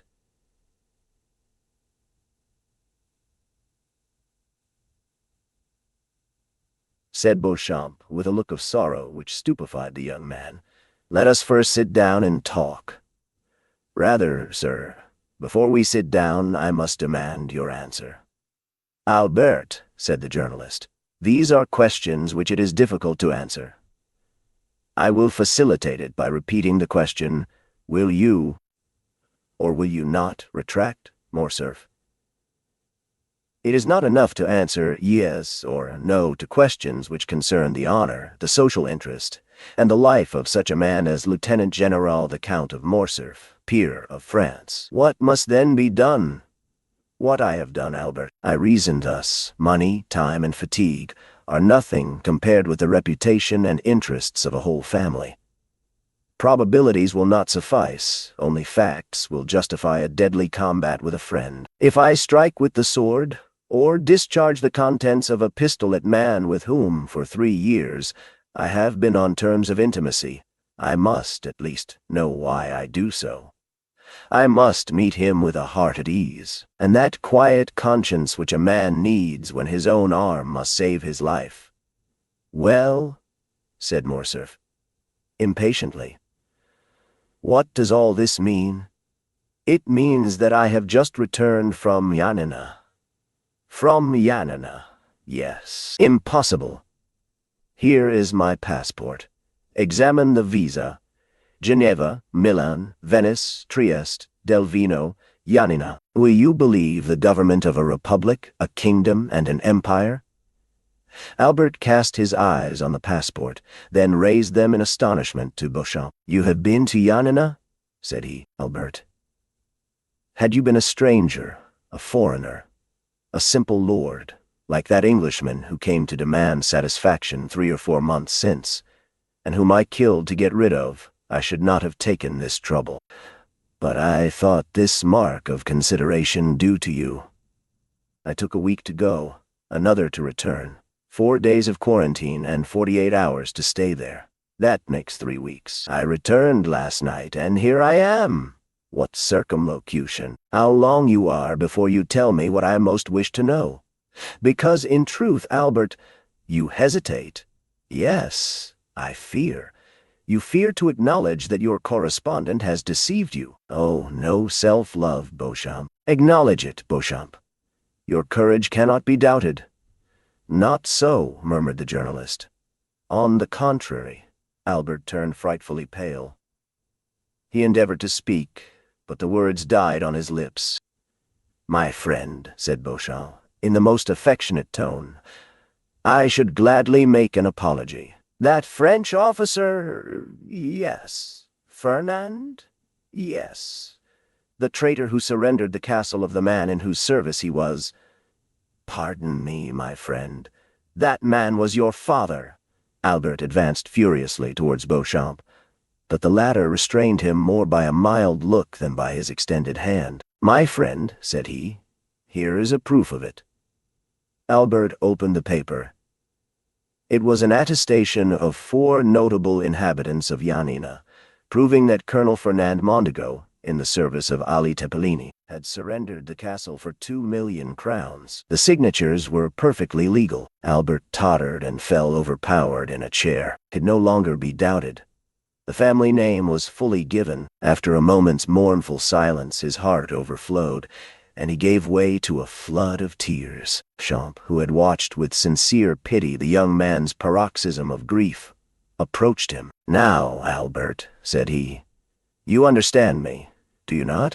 I wished to see all, and to judge of everything for myself, hoping the explanation would be in your father's favor, and that I might do him justice.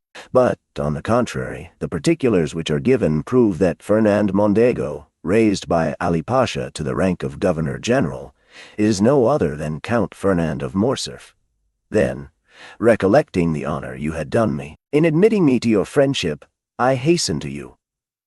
Albert, still extended on the chair, covered his face with both hands, as if to prevent the light from reaching him. "I hasten to you," continued Beauchamp, "to tell you, Albert, that in this changing age, the faults of a father cannot revert upon his children. Few have passed through this revolutionary period, in the midst of which we were born, without some stain of infamy or blood to soil the uniform of the soldier or the gown of the magistrate. Now I have these proofs, Albert, and I am in your confidence. No human power can force me to a duel which your own conscience would reproach you with as criminal.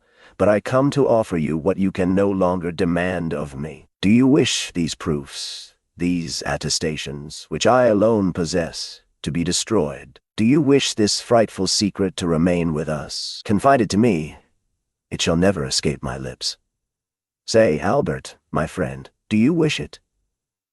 Albert threw himself on Beauchamp's neck. "Ah, noble fellow!" cried he. "Take these," said Beauchamp, presenting the papers to Albert. Albert seized them with a convulsive hand, tore them in pieces, and trembling lest the least vestige should escape, and one day appear to confront him, he approached the waxlight, always kept burning for cigars, and burned every fragment. "Dear, excellent friend," murmured Albert, still burning the papers, "let all be forgotten as a sorrowful dream," said Beauchamp. "Let it vanish as the last sparks from the blackened paper, and disappear as the smoke from those silent ashes." "Yes, yes," said Albert, "and may there remain only the eternal friendship which I promised to my deliverer, which shall be transmitted to our children's children, and shall always remind me that I owe my life and the honor of my name to you. For had this been known, oh, Beauchamp, I should have destroyed myself. Or, no, my poor mother, I could not have killed her by the same blow. I should have fled from my country, dear Albert," said Beauchamp. But this sudden and factitious joy soon forsook the young man, and was succeeded by a still greater grief. "Well," said Beauchamp, "what still oppresses you, my friend?" "I am broken-hearted,"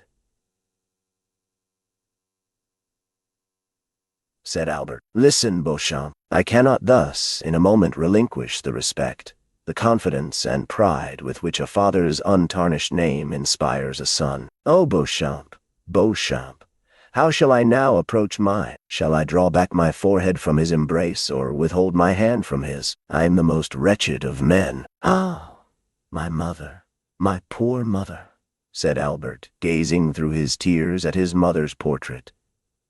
"If you know this, how much must you suffer? But how came that first note to be inserted in your journal? Some unknown enemy, an invisible foe, has done this. The more must you fortify yourself, Albert. Let no trace of emotion be visible on your countenance. Bear your grief as the cloud bears within it ruin and death. A fatal secret, known only when the storm bursts. Go, my friend, reserve your strength for the moment when the crash shall come." "You think, then, all is not over yet?" said Albert, horror-stricken. "I think nothing, my friend, but all things are possible. By the way—" "What?" said Albert, seeing that Beauchamp hesitated. "Are you going to marry Mademoiselle Danglars?" "Why do you ask me now?" "Because the rupture or fulfillment of this engagement is connected with the person of whom we were speaking." "How?" said Albert. "Danglars. I ask you only how your engagement stands."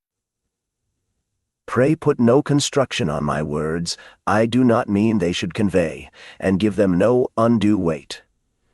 "How?" said Albert. "The engagement is broken off." "Well," said Beauchamp. Then, seeing the young man was about to relapse into melancholy, "Let us go out, Albert," said he. "A ride in the wood in the phaeton, or on horseback, will refresh you. We will then return to breakfast, and you shall attend to your affairs, and I to mine. Willingly, said Albert. But let us walk. I think a little exertion would do me good. The two friends walked out on the fortress. When they arrived at the Madeleine, "Since we are out," said Beauchamp, "let us call on M. de Monte Cristo. He is admirably adapted to revive one's spirits because he never interrogates, and in my opinion those who ask no questions are the best comforters." "Gladly," said Albert. The journey. Monte Cristo uttered a joyful exclamation on seeing the young men together. "Ah, said he. I hope all is over, explained and settled," replied the Count. "That I gave him the same advice. Look," added he, "I am finishing the most execrable morning's work." "What is it?" said Albert. "Arranging your papers, apparently." "My papers, thank God, no. My papers are all in capital order, because I have none." "But M. Cavalcantis—" "Cavalcantis?" asked Beauchamp. "Yes." "Do you not know that this is a young man whom the Count is introducing?" said Morcerf. "Let us not misunderstand each other," replied Monte Cristo. "He introduced no one, and certainly not M. Cavalcanti." "And who," said Albert, with a forced smile, "is to marry Mademoiselle Danglars instead of me, which grieves me cruelly." "What, Cavalcanti is going to marry Mademoiselle Danglars?" asked Beauchamp. "Certainly." "Do you come from the end of the world?" said Monte Cristo. "You, a journalist, the husband of renown? It is the talk of all Paris." "And you, Count, have made this match?" asked Beauchamp. "I? Silence, purveyor of gossip. Do not spread that report." "I make a match? No, you do not know me. I have done all in my power to oppose it." "Ah, I understand," said Beauchamp. "On the contrary, always entreated him to break off my engagement, and happily it is ended. The Count pretends I have not him to thank. So be it. I will erect an altar Deo ignoto." "Listen," said Monte Cristo. "I have had little to do with it, for I am at variance both with the father-in-law and the young man. There is only Mademoiselle Eugénie, who appears but little charmed with the thoughts of matrimony, and who, seeing how little I was disposed to persuade her to renounce her dear liberty, retains any affection for me." "And do you say this wedding is at hand?" "I do not know the young man. He is said to be of good family and rich, but I never trust to vague assertions. I have warned M. Danglars of it till I am tired, but he is fascinated with his Luccanese. I have even informed him of a circumstance I consider very serious. The young man was either charmed by his nurse, stolen by gypsies, or lost by his tutor. I scarcely know which. But I do know his father lost sight of him for more than 10 years. What he did during these 10 years, God only knows. Well, all that was useless. They have commissioned me to write to the Major to demand papers, and here they are. I send them, but like Pilate, washing my hands." "And what does Mademoiselle d'Armilly say to you for robbing her of her pupil?" "Oh, well, I don't know. But I understand that she is going to Italy. Madame Danglars asked me for letters of recommendation for the impresarii. I gave her a few lines for the director of the Valle Theatre, who is under some obligation to me. But what is the matter, Albert? You look dull. Are you, after all, unconsciously in love with Mademoiselle Eugénie?" "I am not aware of it."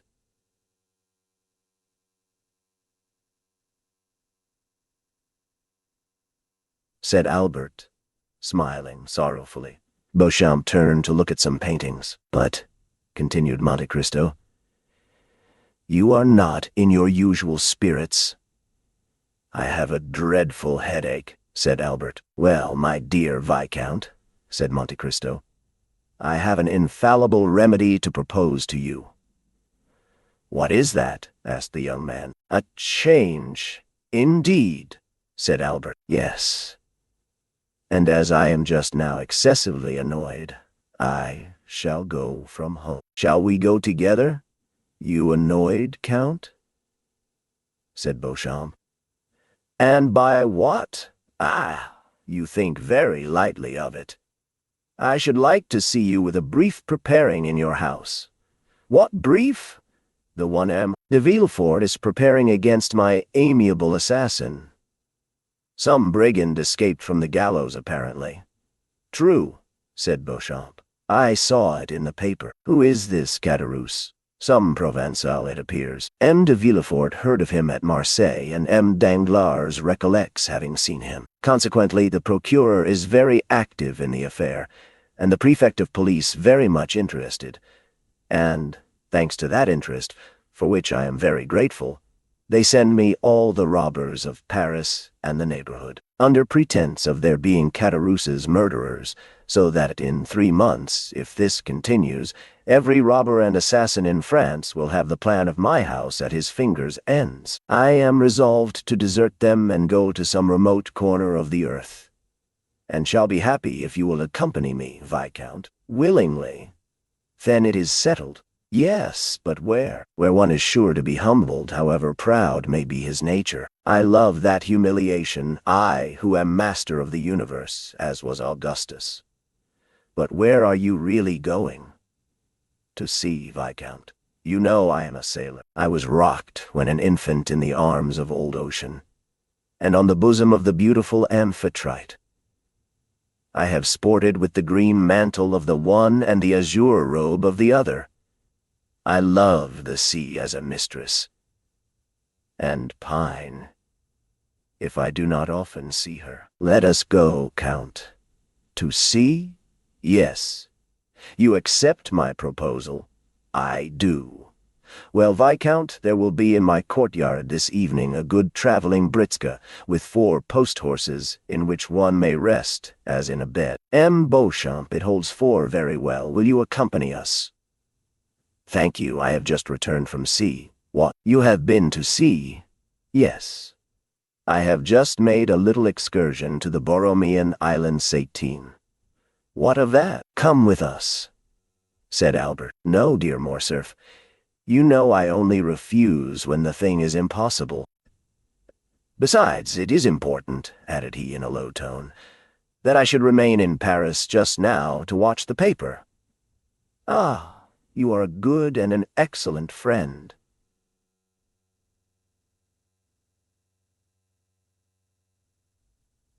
And try to discover the enemy who made this disclosure. Albert and Beauchamp parted, the last pressure of their hands expressing what their tongues could not before a stranger. Beauchamp is a worthy fellow, said Monte Cristo, when the journalist was gone. Is he not, Albert? Yes, and a sincere friend. I love him devotedly. But now we are alone, although it is immaterial to me. Where are we going? Into Normandy, if you like. Delightful. Shall we be quite retired? Have no society, no neighbors. Our companions will be riding horses, dogs to hunt with, and a fishing boat. But shall you be allowed to go into Normandy? I may go where I please. Yes, I am aware you may go alone, since I once met you in Italy, but to accompany the mysterious Monte Cristo. You forget, Count, that I have often told you of the deep interest my mother takes in you. Woman is fickle, said Francis. Aye. Woman is like a wave of the sea, said Shakespeare. Both the great king and the great poet ought to have known woman's nature well. Woman's, yes. My mother is not woman, but a woman. As I am only a humble foreigner, you must pardon me if I do not understand all the subtle refinements of your language. What I mean to say is that my mother is not quick to give her confidence, but when she does, she never changes. Ah, yes, indeed, said Monte Cristo with a sigh. And you think she is in the least interested in me?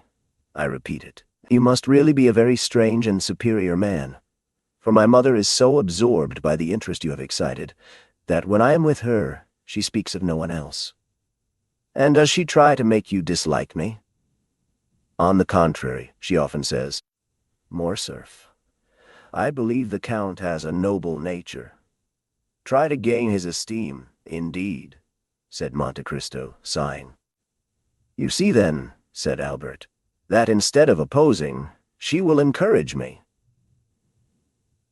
Adieu then, until 5 o'clock. Be punctual, and we shall arrive at 12 or 1, at Treport. Yes, or in the neighborhood. But can we travel 48 leagues in 8 hours? Easily, said Monte Cristo. You are certainly a prodigy. You will soon not only surpass the railway, which would not be very difficult in France, but even the telegraph. But, Viscount, since we cannot perform the journey in less than 7 or 8 hours, do not keep me waiting. Do not fear, I have little to prepare. Monte Cristo smiled as he nodded to Albert, then remained a moment absorbed in deep meditation. But passing his hand across his forehead, as if to dispel his reverie, he rang the bell twice, and Bertuccio entered. Bertuccio, said he, I intend going this evening to Normandy, instead of tomorrow or the next day. You will have sufficient time before 5 o'clock. Dispatch a messenger to apprise the grooms at the first station. M. de Morcerf will accompany me. Bertuccio obeyed and dispatched a courier to Pontoise to say the traveling carriage would arrive at 6 o'clock. From Pontoise another express was sent to the next stage, and in 6 hours all the horses stationed on the road were ready. Before his departure, the Count went to Haydée's apartments, told her his intention, and resigned everything to her care. Albert was punctual.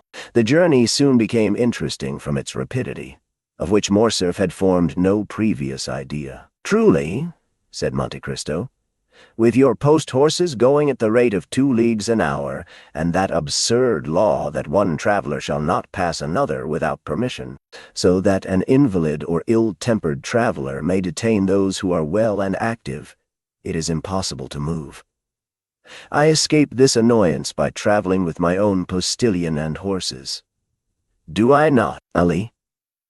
The Count put his head out of the window and whistled, and the horses appeared to fly.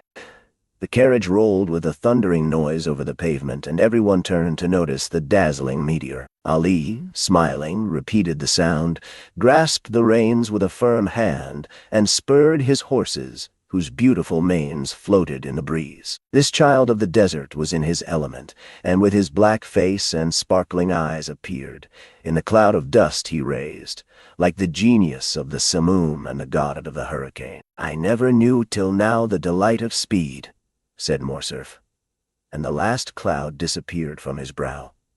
But where the devil do you get such horses? Are they made to order? Precisely.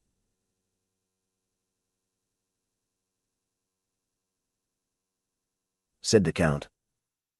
6 years since I bought a horse in Hungary remarkable for its swiftness. The 32 that we shall use tonight are its progeny. They are all entirely black, with the exception of a star upon the forehead. That is perfectly admirable. But what do you do, Count, with all these horses? You see, I travel with them. But you are not always traveling. When I no longer require them, Bertuccio will sell them, and he expects to realize 30 or 40,000 francs by the sale. But no monarch in Europe will be wealthy enough to purchase them. Then he will sell them to some Eastern vizier, who will empty his coffers to purchase them, and refill them by applying the bastinado to his subjects. Count, may I suggest one idea to you? Certainly. It is that, next to you, Bertuccio must be the richest gentleman in Europe. You are mistaken, Viscount. I believe he has not a franc in his possession. Then he must be a wonder. My dear Count, if you tell me many more marvelous things, I warn you I shall not believe them. I countenance nothing that is marvelous. M. Albert. Tell me, why does a steward rob his master? Because, I suppose, it is his nature to do so, for the love of robbing. You are mistaken. It is because he has a wife and family and ambitious desires for himself and them. Also because he is not sure of always retaining his situation and wishes to provide for the future. Now, M. Bertuccio is alone in the world. He uses my property without accounting for the use he makes of it. He is sure never to leave my service. Why? Because I should never get a better. Probabilities are deceptive, but I deal in certainties. He is the best servant over whom one has the power of life and death. Do you possess that right over Bertuccio? Yes. There are words which close a conversation with an iron door. Such was the Count's. Yes. The whole journey was performed with equal rapidity. The 32 horses, dispersed over 7 stages, brought them to their destination in 8 hours. At midnight they arrived at the gate of a beautiful park. The porter was in attendance. He had been apprised by the groom of the last stage of the Count's approach. At 2:30 in the morning, Morcerf was conducted to his apartments, where a bath and supper were prepared. The servant who had traveled at the back of the carriage waited on him.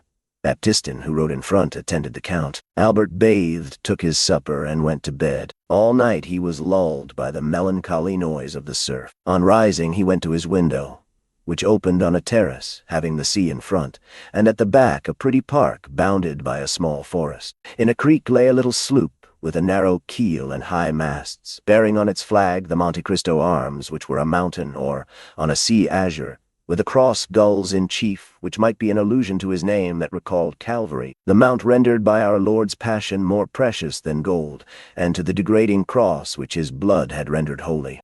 Or it might be some personal remembrance of suffering and regeneration buried in the night of this mysterious personage's past life. Around the schooner lay a number of small fishing boats belonging to the fishermen of the neighboring village, like humble subjects awaiting orders from their queen. There, as in every spot where Monte Cristo stopped, if but for 2 days, luxury abounded and life went on with the utmost ease. Albert found in his anteroom 2 guns, with all the accoutrements for hunting. A lofty room on the ground floor, containing all the ingenious instruments the English, eminent in piscatory pursuits, since they are patient and sluggish, have invented for fishing. The day passed in pursuing those exercises in which Monte Cristo excelled. They killed a dozen pheasants in the park, as many trout in the stream, dined in a summer house overlooking the ocean, and took tea in the library. Towards the evening of the 3rd day, Albert, completely exhausted with the exercise which invigorated Monte Cristo, was sleeping in an armchair near the window, while the Count was designing with his architect the plan of a conservatory in his house, when the sound of a horse at full speed on the high road made Albert look up. He was disagreeably surprised to see his own valet de chambre, whom he had not brought, that he might not inconvenience Monte Cristo. "Florentin here!" cried he, starting up. "Is my mother ill?" And he hastened to the door. Monte Cristo watched and saw him approach the valet, who drew a small sealed parcel from his pocket, containing a newspaper and a letter. "From whom is this?" said he eagerly. "From M. Beauchamp," replied Florentin. "Did he send you?"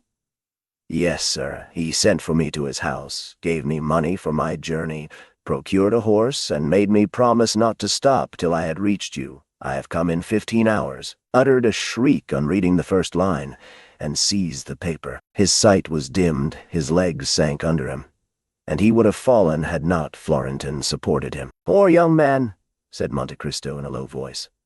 "It is then true that the sin of the father shall fall on the children to the 3rd and 4th generation."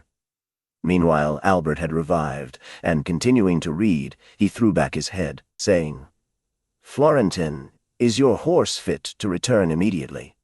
"It is a poor, lame post-horse." "In what state was the house when you left?"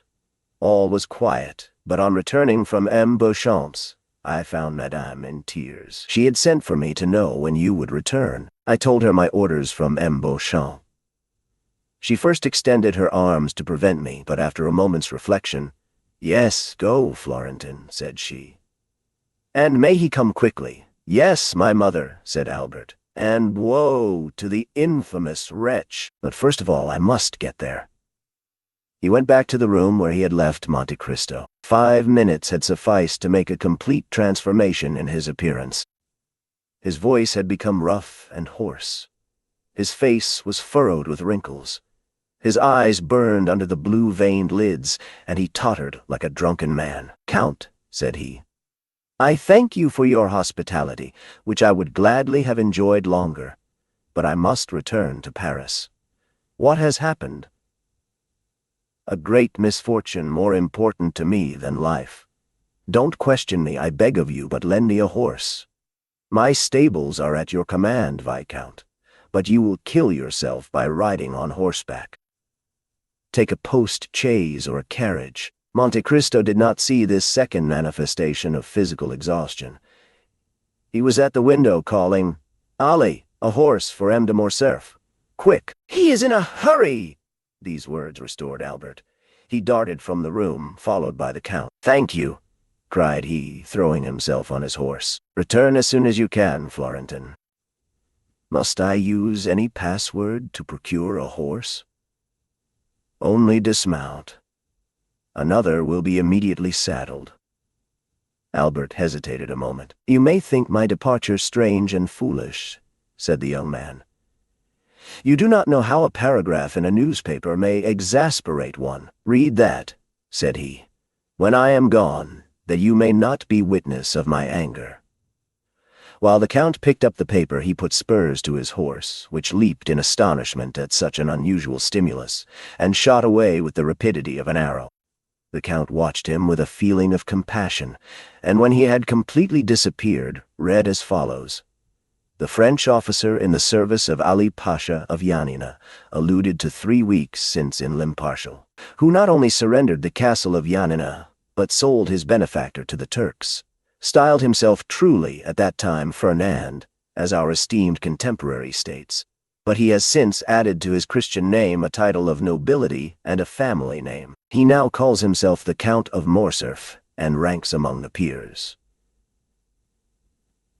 Thus the terrible secret, which Beauchamp had so generously destroyed, appeared again like an armed phantom, and another paper, deriving its information from some malicious source, had published 2 days after Albert's departure for Normandy the few lines which had rendered the unfortunate young man almost crazy. Chapter 86. The trial. At 8 o'clock in the morning, Albert had arrived at Beauchamp's door. The valet de chambre had received orders to usher him in at once. Beauchamp was in his bath. "Here I am," Albert said. "Well, my poor friend," replied Beauchamp, "I expected you. I need not say I think you are too faithful and too kind to have spoken of that painful circumstance. Your having sent for me is another proof of your affection. So, without losing time, tell me, have you the slightest idea whence this terrible blow proceeds?" "I think I have some clue. But first tell me all the particulars of this shameful plot." Beauchamp proceeded to relate to the young man, who was overwhelmed with shame and grief, the following facts. 2 days previously, the article had appeared in another paper besides L'Impartial, and, what was more serious, one that was well known as a government paper. Beauchamp was breakfasting when he read the paragraph. He sent immediately for a cabriolet and hastened to the publisher's office. Although professing diametrically opposite principles from those of the editor of the other paper, Beauchamp, as it sometimes, we may say often, happens, was his intimate friend. The editor was reading with apparent delight a leading article in the same paper on beet sugar, probably a composition of his own. "Ah, pardieu," said Beauchamp. "With the paper in your hand, my friend, I need not tell you the cause of my visit." "Are you interested in the sugar question?" asked the editor of the ministerial paper. "No," replied Beauchamp. "I have not considered the question. A totally different subject interests me. What is it, the article relative to Morcerf? Indeed? Is it not a curious affair? So curious that I think you are running a great risk of a prosecution for defamation of character. Not at all. We have received with the information all the requisite proofs, and we are quite sure M. de Morcerf will not raise his voice against us. Besides, it is rendering a service to one's country to denounce these wretched criminals who are unworthy of the honor bestowed on them." "Who, then, has so correctly informed you?" asked he. "For my paper, which gave the first information on the subject, has been obliged to stop for want of proof. And yet we are more interested than you in exposing M. de Morcerf, as he is a peer of France, and we are of the opposition." "Oh, that is very simple. We have not sought to scandalize. This news was brought to us. A man arrived yesterday from Yanina bringing a formidable array of documents. And when we hesitated to publish the accusatory article, he told us it should be inserted in some other paper. Beauchamp understood that nothing remained but to submit, and left the office to dispatch a courier to Morcerf. But he had been unable to send to Albert the following particulars, as the events had transpired after the messenger's departure, namely, that the same day a great agitation was manifest in the House of Peers among the usually calm members of that dignified assembly. Everyone had arrived almost before the usual hour, and was conversing on the melancholy event which was to attract the attention of the public towards one of their most illustrious colleagues. Some were perusing the article, others making comments and recalling circumstances which substantiated the charges still more. The Count of Morcerf was no favorite with his colleagues. Like all upstarts, he had had recourse to a great deal of haughtiness to maintain his position. The true nobility laughed at him, the talented repelled him, and the honorable instinctively despised him. He was, in fact, in the unhappy position of the victim marked for sacrifice. The finger of God once pointed at him, everyone was prepared to raise the hue and cry. The Count of Morcerf alone was ignorant of the news. He did not take in the paper containing the defamatory article, and had passed the morning in writing letters and in trying a horse. He arrived at his usual hour, with a proud look and insolent demeanor. He alighted, passed through the corridors, and entered the house without observing the hesitation of the doorkeepers or the coolness of his colleagues. Business had already been going on for half an hour when he entered. Everyone held the accusing paper, but, as usual, no one liked to take upon himself the responsibility of the attack. At length an honorable peer, Morcerf's acknowledged enemy, ascended the tribune with that solemnity which announced that the expected moment had arrived. There was an impressive silence. Morcerf alone knew not why such profound attention was given to an orator who was not always listened to with so much complacency. The Count did not notice the introduction, in which the speaker announced that his communication would be of that vital importance that it demanded the undivided attention of the House. But at the mention of Yanina and Colonel Fernand, he turned so frightfully pale that every member shuddered and fixed his eyes upon him. Moral wounds have this peculiarity. They may be hidden, but they never close. Always painful, always ready to bleed when touched, they remain fresh and open in the heart. The article having been read during the painful hush that followed, a universal shudder pervaded the assembly, and immediately the closest attention was given to the orator as he resumed his remarks. He stated his scruples and the difficulties of the case. It was the honor of M. de Morcerf, and that of the whole house, he proposed to defend by provoking a debate on personal questions, which are always such painful themes of discussion. He concluded by calling for an investigation which might dispose of the calumnious report before it had time to spread, and restore M. de Morcerf to the position he had long held in public opinion. Morcerf was so completely overwhelmed by this great and unexpected calamity that he could scarcely stammer a few words as he looked around on the assembly. This timidity, which might proceed from the astonishment of innocence as well as the shame of guilt, conciliated some in his favor, for men who are truly generous are always ready to compassionate when the misfortune of their enemy surpasses the limits of their hatred. The president put it to the vote, and it was decided that the investigation should take place. The Count was asked what time he required to prepare his defense. Morcerf's courage had revived when he found himself alive after this horrible blow. "My lords," answered he, "it is not by time I could repel the attack made on me by enemies unknown to me, and, doubtless, hidden in obscurity. It is immediately, and by a thunderbolt, that I must repel the flash of lightning, which, for a moment, startled me. Oh, that I could, instead of taking up this defense, shed my last drop of blood to prove to my noble colleagues that I am their equal in worth." These words made a favorable impression on behalf of the accused. "I demand, then, that the examination shall take place as soon as possible, and I will furnish the House with all necessary information." "What day do you fix?" asked the president. "Today I am at your service," replied the Count. The president rang the bell. "Does the House approve that the examination should take place today?" "Yes," was the unanimous answer. A committee of 12 members was chosen to examine the proofs brought forward by Morcerf. The investigation would begin at 8 o'clock that evening in the committee room, and if postponement were necessary, the proceedings would be resumed each evening at the same hour. Morcerf asked leave to retire. He had to collect the documents he had long been preparing against this storm, which his sagacity had foreseen. Beauchamp related to the young man all the facts we have just narrated. His story, however, had over ours all the advantage of the animation of living things over the coldness of dead things. Albert listened, trembling now with hope, then with anger, and then again with shame, for from Beauchamp's confidence he knew his father was guilty, and he asked himself how, since he was guilty, he could prove his innocence. Beauchamp hesitated to continue his narrative. "What next?" asked Albert.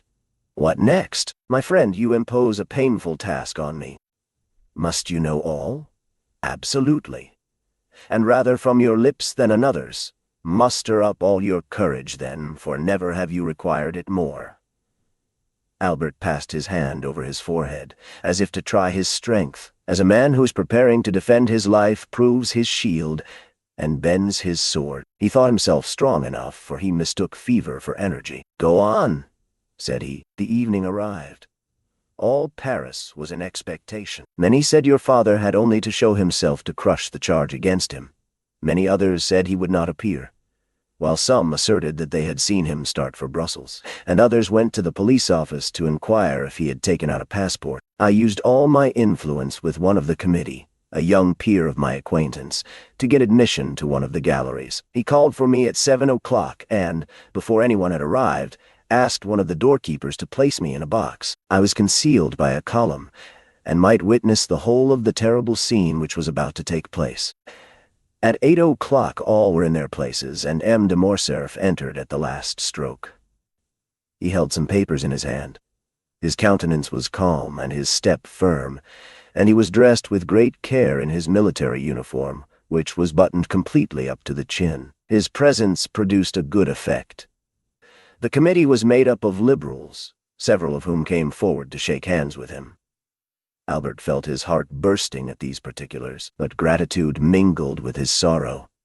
He would gladly have embraced those who had given his father this proof of esteem at a moment when his honor was so powerfully attacked. At this moment, one of the doorkeepers brought in a letter for the president. "You are at liberty to speak, M. de Morcerf," said the president, as he unsealed the letter. And the count began his defense. "I assure you, Albert, in a most eloquent and skillful manner." He produced documents proving that the vizier of Yanina had up to the last moment honored him with his entire confidence, since he had interested him with a negotiation of life and death with the emperor.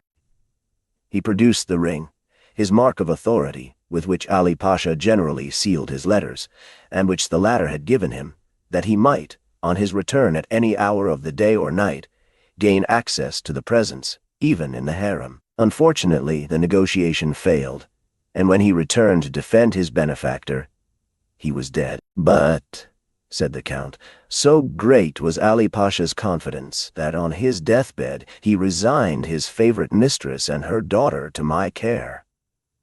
Albert started on hearing these words. The history of Haydée recurred to him, and he remembered what she had said of that message, and the ring, and the manner in which she had been sold and made a slave. "And what effect did this discourse produce?" anxiously inquired Albert. "I acknowledge it affected me, and indeed all the committee also," said Beauchamp. Meanwhile, the president carelessly opened the letter which had been brought to him. But the first lines aroused his attention. He read them again and again, and fixing his eyes on M. de Morcerf, "Count," said he, "you have said that the vizier of Yanina confided his wife and daughter to your care." "Yes, sir," replied Morcerf, "but in that, like all the rest, misfortune pursued me. On my return, Vasiliki and her daughter Haydée had disappeared. Did you know them? My intimacy with the Pasha and his unlimited confidence had gained me an introduction to them, and I had seen them above 20 times. Have you any idea what became of them?" "Yes, sir. I heard they had fallen victims to their sorrow and, perhaps, to their poverty." I was not rich. My life was in constant danger. I could not seek them, to my great regret. The president frowned imperceptibly. "Gentlemen," said he, "you have heard the Comte de Morcerf's defense. Can you, sir, produce any witnesses to the truth of what you have asserted?" "Alas, no, monsieur," replied the count.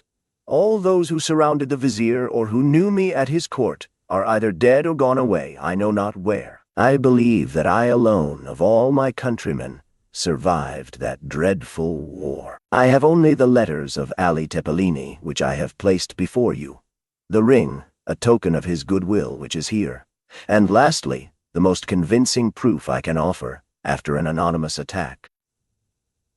And that is the absence of any witness against my veracity and the purity of my military life." A murmur of approbation ran through the assembly, and at this moment Albert had nothing more transpired. Your father's cause had been gained. It only remained to put it to the vote, when the president resumed. "Gentlemen, and you, monsieur, you will not be displeased, I presume, to listen to one who calls himself a very important witness, and who has just presented himself. He is, doubtless, come to prove the perfect innocence of our colleague. Here is a letter I have just received on the subject. Shall it be read, or shall it be passed over? And shall we take no notice of this incident?" M. de Morcerf turned pale, and clenched his hands on the papers he held. The committee decided to hear the letter. The count was thoughtful and silent. The president read, "Mr. President, I can furnish the committee of inquiry into the conduct of the Lieutenant General the Count of Morcerf in Epirus and in Macedonia with important particulars." The president paused, and the count turned pale. The president looked at his auditors. "Proceed," was heard on all sides. The president resumed, "I was on the spot at the death of Ali Pasha. I was present during his last moments. I know what has become of Vasiliki and Haydée. I am at the command of the committee, and even claim the honor of being heard. I shall be in the lobby when this note is delivered to you." "And who is this witness, or rather, this enemy?" asked the count, in a tone in which there was a visible alteration. "We shall know, sir," replied the president. "Is the committee willing to hear this witness?" "Yes, yes," they all said at once. The doorkeeper was called. "Is there anyone in the lobby?" said the president. "Yes, sir." "Who is it?" "A woman, accompanied by a servant." Everyone looked at his neighbor. "Bring her in," said the president. 5 minutes after the doorkeeper again appeared. All eyes were fixed on the door, and I, said Beauchamp, shared the general expectation and anxiety. Behind the doorkeeper walked a woman enveloped in a large veil, which completely concealed her. It was evident from her figure and the perfume she had about her that she was young and fastidious in her tastes, but that was all. The president requested her to throw aside her veil, and it was then seen that she was dressed in the Grecian costume, and was remarkably beautiful. Ah!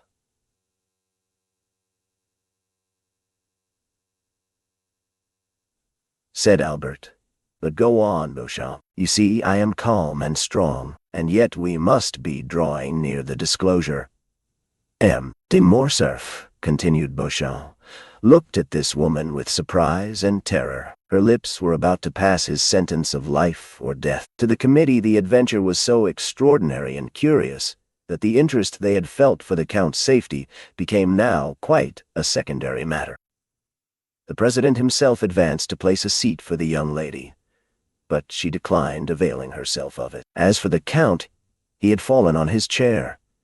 It was evident that his legs refused to support him. Madame, said the president, you have engaged to furnish the committee with some important particulars respecting the affair at Yanina, and you have stated that you were an eyewitness of the event, with a tone of sweet melancholy, and with the sonorous voice peculiar to the East. But allow me to say that you must have been very young then. I was 4 years old. But as those events deeply concern me, not a single detail has escaped my memory. In what manner could these events concern you? And who are you, that they should have made so deep an impression on you? On them depended my father's life, replied she. I am Haydée, the daughter of Ali Tepelini, Pasha of Yanina, and of Vasiliki, his beloved wife. The blush of mingled pride and modesty which suddenly suffused the cheeks of the young woman, the brilliancy of her eye, and her highly important communication produced an indescribable effect on the assembly. As for the Count, he could not have been more overwhelmed if a thunderbolt had fallen at his feet and opened an immense gulf before him. "Madame," replied the president, bowing with profound respect, "allow me to ask one question. It shall be the last. Can you prove the authenticity of what you have now stated?" "I can, sir," said Haydée, drawing from under her veil a satin satchel highly perfumed. "For here is the register of my birth, signed by my father and his principal officers, and that of my baptism, my father having consented to my being brought up in my mother's faith. This latter has been sealed by the Grand Primate of Macedonia and Epirus. And lastly, and perhaps the most important, the record of the sale of my person and that of my mother to the Armenian merchant El Kobir by the French officer who, in his infamous bargain with the Porte, had reserved as his part of the booty the wife and daughter of his benefactor, whom he sold for the sum of 400,000 francs. A greenish pallor spread over the Count's cheeks, and his eyes became bloodshot at these terrible imputations, which were listened to by the assembly with ominous silence. Haydée, still calm, but with a calmness more dreadful than the anger of another would have been, handed to the president the record of her sale, written in Arabic. It had been supposed some of the papers might be in the Arabian Romaic or Turkish language, and the interpreter of the house was in attendance. One of the noble peers, who was familiar with the Arabic language, having studied it during the famous Egyptian campaign, followed with his eye as the translator read aloud, "I, El Kobir, a slave merchant and purveyor of the harem of His Highness, acknowledge having received for transmission to the Sublime Emperor from the French lord, the Count of Monte Cristo, an emerald valued at 800,000 francs, as the ransom of a young Christian slave of 11 years of age, named Haydée, the acknowledged daughter of the late Lord Ali Tepelini, Pasha of Yanina and of Vasiliki, his favorite, she having been sold to me 7 years previously, with her mother, who had died on arriving at Constantinople by a French colonel in the service of the Vizier Ali Tepelini, named Fernand Mondego. The above-mentioned purchase was made on His Highness's account, whose mandate I had for the sum of 400,000 francs, given at Constantinople by authority of His Highness in the year 1247 of the Hejira. Signed, El Kobir. That this record should have all due authority, it shall bear the imperial seal, which the vendor is bound to have affixed to it. Near the merchant's signature there was, indeed, the seal of the Sublime Emperor." A dreadful silence followed the reading of this document. The Count could only stare, and his gaze, fixed as if unconsciously on Haydée, seemed one of fire and blood. "Madame," said the president, "may reference be made to the Count of Monte Cristo, who is now, I believe, in Paris?" "Sire," replied Haydée, "the Count of Monte Cristo, my foster father, has been in Normandy the last 3 days." "Who, then, has counseled you to take this step, one for which the court is deeply indebted to you, and which is perfectly natural, considering your birth and your misfortunes?"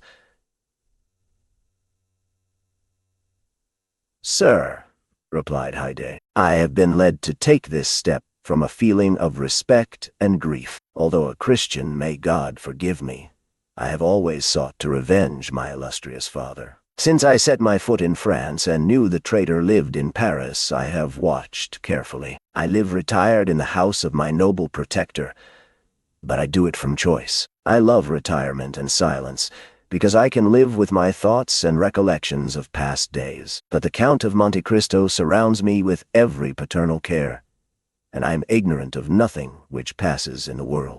I learn all in the silence of my apartments, for instance. I see all the newspapers, every periodical, as well as every new piece of music. And by thus watching the course of the life of others, I learned what had transpired this morning in the House of Peers, and what was to take place this evening. Then I wrote. "Then," remarked the president, "the Count of Monte Cristo knows nothing of your present proceedings." He is quite unaware of them, and I have but one fear, which is that he should disapprove of what I have done. But it is a glorious day for me," continued the young girl, raising her ardent gaze to heaven, "that on which I find, at last, an opportunity of avenging my father." The Count had not uttered one word the whole of this time. His colleagues looked at him, and doubtless pitied his prospects, blighted under the perfumed breath of a woman. His misery was depicted in sinister lines on his countenance. "De Morcerf," said the president, "do you recognize this lady as the daughter of Ali Tepelini, Pasha of Yanina?" "No," said Morcerf, attempting to rise. "It is a base plot, contrived by my enemies." Haydée, whose eyes had been fixed on the door, who, as if expecting someone, turned hastily and, seeing the Count standing, shrieked. "You do not know me," said she. "Well, I fortunately recognize you. You are Fernand Mondego, the French officer who led the troops of my noble father. It is you who surrendered the castle of Yanina. It is you who, sent by him to Constantinople to treat with the emperor for the life or death of your benefactor, brought back a false mandate granting full pardon. It is you who, with that mandate, obtained the Pasha's ring, which gave you authority over Selim, the firekeeper. It is you who stabbed Selim. It is you who sold us, my mother and me, to the merchant El Kobir. Assassin, assassin, assassin, you have still on your brow your master's blood. Look, gentlemen all."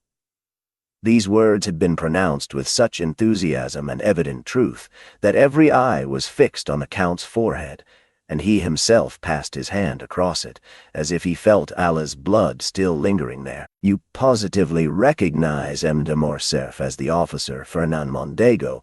"Indeed I do," cried Haydée. "Oh, my mother, it was you who said, 'You were free, you had a beloved father, you were destined to be almost a queen.' Look well at that man. It is he who raised your father's head on the point of a spear. It is he who sold us. It is he who forsook us. Look well at his right hand, on which he has a large wound. If you forgot his features, you would know him by that hand into which fell, one by one, the gold pieces of the merchant El Kobir. I know him."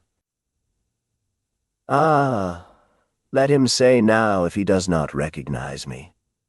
Each word fell like a dagger on Morcerf, and deprived him of a portion of his energy. As she uttered the last, he hid his mutilated hand hastily in his bosom, and fell back on his seat, overwhelmed by wretchedness and despair. This scene completely changed the opinion of the assembly respecting the accused Count. "Count of Morcerf," said the president, "do not allow yourself to be cast down. Answer. The justice of the court is supreme and impartial as that of God.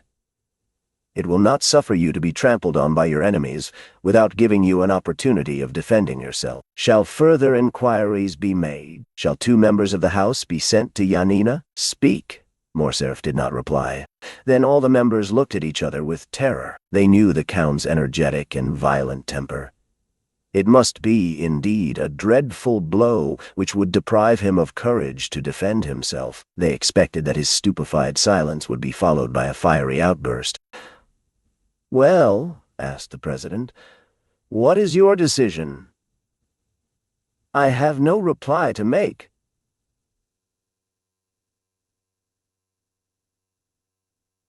said the Count in a low tone. "Has the daughter of Ali Tepelini spoken the truth?" said the president. "Is she, then, the terrible witness to whose charge you dare not plead, not guilty? Have you really committed the crimes of which you are accused?" The Count looked around him with an expression which might have softened tigers, but which could not disarm his judges. Then he raised his eyes towards the ceiling, but withdrew then immediately, as if he feared the roof would open and reveal to his distressed view that second tribunal called Heaven, and that other judge named God. Then, with a hasty movement, he tore open his coat, which seemed to stifle him, and flew from the room like a madman. His footstep was heard one moment in the corridor, then the rattling of his carriage wheels as he was driven rapidly away. "Gentlemen," said the president, when silence was restored, Is the Count of Morcerf convicted of felony, treason, and conduct unbecoming a member of this house? Yes, replied all the members of the Committee of Inquiry with a unanimous voice. Haydée had remained until the close of the meeting. She heard the Count's sentence pronounced without betraying an expression of joy or pity. Then, drawing her veil over her face, she bowed majestically to the councillors, and left with that dignified step which Virgil attributes to his goddesses. Chapter 87. The Challenge. Then, continued Beauchamp, I took advantage of the silence and the darkness to leave the house without being seen. The usher who had introduced me was waiting for me at the door, and he conducted me through the corridors to a private entrance opening into the Rue de Vaugirard. I left with mingled feelings of sorrow and delight. Excuse me, Albert. Sorrow on your account, and delight with that noble girl, thus pursuing paternal vengeance. Yes, Albert, from whatever source the blow may have proceeded. It may be from an enemy, but that enemy is only the agent of Providence. Albert held his head between his hands. He raised his face, red with shame and bathed in tears. And seizing Beauchamp's arm, "My friend," said he, "my life is ended.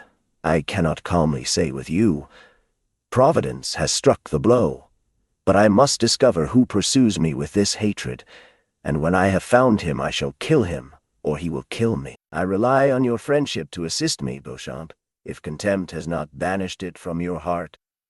"Contempt, my friend? How does this misfortune affect you?" "No, happily that unjust prejudice is forgotten which made the son responsible for the father's actions. Review your life, Albert. Although it is only just beginning, did a lovely summer's day ever dawn with greater purity than has marked the commencement of your career? No, Albert, take my advice. You are young and rich. Leave Paris. All is soon forgotten in this great Babylon of excitement and changing tastes. You will return after 3 or 4 years with a Russian princess for a bride, and no one will think more of what occurred yesterday than if it had happened 16 years ago. Thank you, my dear Beauchamp. Thank you for the excellent feeling which prompts your advice. But it cannot be. I have told you my wish, or rather my determination. You understand that, interested as I am in this affair, I cannot see it in the same light as you do. What appears to you to emanate from a celestial source seems to me to proceed from one far less pure. Providence appears to me to have no share in this affair, and happily so, for instead of the invisible, impalpable agent of celestial rewards and punishments, I shall find one both palpable and visible, on whom I shall revenge myself, I assure you, for all I have suffered during the last month. Now, I repeat, Beauchamp, I wish to return to human and material existence, and if you are still the friend you profess to be, help me to discover the hand that struck the blow." "Be it so," said Beauchamp. "If you must have me descend to earth, I submit. And if you will seek your enemy, I will assist you, and I will engage to find him, my honor being almost as deeply interested as yours. Well, then you understand, Beauchamp, that we begin our search immediately. Each moment's delay is an eternity for me. The calumniator is not yet punished, and he may hope that he will not be. But on my honor, if he thinks so, he deceives himself. Well, listen, Morcerf." "Ah, Beauchamp, I see you know something already. You will restore me to life. I do not say there is any truth in what I am going to tell you, but it is, at least, a ray of light in a dark night. By following it we may, perhaps, discover something more certain. Tell me. Satisfy my impatience. I will tell you what I did not like to mention on my return from Yanina. Say on, I went, of course, to the chief banker of the town to make inquiries. At the first word, before I had even mentioned your father's name, "Ah," said he, "I guess what brings you here." "How and why?" "Because a fortnight since I was questioned on the same subject." "By whom?" "By a banker of Paris, my correspondent, whose name is—" "Danglars! Hey!" cried Albert. "Yes," cried Albert. It is indeed he who has so long pursued my father with jealous hatred. He, the man who would be popular, cannot forgive the Count of Morcerf for being created a peer. And this marriage broken off without a reason being assigned, yes, it is all from the same cause. But do not be angry without reason. Make inquiries, and if it be true— "Oh, yes, if it be true," cried the young man. "He shall pay me all I have suffered. Beware Morcerf, he is already an old man. I will respect his age as he has respected the honor of my family. If my father had offended him, why did he not attack him personally? Oh, he was afraid to encounter him face to face. I do not condemn you, Albert. I only restrain you. Act prudently. Oh, do not fear.